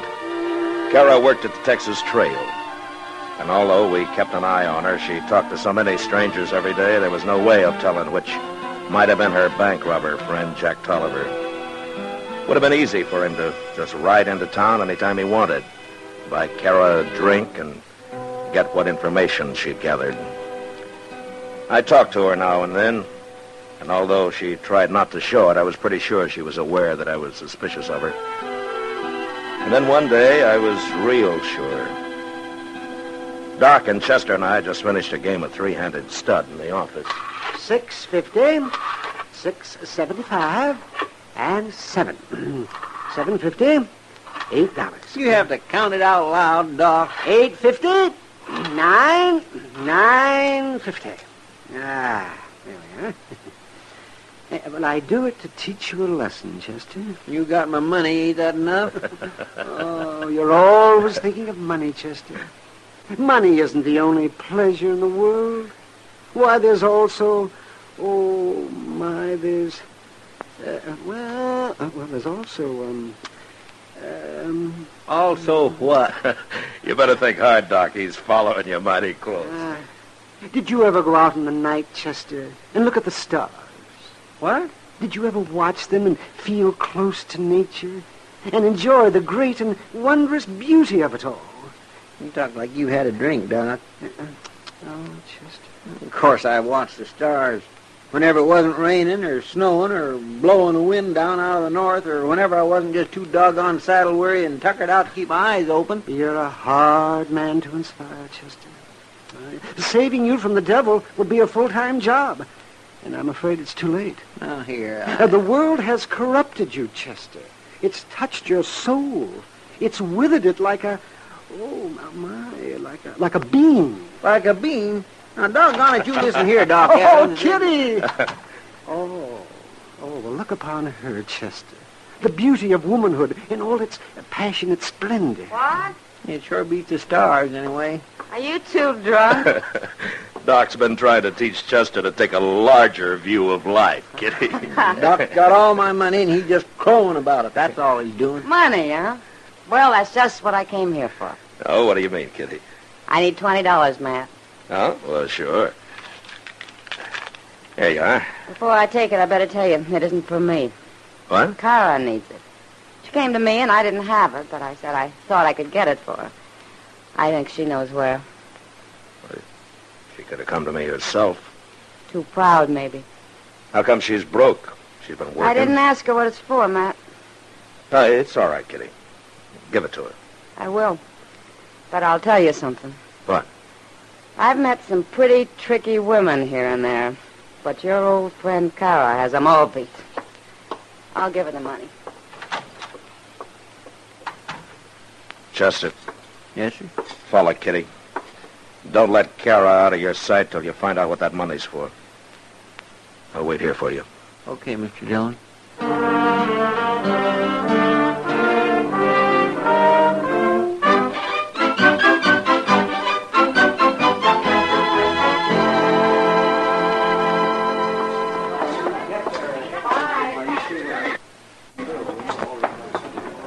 The depot's already crowded, Chester. It must be close to train time. Yes, sir. And Carol will be here. I know she will. The agent told me she bought one ticket to St. Louis and asked what time the next train leaves. Well, I hope she's here. And maybe she's innocent after all, Mr. Dillon. Well, we'll soon find out, Chester. Oh, there she is over there. Yes, and all dressed up, too. Kara's always all dressed up. Hello, Matt. Chester? Miss Kara? You're staring at me, Matt. I'm just wondering why you didn't come and say goodbye. If you're leaving Dodge. What makes you think I'm leaving? Well, you bought a ticket to St. Louis with the $20 I gave Kitty for you. Yes, I did. I knew you'd figure it all out, Matt. And I knew you'd think I'm leaving. I wanted you to. Why, Kara? Because I've enjoyed making a fool of you. Have you? A friend of mine's leaving on that train, Matt. Jack Tolliver? I knew you were on to us. I'll watch Kara if you want to go after him, Mr. Dillon. There are 20 strangers down here, Chester. How do I know which one's Tolliver?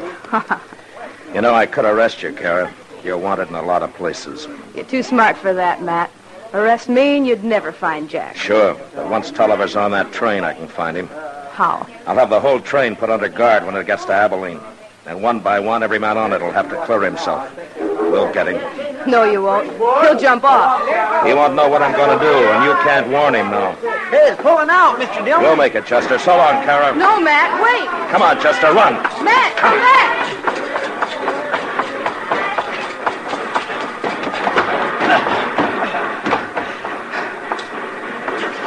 Hell, we made it. You sure fooled her, Mr. Dillon. Kara doesn't think I fooled her, Chester. What do you mean? She thinks she fooled me. Well, how? She wants me on this train. She planned the whole thing for it. Well, why are we here then? Well, we won't be for long. There's a ranch close to the tracks about 10 miles from here. I'll have the conductor stop the train and we'll get off there and then borrow a couple of horses. And ride on back to Dodge? Jack Tolliver's in Dodge, Chester. He's thinking he can hold up the bank anytime he wants to now. But there's nobody to stop him.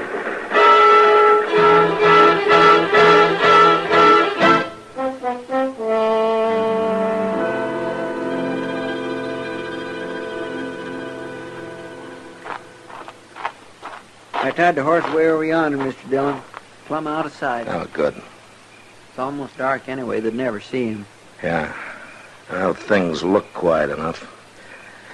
Come on, let's get inside the bank. We'll wait for him there. How are we going to get in, Mr. Dillon? Ain't it locked? Yeah, there isn't more than a couple of $100 in there, Chester. Mr. Bodkin's been keeping the bank's real money in a safe at his home ever since I heard about Jack Tolliver. He gave me a key to the rear door here. Well, if there's nothing for him to steal, what do we care? Well, I'll let you figure that out for yourself, Chester. Hmm?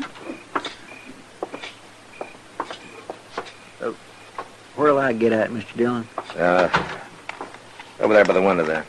Where you can see him, huh?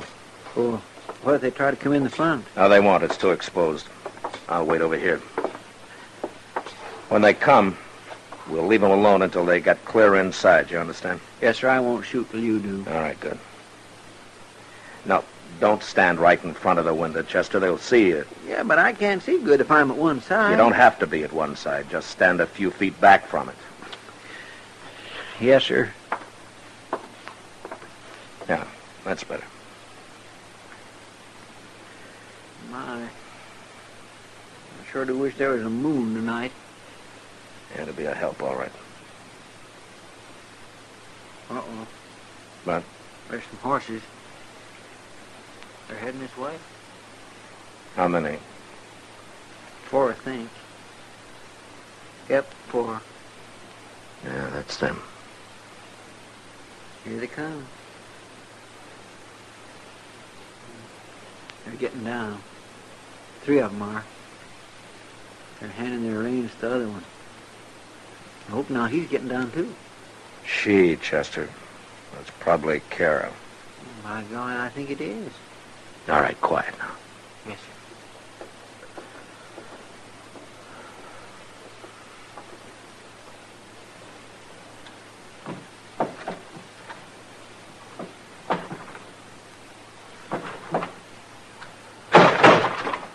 Not so much noise. Pete taking yours all the way down Front Street. All clear, Kara? Okay, Jack. All right. Go ahead, you two. I'll follow. All right. Behind the banker's desk there, according to Kara. Yeah. All right, get your hands in the air, Tolliver. All of you. You're coming. I can't say it. No.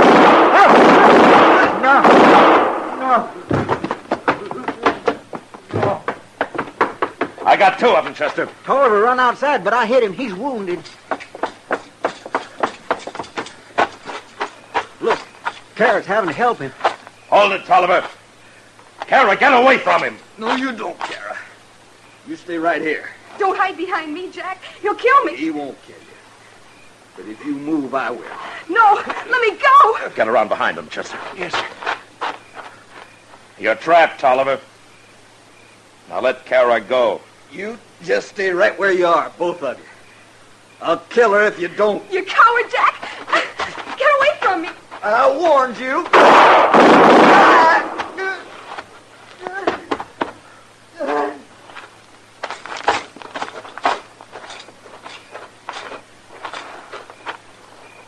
There you got him, Mr. Dillon. He's dead. I didn't get him soon enough. Let's see how Kara is.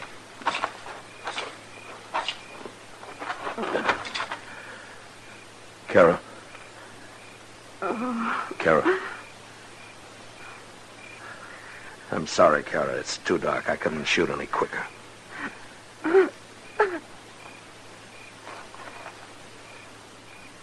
Kara.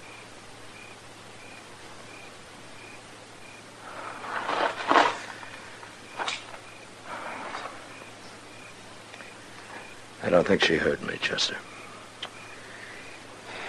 He shot her right in the back, Mr. Dillon. Yeah. Well, sir, that's the end of Jack Tolliver's gang. It's the end of a lot of things, Chester. A lot of things. Yes, sir, I guess 'tis.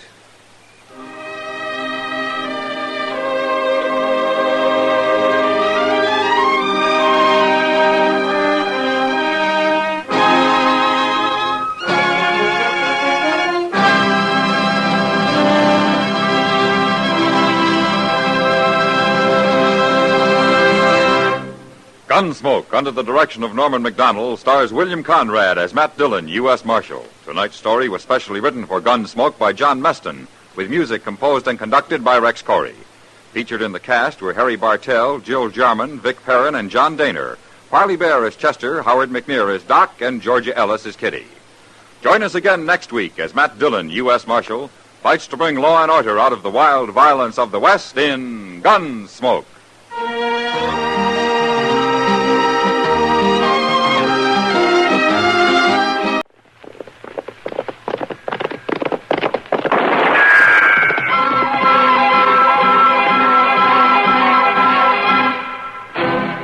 Around Dodge City and in the territory on West, there's just one way to handle the killers and the spoilers, and that's with a U.S. Marshal and the smell of Gunsmoke.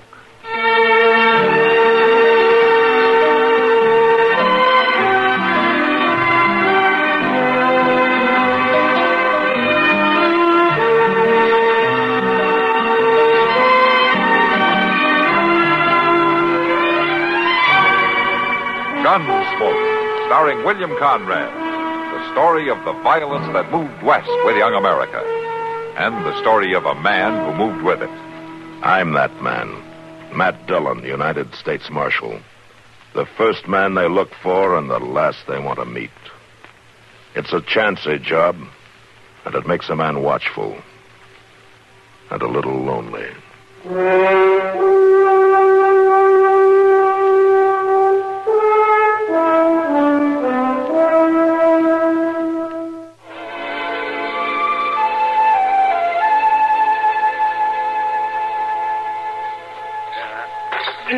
Come on now. In you go. Chester, open up the cell. We got a customer. Yes, sir. Right. Gracious me, Mr. Dillon. Don't look like he could sober up in a month of Sunday. Yeah, well, he's been working at it good and steady. There we are. All right, in you go.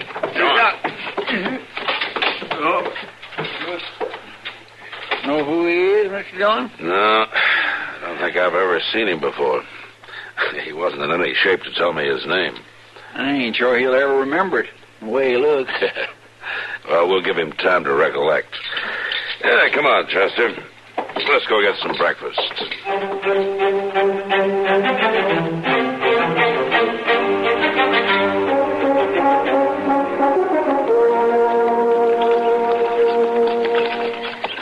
you sure did a good job there, Doc. That's a beautiful little girl of Molly's. Oh, I can't take much credit for that, Kitty. No, but you didn't hurt her any bringing her into the world. And I tell you, Kitty, if every woman was as sensible about having children as Molly is, a lot of doctors would be out of work. Well, she's had a lot of practice. I'll say that for her. With that brood of kids running around, she doesn't have much time to fuss about having another one, I guess. Well, anyway, it was good to see her again. She never has time to come into town anymore. I should think not. And I don't have much time to get out of town. Oh, even the dry prairie looks good to me. I don't know. Doc, look there, lying in the road. Oh, yeah. I see it, Kitty. Come.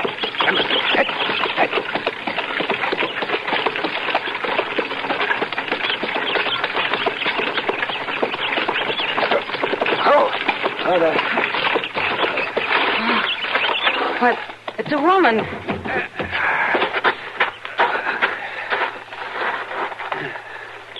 How is she, Doc? Is she alive? Oh, great Scott. Doc, what is it? Well, she's got a baby, Kitty.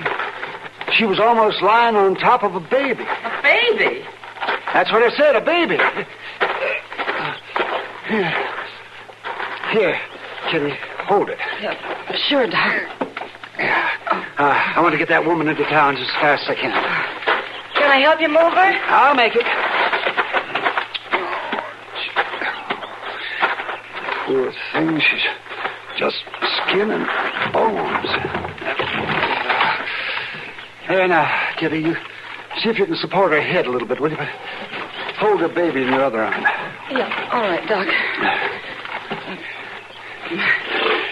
There. Is this all right? Oh, that's fine, yeah. All right, now. We'll go. Come.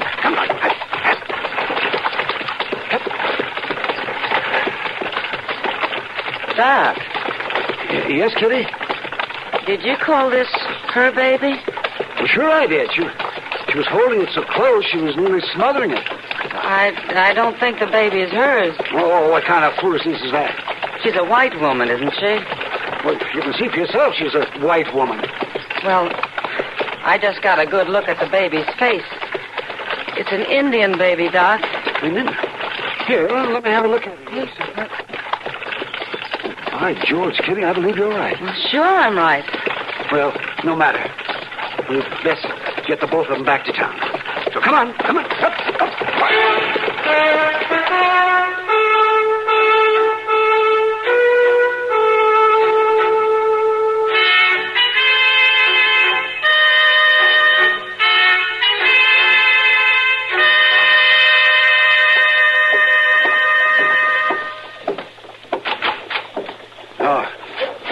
Matt. Where did you expect me to be? Well, I never expect to find you in your office, I'll tell you that. That nice buggy ride out in the country with Kitty didn't improve your disposition much, did it? Nice buggy ride. I made 3 calls, chopped a load of wood for old Lady Thomas, and brought her other patient into town. All right, Doc, all right. I didn't mean to insult you with the idea of having a good time. As a matter of fact, Matt, it might be a good idea for you to talk to the patient I brought in. Why? Has he been shot? It's a woman. All right, then. Has she been shot? No, but she's in bad shape from exhaustion and exposure. And she has a baby with her. What? Well, that sounds more in your line than mine. I'm not so sure, Matt. You see, she's a white woman. But the baby is Indian. Well, those things happen sometimes, don't they? Of course they happen. If you'll just listen to me, I'll tell you why I think this is different. All right, Doc. I don't think the baby's hers. I think she kidnapped it. Kidnapped? Maybe I better have a talk with her. But please go easy with her, Matt. Whatever she's been through has been very hard on her. Well, do you want me to see her or not? I want you to see her. All right. Come on.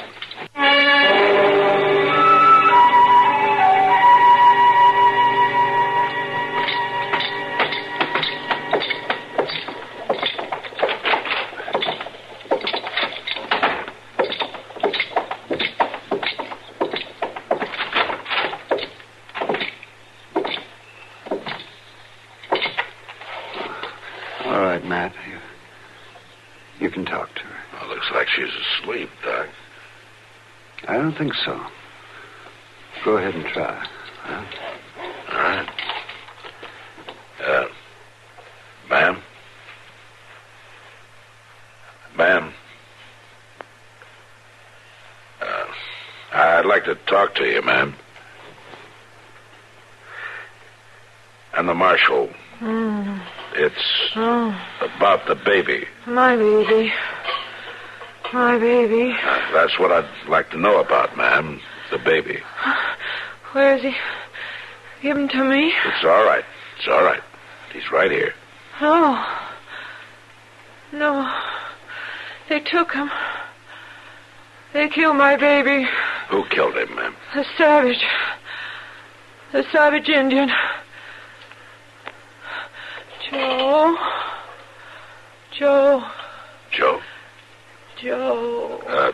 Doc, you know who Joe is? Well, I think he must be her husband. The way she keeps calling his name. Yeah. Ma'am, where is your husband? Joe. Joe. Where is he, Joe? Run off. Joe run off. Baby.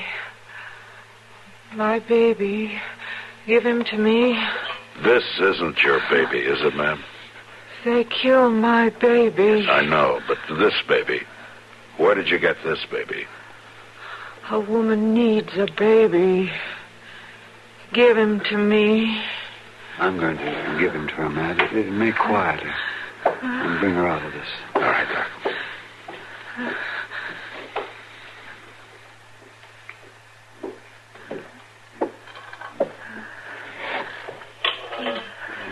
There you are. You just hold him there, quiet and gentle. Baby. Baby. Ma'am, he's an Indian baby. They took my baby. So you took this one? Baby. Baby. Joe. I guess there's no use talking to her anymore, Matt. Maybe later. Yeah. All right, Doc. Maybe I'll know more about it later myself.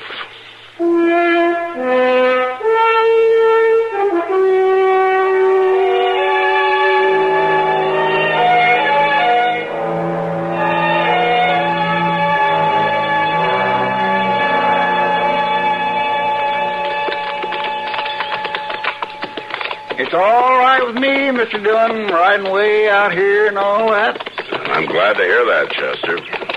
But it don't seem to me that you can be sure of getting anywhere. Just picking out any little old bunch of Indians and asking them about one little old baby. It's like that needle in a haystack the fellow was telling me about. Yeah, I'm not sure. No, sir, it just don't figure to prove out. It won't prove out if we don't start somewhere, either. Well, yes, I guess you're right, but Do me a favor, will you, Chester? Well, sure I will, Mr. Dillon. I'd be proud to. Just keep your doubts to yourself until I get through here, will you? Sure, I sure will. All right. Now, we'll leave the horses here. All right, sir.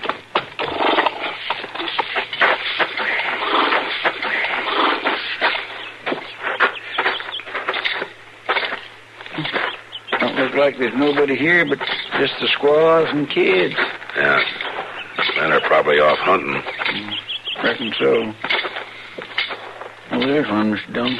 There's Brave. Yeah, it's old Hawkwing. You stay here, Chester. I'll go talk to him. All right, sir.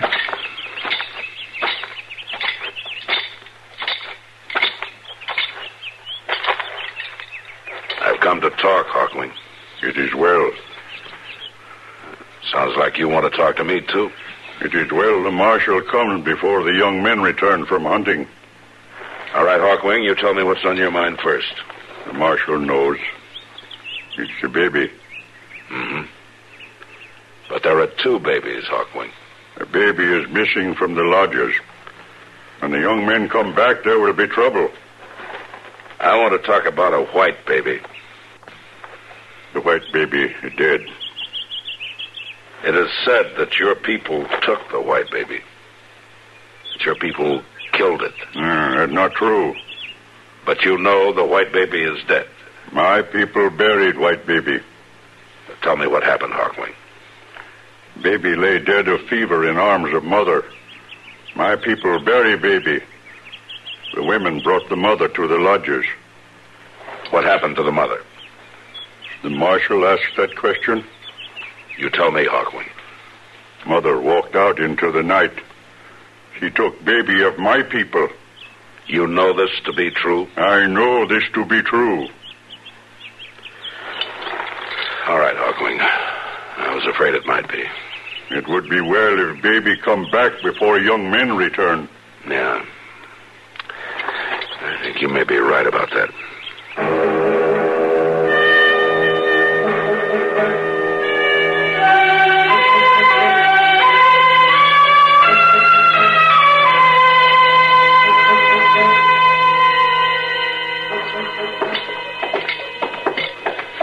Well, sure, she's better, Matt. I had her moved here to Ma Smalley's so she could be quiet for a while. I found out her name's Dory. That's all. Maybe she'll talk to me this time. She's able to, that's all I can say. Whether she will or not is another matter. Yeah. Well, let's go in and see.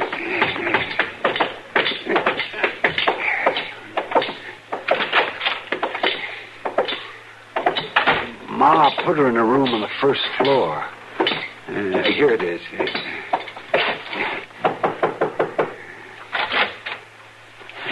It's me, Dory. Doc Adams. I brought the marshal. He'd like to talk to you. I don't want to see him. It won't take long, Dory. It's important. Please, go away. I can't, Dory. I've got to talk to you about the baby. My baby. Well, that's just it. I'm afraid he isn't yours. I'll care for him, Marshal. Well, I'm sure you would, Dory, but he still isn't yours, is he? Mother has a right to a baby. An Indian mother has a right to a baby, too.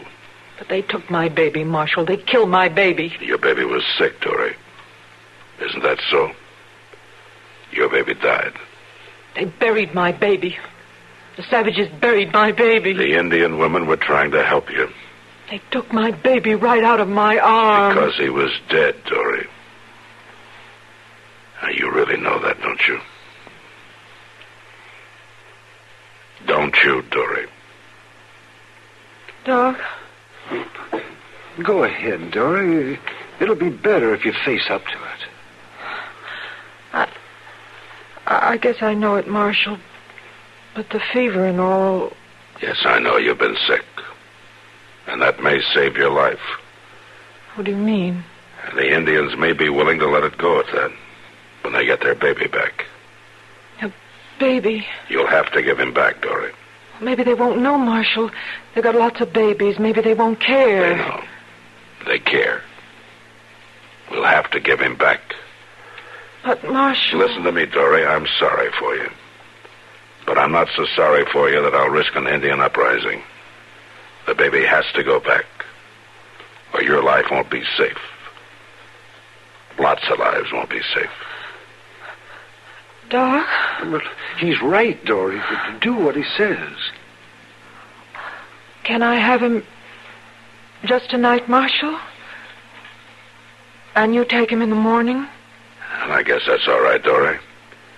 It's too late to get out there tonight anyway. But I'll have to take him the first thing in the morning. All right, Marshal. First thing in the morning.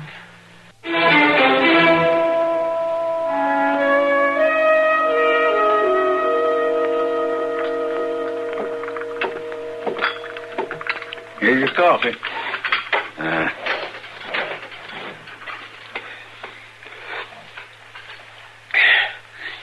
Don't seem none too hot.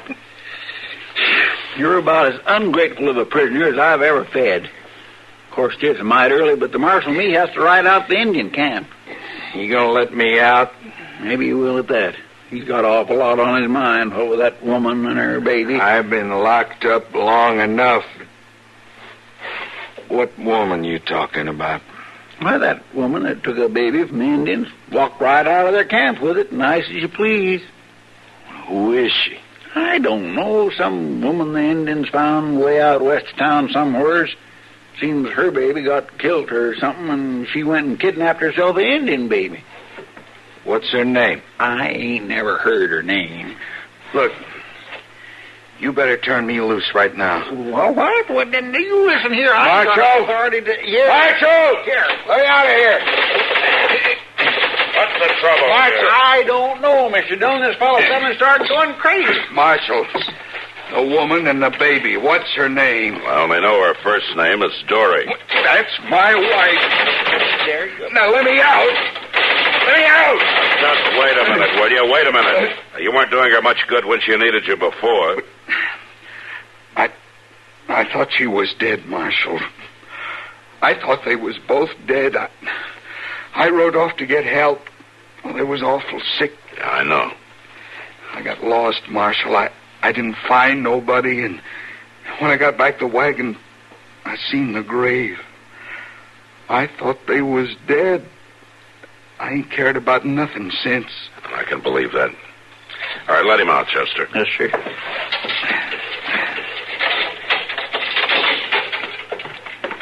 Tell me your name. Joe Dance. Oh, Dance, your wife needs you pretty bad right now. I think you better go to her. Oh, I sure want to do that, Marshal. Where is she? Well, Matt! Matt! I'm in the back here, Doc. Yeah, what is it? The woman, Dory. She's taken the baby and gone. She did what? Dory's gone. Get the horses, Chester. Yes, sir. Get one for Dad, too. His wife's going to be needing him more than ever now.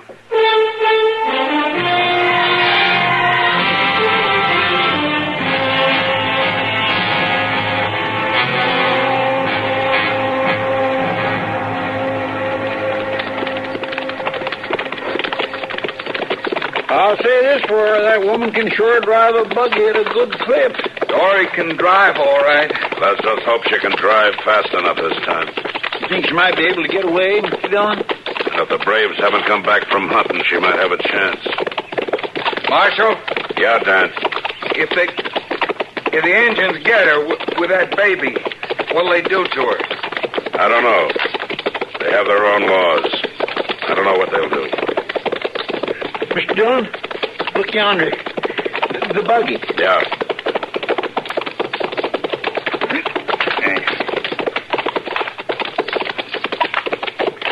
He sure did wreck it. There are quite a bunch of them. Look at those tracks. You think they got her? Yeah. I think they got her. Come on.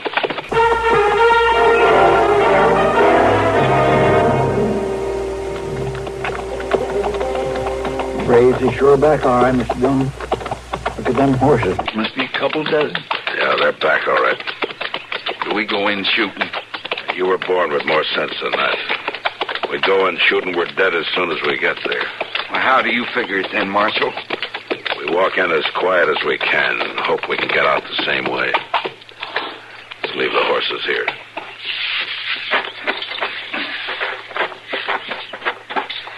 Just walk slow and easy and let me do the talking. She's my wife. You better hope it'll stay that way. Just don't start anything. The quieter we are, the better our chances are. Yes, sir. Up there. They're lined up, waiting for us. Yeah, just walk easy. All right, just far enough. I've come to talk with Hawkwing. Send for him.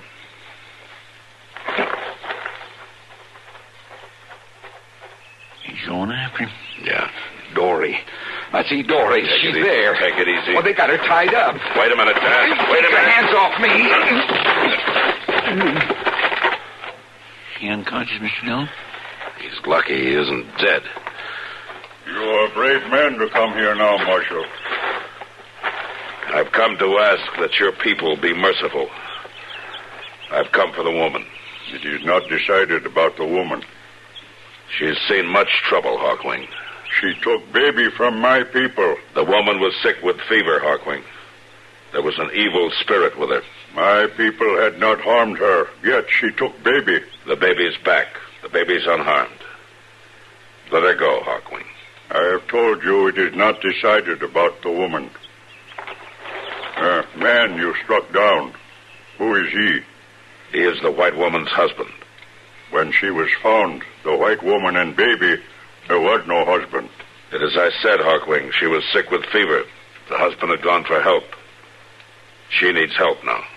Her husband cannot help her now. No, Hawkwing. Your people are the only ones who can help her now. Mr. Dillon, that Indian woman with the baby, she's coming up here. Just keep quiet, Chester. I am the mother, Hawkwing. Let me speak. Little Bird has suffered. I know, and I'm sorry. But White Mother has suffered more. My baby is back with me. He shows good care. Her baby will never come back. What are you saying, Little Bird? I wish White Mother go free. You do not wish that she be punished? She has been punished enough. Come then. We will tell the council.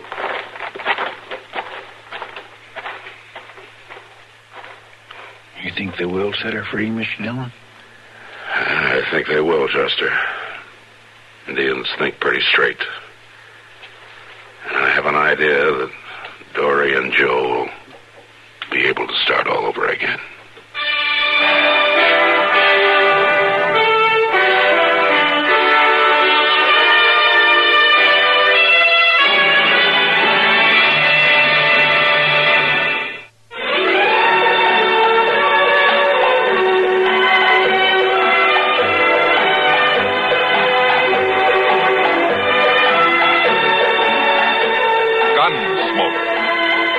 Directed in Hollywood by Norman McDonald, stars William Conrad as Matt Dillon, U.S. Marshal. The story was specially written for Gunsmoke by Marion Clark, with editorial supervision by John Meston. Featured in the cast were Gene Bates, Ralph Moody, and Vic Perrin. Harley Bear is Chester, Howard McNear is Doc, and Georgia Ellis is Kitty.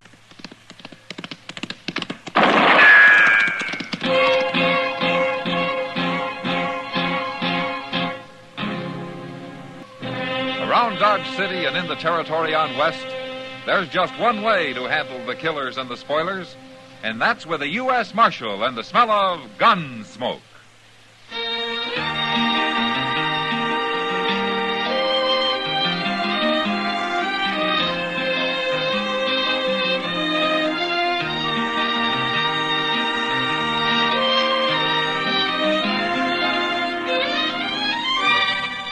Gunsmoke, starring William Conrad. The transcribed story of the violence that moved west with young America. And the story of a man who moved with it. I'm that man. Matt Dillon, United States Marshal. The first man they look for and the last they want to meet. It's a chancy job, and it makes a man watchful. And a little lonely.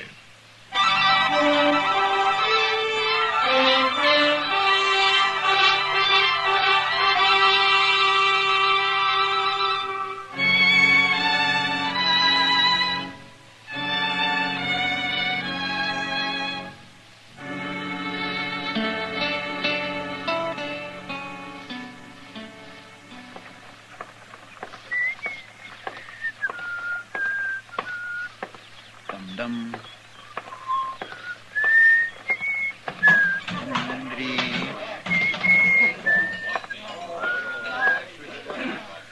Hello, Chester. Well, hi, Miss Kitty. Hey, look what I got. Oh, what about it? Why, that's a whole $1, Miss Kitty. Well, congratulations, Chester. I borrowed it off Mr. Dillon. He's outside there talking to some fella. Huh? I'd be mighty proud if you'd have a beer with me, Miss Kitty. Well, you know I don't like to drink at the bar, Chester. Well, we can sit down. And I'm tired of sitting. I'll have a beer with you right here. All right, that's fine. Sam? Yeah? Draw a couple beers for me and this lady. Well, sure. Coming up, Chester. Chester, you talk about me like I was a stranger around here. What do you mean? This lady. Why, I always think of you as a lady, Miss Kitty. Well, I mean, I don't never...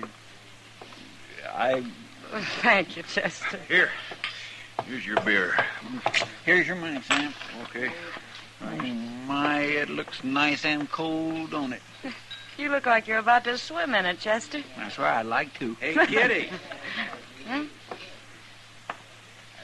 They told me your name's Kitty. It is. Well, then why don't you say hello? Hello. Let's drink, Chester. Now, that ain't no way to act. All right, now leave her alone, mister. I didn't come over here to leave her alone. Stop that. What do you think? No, Chester, I'll handle this. Get out of the way, Miss Kitty. Chester. Get out of the way, I said. It's all right, Kitty. I'll see you afterwards. I'm going. And I know where, too. Your move, stranger. Well, go ahead. I guess you don't know who I am, do you? Stranger is good enough for me. Don't be a fool. We ain't fighting over me. Wait till you hear my name. It's Shin. Hank Shin. Well, mine's Chester Proudfoot. You mean you never heard of Hank Shin? No. Anybody ever hear of Hank Shin? No. Who's he?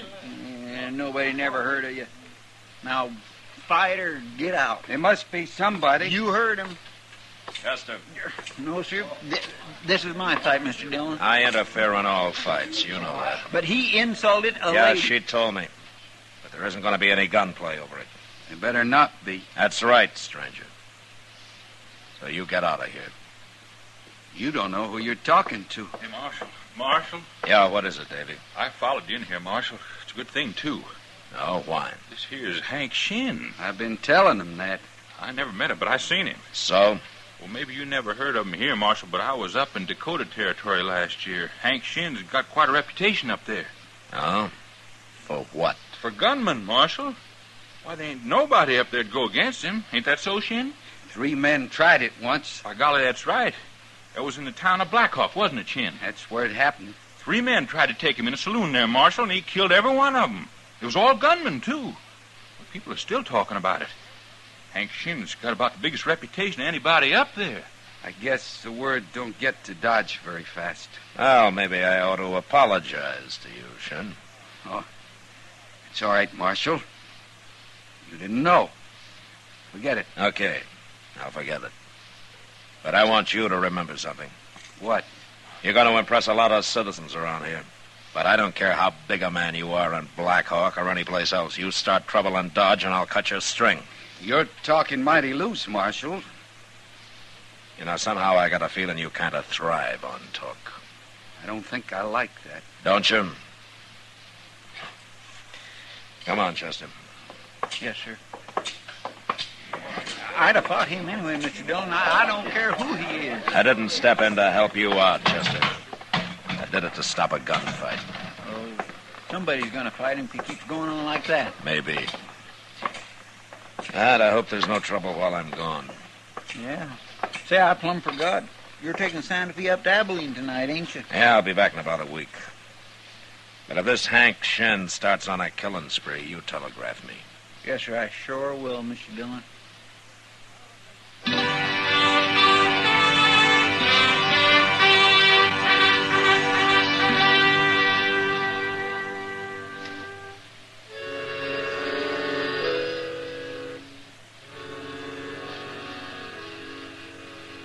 My business in Abilene didn't take as long as I thought it would. And I was back in Dodge 4 or 5 days later. And I found that the growth of Hank Shin's reputation hadn't taken long either. I heard about it at the depot, at the post office, and then at Delmonico's, where I stopped in for a cup of coffee. Kitty was there, finishing her dinner at a corner table, and she beckoned me when I walked in. Hello, Matt. Hello, Kitty. How are you? How's Abilene? Well, it's still growing. Bill Hickok sent his regards. That's nicer. Is he as handsome as ever? Yeah, he is. You know, I'm kind of worried about him, Kitty. Oh, why, Matt? That's his eyes. I don't think they're as good as they used to be. Well, that's bad. Yeah. Well, how are things around here?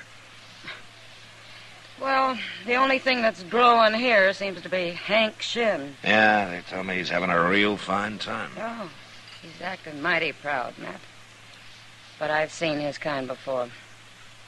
Oh? Oh, how do you mean? Well, somebody who hasn't heard what a devil he is with a gun just might shoot a hole in him one of these days. You know, I got a feeling that you'd like to do it yourself. Matt, if women ever took to carrying guns, you men would have to start behaving yourselves. All of you. Uh-oh. Huh? Welcome back to Dodge, Marshal. Hello, Shin. We missed you. Didn't we, Kitty? Something you wanted? I declare you're as hard to get along with as she is. She won't even talk to me. Just 'cause a person lives around hogs, he doesn't have to wallow with them. I wouldn't take that from a man. Well, from what I hear, no man's dared to talk to you like that, Shin. You bet they haven't. Yeah, you got the town pretty well buffaloed, haven't you? A little respect is all I ask for, Marshal. Uh-huh. The kind you got up in Black Hawk? The kind I'm getting here. From most people. But not from me. I got no quarrel with you, Marshal. You know, you can't seem to make up your mind. What's your trouble, Shin? I got no trouble. Why do you say that? I don't know. Just a feeling, I guess. But, don't let it spook you. Nothing spooks me. Oh, you're lucky. So far. I don't like this talk. Nobody's making you listen to it. Well, you bet they ain't.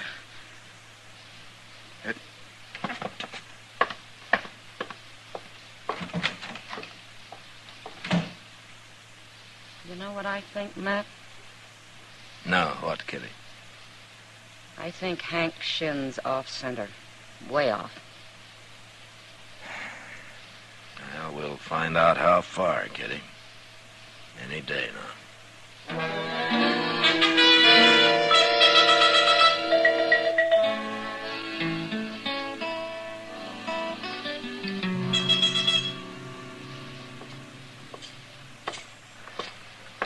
Matt! What? Oh, Matt! Well, how are you, Doc? When did you get back, Matt? Oh, about an hour ago. I was just coming up to see you. You were, yeah? Yeah. Hey, you remember Jim Branch? Jim Branch? Oh, Jim Branch. Yes, I oughta. I cut a frozen toe off of him last winter. Yeah, well, I ran into him up in Abilene. He wanted me to give you this. He did? But what is it? $20? Oh, $20. Well, that was worth waiting for. He didn't know exactly how much it was that he did owe you. I'd nick him for more if he was here, but this'll do all right. What's he doing in Abilene? He give up buffalo hunting? He told me he'd never go out on the prairie again. He's running the old golf house right now. The old golf house? You mean, did he buy that? No, he bought into it. Oh, yes, I always knew that man had money hidden away somewheres. Well, he's quite a dude now, Doc. Beaver hat, fancy shirts. Oh. I hardly recognize. What's that? It came from the Alafraganza. I thought things had been too quiet around here lately. It's about time we had a killing. There's Chester. Oh, good. At least it wasn't him that got shot. Mr. Dillon? What happened, Chester? It was Hank Shin, Mr. Dillon. He just killed a man in there. What, a fight? Yes, sir. Oh, this fellow was awful drunk. Some stranger, I don't know who he was. Well, him and Shin got to arguing, and he went for his gun, and Shin shot him. Killed him dead. Well, I'll look at him anyways. He seemed half scared, Mr. Dillon. Oh, Shin? Yes, sir. He kept trying to say who he was, but the fellow was too drunk paying attention. And then afterwards, Shin looked kindly surprised, like he didn't quite know what had happened. Oh, is that so? There he is at the bar there. Oh, well, where's the dead man? Well, he was right here with you. Oh, somebody drug him off the corner there. Oh, yes, I see him. I see him. Stand back. Here's the marshal, Shin. Now, what's he want? Now, it was a fair fight. Now, you tell him, Davy. Sure, I will. Marshal, I seen the whole thing. Chester already told me about it, Davy. That fella drawed first. I tried to tell him who I was, but he wouldn't listen. I did, too. I told him this here is Hank Shin from Black Hawk. I told him that before he ever got started. He was drunk. He was too drunk to know what he was doing. Too drunk to fight? He shouldn't have tried to fight me. He should have known better than that. Now maybe people will leave me alone. Why? Because you outdrew a drunk man? What are you saying, Marshal? You seem kind of upset, Shin. Did it get you this way when you killed those 3 men up in Black Hawk? I'm all right. I'm all right. Now, you leave me alone. I want everybody to leave me alone. Yeah, sure. That next time it may be a little different. What do you mean? Somebody might come along who hasn't been told what a killer you were. A real gunman, Shin, not some drunk who probably couldn't shoot straight if he was sober. You're the worst man I ever met, Marshal. Anyway, I told you to leave me alone. Okay, Shin, I'll leave you alone. Here. Have a drink on me. You need it. Come on, Chester. My, he's so mad he can't talk, Mr. Dillon. He's already talked too much. What's wrong with him, anyway? Maybe he's not getting all the respect he needs. No. Wait a minute. What? That man tying up his horse over there. I don't know him. He knows you, though. He's coming over here. Yeah. Who is he? He's a gunman from New Mexico, Chester. His name's Al Janes. By golly, I was right. Matt Dillon. Yeah, that's right. Hello, Janes. It's Marshal Dillon now, ain't it? Uh-huh. Oh, this is Chester Proudfoot. Al Janes. How you do? Chester? Oh, what are you doing in Dodge? Oh, nothing, Marshal. Looking around. Yeah. You, never came here before? No. I never did. Man like you has usually got something in his mind, hasn't he? I'm here on pleasure, Marshal. Little gambling and the like. Uh-huh. All right, Janes, but you stay out of trouble, huh? Dodge isn't as wide open as some of the towns you've been in. Man gets a reputation, it sure stays with him, don't it?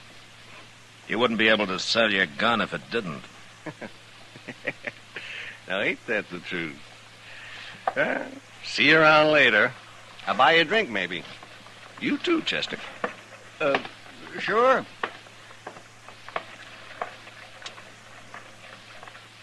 What do you suppose he is doing here, Mr. Dillon? Nothing, Chester. I believe him. He's a paid gunman, but I've never known him to lie.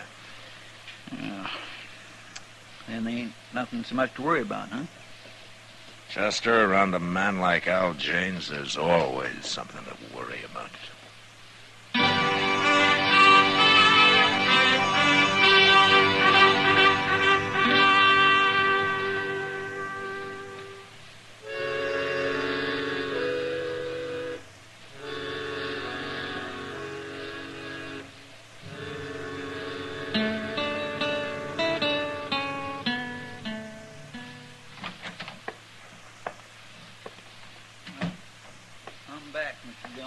Did you have a good supper? Oh, just terrible. Oh, where'd you eat? Over at the Durango Cafe. Oh.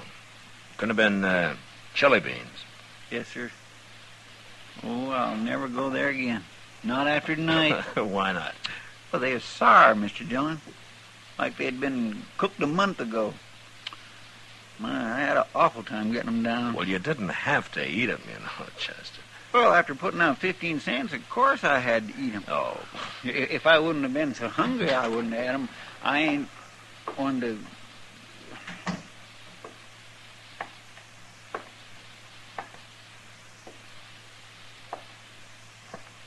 Marshal? Evening, Shin. Marshal, I've been thinking. What? I've been thinking about this afternoon. Yeah? You was right. I needed a drink. So? I don't like killing people, Marshal. And that's the truth. I don't like it. Why are you telling me about it?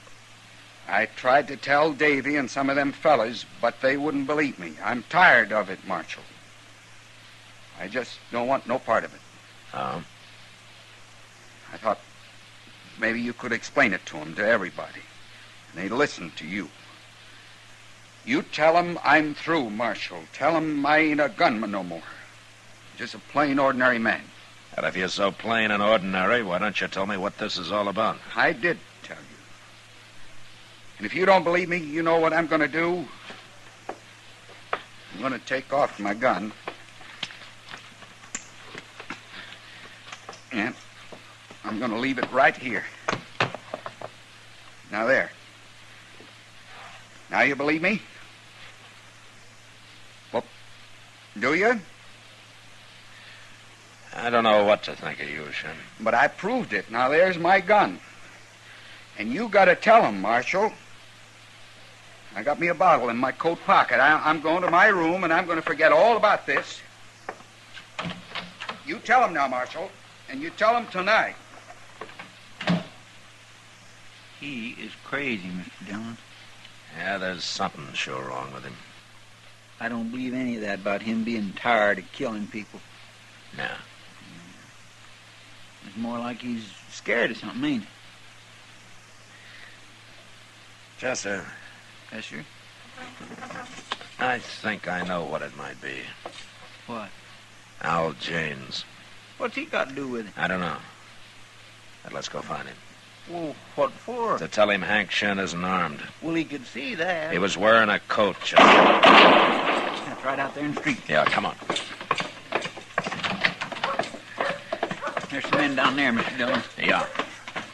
If it was a fight, it sure didn't last long. One bullet can end a fight, Chester. Yes, sir. Well, there's somebody laying there. Looks like Hank Shin. Yeah. Nobody ain't paying any attention to him. They're all crowded around Al James. By golly, that is James. I'm going to go take a look at Shin, Chester. You better go back and get Doc. Huh? Yes, Mr. Dillon. I'll hurry.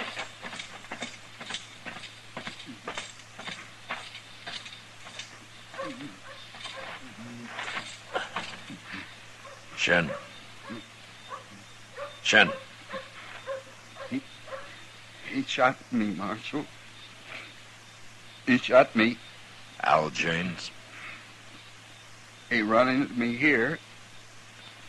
But I was so scared I couldn't say nothing. I tried to open my coat to show him I wasn't armed. And he shot me. Doc will be here in a minute, Shin.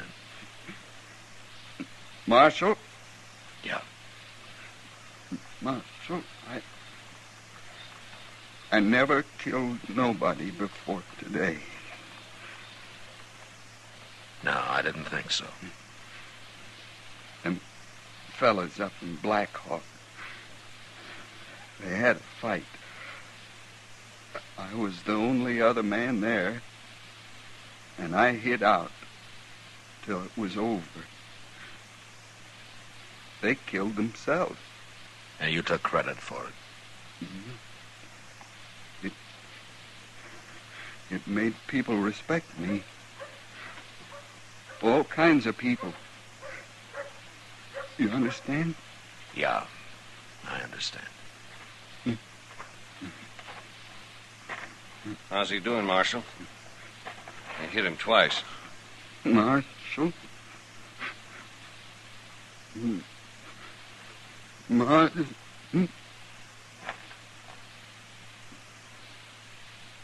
Well, he sure died slow. Pretty slow, James. He went for his gun, Marshal. Them men over there can tell you they saw it. You heard about his reputation and you had to kill him, didn't you? Self-defense, Marshal. There's nothing to talk about. Hank Shin was a liar, James. His reputation was a fake. What? I don't believe you. It's true. Now, besides, he wasn't even armed. Take a look. He ain't wearing a gun. But he went for it. I saw him. Everybody did. You killed an unarmed man, James. I don't like that. You'll have to stand trial for it. That ain't what's bothering me. No? It was a mistake. I'll get off. But everybody's gonna be laughing at me. Especially if you tell them about him being a liar. He shot a drunk this afternoon, and that nearly scared him to death. You have to tell him that, Marshal? I don't like gunmen, James. What do you mean?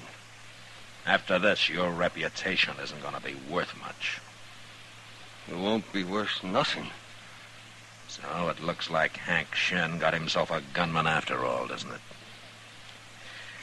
All right, come on, let's go to jail.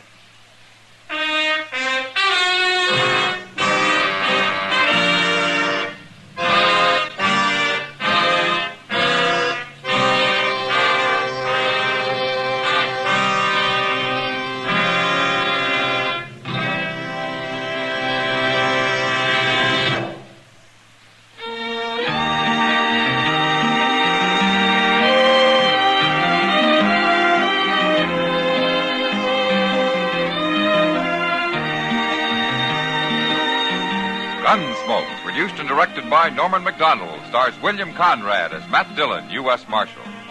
Our story was specially written for Gunsmoke by John Meston, with music composed and conducted by Rex Corey. Sound patterns by Tom Hanley and Bill James. Featured in the cast were Vic Perrin, Paul Dubov, and Barney Phillips. Harley Bear as Chester, Howard McNear as Doc, and Georgia Ellis as Kitty.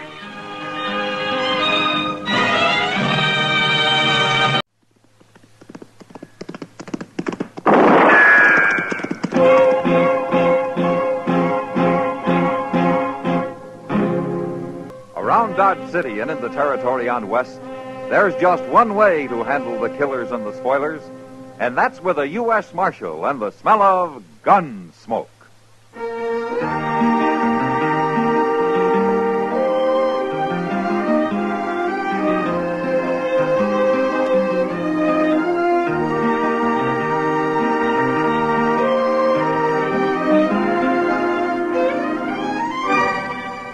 Gunsmoke, starring William Conrad.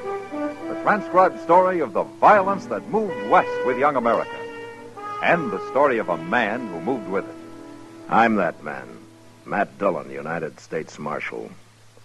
The first man they look for and the last they want to meet.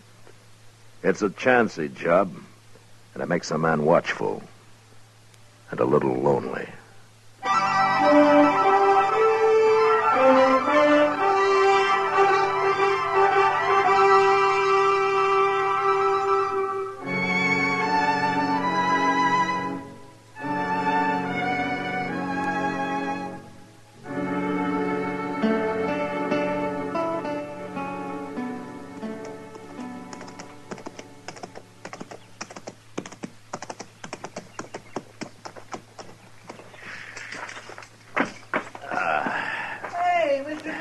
Huh? Mr. Dillon, how are you? Hi, Chester. Well, sir, I sure am glad to see you back. Well, it's good to be back, Chester. My, you've been gone over a month. That's 6 weeks to be exact. Gracious, you sure must have covered a lot of territory. Well, I'll tell you all about it later. What's been going on here? Oh, nothing much, I guess. You know how Dodge is. Things are just about the same. They are, huh? Mm-hmm. What about that new sign over the Long Branch there? New sign? Oh, my goodness, Mr. Dillon, I plumb forgot. That happened the week you left. Sam Noonan and Kitty Russell, proprietors. Ain't that the doggonest thing you ever heard of? They're partners now, Mr. Dillon. Miss Kitty bought a half interest in the place, and her and Sam's running it together. Well, where'd Kitty get the money? Well, you know, Miss Kitty, she never spends much, and she's been saving it for years and years. I guess it mounts up. You save money that way. Yeah, you ought to go in and say hello, Mr. Dillon. Miss Kitty's been waiting real proud for you to get back. Well, I'd like to. If you'll put my horse up for me. Well, sure will. Okay. I'll see you at the office later. All right, sir.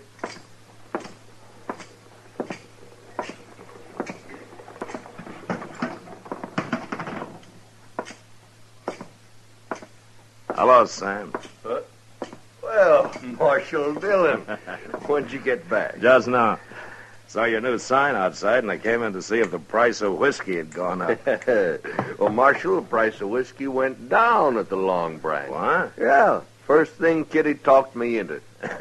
Well, knowing you, that must have taken some talking. Well, you know, she was right. We're making more money than ever. I sure got to hand it to her. Ah, good. And where is she? Well, she went to her room, Marshal. And, you know, I wish you'd go up and see her. She got me worried. Oh, why? Well, we were sitting here talking business, and a boy come in with a telegram for her, and she read it, and well, she turned kind of pale and then got up and left. Huh. Yeah, sure, Sam. I'll go see her.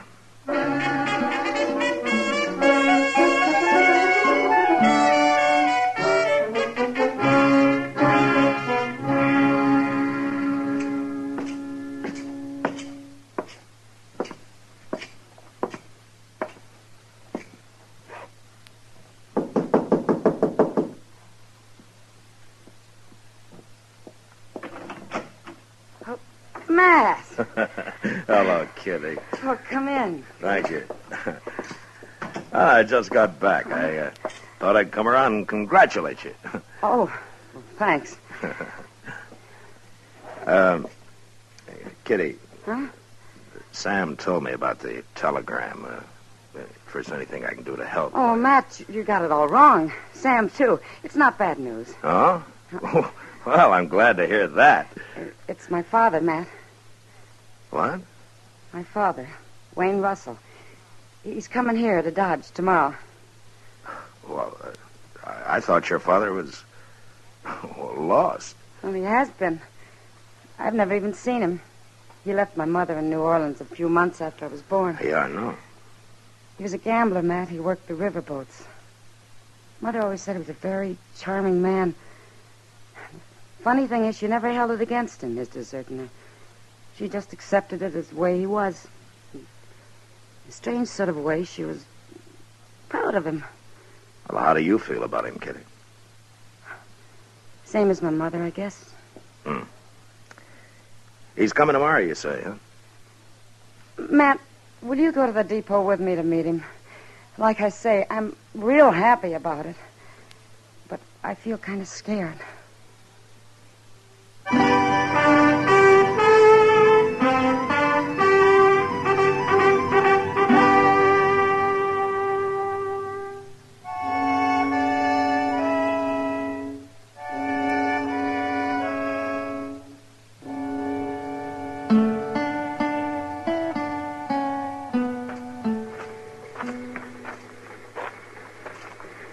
Matt, you really think he'll be on it? Now, you just keep calm, Kitty. People are starting to get off, you see? Yeah, I see. Oh, I just thought of something. What? Well, I recognize him. I don't even know what he looks like. Matt, what'll I do? No, wait a minute. Ah, here comes Chester with somebody now. Oh, you think that's him? Oh, he's about the right age. Yeah. Gray hair. He's dressed mighty fancy.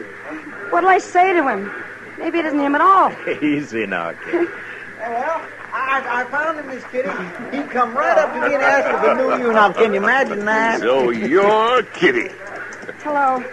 You're beautiful. I knew you'd be beautiful. Thank you. I know how you feel, child. We'll get acquainted. We're going to be great friends, Kitty. Well, sure. I mean, of course. Oh, well, this is Marshal Dillon. Welcome to Dodge, Mr. Russell. Thank you, Marshal. It's a pleasure to know you. Kitty, I want to meet all your friends, and I've an idea. Yeah? I'd like to give a dinner tonight. I trust there's a restaurant here that could accommodate us. Oh, there sure is, Mr. Russell, and that is a fine idea. Delmonico's, that's the best. We could go there right now and tell them to get started cooking. Chester. Well, I'm only trying to help. Well, that'd be pretty expensive, wouldn't it? Kitty, my child, expense doesn't matter. I own a very prosperous freighting business in New Orleans now. I've had it for some time. Well, that's wonderful. Will you invite your friends for me, Kitty? Yeah, if you want. And about how many shall I tell them to expect? Well, Chester and Matt and Doc Adams and... Oh, I don't know. Well, ain't you going to ask Sam, Miss Kitty? After all, he's your partner now. A partner? What partner, Kitty? Oh, it's nothing. Nothing? Why, Mr. Russell, she's half owner of the goingest saloon in Dodge, that's all. Is this true, Kitty? Well, it's really Sam Noonan's place. But you're associated with him in the saloon business? An unmarried woman has to make a living. I'm making a good one. Of course, of course. Well, we'll talk about all this later, Kitty. But tonight we'll celebrate, shall we say, 8 o'clock at Delmonico's. I'll see you there, too, Marshal? Aye, certainly, sir. I'll take you over to the hotel, Mr. Russell. Well, thank you, Chester. Very kind of you to put yourself out this way for the fellow. Well, Kitty, So that's my father, huh? he's quite a gentleman, isn't he? Matt, Yeah. I need a drink.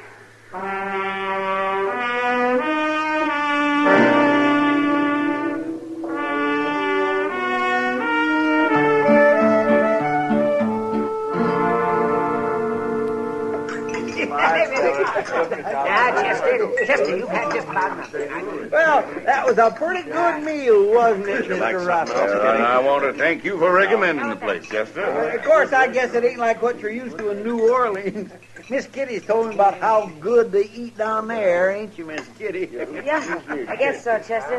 What's the matter with Kitty, man? I don't know, Doc. She keeps looking at him sideways, but she sure doesn't have much to say to him. And I guess she's still kind of shy. Shy?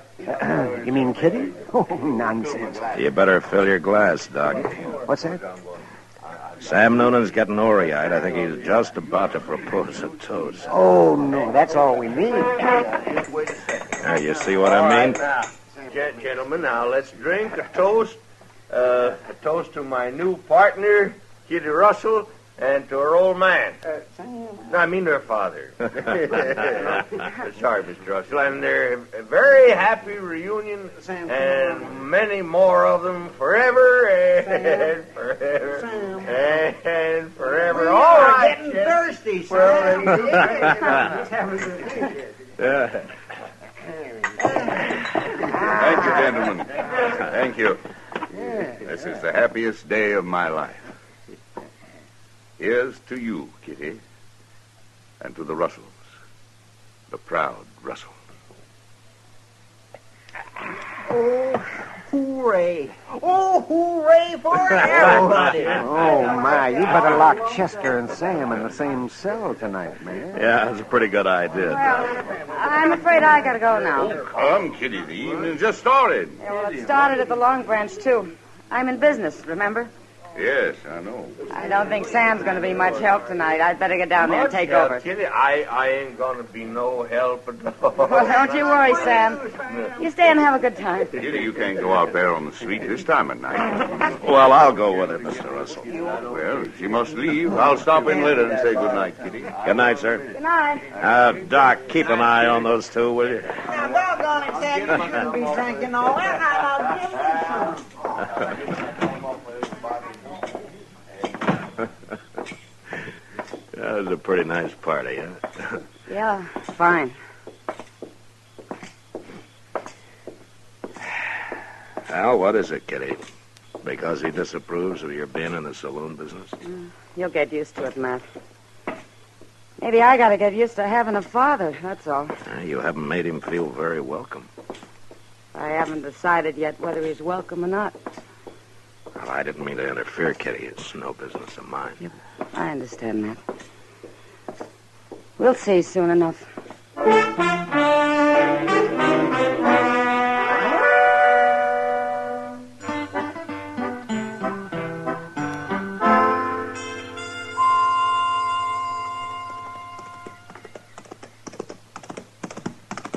Well, that's a good-looking horse Chester's riding, man. He's thinking of buying it, Doc. Buying it, buying it. With what?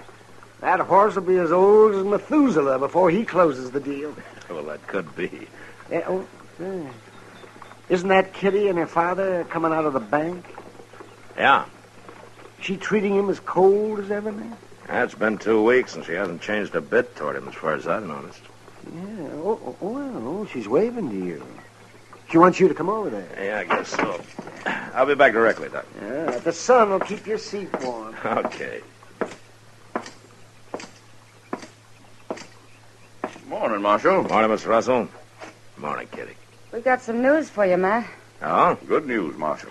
Matt, we've been talking to Mr. Botkin, and he'll buy my share of the Long Branch anytime for cash. You mean you're thinking of selling out? Tomorrow morning, just before we leave. Just before you leave? I'm going back to New Orleans, Matt. I'm going to take my money and put it into my father's freight business there. Makes sense, Marshal. Kitty and I should be together. Besides, the saloon business is no place for a lady. I can see that now. I've had to learn a lot in the last couple of weeks, Matt. Yeah, I guess you have. Well, if you're going to get packed, you better start, Kitty. I am, right now. I'll see you at supper. Fine. I'll go over to the depot and see the Santa Fe agent about our tickets. I'm a proud man today, Marshal, a proud and happy man. Now, if you'll excuse me.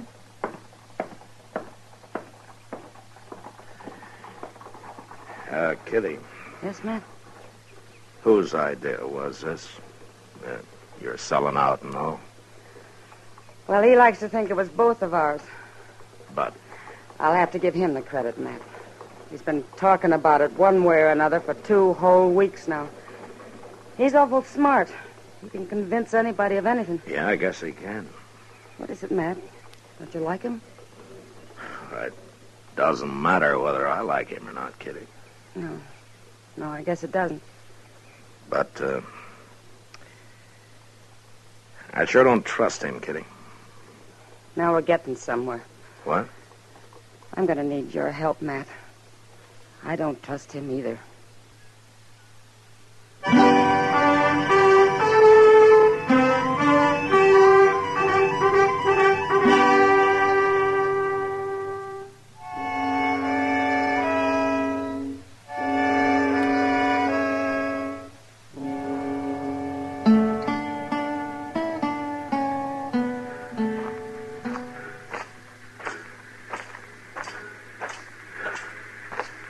Morning, Mr. Russell. Morning, Marshal. Well, I see the train's ready. Where's Kitty? Well, she insisted on meeting me here. She wanted to do her business at the bank alone for some reason. Well, maybe it's because this is the last time she'll be doing any business on her own. I hope so. No woman should be in business anyway. Yeah, especially Kitty. She, trusts people too much. They take advantage of her. Not anymore, I can assure you. I only hope she gets here with that money. Well, nobody's likely to hold a woman up in broad daylight, Mr. Russell. But they would at night, eh? Oh, there are some men who'll do anything for $1, day or night. Yes. Ah, there she comes. I told you she'd be all right. Nobody'd bother Kitty anyway. She's awful well liked around here, Mr. Russell. By a lot of people. Yes. Yes, of course. They take it mighty personal if anything happened to her, no matter who did it, Mr. Russell. Morning, Kitty. Morning, Matt. Father. You're late, Kitty. Dane hasn't left. No, but we'd better be getting aboard. All right. Don't you have a bag of some kind? Oh, my baggage is all taken care No, of. I mean a handbag. You're not carrying anything. I know. Well, where's the money, Kitty? Didn't you get it? No, Father, I didn't. What? I changed my mind the last minute. What do you mean? I decided to leave it here in the Long Branch with Sam Noonan. It's a good investment. I can always come back for it. Now, look here, Kitty. I'm deciding things for you Well, from now we'll on. talk about it on the train. No, we're not leaving till you get that money. Which is it you want, Father? Me or the money? There isn't a question of that. Now, you do as I say. You haven't changed a bit. What? Mother always said you'd never change, and she was right. Don't tell me you're running a freight business in New Orleans. That's enough. Easy, Mr. Russell. You stay out of this, Marshal. You're just another man to me, Father. And a crook besides. Kitty, you're going to be sorry for this. I'd be a whole lot more sorry if I let you steal my money. All right, Kitty, all right. I think he understands now. You're in this together. Mr. Russell, you played it pretty smart so far. Don't disappoint us now. You see it through. Don't make me throw you in jail. Just play it all the way, Mr. Russell. You can do it. Please, Father. Get on the train. Leave me at least that much pride. Yes, I think so. Goodbye, Kitty. Bye. Marshal. Goodbye, sir.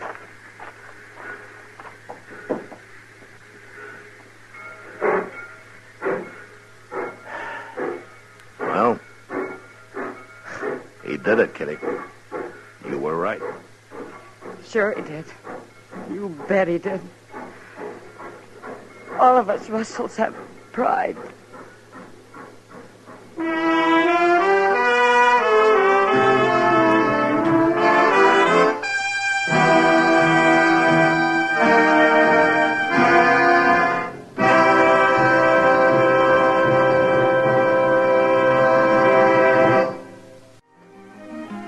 Gunsmoke, produced and directed by Norman MacDonald, stars William Conrad as Matt Dillon, U.S. Marshal.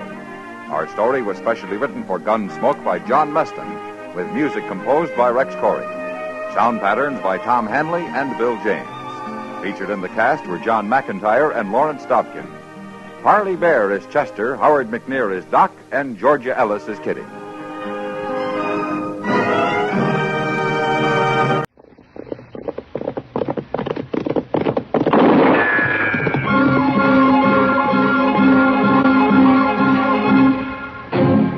Around Dodge City and in the territory on West, there's just one way to handle the killers and the spoilers, and that's with a U.S. Marshal and the smell of Gunsmoke.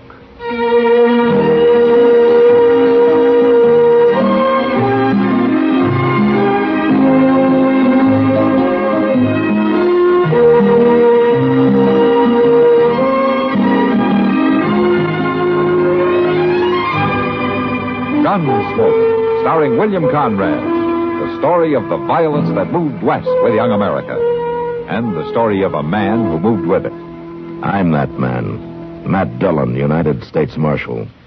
The first man they look for and the last they want to meet. It's a chancy job, and it makes a man watchful and a little lonely.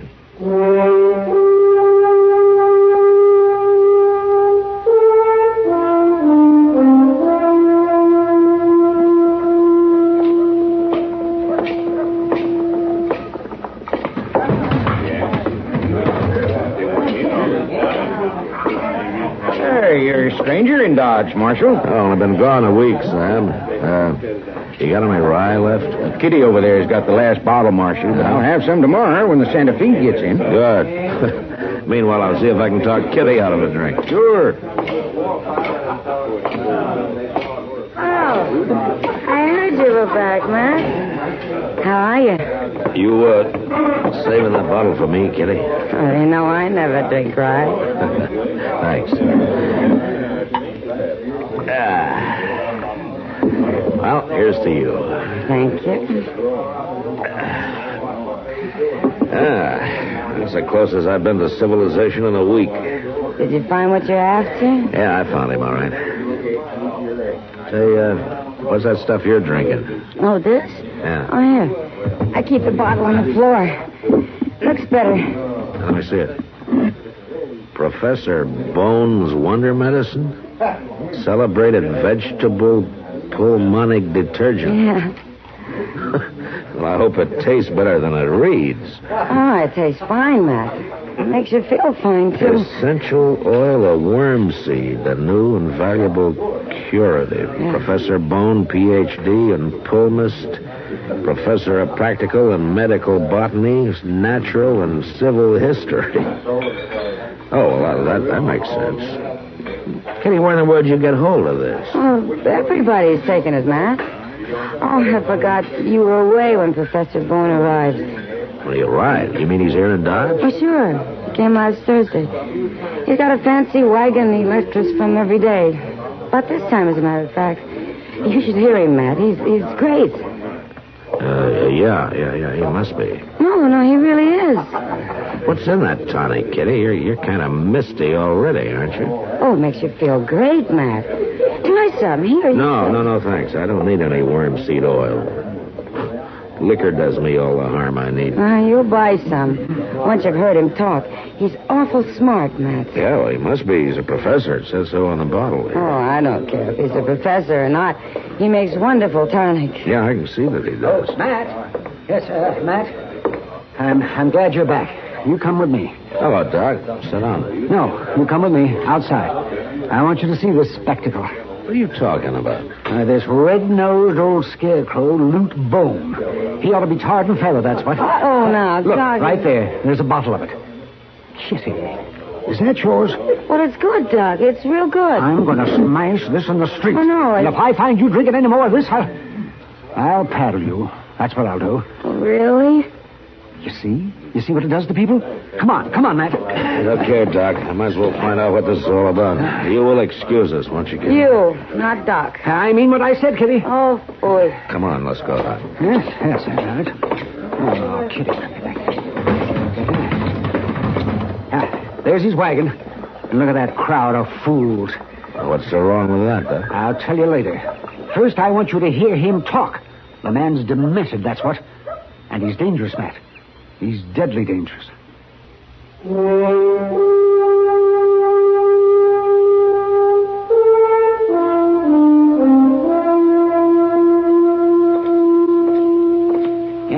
there he is, Matt. See? Yes. Right down there where the crowd is. He's standing in the back of his wagon. You see? He's finished entertaining them now.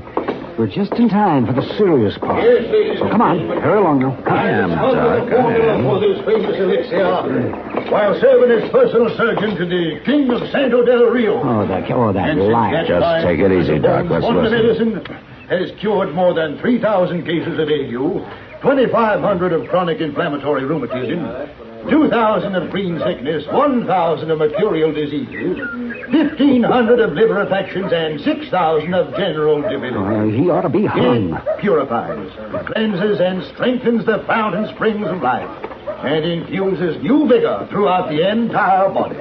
In fact, my friends, Professor Bones' Wonder Medicine will cure all disorders incident to the human race, without exception, no matter what the age, circumstance, or place of residence of the afflicted patient. Hey, Professor, I live over near Stinking Springs. Will it cure me? You are drunk. Quite a day ever since I was weaned, Professor. I pity you, my friend. Professor, when I was 12, I got drunk and went to sleep in a hackberry tree. I never did find out how I got down. Oh, don't laugh. Ladies and gentlemen, don't laugh. Pity the poor man, the poor wretch. Whiskey has him crushed in its foul trap. His eyes rheumy, his brains awash, his manhood's gone. Now, you shut up. Whiskey, I tell you, whiskey did it. Now, any more talk about me and I'll put a bullet in you, Professor. Evil man, drunken specter. I'm telling you no more. No more. That's right. Now, ladies and gentlemen, about to appear on the wagon beside me is a man you all know and respect. One of your finest and most worthy citizens. A man whose very presence contributes mightily to the progress of your fair town. A man whose soul is pure, but whose body has been the host of 5 separate diseases, any one of which would soon have been fatal. But now he is saved. 3 bottles of Professor Bones' Wonder Medicine has done it. And here he is, to tell you of this miraculous cure in his own words. Step forward, sir, and speak. Speak for the sake of your fellow man. Speak. Great heavens, Matt. It's Chester. Yeah. Professor. Hey, Chester. Oh, Mr. Dillon. Get down off there. Yes, sir. But, my dear man, you've got to talk to the Come on, hurry it up, Chester. Who are you, sir? What are you doing? Now, you come back here, you. Go on with your lecture, Professor. Never mind about him. Hey, Professor. What? Professor, that stuff for your cure anything? Anything, my friend. Every disorder known to medical faculty. Well, my old man, he's 80, and he got a bean stuck in his throat. Now, shut up, all of you, too. Professor, how about that? I'll come to see your father, sir. I'll visit him as soon as I am able to pass a few bottles down among the good people gathered here. Hello, Mr. Dillon. Doc. Come on, let's get out of here. Chester, of all people. Well, I suppose he's got you all doped up with that stuff, too, Chester. Oh, it makes you feel great, Doc. Is that why you were up there? Well, no, sir. I got a deal with the professor for my spare time. See, Mr. Dillon, he pays me $1 a day and gives me all the medicine I can drink free. Oh, it's idiots like you that make it possible for such quackery, Chester. Oh, now, Doc, I'm not no idiot. Well, you think you've been acting like one? Well, that's not what's important. Matt, I've analyzed some of Bone's so-called medicine. It's got opium in it, for one thing. Oh, you think it's dangerous, Of Doc? course it is. People can get in the habit. And what's worse, if something is wrong with them and they're taking that stuff, they wouldn't find it out until it's too late. You gotta stop this business, Matt. Yeah, I suppose you're right, Doc. Either you stop him or by heaven I'll shoot him. I'm serious, Matt. All right, Doc, I'll talk to him a little later. In the meantime, you stay away from him, Chester. Well, I'm sorry, Mr. Dillon. I didn't know.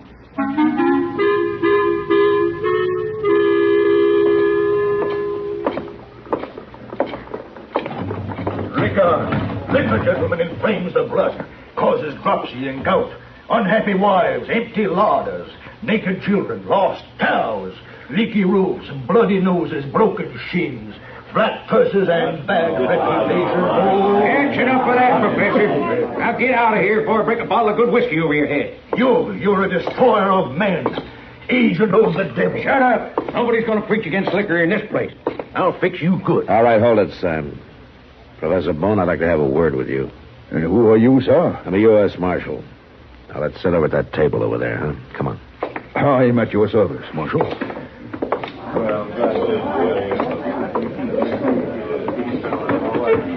And to what do I owe this honor, sir? Well, it isn't exactly an honor, Professor. I want you to stop putting opium in that stuff that you're selling. Oh, come now, Marshal. Surely you don't believe... Doc Adams has analyzed it, Professor, and either you make it harmless or I'm going to run you out of Dodge. Yes, sir. I believe you would. Now, you're free to sell it and you're free to do all the talking you want, but that's all.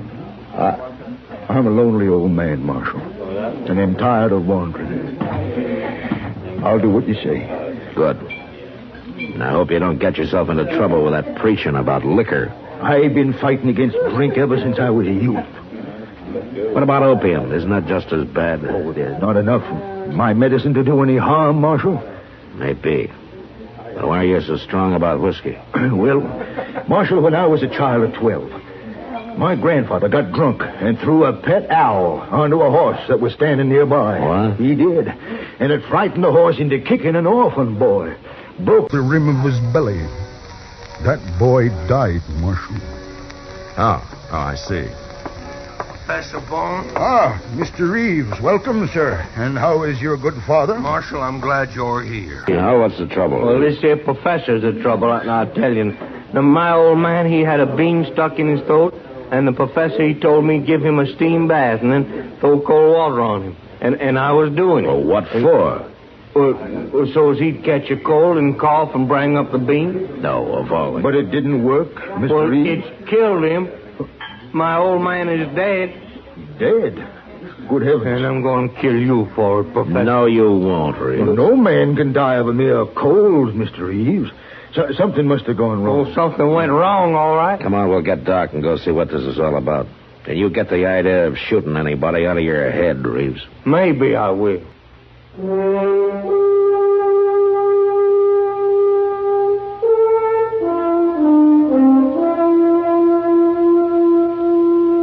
Professor Bone wasn't a normal, everyday type of citizen, but he wasn't a murderer either. And whatever had gone wrong and killed Reeves' father couldn't be blamed entirely on him. The way I looked at it, Reeves was a fool to follow his advice in the first place.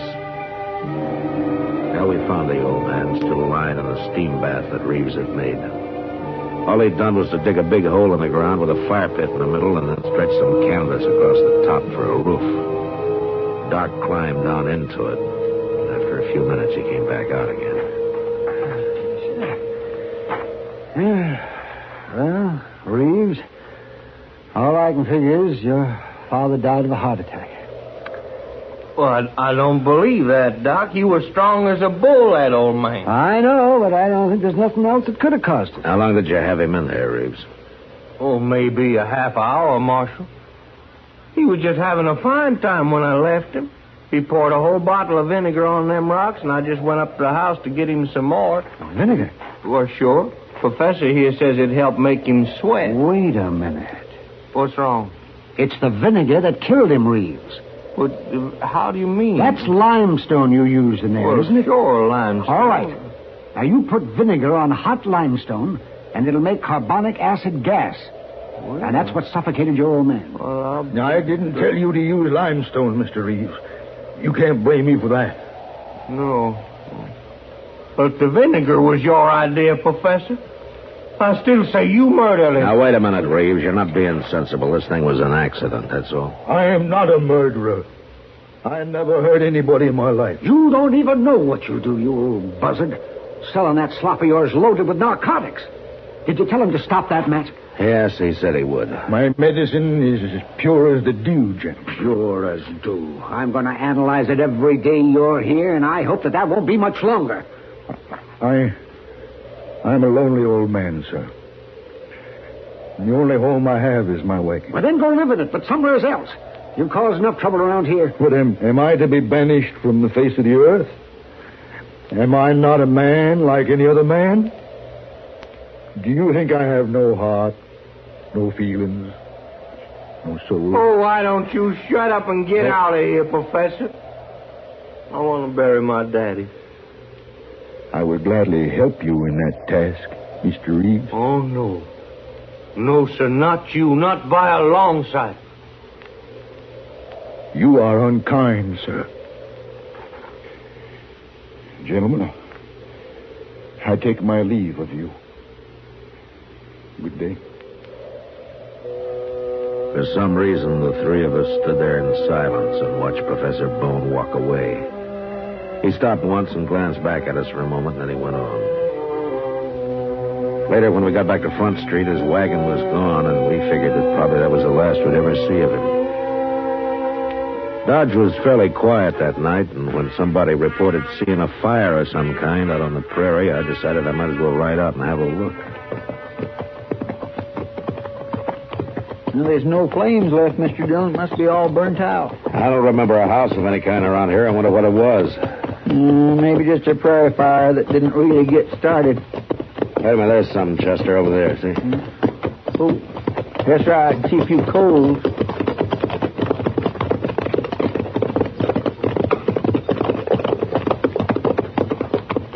Like a wagon, Mr. Dillon. All burnt up. It's Professor Bone's wagon, Chester. By golly, you're right. And that's his horse, too. Professor? Professor Bone? Come on, let's take a look. Where in the world do you reckon he could be, Mr. Dillon? I don't know, Chester. Here, look out now. I'm going to try to move something.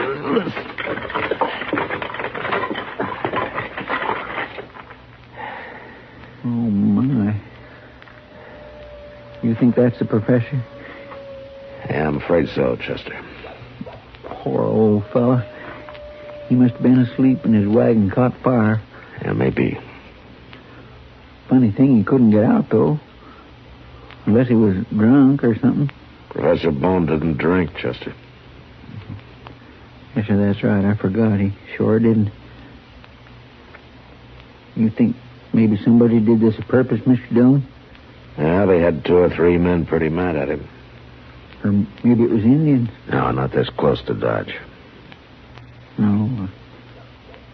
No, I guess not. I don't know, Chester.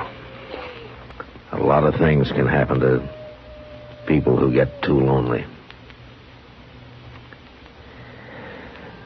Well, come on, let's get out of here. We'll take care of him in the morning.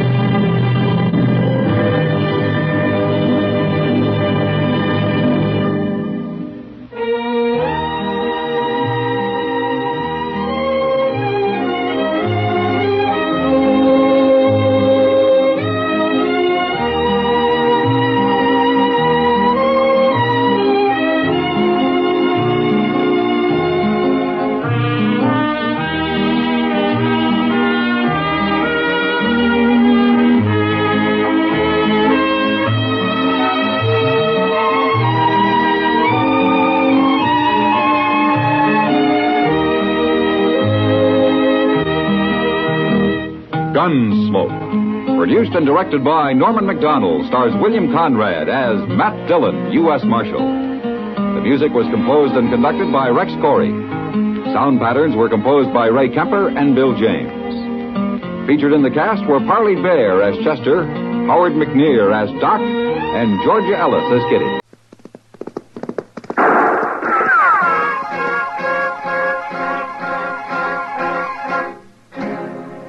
Around Dodge City and in the territory on West, there's just one way to handle the killers and the spoilers, and that's with the U.S. Marshal and the smell of Gunsmoke.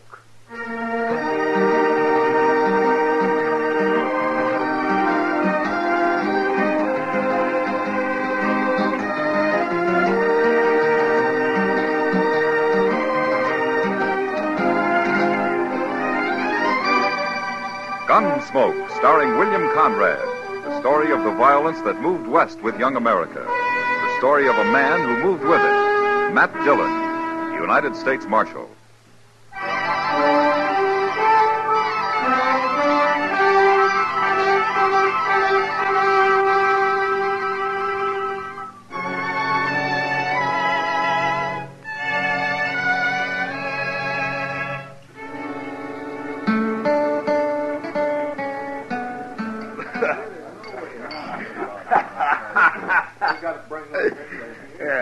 What'd you say your name is, soldier?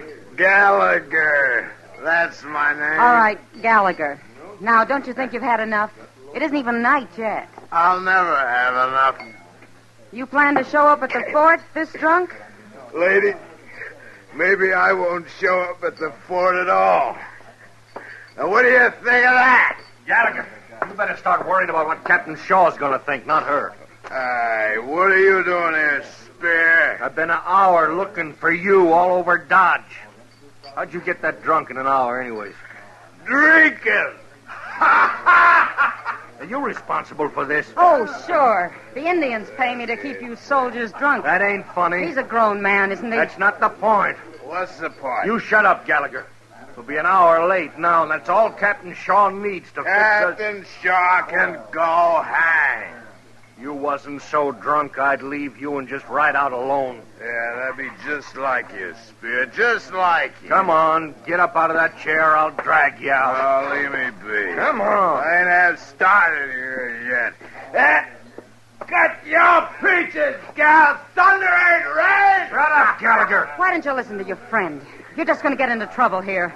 Who's kissing your hand anyway? That's no way to talk. I'll kill you for that. Beat your drunk.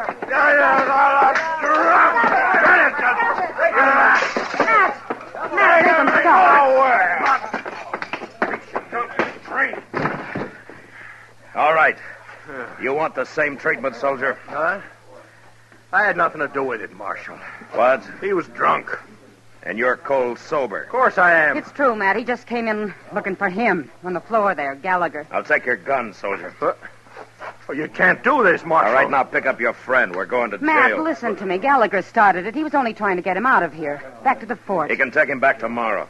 Fighting's against the law in Dodge. No, Matt. Come on, let's get going, soldier. Pick him up.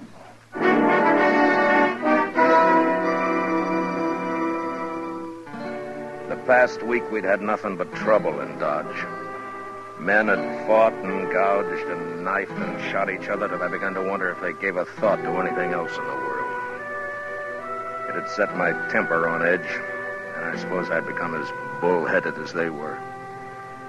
Anyway, I threw the soldiers in jail and went off to supper and forgot about them. For some reason, the town was reasonably peaceful that night. The change sort of took the edge off of me. Next morning, I felt half human for the first time in days. I turned that cowboy loose early, Mr. Dillon. He seemed tolerably repentant. Well, he should be, Chester. But those two soldiers look pretty glum. What are you going to do with them, sir? Oh, yeah. Well, you better go back and let them out, huh, Chester? We'll have the Army in here looking for them if we don't. Yes, sir.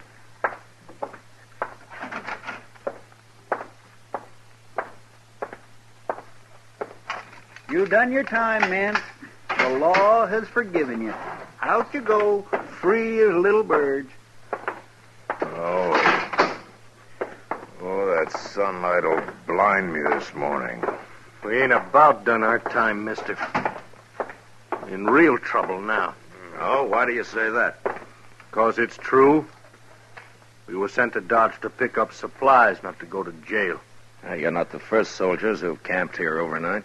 Colonel Dobie's a just man. Captain Shaw's in command right now, Marshal.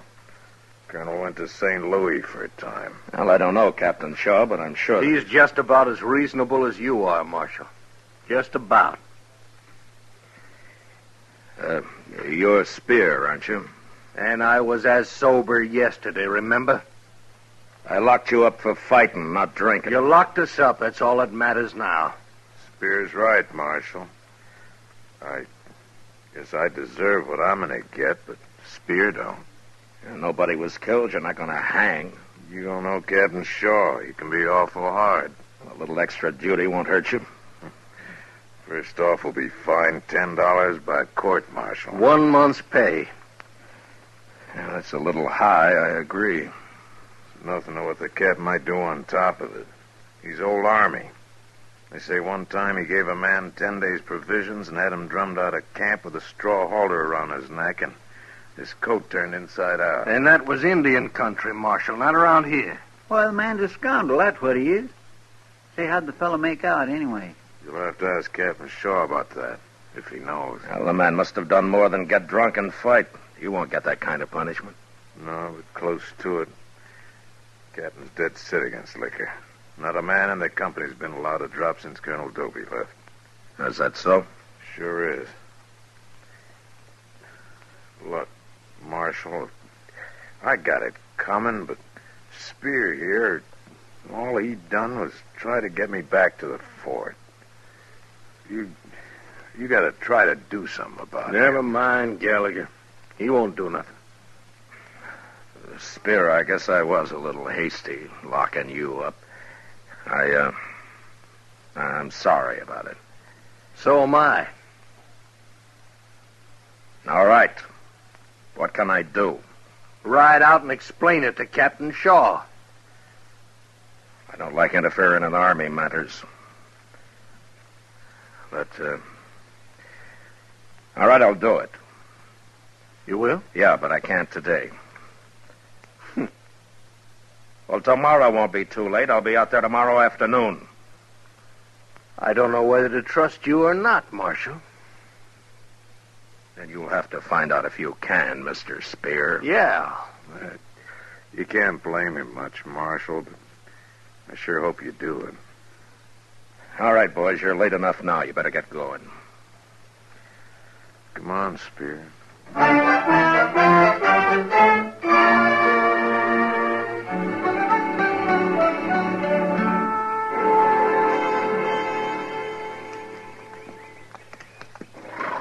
While you're talking to Captain Shaw, I think I'll go see the sutler, Mr. Dillon. He's an old friend of mine. All right, Chester. Name's Larson. Been selling goods to soldiers for 10 years that I know of. Say, I'll eat with him, too, in case you should get asked to supper. Oh, fine. Say, doesn't that look like Spear there? Where? Just outside the fort there, the man with a shovel. Oh, yeah. Say, what's he digging anyway? Come on, let's ride over there.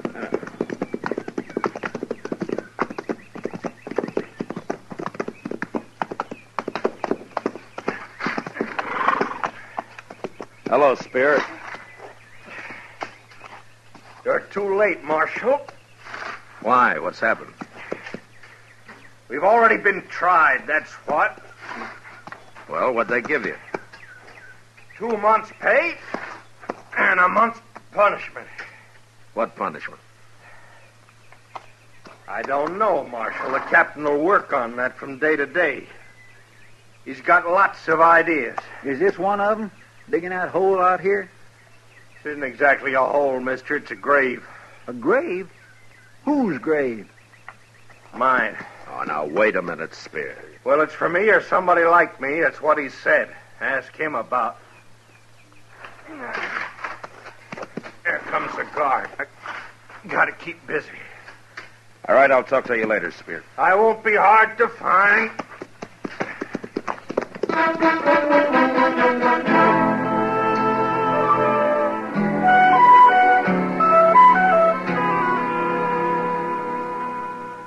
And that's the whole story, Captain. I locked Spear up, too, and for no justifiable reason at all. He was fighting, wasn't he, Marshal?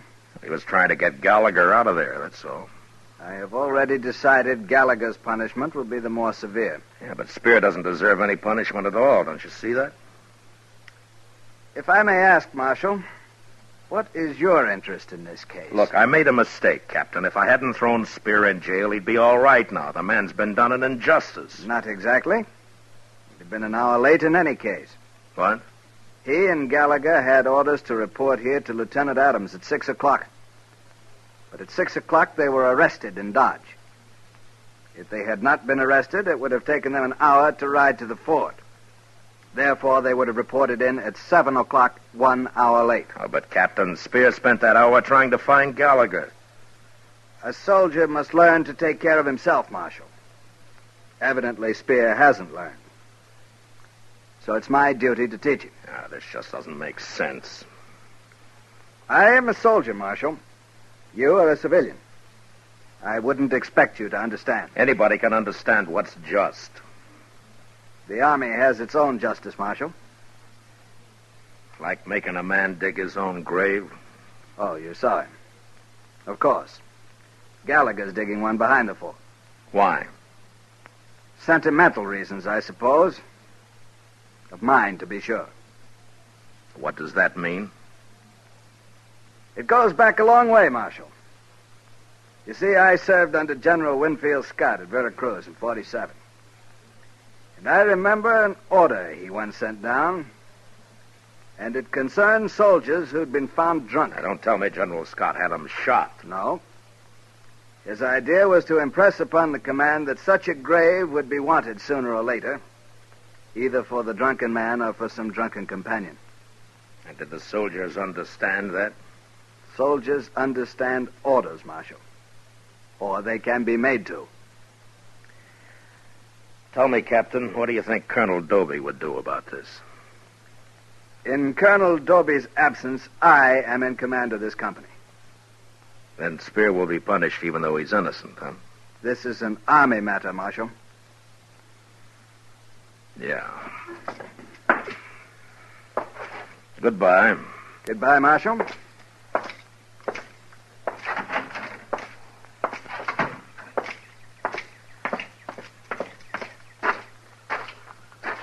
Marshal Dillon. Huh? Yeah. I'm Lieutenant Adams. Oh, how do you do, Lieutenant? I'm the officer Spear and Gallagher were to report to night before last. Oh, yeah, the captain mentioned that. Tell me, how'd you make out in there? Well, I don't think Captain Shaw and I understand each other completely. I knew it was hopeless. Thanks for trying, Marshal. Tell me something, Lieutenant. What's the matter with Captain Shaw? I couldn't say, Marshal. But he's been 30 years in the Army. So? Colonel Doby's been in 10. Oh, I see. Will you join us at mess, Marshal? We eat in about 10 minutes. Oh, thank you very much. I'd like to, if you don't mind. Sorry I can't offer you a drink. Captain's orders. Yeah, I know. Lieutenant, when does Colonel Doby get back from St. Louis? We haven't heard. Soon, I hope. Yeah. You see, Gallagher can take it. He knows he's guilty, for one thing. Spear, I'm worried about. Already, he's not the same man he was. Yeah, I suppose he's lost faith in people. He was always a fine soldier. I just hope he can hang on long enough. No? Long enough for what? Oh, let's say long enough for Colonel Doby to get back before Captain Shaw drives Spear to something like...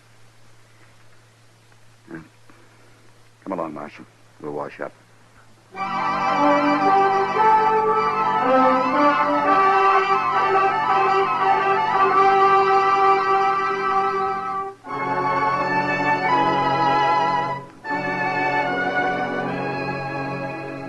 I was pretty busy the next few days, and there wasn't much time to think about Spear.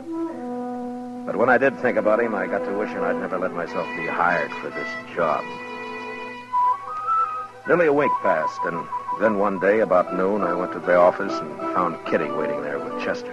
I told her you'd be along any minute, Mr. Dillon. It's nothing serious, I hope, Kitty. Well, it could be, Matt. She wouldn't tell me a word about it. I offered to help, but no, she said. She'd wait until you got here and then... All right, Chester. Well, Kitty. Matt, this morning, about 8 o'clock it was, I was... Wait a minute. Lieutenant Adams. Hello, Marshal. Chester? Hello, Lieutenant. This is Miss Kitty, Lieutenant. Oh, yes, of course. I didn't recognize you, Miss Kitty. That's all right, Lieutenant. I'll be brief, Marshal. It's about Spear. He's deserted. What? Last night, just before chow. How'd he get away? Well, Captain Shaw hasn't had those men guarded very close. They're still digging graves, and with only one guard for the two of them. Spear took off when the guard was at the back of the fort near Gallagher, and so... What, have they found him yet? No. But the captain has the whole company out after him. I just posted a couple of men at the depot. Most everyone else is fanned out over the prairie, horseback.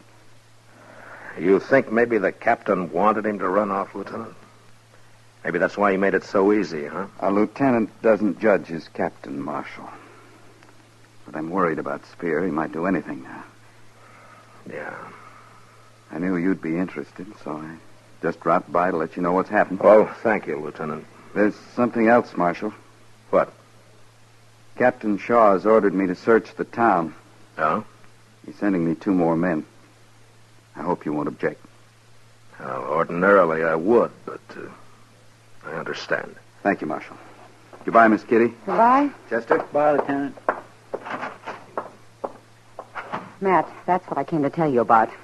Spear's hiding in my room. What? Since when? This morning he showed up about 8 o'clock. Said he has to hide during the day. He promised to leave tonight. But why did he come to you? Well, he remembered I tried to keep him from being arrested that day, and he said I was the only person he could trust. Oh, I see. I don't know what to do, Matt. Is he armed, Kitty? Yeah. Yes, he's armed. And he said if anyone but me tried to get in the room, he'd kill him. He's awful desperate, Matt. Yeah. He's got to turn himself in, Kitty. After the way he's been treated... They'll catch him anyway, sooner or later. He's got to face this thing on his own free will. If he doesn't, it'll ruin him inside. He won't be any good again. You understand what I mean? Yeah, I think I do. All right, then go tell him. I can't, Matt. I'm not a man. He wouldn't listen to me. All right, I'll go. You can't. He'll shoot you as soon as you open that door. Well, look, you'll have to help us trick him, Kitty. No, please, Matt. He trusts me. You want to help him, don't you? Yeah. All right. Chester, go out and buy a big bag of groceries and hurry. Groceries? Yes, sir, Mr. Dillon. We'll wait for you here.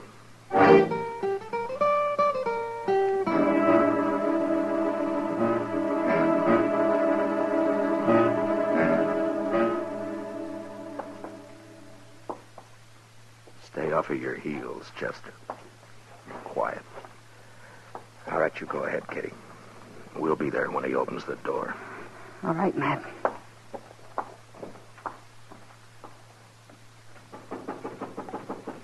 It's me, Kitty. Open the door. I can't hold all these groceries much longer. All right, come on in quick. Take this. My arm's breaking. All right, I got it. Hey!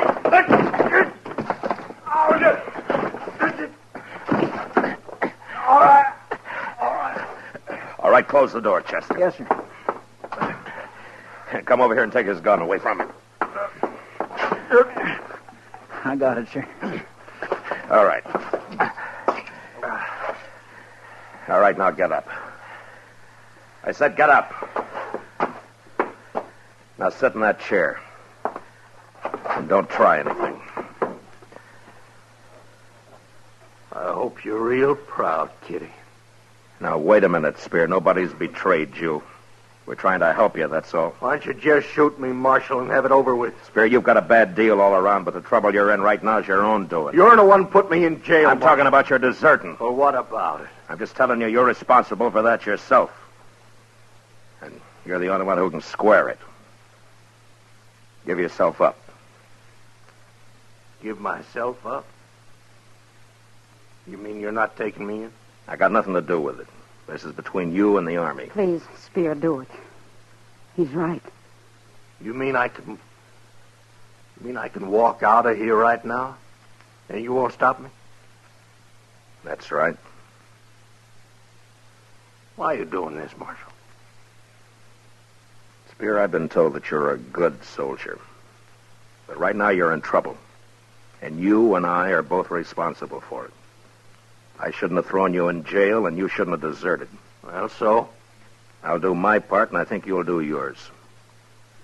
You'll do yours by turning yourself in. I don't know, Marshal. Yeah, what, Chester? Down there in the street. Lieutenant Adams and 2 soldiers, and they're headed right in here. Give myself up, huh? You got it planned pretty neat, Marshal. Maybe the Army will give you a reward for this, huh? Maybe they'll Adams fix said he was going to search the town. That's all I know about. And followed you right here, didn't he? You sure trust me. All right, shut up a minute. Kitty, is that a closet there? Is it empty? Look, well, almost, yeah. All right, Spear, I'll prove that I trust you. They won't find you till you're ready to give yourself up. Now get in that closet and hurry. You mean it? Here, take my gun with you. Now do you think I mean it? Your gun? Go on, take it. Oh, but I didn't mean... All right, hurry up, get in there. Mr. Dillon, are you sure you are to take a chance like that? Open the door, Kitty. All right.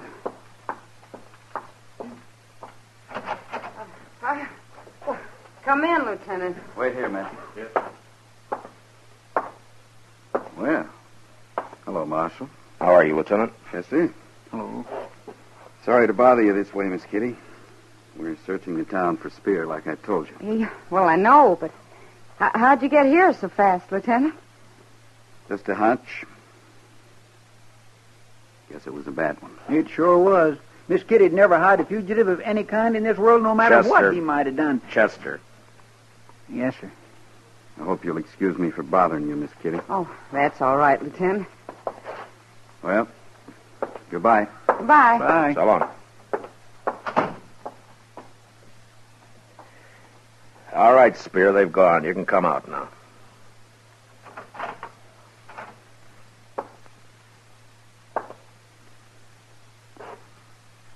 Well? Here's your gun, Marshal. Thank you. We'll leave you here, and I'll send Lieutenant Adams back alone. That is, if you've decided. Okay, Marshal. Oh, that's fine. You're doing the right thing, Spear. Chester, give him his gun. Yes, sir. Here you are. Thanks. Come on, Kitty. Chester. So, Marshal. Yeah? I'll be all right now, Marshal. No matter what that captain thinks of. Sure you will, Spear. Good luck to you. Thanks, Marshal. I thank you.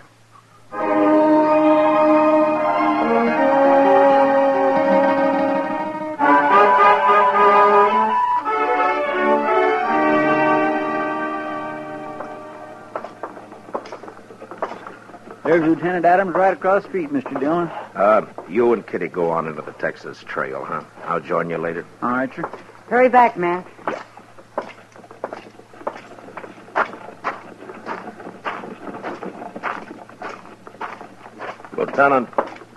Lieutenant Adams. Yes, Marshal.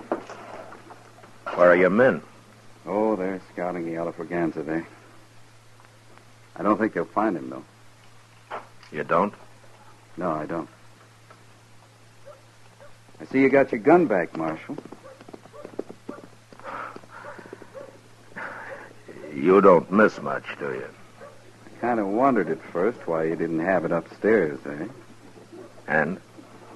Well, I don't suppose Captain Shaw'd much appreciate an officer who searched a room, didn't even bother with the closet, would he? Captain Shaw might not, Lieutenant, but I think Spear will. Is he waiting for me, Marshal? Mm-hmm. It was a mighty long chance you took. It was worth it. Let me know how he makes out, Lieutenant. I sure will, Marshal. especially seeing as how you kind of got a stake in him now. Well, so long. Goodbye, Lieutenant.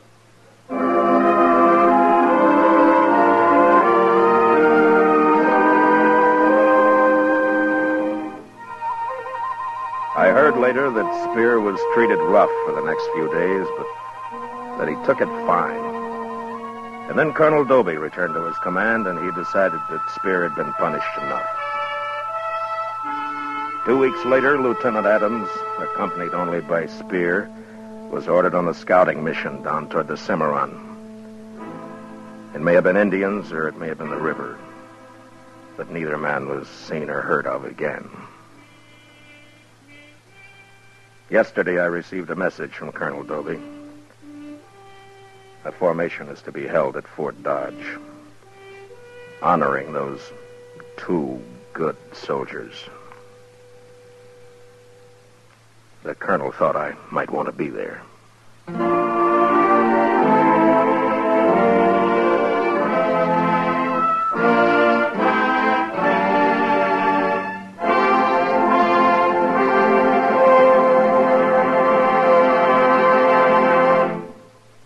Gunsmoke, under the direction of Norman MacDonald, stars William Conrad as Matt Dillon, U.S. Marshal.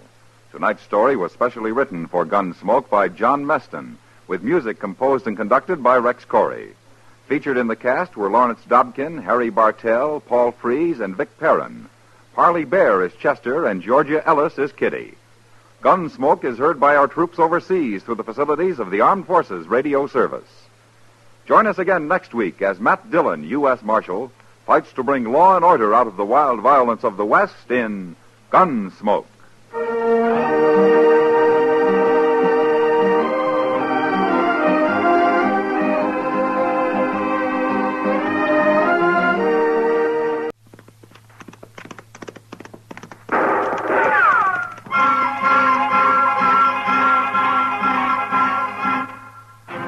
Around Dodge City and in the territory on West, there's just one way to handle the killers and the spoilers, and that's with a U.S. Marshal and the smell of gun smoke.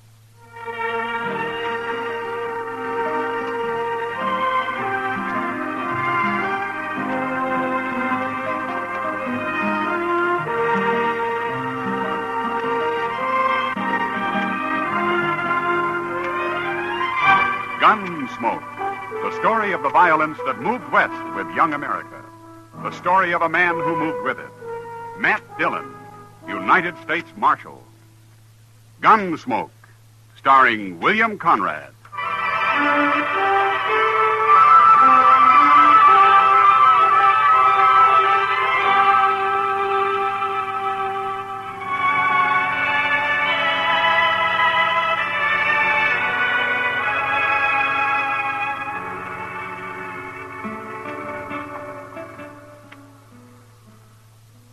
It's a darn shame, Mr. Dillon. Oh, what is, Chester? Well, before long it'll be too cold to set out here of an evening. Winter's too cold, summer's too hot. How do you like spring, Chester? Oh, spring's all right, up here. But I remember back in Waco, we all got the ague every spring. Terrible fever. Makes a man feel like a harp with 1,000 strings. Yeah, I know. I've had it. That stage is mighty late tonight. It sure is. You know, my ma had a theory we'd be immune if we ate 3 hard-boiled eggs on Good Friday. Oh? But if that didn't work and we got the ague anyway, she'd tie salt mackerel onto our feet. Well, that ought to have toughened up your feet anyway. We all survived. Hey, look. Here comes the stage driver. Why, it's Jim Buck. Oh, yeah. Marshal. Hello, Chester. Hello, Jim. Trouble, Jim? I'd call it trouble, Marshal. Got held up. One passenger shot down in cold blood. What? You're the meanest thing I ever saw. Where'd this happen? Other side of Wagon Bed Springs, between there and Jesse Daggett's. Daggett's? He runs the stage station out there near the Colorado line. And I got a mighty strong feeling Jesse Daggett's in on this, Marshal. What makes you think so, Jim? He knew I was carrying gold. After we'd laid over an hour or so at the station, I seen Daggett talking to a man who just rode in. Cussed looking a gunman as you'd want. Well, then what happened? The fellow rode off. Left before we did. Was alone? Yeah, just him, with his face covered. Never said a word. He took the strong box and robbed the passengers. And then he got on his horse and turned around and shot one of them right through the head. Why would a man do that, Marshal? I don't understand it. Well, maybe he just likes to kill, Jim. But I'll go back with you tomorrow. Maybe we can find out.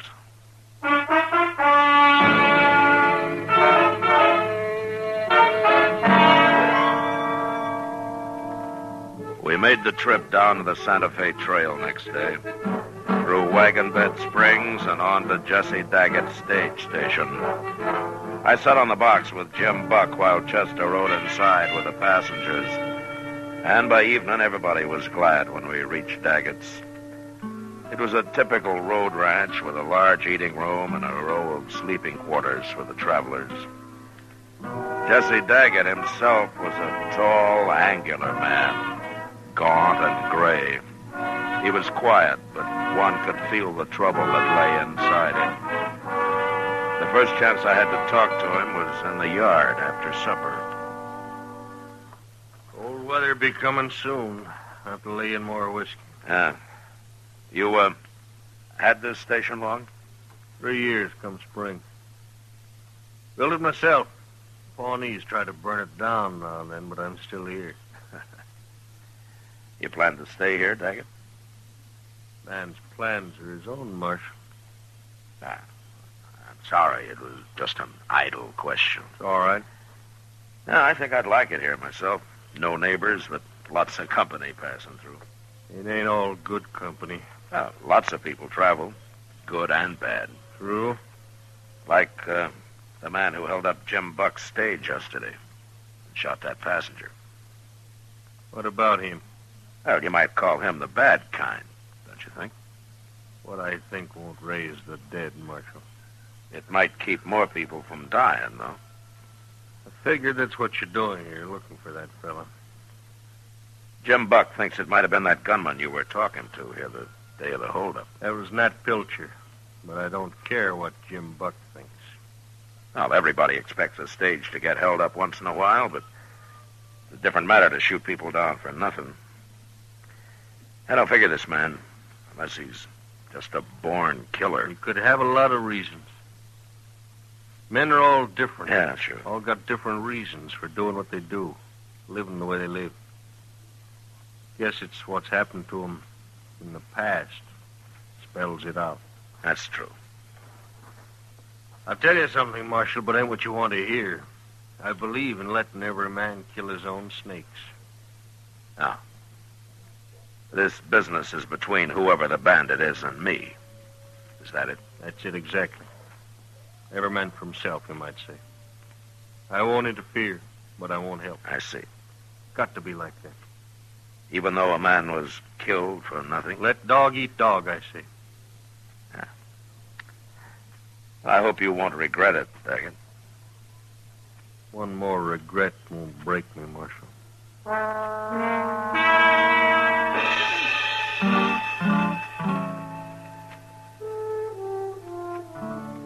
Trying to get anything out of Jesse Daggett was hopeless. But I still couldn't agree with Jim Buck that he was partners with the road agent. Daggett somehow wasn't that kind of man.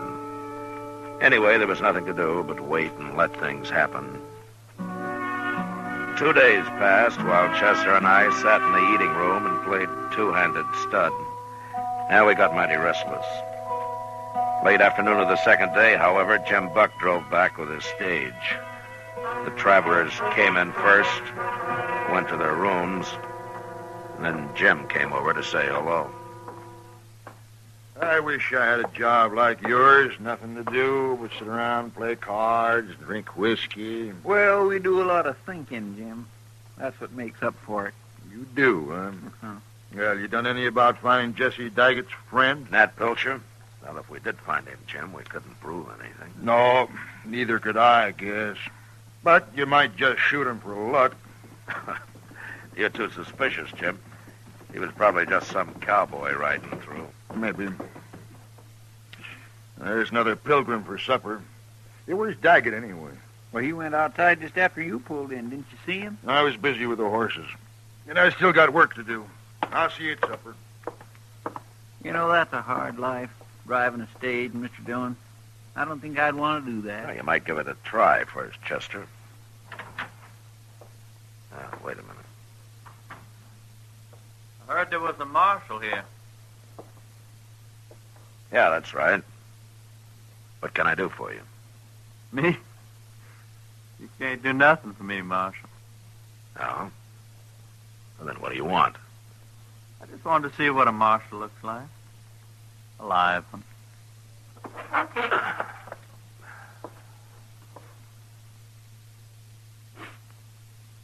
Satisfied? Sure.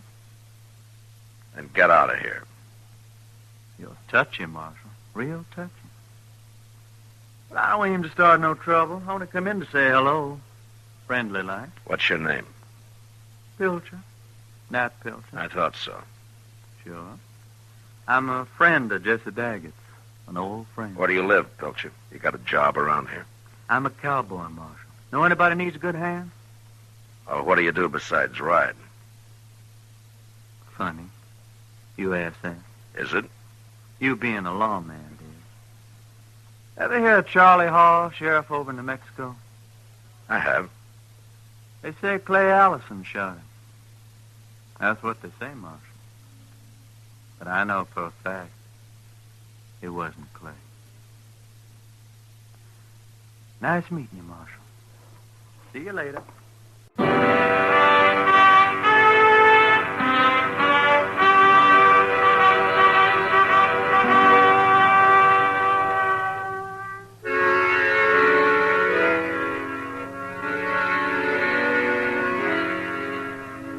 Jesse Daggett's stage station lay on the prairie miles from anywhere. It would be an easy thing for a man like Nat Pilcher to ride in long enough to check on a stagecoach and the value of its cargo, and then ride up the road a few miles and wait for it. But I still didn't believe Daggett was in on the deal, even though he and Pilcher had obviously known each other somewhere before. The next morning at dawn, Jim Buck loaded his passengers aboard and pulled out. Daggett and I stood there and watched the little cloud of dust as it moved up the Santa Fe Trail toward Wagon Bed Springs. Make Dodge tonight, and he'll be back here tomorrow. I met your friend Nat Pilcher last night, Daggett. Pilcher rode out before supper. Yeah, I know. Seems like he only came in to tell me what a hard case he is. To warn me about it. Didn't have much effect. You're still here. You don't think I scare that easy. You're all right, Marshal. Things will work out here without you.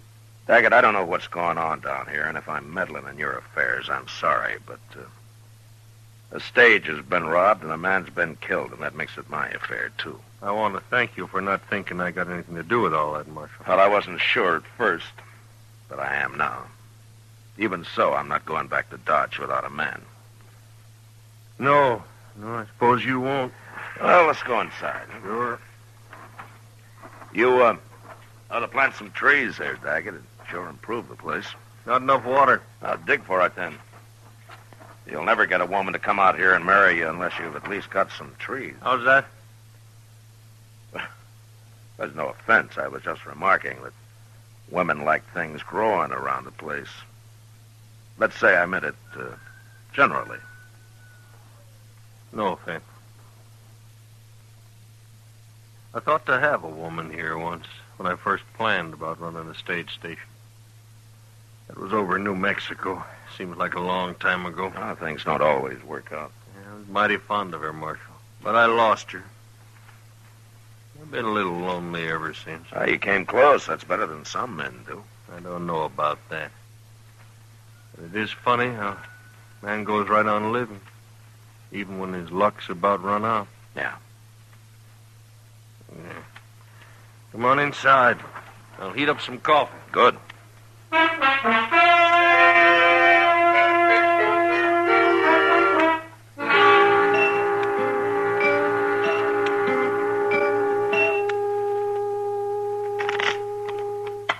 Cut him, Chester.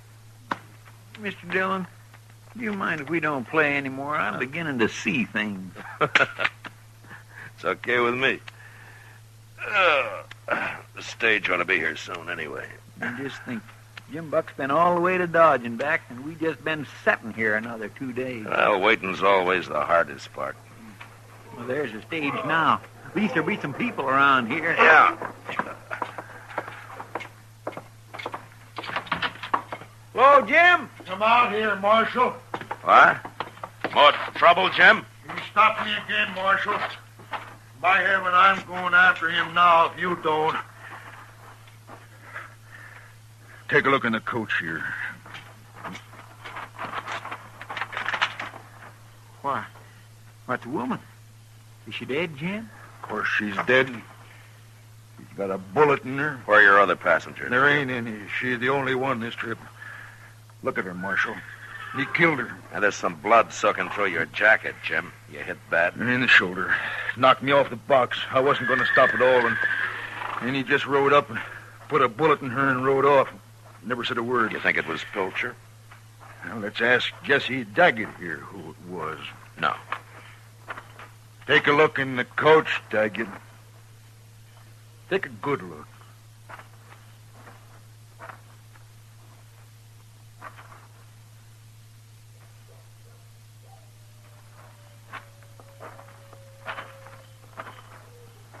Well, Daggett, what do you think of killing women?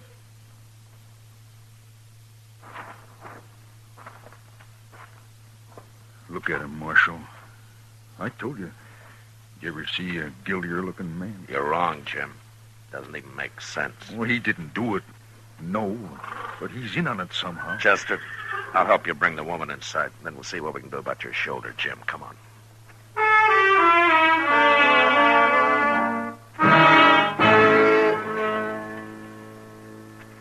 It doesn't make sense. None at all. But I figured it would soon. And after I did what I could for Jim Buck's shoulder, Chester and I buried the woman, put a cross over her grave. We'd find out later who she was. The rest of the night, we took turns watching for a move from Jesse Daggett. And sure enough, an hour before dawn, he saddled up and rode out into the prairie. We let him get a little start and then took a couple of his horses and followed him. You think he's going to meet Pilcher? If he can find him. We must have come 10 miles already. Yeah, about that. We shouldn't have let him get so far ahead of us, though. Well, we're right on his trail. Yeah, I know. Hey, what's that up there? Huh? Look. What's the man? Yeah, come on. Come on.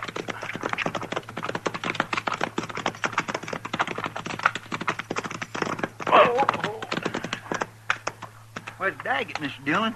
He's been shot. Yeah.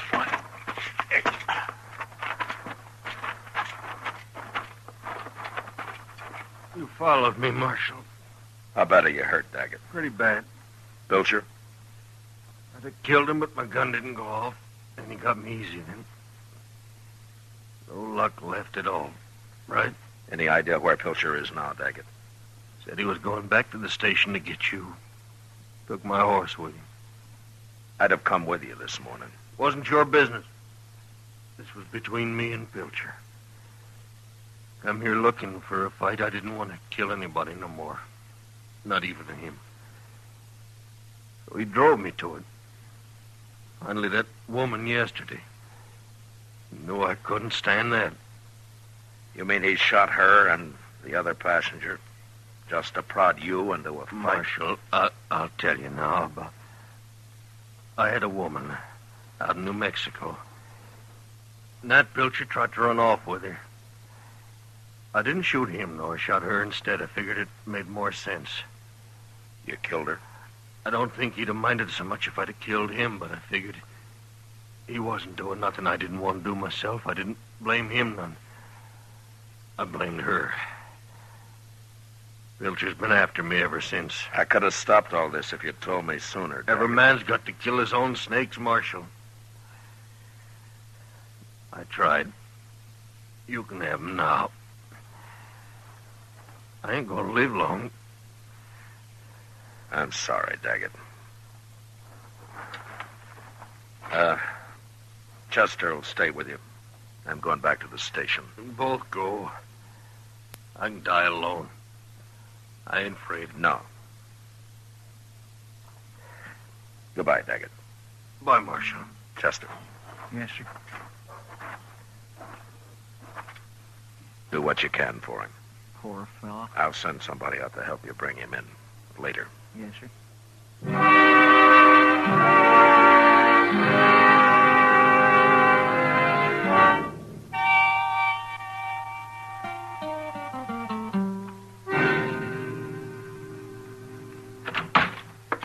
It's about time you got here, Marshal. Where's Pilcher, Jim?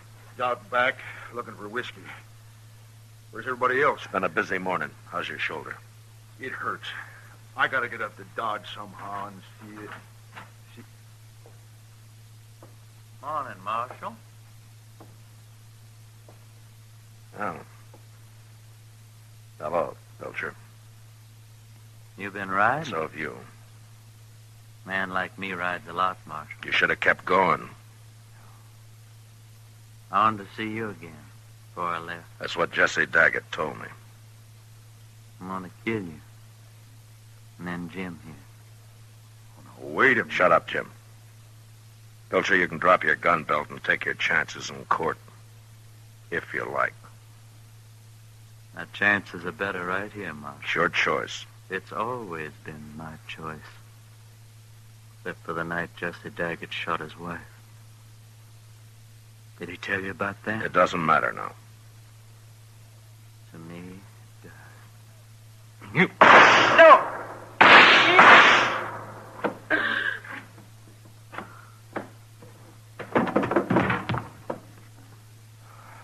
You killed him, Marshal. Yeah. You hit? No. What's this all about, anyway? A woman. Jim, I'm going to hitch up the stage and drive you into Dodge. Yeah. I'd be grateful for that, Marshal. We'll have to go out of our way some. Huh? Why? Daggett's luck ran all the way out this morning, that's why.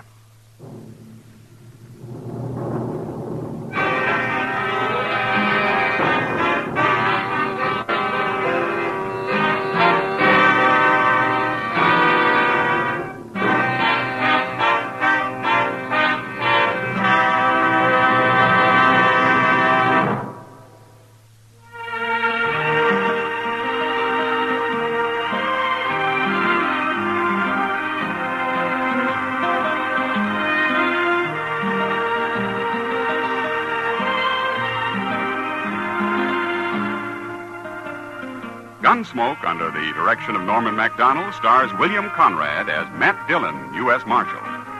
Tonight's story was specially written for Gunsmoke by John Meston, with music composed and conducted by Rex Corey. Featured in the cast were Jack Edwards, Lawrence Dobkin, and John Daner. Parley Bear is Chester. Ken Peters speaking. Our freedom to worship God is a precious national heritage. Attend the church or synagogue of your choice with your family and support it actively. Light your children's life with faith. Bring them to worship this week. Join us again next week as Matt Dillon, U.S. Marshal, tracks a renegade during his fight to bring law and order out of the wild violence of the West in Gunsmoke.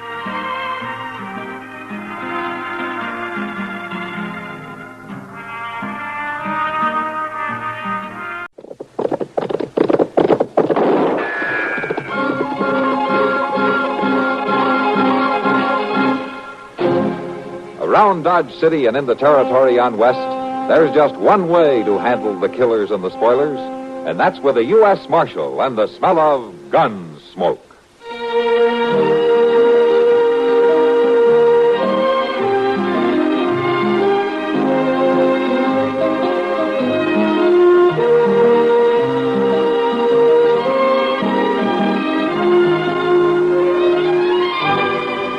Gunsmoke, starring William Conrad, the story of the violence that moved west with young America, and the story of a man who moved with it. I'm that man, Matt Dillon, United States Marshal. The first man they look for and the last they want to meet. It's a chancy job, and it makes a man watchful and a little lonely.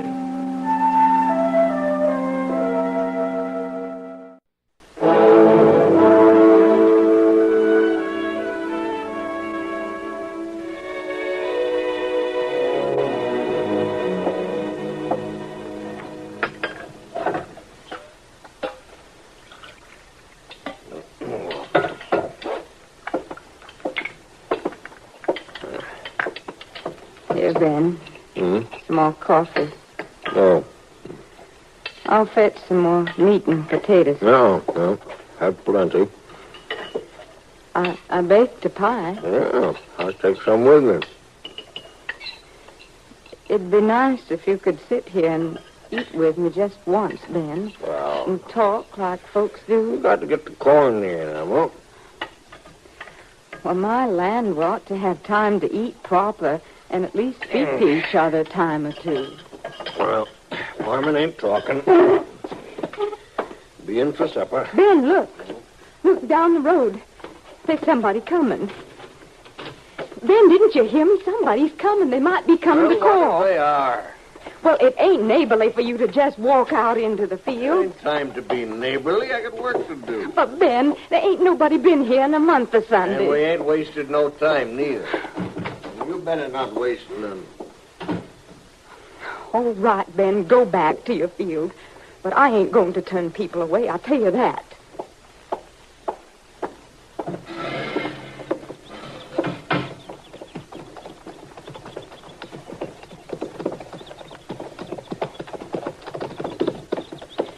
Good day to you. Hello, ma'am. How do?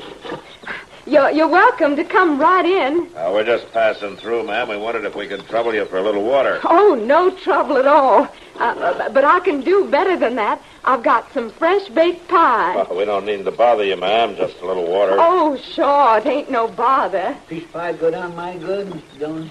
Why, sure it would. You just leave your horses there and come on in. Well, all right. Just for a little while, though.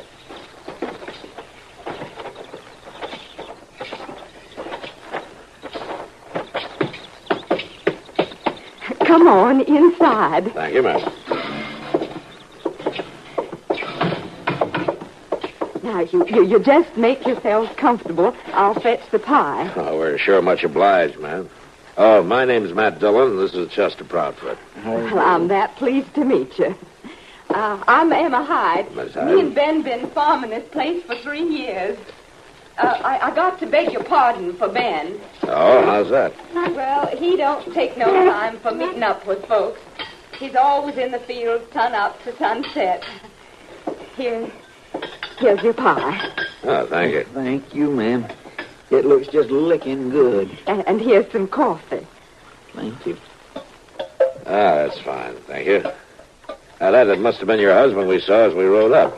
Yes, sir. That's who it was, all right, Mr. Hyde. I tell you the truth. I've near forgot how to talk. It's so long between seeing folks. Well, it's good you got a husband to talk to, though. You'd be really bad off. Well, Ben Hyde ain't one for talking. Just sleeping and eating and working. There ain't many words between us. No, prairie living is hard work. It ain't living. It's just getting old and drying up and losing babies. You want some more pie? No, thank you, ma'am. Well, now, to tell you the truth, I could have another piece, thank you, kind. I'm afraid we don't have time, ma'am. We've got to be on our way. Well, now, there ain't no sense in hurrying off right in the heat of the day. Why don't you just sit here and rest till supper time and go on in the cool? Well, that's very kind of you, Miss Hyde, but we can't do that. Oh, you got business? We're on our way to pick up a prisoner. Oh, I see. So we've got to go, Miss Hyde. Thank you again. Come on, Chester. Yes, sir. Will you be coming back this way? Well, chances are we will in a day or two. Yes, ma'am. Well, then, you stop in, you hear? Maybe you can stay for a meal. Well, I don't know, Miss Hyde. You better not count on us. No, I won't. It's been a long time since I could count on anything.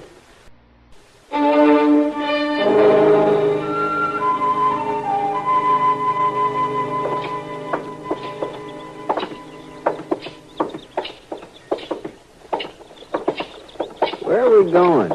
I got the horses, Percy. You come along with me, didn't you, Marshal? Far enough. You gonna ride all the way back here with me when you let me go? Don't you hold your breath. I ain't just whistling, Marshal. I ain't the man you're looking for. Sheriff thinks you are. That sheriff don't know second. I'm nowhere near that bank. You haven't got him convinced. I will, though. Let me ask you something, Bercy. You always whimper this much when you're caught? Only when I'm right. All I gotta do is wait, Marshal.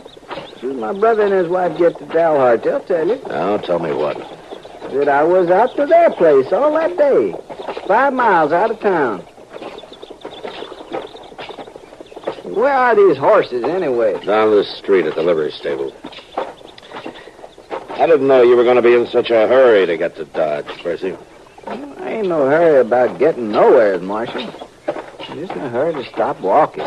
You ought to get along just fine in jail. You don't walk much there. All right, Chester, you can bring the horses out now. Yes, sir, Mr. Jones.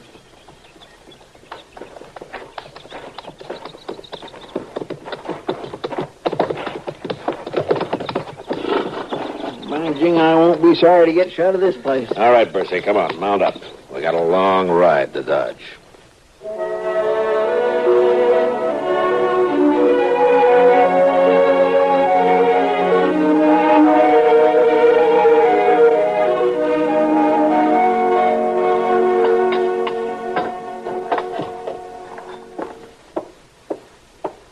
The coffee'll be hot in just a minute.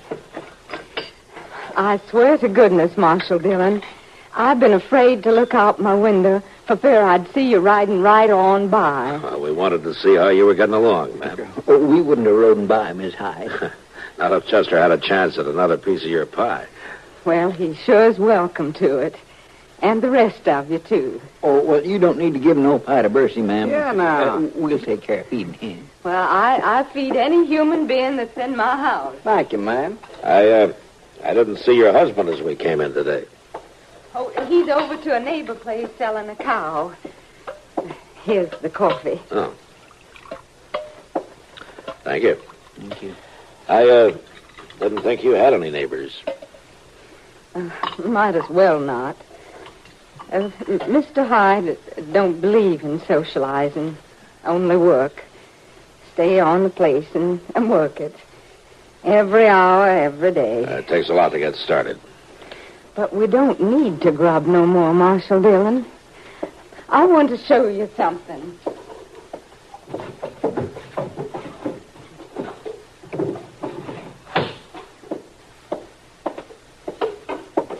Look in this box. My gracious alive, Miss Dillon, it's full of money. Yeah. There's plenty there for us to live like folks ought to live. There's even enough to send me back to Philadelphia. Oh, I begged him to send me back to Philadelphia just for a little while. Just so as I could have people around me again. Well, it's a long way off, ma'am. There ain't a place on earth that's as far off as it is right here, Marshal Dillon. Right here on the prairie. It ain't near to nothing.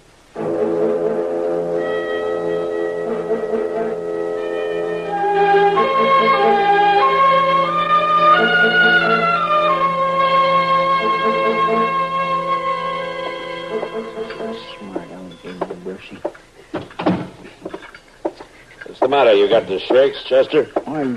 No, I ain't. What makes you ask a thing like that? Well, those dishes aren't jumping around on that tray by themselves, you know. No. Of course they ain't. I guess I was just too riled up to watch them. Prisoner causing you trouble? Well, no, it ain't exactly trouble. What's the matter, then? Well, Mr. Dillon, it's like this. A body just ain't got no life of his own when we got somebody in that cell. No, how's that? Well, I have to fetch his food and carry it and clean up after him and keep a watch on him. It just don't leave me no free time. It could be worse, you know. How do you mean? If we never had anybody in jail, we'd be out of a job, wouldn't we? Yes, I reckon you're right. I guess we would. Matt? Huh. I'm surprised to find you in your office for a change. Chester, Hello, Doc. I see I couldn't find you in yours, Doc.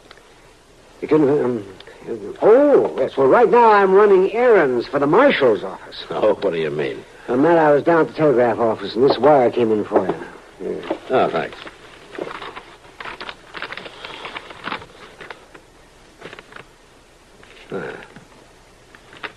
Well, of all the trouble, Mr. Dillon? Yeah, it sounds like trouble to me, Chester. What is it, man? Our prisoner, Joe Bursey. Bursey? Well, what about him? I gotta let him go. Let him go? After all the care I've took of him? Well, he can prove he wasn't in town the day of that holdup. Well, now, Matt, you wouldn't want to hold an innocent man, would you? No, Doc, I wouldn't. But with Bursey's record, it won't be long till I'll have to be after him again. All right, Chester, get the keys and let him out.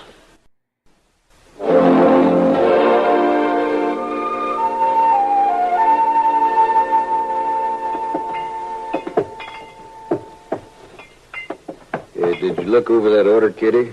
The whiskey drummer's due in here any time now. Oh, looks all right to me, Sam. Ought to hold us through a few more cattle drives. If you think it's good whiskey. It's plenty good enough for them fellows to get liquored up on. Tell the truth, Kitty. We don't get much call for anything real good. Sometimes I wonder if those wild trail hands would behave any better if they were drinking the expensive stuff. I doubt it. Hello, Kitty. Sam. Oh, Matt.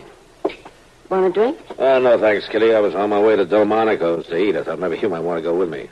Well, that's as good an offer as I've had. All right, let's go then. All right. I'll be back in a little while, Sam. Sure.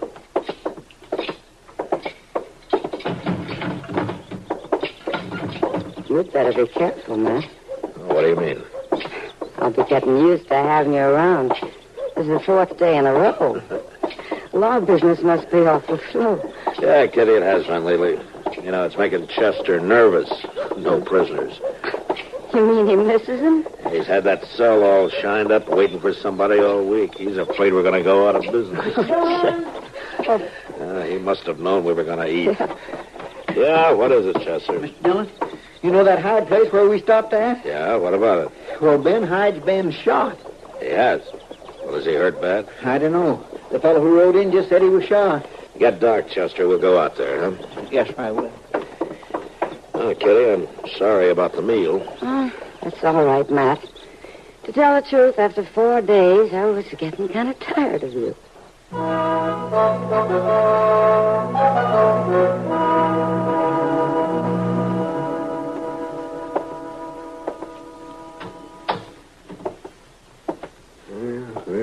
Well, much too late, Matt. He's been dead for a couple of days at least. I knowed he was dead. I'm sorry, Miss Hyde. Everything dies out here. Oh, would you like me to mix your powder, Mrs. Hyde? To kind of help your nerves, maybe? I ain't got no nerves. They died, too. Miss Hyde, do you have any idea who might have done it? Ben's dead. It's over. Yeah. But if you saw anything... Ben's dead. Gone. Miss Hyde, do you still have that box? The one with the money in it? It isn't there. Or the box? Money isn't there. Yeah. Won't do much good to question you now, Matt. Even if she did see anything, she's not likely to remember. The shock has her days. Yeah, I guess you're right, Doc. Will she come out of it? Oh, yes. I expect she'll be all right. The money isn't there. Yeah. That sure cinches it, don't it, Mr. Dillon? You're talking about Joe Bursey? Well, he was here with it and seen the money, wasn't he? He was let out of jail just in time to get out here, wasn't he? Right. And he could be halfway to Texas by now, ain't that right? Yeah, it could be right. I declare, Mr. Dillon, I sure am sorry you let that fella go. Yeah, Chester, so am I.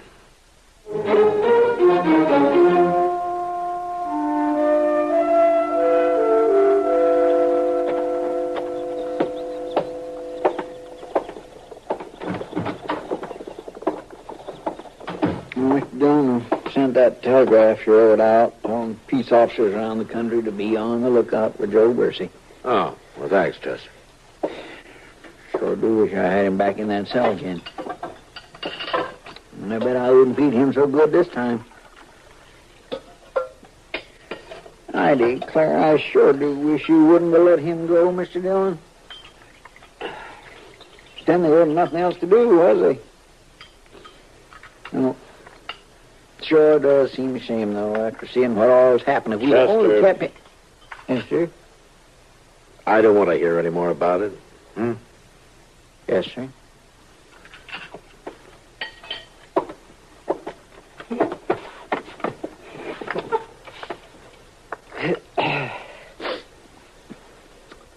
Well, anyway, it sure is nice that Miss Hyde's doing so fine, ain't it? Oh, who told you that? I just seen Miss Kitty. She told me all about it. How does Kitty know? Well, she heard about it from that dressmaking lady, Miss Cunningham. You know how ladies talk. All right, Chester. What did Kitty tell you? Well, Miss Hyde's going back to Philadelphia. Oh. Well, that's what she's always wanted, I guess. When's she going? Next week sometime. She's going to wait till her clothes is done, Mr. Dillon. Miss Kitty says she ordered enough new dresses to keep that sewing lady busy night and day. Chester, where's Miss Hyde stopping? Or at the Dodge House. I guess I'll go see her. Well, say now, that's right thought of you, Mr. Dillon. Well, I hope she thinks so, Chester.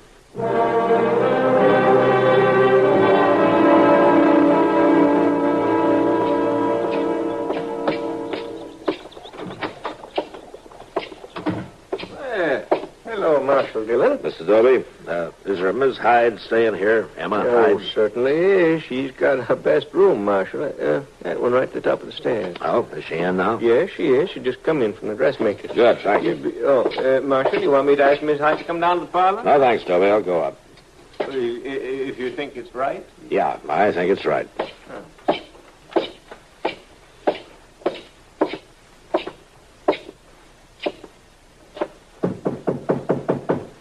Miss Hyde?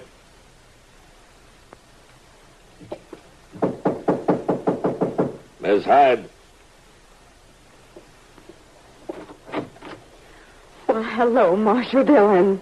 Why, it's right nice of you to come to call. May I come in? Why, sure, you come right on in. Thank you. Sit down, Marshal. Just sit down. If you can find a place. I got so much stuff lying around. Oh, this is fine, right here. Chester tells me that you're going back to Philadelphia. It's a fact, Marshal. After all these years, I'm going home. I just can't hardly believe it. I understand you'll be here for a few days, though. Yes, Marshal, I'm getting myself turned out nice. Real nice. I don't want no one to know I was wearing my last dress when Ben Hyde was took. I should think most ladies would rather buy their clothes in Philadelphia, though. Oh, I'll buy some there, too, Marshal. I've been waiting a long time for this. I'll buy me lots more. But I ain't going back with no empty trunk, neither. Yeah. Did you sell the farm? I just walked away from it. I don't want nothing more out of it. It can go right back to weeds and prairie dogs and coyotes. That's all it's fit for. Yeah, but your husband put a lot of his life into that place, ma'am. And my life, too. I don't even want to think of it again. I was wondering about the money. The money? Yeah, it seems like you would need the money from the place to pay for all these things. And this room, and the train fare.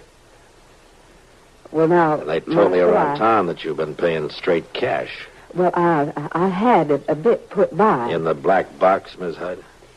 I didn't bring that old box, Marshal. The money that was in it, though, did you bring that? Well, Joe Bursey must have took the money. Everybody said so. Yeah, that's what they said, and you let them say it, didn't you? Marshal, Bursey didn't come back, did he? I never said I saw You know him. he didn't take the money, Miss Hyde. You also know that he didn't kill your husband. Marshal, please. You know who did kill him, though? Yes, Marshal. I know. I'm sorry, ma'am. It didn't hurt him none. I didn't want to hurt him none. I'm a good shot, Marshal. Yeah, I saw him. It was just a quicker killing. That's all it was. A quicker killing? A prairie. That was killing the both of us. Eating away at us, a bit at a time. Every day taking its toll. Ben's free of it now. Yeah. It's just too bad that you can't be free, too.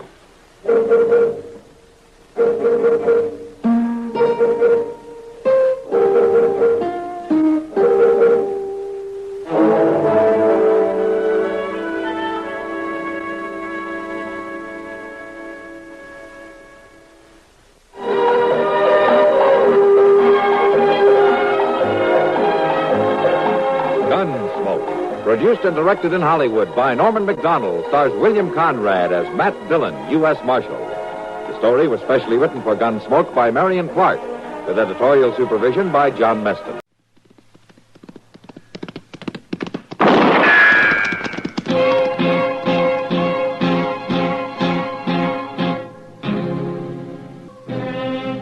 Around Dodge City and in the territory on West, there's just one way to handle the killers and the spoilers, and that's with a U.S. Marshal and the smell of gun smoke.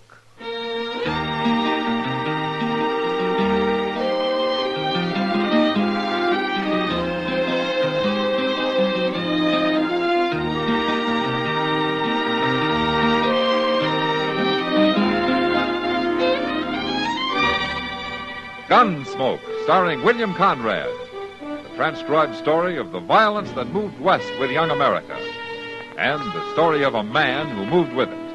I'm that man, Matt Dillon, United States Marshal. The first man they look for and the last they want to meet. It's a chancy job, and it makes a man watchful and a little lonely.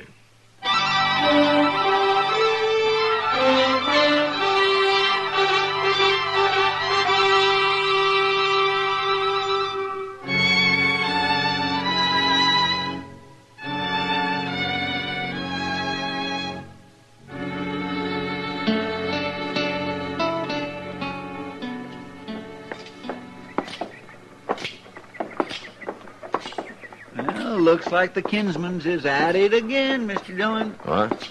Jeff Kinsman and his wife standing by their wagon over yonder. Oh, yeah. Yeah, she's after him about something, isn't she? I declare if I was Jeff, I'd leave her at the ranch when I come to town.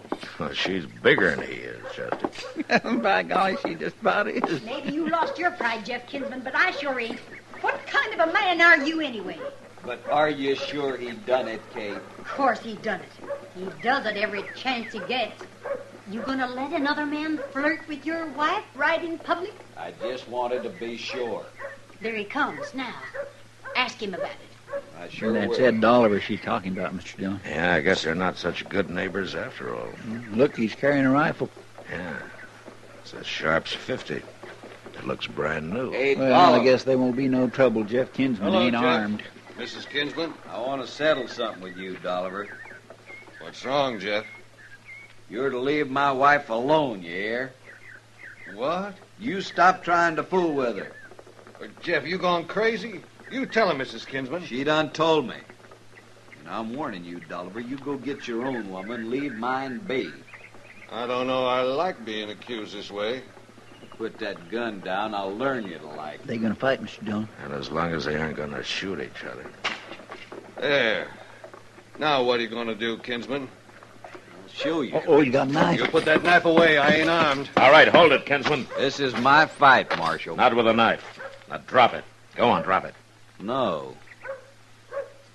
No, I won't drop it. But I won't use it on him. Not till next time I won't. Come on and fight, you coward. You're bigger than I am. I'll fight you any way you like.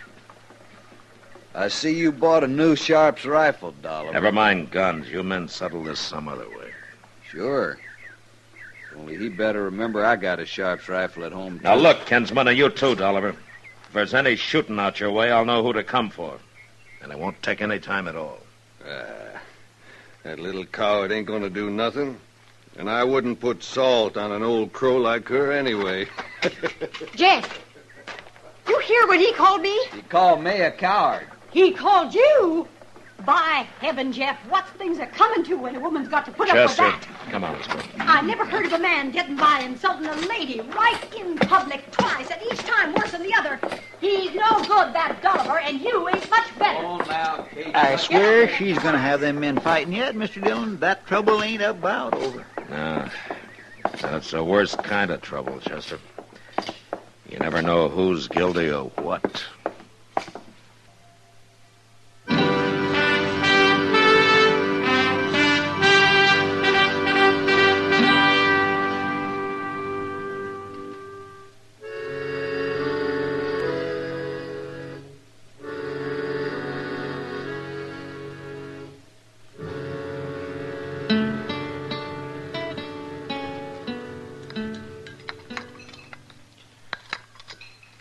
Pour me a little more coffee, will you, Matt? Yeah, sure, Kitty. Thanks. Is that enough? It's enough of this restaurant's coffee. Well, at least it's hot anyway. Yeah. Oh, about Ed Dolliver. Mm-hmm. Well, all I know is that he's a bachelor, and I never yet saw him shy away from a pretty girl. Yeah.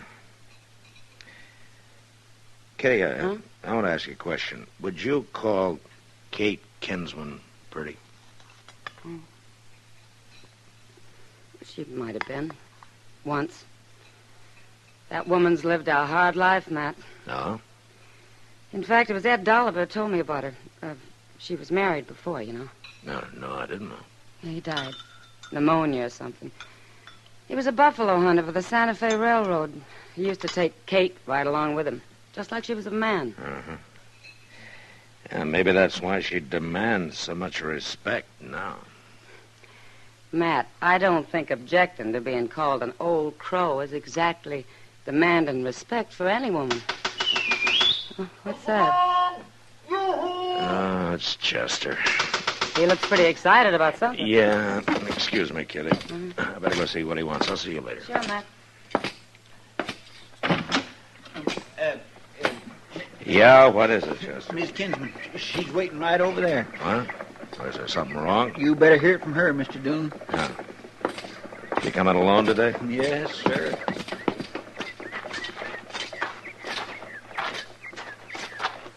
Hello, Miss Kinsman. What can I do for you? It ain't me, Marshal. It's my husband. It's Jeff. What's the matter? He's dead. What? He was murdered early this morning. Ed Dolliver done it. How do you know it was Dolliver? I'll show you how.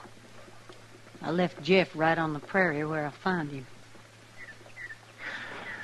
Chester. Yes, sir? Go get Doc. We'll follow Miss Kinsman out to the ranch.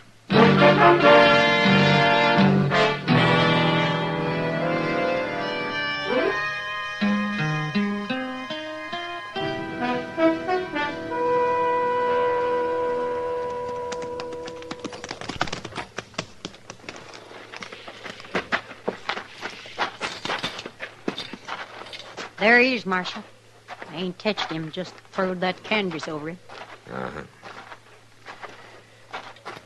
Miss Kinsman, how'd you happen to find him out here? I heard the shot. I knew Jeff didn't have his rifle with him. Well, whoever did it can't be accused of ambushing him. There's no cover anywhere around here. You're forgetting Ed Dolliver has a new Sharps 50, ain't you, Doc? Oh, yeah, well, it won't shoot over the horizon, will it? I'll take a look here, man. Marshal, you take a good look around the way I did, you'll see something. No? What? That little clump of switchgrass out there. A man could hide behind that. Clear out there? Why, that's more than 1,000 yards. It ain't too far for a Sharp. Chester, right over there and take a look, will you? Okay, Mr. Dillon. Matt? Yeah. Yeah, what is it? There's only one bullet in him. And it's not very far in. What do you mean? Oh, it was enough to kill him, all right, but it was pretty well spent. Whoever fired it was a long ways off. I told you. What was Jeff doing here, anyways? He was putting out bait for wolves, Doc. Poisoning them. We've been bothered lately. Where do you want to bury him, Mrs. Kinsman? Oh, out back of the house. There's a place he liked.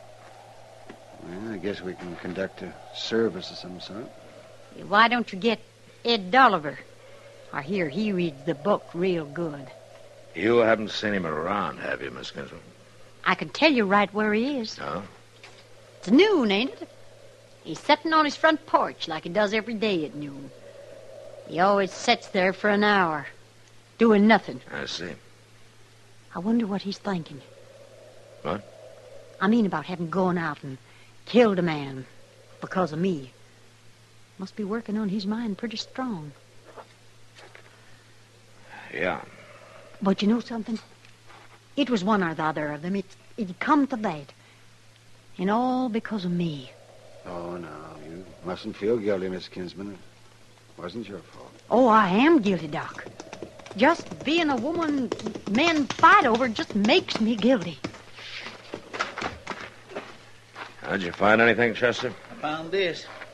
Laying on the ground right behind that clump of grass. Oh, what is it? A shell from a Sharp's 50.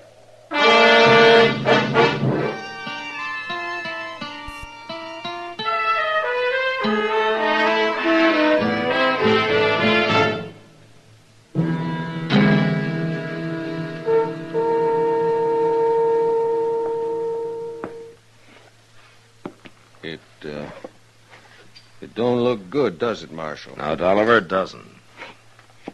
There's one thing might have worked for me. Oh, what's that? My new Sharp's rifle. Supposing it hadn't ever been fired. You could tell, couldn't you? Easy. Where is it? Ain't no use, Marshal. I was shooting it this morning, trying it out for the first time. You weren't with anybody, huh? No, I got no alibi, none at all. You don't even seem much interested in trying to clear yourself of this, Dolliver. Well, I figure sometimes if a man raises too big a holler about how innocent he is, kind of works to make people think he's guilty. Yeah, sometimes, maybe. Can you think of anybody else who might have shot Jeff? No. I'm the only one, I guess. Yeah. Dolliver, I want you to tell me the truth now. Do you have any interest in Miss Kinsman? I wouldn't be proud of it. I could do better than her, Marshal. A whole lot better. Yeah, you got a pencil and some paper around here. What? I want to write a note to Miss Kinsman. About what? Well, never mind. Just get it for me, will you? Whatever you say, Marshal. Chester. Sure. Now, when I get this written, I want you to ride over to Miss Kinsman's with it. Sure. But where are you going? Well, I'm taking Dolliver into Dodge to lock him up. But don't you tell her. Now, you stay here tonight, and I'll be back by tomorrow morning. I swear I don't understand. You will. Later.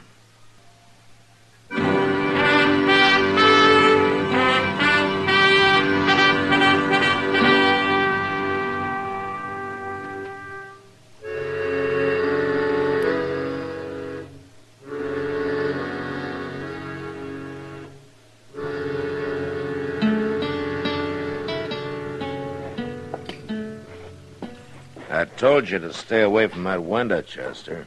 Well, I was only peeking to see if that there Mr. Dolliver was doing all right out there on the porch. Well, was he? Oh, yes, sir. He's sitting real quiet, just staring off across the prairie. Yeah, that's good.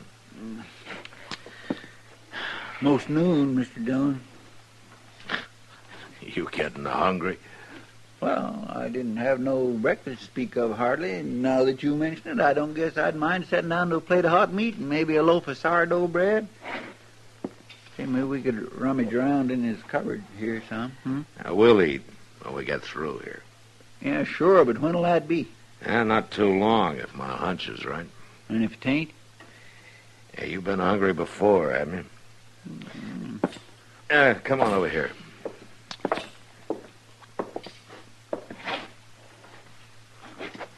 Well, I just can't hardly see nothing out of this little hole. Yeah, there's a bigger one on your left there. Oh. Oh, yeah, I can see fine now. I got an idea there isn't going to be much to see anyway. You can't never tell. Sure our horses are out of sight, huh? I got 'em tied up back of the house, I told you, Mr. Jones. Okay. Hey, look at Mr. Dolliver. Got him. Knocked him right off of his chair. Yeah. Yeah, you see that puff of smoke out there? Mm. Yeah, that's a good 1,000 yards. Well, that's some shooting, but whoever it is pretty well hid. Yeah. We'll wait a minute, then we'll go out back and get our horses. We're going to have to ride awful fast. We'll make it. Well, what about Mr. Dolliver? Leave him. He was hit square. Come on.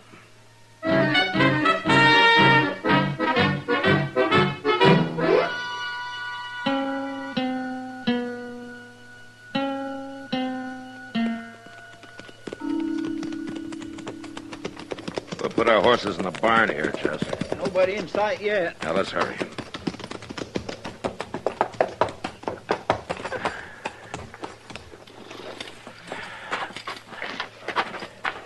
Tie him up in those first 2 stalls, huh? All right, sir.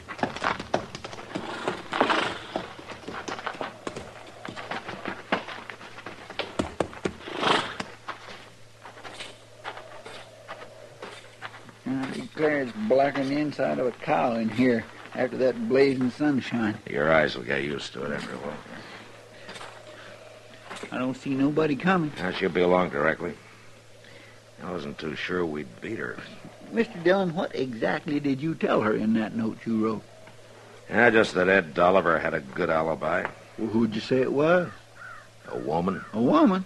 Yeah, I didn't give a name. I just said that Dolliver was going to bring the woman into Dodge tonight and prove it. Well, I'll be darned. You keep an eye out here, Chester. I'm going to take a look around the barn. No, you ain't, Marshal. Well, Stand right where you are. it's her. She beat us back here. Get your hands up, both of you. I can't see a thing in here. No use, Miss Kinsman. You can't shoot both of us. I said get your hands up. Well, That Sharps isn't a repeating rifle, you know. Then I'll shoot you, Marshal. And Chester will take you if you do. I heard what you told him. Them lies you wrote. I had to trick you out somehow. You can't prove I did nothing. Oh, you proved it. That Ed Dolliver's a while ago. That's pretty good shooting at 1,000 yards, Miss Kinsman. Ha! Too good for a woman, Marshal. There ain't nobody'll believe you. I didn't believe it myself when we looked at Jeff yesterday. That was quite some shooting, too. Get out of here and leave me alone. I remembered something late, Miss Kinsman. What?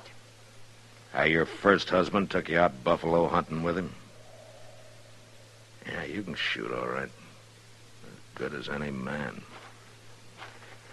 This rifle's aimed right at your chest, Marshal.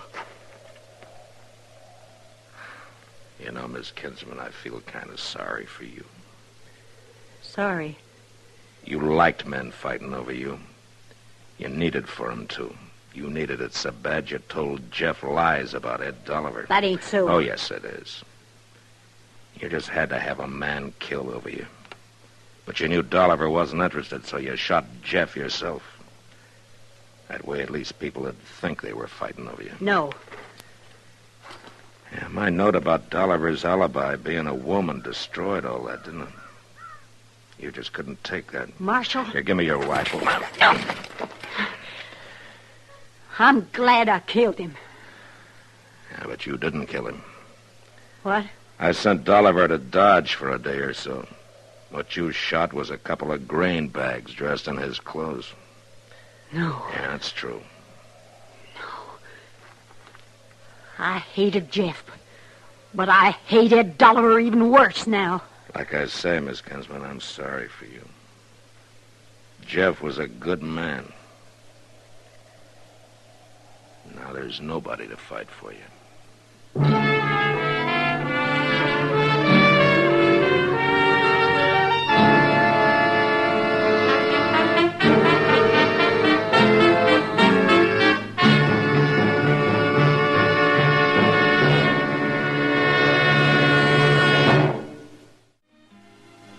Gunsmoke.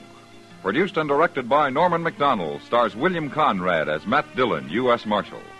Our story was specially written for Gunsmoke by John Meston, with music composed and conducted by Rex Corey. Sound patterns by Tom Hanley and Bill James. Featured in the cast were Jeanette Nolan, Harry Bartell, and Paul Duval. Parley Bear as Chester, Howard McNear as Doc, and Georgia Ellis as Kitty.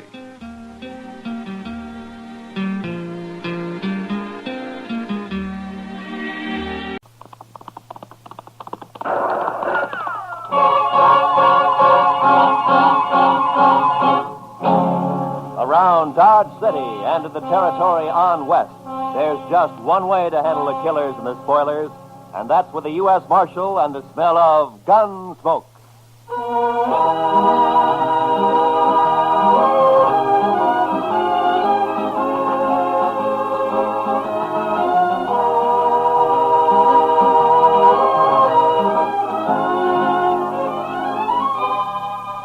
Gunsmoke, starring William Conrad, the transcribed story of the violence that moved west with young America. The story of a man who moved with it. Matt Dillon, United States Marshal.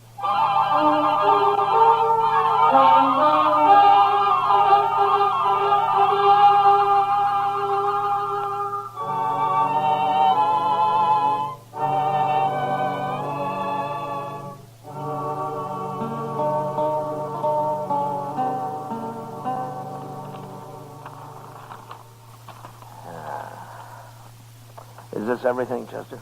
Well, there might be more later when they finish sorting the mail. Hey, where's that telegram? Oh, what telegram? I thought I put it right on top. Let me take a look. Oh, yes. Here it is. Might be important. Oh, we'll soon see. Oh, that's from Bill Hickok. Up in Abilene? Yeah. What's he say, Mr. Dillon? Teeters and Gridler headed for Dodge. Keep them there, but don't arrest them until I get there with murder witness. Or I'll write Washington all I know about you. Signed Hickok. Oh, then Mr. Hickok's coming here, huh? Now, that's what he says. Well, how'll you recognize those two men, Mr. Dillon? I expect I'll recognize them all right. Oh, you know them. Yeah, we've met. Teeters and Gridler are gunmen, Chester. The kind who kill as easy as most men shake hands. Just about as often. Too bad you can't just put them in jail. Yeah. Well, we'll start meeting the trains. There's one in at noon, sir. Good. Then we'll meet it.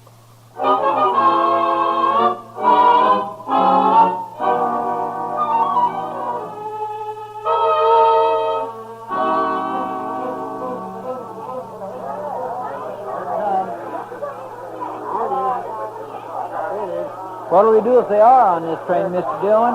Nothing, Chester. I'll find them later and talk to them, but not in a crowd like this. Yes, sir. You know, every time I see a train, I am just overpowered with the urge to travel. Oh? Where to? Anywhere. Anywhere but Kansas. Well, I don't think you'd like it back east any better. Why not? You just have the urge to come out west again. I know your kind. I suppose you're right, sir. But still, it'd be good to walk down a street that wasn't all heat and dust and that wasn't crowded with a lot of grimy men looking for trouble. And I wouldn't mind seeing some women, married women, with kids and parasols and Wait a Bibles minute, Chester. There they are. Where? They just got off the end car. Those two headed for the depot there. One of them's tall? Yeah. That's Teeters in the black hat. The other's Gridler. I'll just step around the corner here and see which way they head. Yes, sir.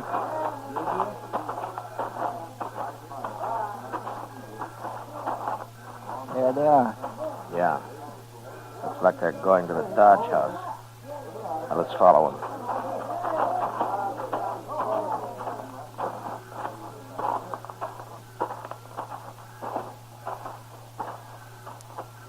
Yep, that's where they're going, all right. Now, let's wait here. Let them get a room, and then I'll go talk to them. But if you can't arrest them... And I'll just try to make them feel welcome to stay in Dodge. When do you think Mr. Hickok will get here? Be a couple of days anyway, Chester. Look, right now, I want you to go back to the depot and ask the ticket agent to let me know if Teeters and Gridler start to leave anytime.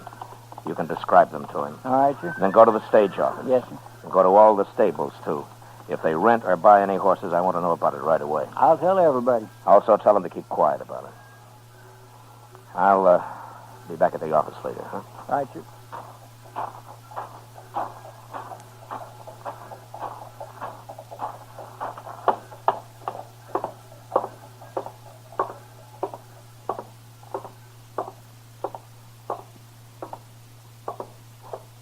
Yeah, what can I do for you, Marshal?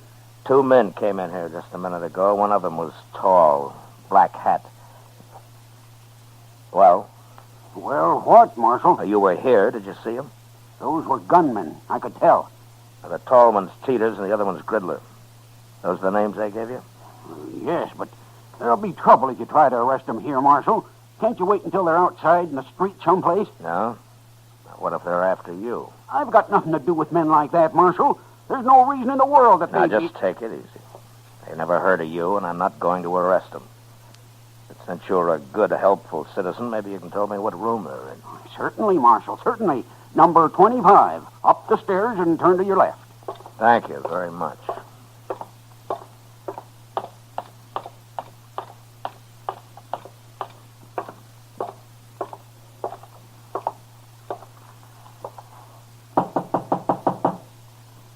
Who is it? Who is it, I said? I'll open it, Gridley.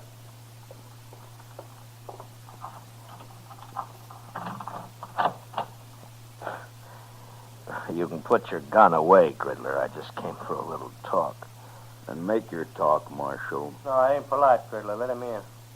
You watch him better inside, anyway.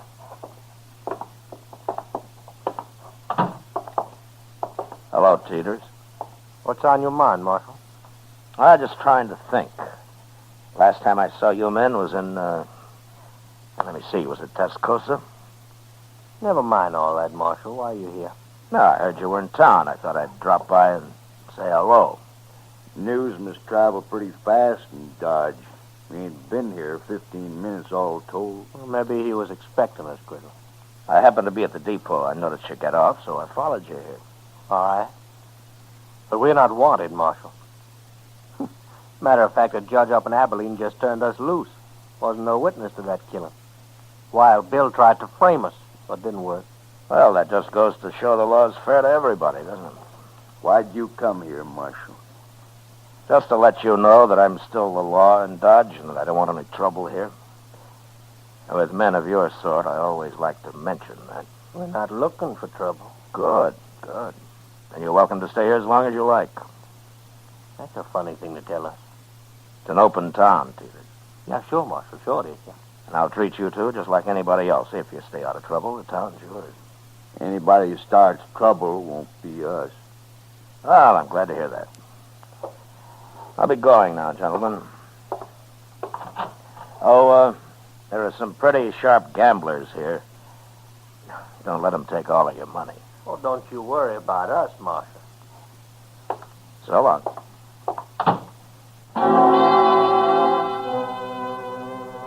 There was no way of figuring how long Teeters and Gridler might stay in Dodge. If they took a notion to do some gambling, it might be a week or two, or they might move on in an hour.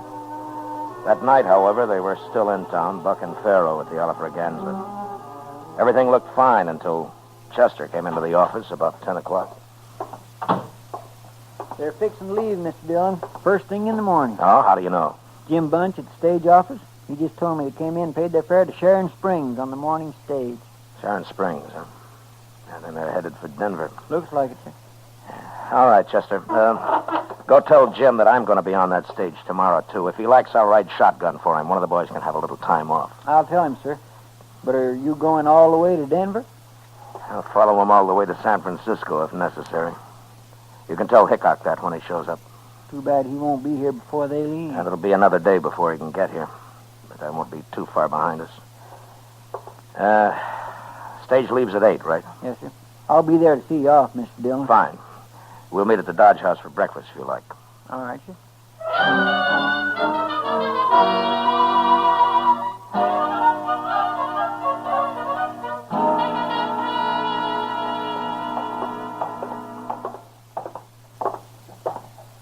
The stage looks like it's all ready to go, Mr. Dillon. Yeah. I don't see Teeters and Gridler, though. They're not inside, are they? I don't think so. No, they're not here yet. Just about 8 o'clock. They should be here. Well, it doesn't matter, Chester. If they've changed their minds, it's all to the good anyway. Want me to go ask Jim Bunch if he's heard from them, Mr. Dillon? No. Let's just wait here. Oh, say, I forgot to tell you. Jim said the regular shotgun messenger has to go up to Sharon Springs anyway, but to thank you just the same. No, good. Chester. Yes, sir? Look up at the other end of the plaza there. Coming this way. Well, I declare. It's Sam. Yeah. Now what are they up to, I wonder? Well, they can't be taking the stage if they're horseback. No. Looks to me like they're fixed for a long ride, too. Sure does, Mr. Dillon.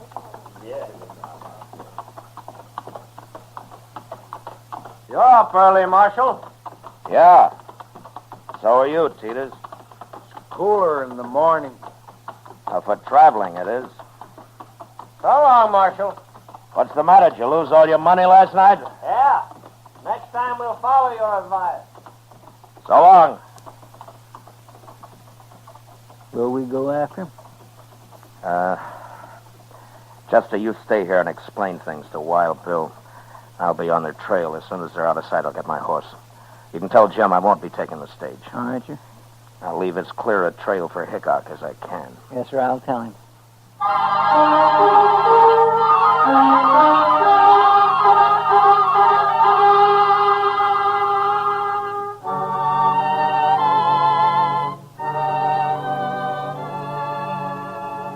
I did my best to stay out of Teeters and Gridler's sight. But if they had suspicions of being followed and were watching their back trail, they'd have known I was there, all right. The land was flat, and we frequently crossed great patches of powder-dried dirt that smoked the air with dust under the horses' feet. After an hour, they began to swing slowly north. And by noon, it was clear that for some reason they were riding in a great half-circle. They'd left Dodge, headed west, and sure enough, just after sundown, they rode back into town from the east. I waited until dark, then came in. Put my horse up. The office was empty, so I walked up to Delmonico's, where I found Doc having supper. Oh, Matt. Oh, sit down. Oh, thank you, Doc. Oh, you look hungry enough to even eat this food. It's been a long time since breakfast, Doc. Yeah, the man ought to eat 3 meals regular, Matt. You'll get run down if you don't. Yeah, sure, Doc. Only sometimes you have to eat when you can. Oh, that's so. Did you have a hard day, Matt? Yeah, I've been riding, Doc. Riding around in circles. Oh, is that what the government pays you for? Oh, I'd like to have your job. Right? I wouldn't be too sure of that, Doc. It isn't always this easy. Yeah, I know, Matt. Chester told me. What happened? You lose them? No, I didn't lose them. As a matter of fact, they're coming in here right now. Huh? What do you mean they're coming in? Those two? Yeah. They're pretty hard-looking fellas. They are. Evening, Marshal. Oh, hello, Teeters. Gridler. Marshal. This is Dr. Adams, gentlemen. How are you? Hi, Doc. How are you? Well, what's on your mind? You are, Marshal. What? That was you trailing us all day, wasn't it? Yes, it was. Why? I didn't want you to get lost. That's a lie. Then let's say that I didn't want you to get into any trouble. You going to tell us what it's all about, Marshal? Well, you're not exactly the most reputable citizens in Kansas, and I just wanted to have an eye on you, that's all. You sure do. Because like I told you, you keep out of trouble, and you're welcome to stay here. Just remember one thing, Marshal. There's 2 of us.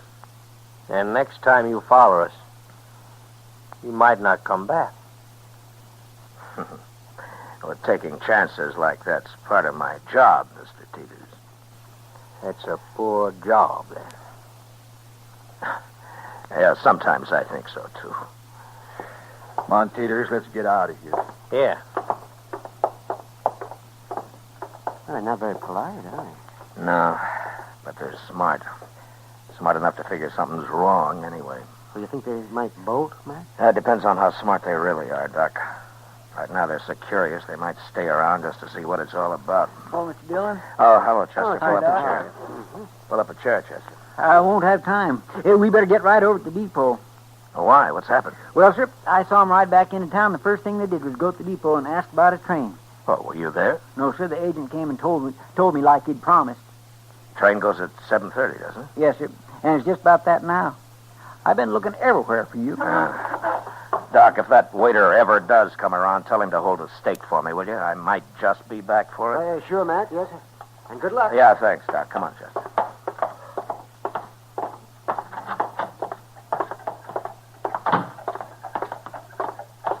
Are you going to go on the train with him, Mr. Dillon? No. Hickok's sure to be here in the morning, Chester. If I can keep him off this train tonight, I doubt they'll try anything else till tomorrow. Yeah, but you can't arrest him. Yeah, I know. Well, then, I'll just face him off it, Chester. So keep your head up. Yes, sir.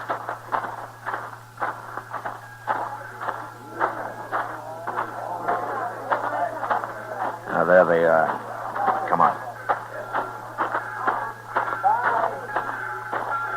You come just to say goodbye, Marshal? Not exactly, Peters. Oh? You can take the train tomorrow if you like, but not this one. Why tomorrow? Well, I've got orders to keep you in sight till then. Orders from who? It doesn't matter. But you have your choice. You can have the run of Dodge tonight, or you can spend it in jail. You know, you talk pretty loose for just one man, Marshal. Your friend there doesn't look like a gunman. Well, now, you can't always tell by looks, mister. I can't. You said you didn't want trouble, Marshal, but you sure starting it. There won't be any trouble. You do what I tell you. And if we don't? I'll kill the first one of you that moves for that train. You can die that way, Marshal. Maybe. But you won't both get on that train. Gridler. You know me. You know I'll do it. We can still make it, Gridler. No. It's not worth it. We can go tomorrow. All right. Marshal, tomorrow it'll be different. Yeah, sure. Tomorrow it'll be different.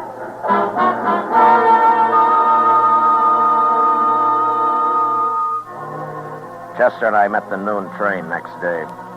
But as I'd figured, Hickok didn't get off it. I questioned the man who rode the baggage car, and sure enough, Wild Bill and his witness had hidden out there the whole trip. As soon as the crowd left the depot, we walked down to the car, crawled under it, pounded on the door on the other side. Who is it? It's Dillon, Bill. Open up.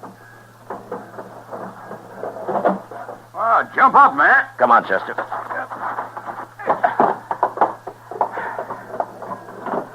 Oh, Matt, how are you? Oh, fine, Bill, fine. Oh, this is Chester Proudfoot. How do you do, Mr. Hickok? Chester. Sam, come over here. This is my witness, Sam Trimble. Howdy, Mr. Trimble. Are you still here, Matt? Yeah, but we better move fast. Matt, that judge up at Abilene's crazy, but he's still the judge. And he says Trimble here has to identify Teeters and Gridler before I arrest him this time. But, Bill, they can't be tried twice for the same crime. I know that, Matt, but I'm after them for a second murder they did. I'd suggest we just go kill them, but I've been waiting a long time to see these two hung, and by glory, I'm going to do it. Well, you will if you're lucky. Tell me, Mr. Trimble, do these men know you on sight? Well, I'll tell you how it was, Marshal. I was in this stable where I worked, over in Abilene, that is. And a fella come in for his horse, and I went to get it for him. I heard some shooting, and then two men ran right past me. I got a good look at them, all right. They just killed that fella, too. You mean you don't know Teeters and Gridler? I never heard of them, Matt. There's no pictures of them I know of, but he can identify them when he sees them. Yeah, sure, but what about them? Will they recognize you, Mr. Trimble? Gosh, I don't know, Marshal. I hope not. They'd kill me on sight, wouldn't they? I hadn't thought of that. Well, you just do what we tell you to, and you'll come to no harm, Trimble. Dillon and I are a fair match for those two. If they start any trouble, we'll be on them so fast they'll die on their feet. Taking a terrible chance. I hadn't thought of that. Easy, Trimble, easy. An hour from now, we'll have them in jail with their teeth pulled. I sure hope so, but how are you going to do it? Just go find them, that's all. As soon as we get them locked up, I'll buy you the biggest steak you ever ate, Trimble. Come on, let's go.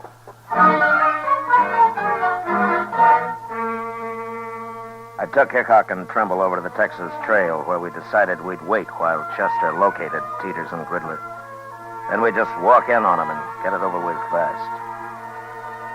I introduced the two men to Kitty, and we ordered a couple of drinks for Trimble, who was getting jumpier by the minute. What are you two heroes doing? Getting this poor man drunk enough to fight him?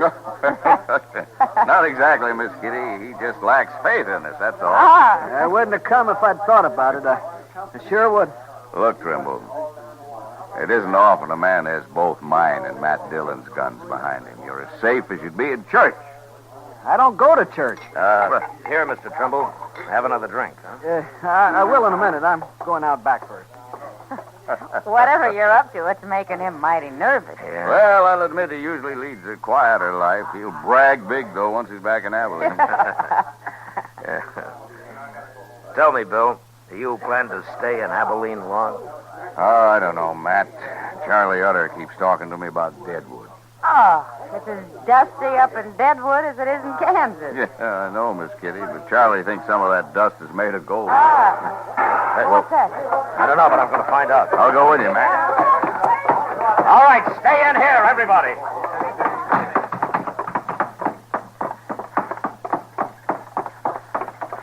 It was Teeters and Gridler. I was just crossing the street and saw him run out of the alley there. All right, come on.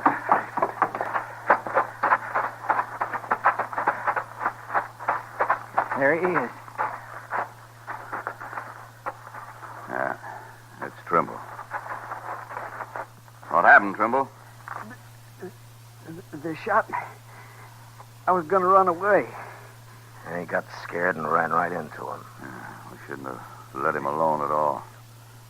They said they saw me with you, Mr. Hickok. They said that's all they needed to know. And they shot me. Chester, go get the doc. Hurry. Yes, sir. Tell me, Trimble. They were the men who killed that fellow in Abilene. You recognized them all right? No. No, I never saw these two before. It wasn't them. What? I knew I shouldn't have come. I got killed for nothing. Trimble. Trimble. That's no use, Bill. Yeah. He got killed for nothing, all right. They must have figured he was a witness to some murder they did commit. Well, anyway, they'll hang for Trimble now. Let's find him before they get out of town, Matt. We'll find him even if they do. Hickok and I walked out of the alley and into the plaza. There were a couple of citizens who'd heard the shooting and had seen Teeters and Gridler run out of the alley. Told us that they'd gone into the Dodge house, and we followed. From the look on the clerk's face as we went past him and up the stairs, I knew that they were in their room. When we reached it, Bill stood on one side of the door, and I on the other. Think they'll fight, man? Well, let's ask them.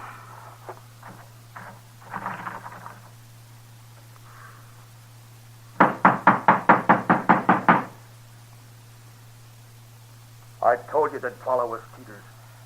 Well, we're trapped sure. Shut up, I said. And it got us to the street on the line. Open the door. Throw your guns out. There's no use trying to fight. There's no use in hanging neither, Marshal. You can just take us the best way you can. No. Our chance hanging. We got off once. Till you get away from that door. I've listened to you enough. I ain't facing Dillon and Hickok both now. Hold your hands clear of that door. Peters, you shouldn't have...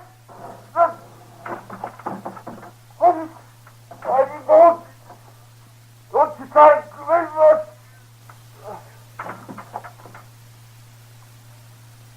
Wait, Matt. Could be a trick. No, I don't think so, Bill. Look. On the floor there. Yeah, he's been hit all right.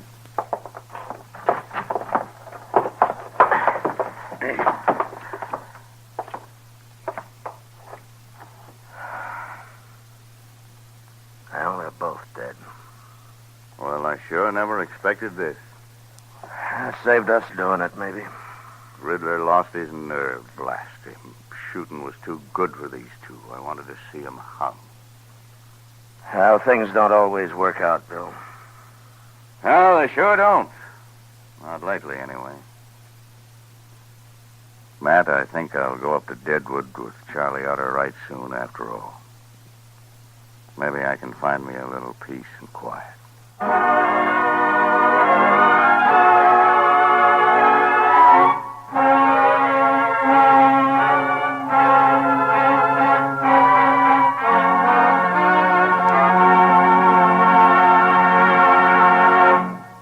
Gunsmoke, transcribed under the direction of Norman MacDonald, stars William Conrad as Matt Dillon, U.S. Marshal. Tonight's story was specially written for Gunsmoke by John Meston, with music composed and conducted by Rex Corey. Featured in the cast were John McIntyre, Lawrence Dobkin, John Daner, Joe Duvall, and Harry Bartell. Parley Bear is Chester, Georgia Ellis is Kitty, and Howard McNear is Doc. Gunsmoke is heard by our troops overseas through the facilities of the Armed Forces Radio Service.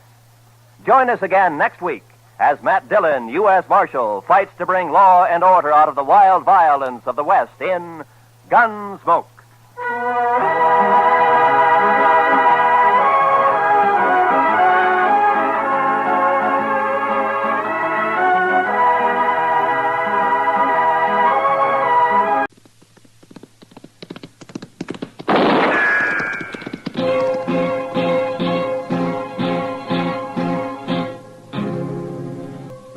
Around Dodge City and in the territory on West, there's just one way to handle the killers and the spoilers, and that's with a U.S. Marshal and the smell of gun smoke.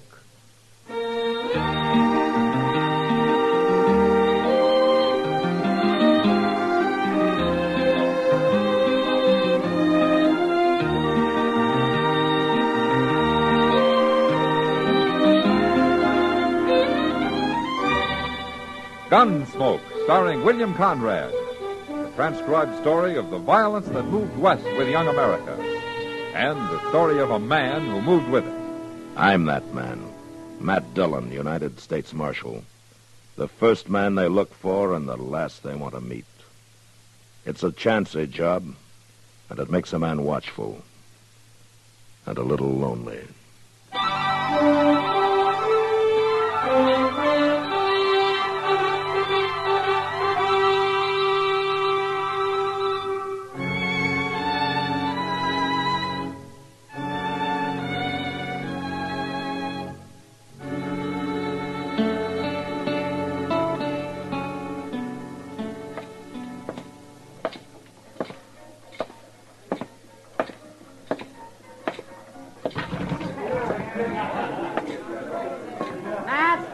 What? Over here, Matt. Oh, right. Well, how are you, Kitty? Where'd you get the crowd? Oh, some trail herd just came in. Circle B, I think. Oh? Come on upstairs and have a drink with me. I gotta get clear of here for a few minutes. All right, let's go. Yeah, they are kind of loud, aren't they? They sure are. You ever get fed up with it, Matt? Fed up with what? Everything. Come on in. Oh, make yourself to home. Yeah, thank you. What's bothering you, Kitty? Oh, nothing special. Just the whim-whams, I guess. Ah. Pour us a drink. Okay. You know, since you're so fed up, why don't you get out of it? Go back east. Get married and settle down. Nice, quiet bank clerk, a tub of wash, and a cook stove. And, kids? I'd like kids. Let's have that drink. Yeah. There you are.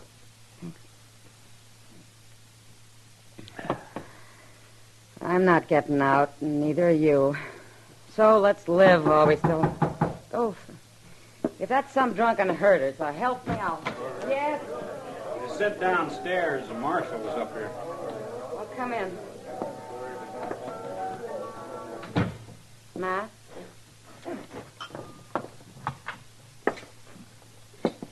What's on your mind, fella? I thought maybe you could give me some information, Marshal. I'm looking for some folks named Crail, Mr. and Mrs. John Crail. I understand they've got a place around Dodge somewhere. Yes, Miss Crail does. John Crail died about 3 years ago. No. You an old friend of theirs? They're my folks, my ma and pa. What? I'm Billy Crail. Maybe they've mentioned me. Oh, why, yeah, your mother's always said that you'd come home someday. She's never given up hoping. How is she, Marshal? Oh, she's not too good. She's got a big ranch on her hands. She's been trying to run it alone since your dad died. You, think she'll recognize you? She might not at first. It's been 17 years since I run away from home. Yeah. That kid does crazy things. Maybe not right at first, but I'll convince her all right. Yeah, you probably will. She'll even help you do it. Where you been all these years, Lily? Just drifting. Here, there. You know how it goes. Yeah, sure.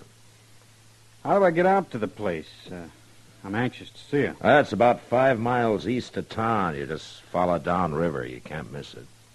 Thanks a lot, Marshal. I guess we'll see each other again since I'm going to settle down there. Oh, sure.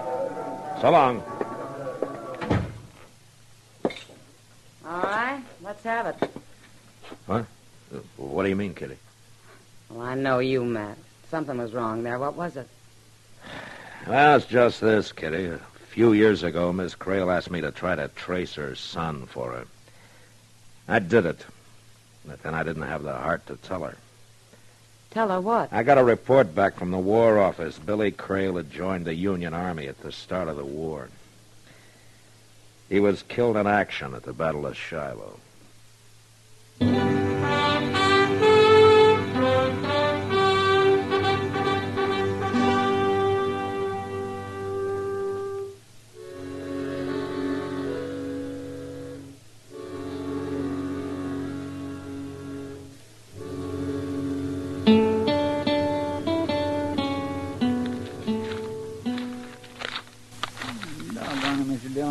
Through these here circlers till I'm blue in the face. There's cutthroats, cattle rustlers, horse thieves, bank robbers, anything you can think of. There ain't nary one of them fits the description of that Crail fellow. I'll just keep looking, Chester. Might be 2 or 3 years back, but I seen that face of his somewhere. And it had to be in one of these circulars. Well, I just don't understand how he figures to get away with it. You can't fool a man's own ma. I might in this case. She hasn't seen him since he was a boy, and she's pretty old now. Her eyesight's failing her, and her memory's none too good. Well, with that ranch and all the money she's got put away, he sure stands. Wait a minute, Chester. You find something, Mr. Jones? Uh-huh. Yeah, I thought so. He sure looks like him, all right. It is him. 3 years ago. Height 6'1", weight 185, sandy complexion, so on, so on. Sure fits him. Wanted in Lubbock for questioning in connection with the holdup of the Lone Star Bank. Previous arrest, Pecos Crossing, cattle theft, acquitted for lack of evidence. Convicted San Antonio 8 years ago, armed robbery, served 4 years, paroled. Known associates, Nate Barger and Ponca City Kid. Reward $1,000. Calls himself Johnny Red. Well, Chester. Yes, sir? Let's go get him.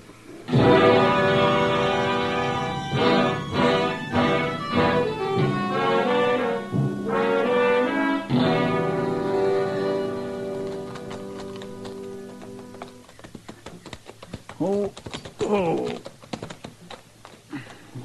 I don't see him nowheres around. Ah, that's good. I was hoping I could talk to Ms. Crail first.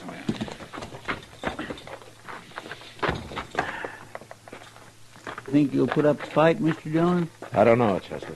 Who is it? It's Marshal Dillon, ma'am.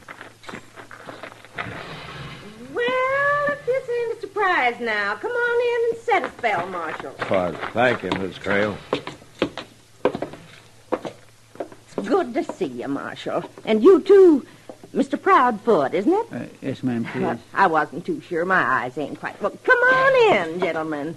Oh, land sakes, I do like company, and seems like nobody ever comes out this way no more. Now, set yourselves down there now. Well, thank you. Rest your feet, and I'll get you a cup of coffee. Oh, don't bother, Miss Crail. We don't have much time. Time? Well, it won't take no time. I got it already made. I'm just fixing to have some myself. You might take your hat off, Chester. Land alive. If a body can't do a little something for her company, she ain't fit to have none. Well, I guess it does get pretty lonesome out here. Well, it did. Oh, I've got a big surprise to tell you about, Marshal. Your, son? Oh, shucks. The way gossip flies around Dodge City, a body couldn't have a chance to get ahead of it. Oh, here you are. Thank you. Yes, Thank sir. you. He's come home. Just like I always knew he would. Has he changed much, Miss Crail? Oh, good heavens, yes. Well, he was just a boy when he went away, and now he's a grown-up man. He's fine and strong. Uh-huh. Then there's no doubt in your mind that this really is Billy, huh? That's downright silly, Marshal. But you can't fool a mother. She can always tell her own. Why, the second Billy walked up on that porch and said, "How are you, Ma?" I knew him just like that. I see. You know, I'd been sort of going downhill since John passed on. The work was hard, and seemed like I'd kind of lost my reason for living. I don't think I'd have lasted, Marshal. Well, now, Miss Crail... but it's different now. The minute Billy put his arm around me, I started feeling like a young woman again. And I still do. Well, I'm happier than I've been in years. Yes, ma'am, you sure seem to be. My son's come home. Could a mother ask for more? No, ma'am, I guess not. I suppose that is all that matters. That's all. Well... Oh, I'm sorry, Marshal. I've been talking a leg off you. I haven't even thought to ask what brings you out this way. Why, nothing, Miss Crail. Matter of fact, we just rode out for friendly fishing. Oh, well, I'm mighty glad you did, Marshal. You stop by just any time. And you too, Mr. Proudfoot. Well, I thank you, ma'am. Well, thank you for the coffee, ma'am, and goodbye. Goodbye. Goodbye. Bye. Yeah, you couldn't have done nothing else, Mr. Dillon. Oh, it would have broke her heart if you'd have told her. Yeah, I guess so, but she's going to find out anyway, sooner or later, when he steals her blind and then runs out on her. That's a bad deal, Chester, any way you look at it. Marshal? Well, kind of sets you a problem, don't it? Well, I may set a few problems for you before I'm done with you, Johnny. And break an old lady's heart? I don't think so, Marshal. And the name is Billy, by the way. Billy Crail. Not in Lubbock. Lubbock? Where's that? Don't worry, Johnny. When I send you back, there'll be somebody along to show you the way. I don't know why you keep on calling me Johnny. Because that's your name, Johnny Red. Bank robber, gunman, cattle thief. You fell out the list. Maybe you could get my mother to fill it out. Miss Crail's an old woman. She doesn't know that her son was killed at the Battle of Shiloh. That report was a mistake, Marshal, but I figured it was best to let it stand. See, I deserted 2 weeks before Shiloh. Oh, yeah, sure you did. I don't know where you got this crazy idea I'm somebody named Johnny Red. And before you go off half-cocked, I'd say it might be a good idea to check with the sheriff in Lubbock. Meanwhile, I figure it's like your friend there was saying. You wouldn't want to break an old woman's heart, would you?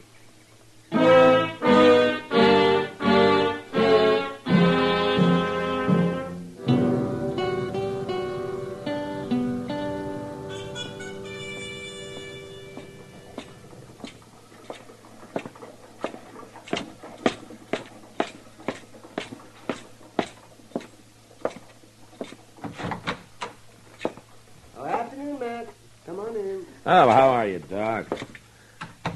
Oh, terrible, Matt. Oh, what's the matter? Oh, lost another patient this afternoon. Did somebody die? Oh, no. You kind of figure on that happening, but you don't count on them getting well on you. And they don't very often. Well, who was it that pulled this mean trick on you? Old Lady Crail. Oh? Mm-hmm. A month ago, I wouldn't have figured her to live through the winter. Well, I even thought she might leave me something in her will, too, but Well, doggone it, she was jumping around out there this morning as chipper as a young filly. Ah, she's a young mother now. Well, that's no joke, man.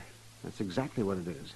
That boy of hers has been home 3 weeks now, and it's made a new woman out of her. Yeah. Only he's not really her boy, Doc. Huh? Well, no, what do you mean by that? He's an ex-convict from Texas. I had a reward circular on him from Lubbock. Oh, now, wait a minute, Matt. He might be able to fool other people, but his own mother... I know. A mother can always tell her own, huh? That's right, yeah. Well, maybe this is the exception that proves the rule. Well, if you really think that, and if he's wanted, well, why don't you go on out there and arrest him? I got no charge against him, Doc. A wired Lubbock. Seems he was wanted, but not anymore. They already picked him up and then turned him loose for lack of evidence. Well, if he's not Billy Crail, then what's he up to?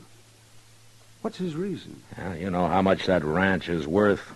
And Ms. Crail keeps ever since she's got out there at the place because she doesn't trust banks. What more reason would a man like that need? Better come quick, Mr. Dillon. Now, what's wrong, Chester? Jake just brought the Cimarron stage in. He got held up right outside of town. They shot the guard.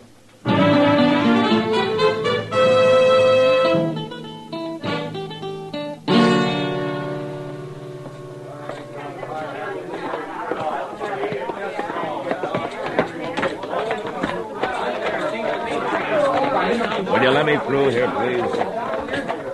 Please, will you stand aside and let Doc get in there? Please. Well, they finally got to me, Marshal. How'd it happen, Jake? The boldest thing I ever seen. Was about 3 miles out of town. They throwed some cottonwood limbs across the trail, so I'd have to pull up, and that's when they jumped me. How many of them? Just 2. A couple I never seen before. Brassy as sin. Didn't even bother to wear masks. And they hauled off and shot Barney there without even giving him a chance. What did they get, Jake? The cash box. I don't know how much was in it. Oh, Matt. Yeah, Doc. Well, there's nothing I can do for him, Matt. 2 bullets right under the ribs. I doubt if he even knew what hit him. Well, take charge of it, will you, Doc? Matt, somebody said Barney got shot. Yeah, he's dead, Kitty. Oh. Jake, would you recognize either of those men? Oh, sure. Like I say, they didn't worry none about being seen. One of them was a tall, skinny fella, and the other one was a kind of a kid. The tall one called him Ponca. Ponca? They was strangers, though. They ain't from around here. Well, sounds like a couple of fellas I saw on the Long Branch today, talking to Billy Crail. Oh? Billy finally left, but they stayed for another hour or so, talking real serious together. Those 2 gunmen, Jake, where'd they head for when they left you? Huh? Well, it was a funny thing. I figured they'd make a run south. Instead, they rode east, downriver. That trail don't lead nowhere. Yeah, except to the Crail Ranch.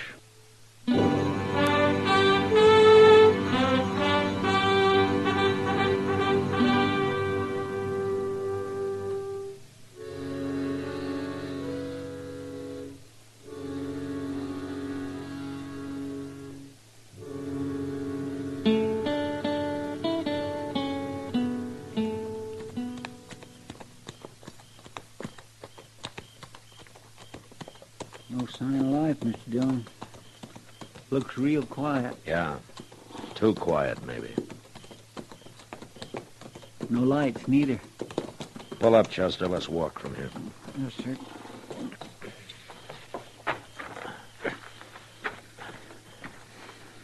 All right, now watch yourself. I am.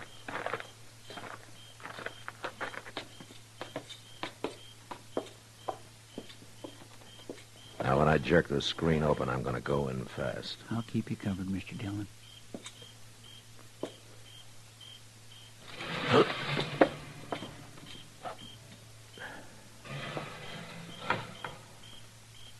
All right, Chester, come on in. See if you can find a lamp, huh? Well, I think there was one over here on the table the other day. Yeah, here it is. Well, light it and bring it over here. Yes, sir. Come on, come on. Here you are, Mr. Dillon. Oh, my. Hold the lamp down. Mr. Dillon? Yeah, she's dead. She's been beat bad, too. Well, it's not questioning he's wanted for now. It's murder. Reach. What? Both of you. What? Oh, it's you, Marshal. Who are you expecting, Johnny? Nate Barger and the Ponca City Kid? That's right. They're down there. They're digging by the riverbank, but they'll be back. They won't find what they were. Oh! Johnny, who shot you? I don't know which one of them it was. It don't matter, though. I'll last till they get back. But not long enough for a murder charge, Marshal. Don't try for your gun, Marshal. I'm not that much of a fool. Not with yours on my back. I wouldn't want to shoot you. I got nothing personal against you, but your way of handling this ain't the way I... Put out that lamp. They're coming back. Oh, they're out there now. Stay where you are and stay quiet. I gotta get to a window. All right, Chester, let's ease out the back way. Come on. Yes, sir.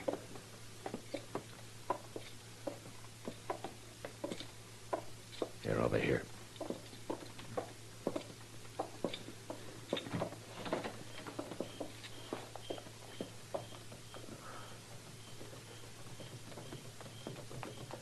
Now stay close to the house. They'll walk toward the porch. We'll have a chance to take them from the side then. Yes, sir.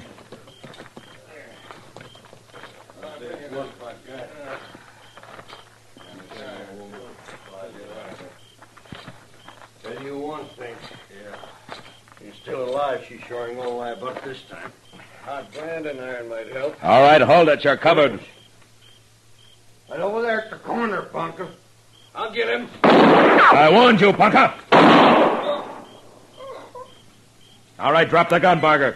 Go on, drop it. All right, I did. I dropped it. I give up. Don't shoot. You keep your hands high. That's right, Nate. Keep 'em up high. Johnny, no. Say hello to Ponca for me. No, Johnny, just no. Johnny, I had my hand.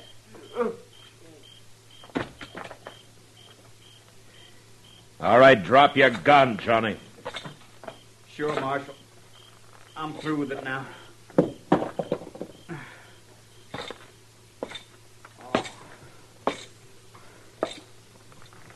He had his hands in the air. You had no call to shoot him. You'd have took him in alive. He might have got out of it. This way it works out better. More sure. Oh.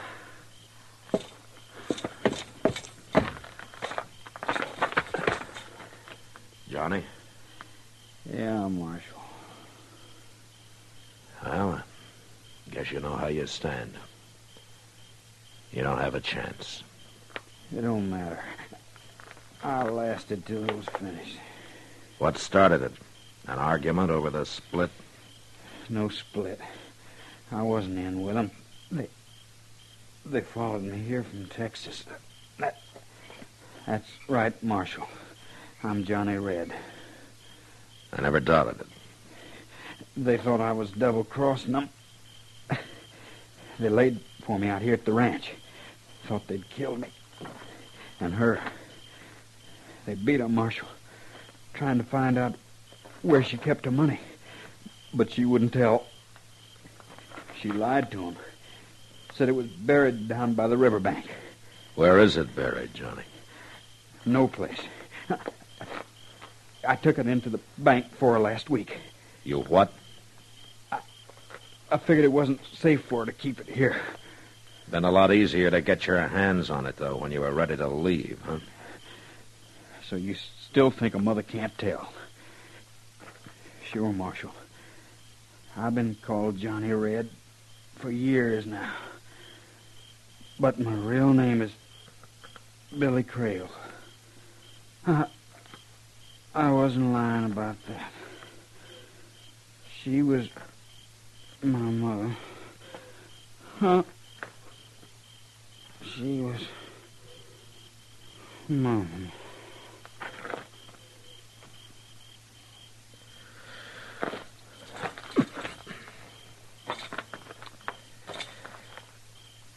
Well, He was Billy Creel after all. Yeah. If he'd have just stayed away, hadn't come back home, she'd still be alive. It was her own son, you might say, that caused her death. Doc says she wouldn't have lived through the winter anyway. And Billy made her happy for a month at least. I don't know, Chester. I don't know.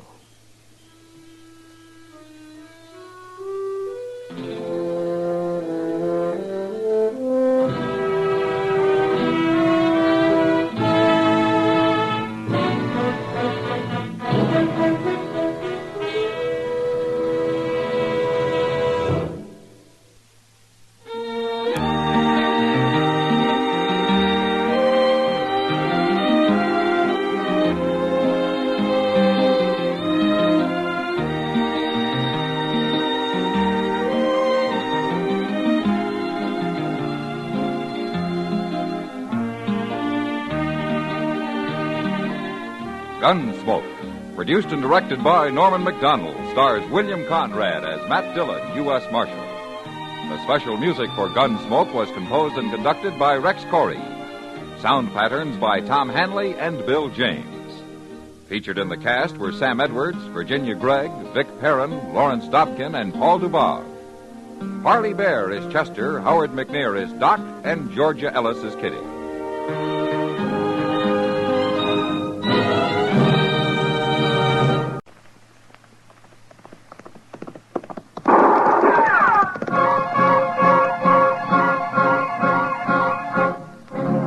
Around Dodge City and in the territory on west, there's just one way to handle the killers and the spoilers, and that's with a U.S. Marshal and the smell of Gunsmoke.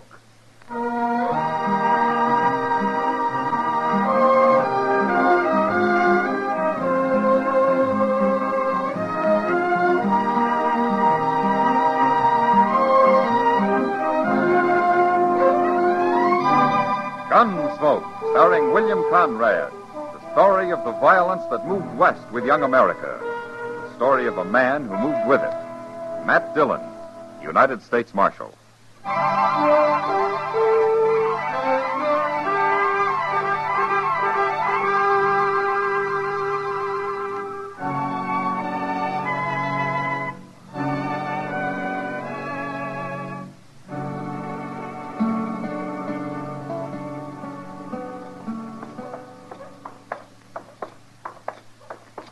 Matt, you mind stopping in Jonas's store down here? Won't take long. What are you going to buy, Doc? Another diploma to hang on your wall? Oh, another diploma. Oh, man. Well, anybody can shoot bullets into people the way you do. Yeah, sure. But what takes real brains is digging them back out. Between the two of us, though, we manage to make a good living, don't we? Oh, yeah, sure. Barely. Just barely. Hello, Marshal. Mr. Jonas. All right, Jonas. What can I do for you? I'm looking for a saw. You were looking for a saw, Doc? And some nails, Mr. Jonas. Sure, Doc, sure. I have to fetch them from the storeroom out back. Oh, say, Matt, look at that. What? He's got a batch of new derbies in. Oh, those are pretty fancy. Yeah. Oh, they are fancy. Here, Custer! What's that? Here, stay here, Doc. He's over there behind them barrels, Marshal. Who is? I don't know, but I'll shoot him dead if he moves. Don't kill me. I ain't armed. All right, come out of there. With your hands up.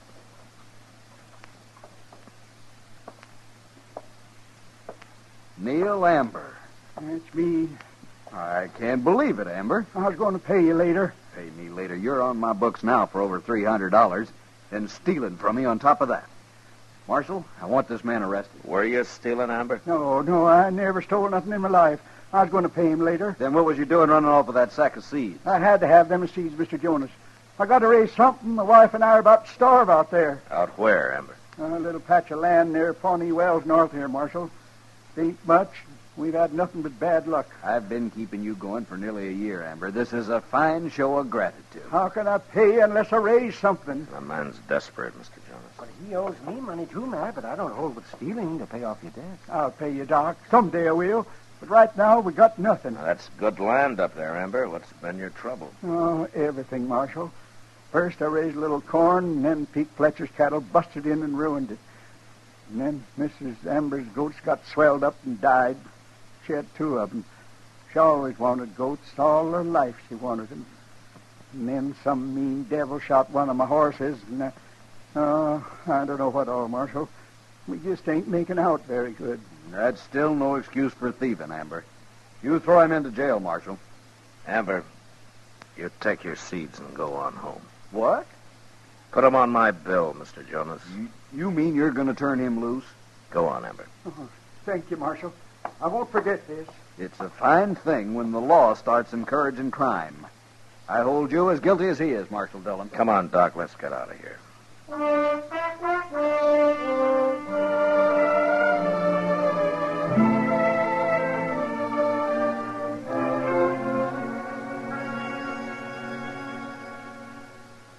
You know something, Mr. Dillon?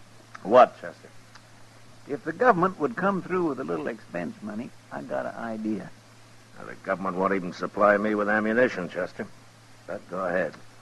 Well, sir, if we bought 2 or 3 buffalo hides and sewed them together, we could make a nice rug for this office. Then it wouldn't make so much noise, people tromping around like they do. Yeah, Chester. Well, I'll have to take that up with Washington. But in the meantime, you work on some other ideas, huh? Yes, sir, I will, Mr. Dillon. And I got one. Hello, Marshal. Chester. Well, it ain't Pete Fletcher. Hello, Pete. Marshal, I heard about your refusing to arrest Neil Amber yesterday. Oh? It seems like a lot of people have. I'm a cattleman, Marshal. I got no use for sod busters, especially when they don't know when to quit like them Ambers. There's room enough out here for everybody, Pete. Not for thieves, there ain't. Well, I don't think Amber will try to steal anything again. I come to tell you you're wrong, Marshal. Why? One of my riders, Jim Baird, found a calf in Amber's shed. It had been stole, slaughtered, and half skunned. One of your calves? Wearing my brand. Baird's standing guard over right now. Look, Pete, the Ambers are nearly starving. What's one calf to you? Is there a law against cattle thieving, Marshal, or ain't there? Yeah, there is. Well, then do something about it. All right, I'll ride out and have a look. I want that woman arrested, Marshal. Woman? Well, it happened yesterday while he was in town. It had to be her. If Mrs. Amber wasn't a woman, I'd have shot her.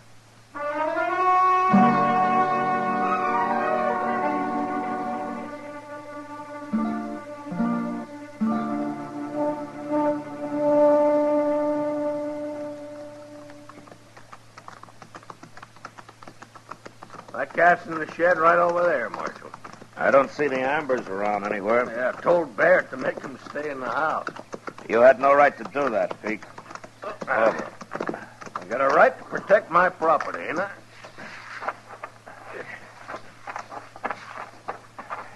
Chester? Yes, sir. Go tell the Ambers to come out to the shed here, huh? All right, sir. Come on, Pete.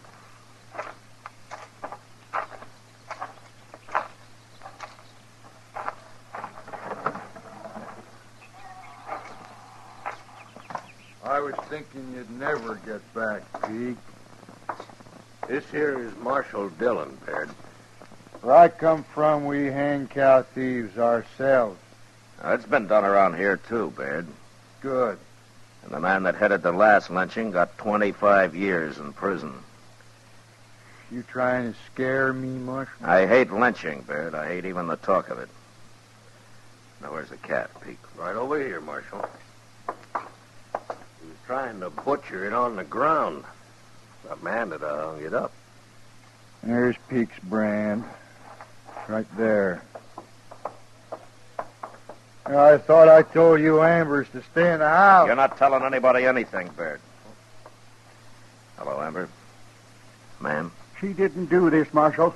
Would, you mind telling us about it, Miss Amber? Well, Baird can tell you all you need to know, Marshal. I want to hear what Miss Amber has to say. I feel guilty, Marshal. They made me feel guilty accusing me this way. It's hurt her bad, Marshal. My wife's an honest woman. If you're innocent, you got nothing to worry about, Miss Amber. Now, you tell me what happened. Well, Neil was in town. I come out the shed to get a potato from my dinner. And I seen that little calf lying there. And I was standing here looking at it, and then he come in and grabbed me and said I'd stole it. Marshal, they're saying that makes me want to die. I tracked that calf here, and I caught her skinning it, Marshal. She's just trying to work on you. Nobody's going to believe a couple of thieves. I know what you're doing, Pete Fletcher, but I ain't leaving this land, not now or ever. You going to arrest her, Marshal? Go on back to the house, ma'am. What? In my whole life, I never done anything wrong. Now I feel I ought to be hung. She'd be better off dead than like this. If she was a man, she would be. That's dead, enough, Amber. Bert. I'm not arresting anybody, Pete. You're calling me and Baird liars, then. I'm saying there isn't enough evidence. Now, you take your calf and get out of here and leave these people alone. All right, Marshal. Next time we ain't coming to the law. We'll handle this ourselves.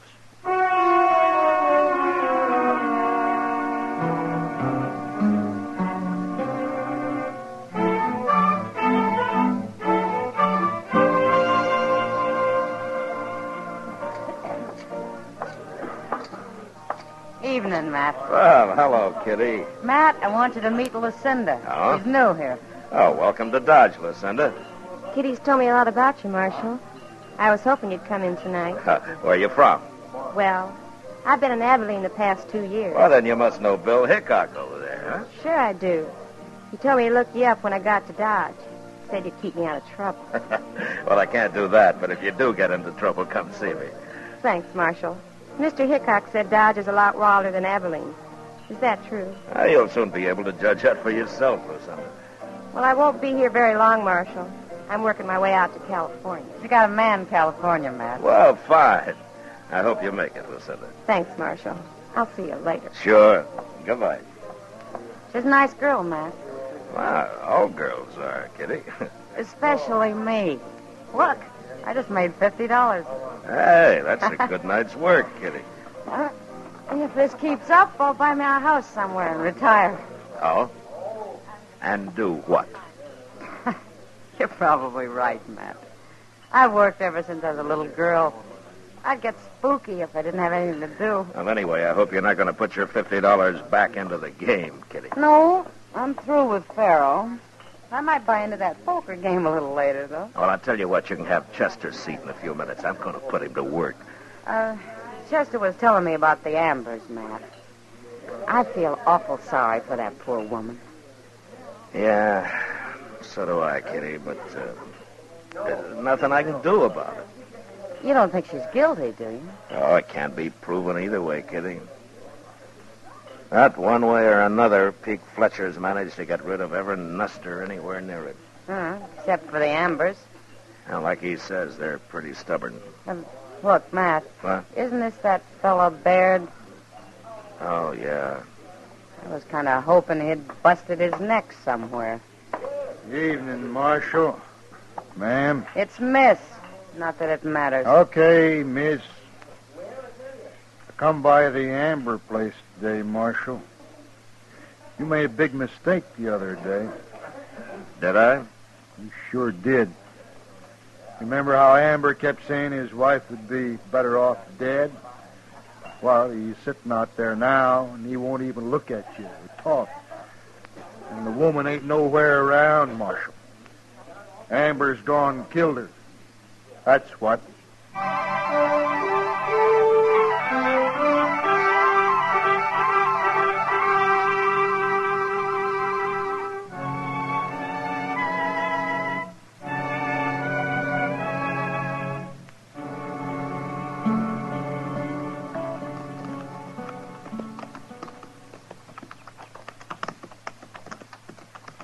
The place looks deserted, Mr. Dillon.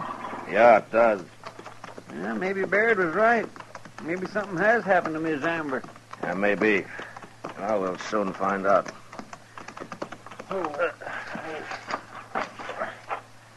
Let's try the house first, Chester. Yes, sir.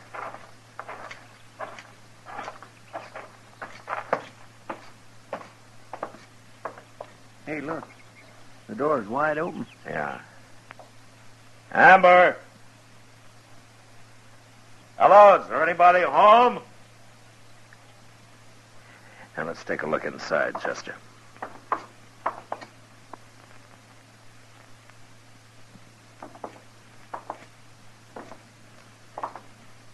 Oh, there he is. Yeah.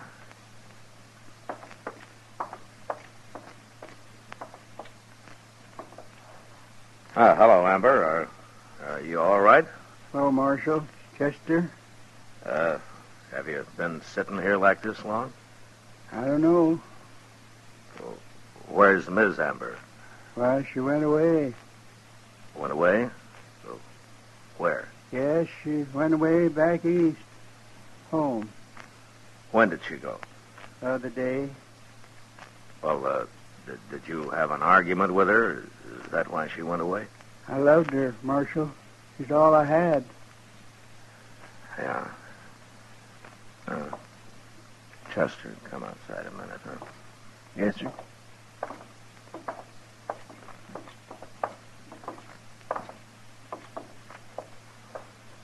That's Amber's horse down there in the corral, and it's the only one he's got. Hey, by golly, that's right. I'm going back and try to talk to him. You take a look around, huh?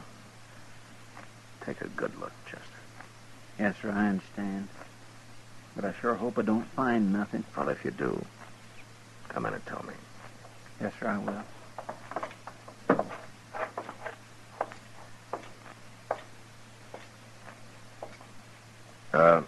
Amber, you want to tell me what happened? She's gone. Did Baird or Pete Fletcher have anything to do with it? Baird come by yesterday, but he didn't do nothing. I'm ashamed about my wife. Ashamed? Well, why? I mean, her not being here. It was too much for her. She just couldn't take it no more. But she shouldn't have gone like that. How did she go, Amber? We was married 30 years. I was real proud of her. Sure, of course you were. But tell me, when she left here, how did she go? She rode away. You mean she took your horse? Yeah, she took my horse.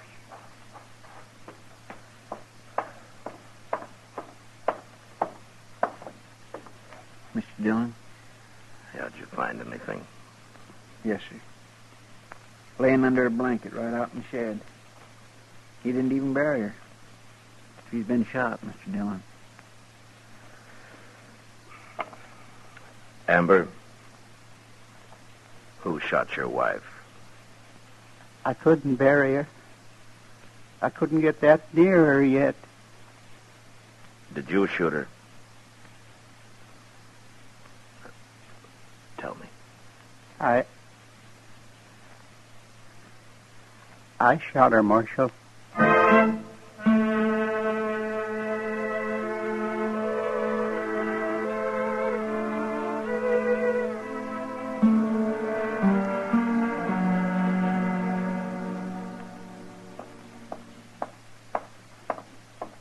Well, he still won't eat, Mr. Dillon.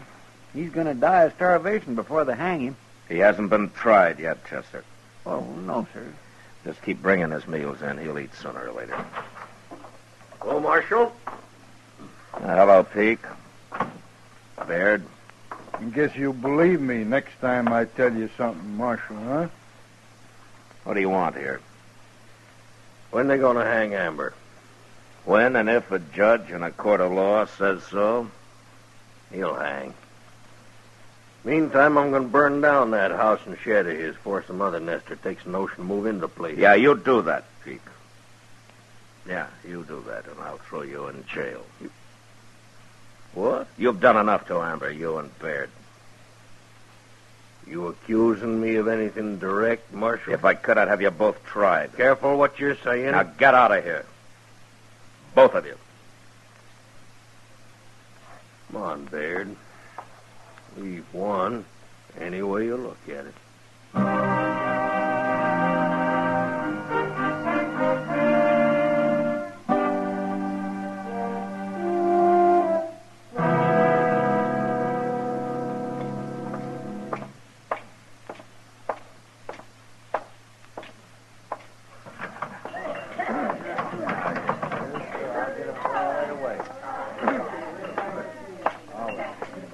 Evening, Marshal. What'll it be? A glass of beer, I guess, Sam. Sure. Hey, Marshal. Yeah. That fella Baird over there's been making a lot of talk about you. Pete Fletcher, too, probably. Not like Baird. It's okay, Sam.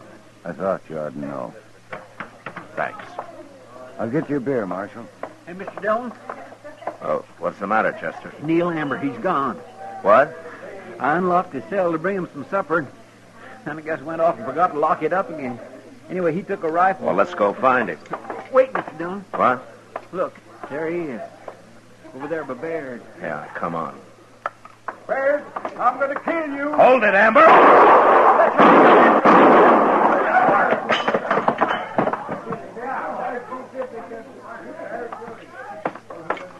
All right, put that gun away, Pete. He killed Baird, Marshal. He was going to kill me. You shoot him again, and I'll kill you. He's unarmed now. I ain't going to shoot him.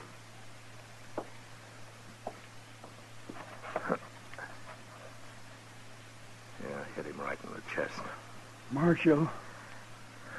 Chester, go get Doc, quick. Yes. Amber, Doc will be here in just a minute. He can't help me. This is going to save me from hanging, Marshal. Had it been an even worse disgrace? Worse? What? Worse than what? Come close, Marshal. Yeah. I don't want nobody else to know. But my wife.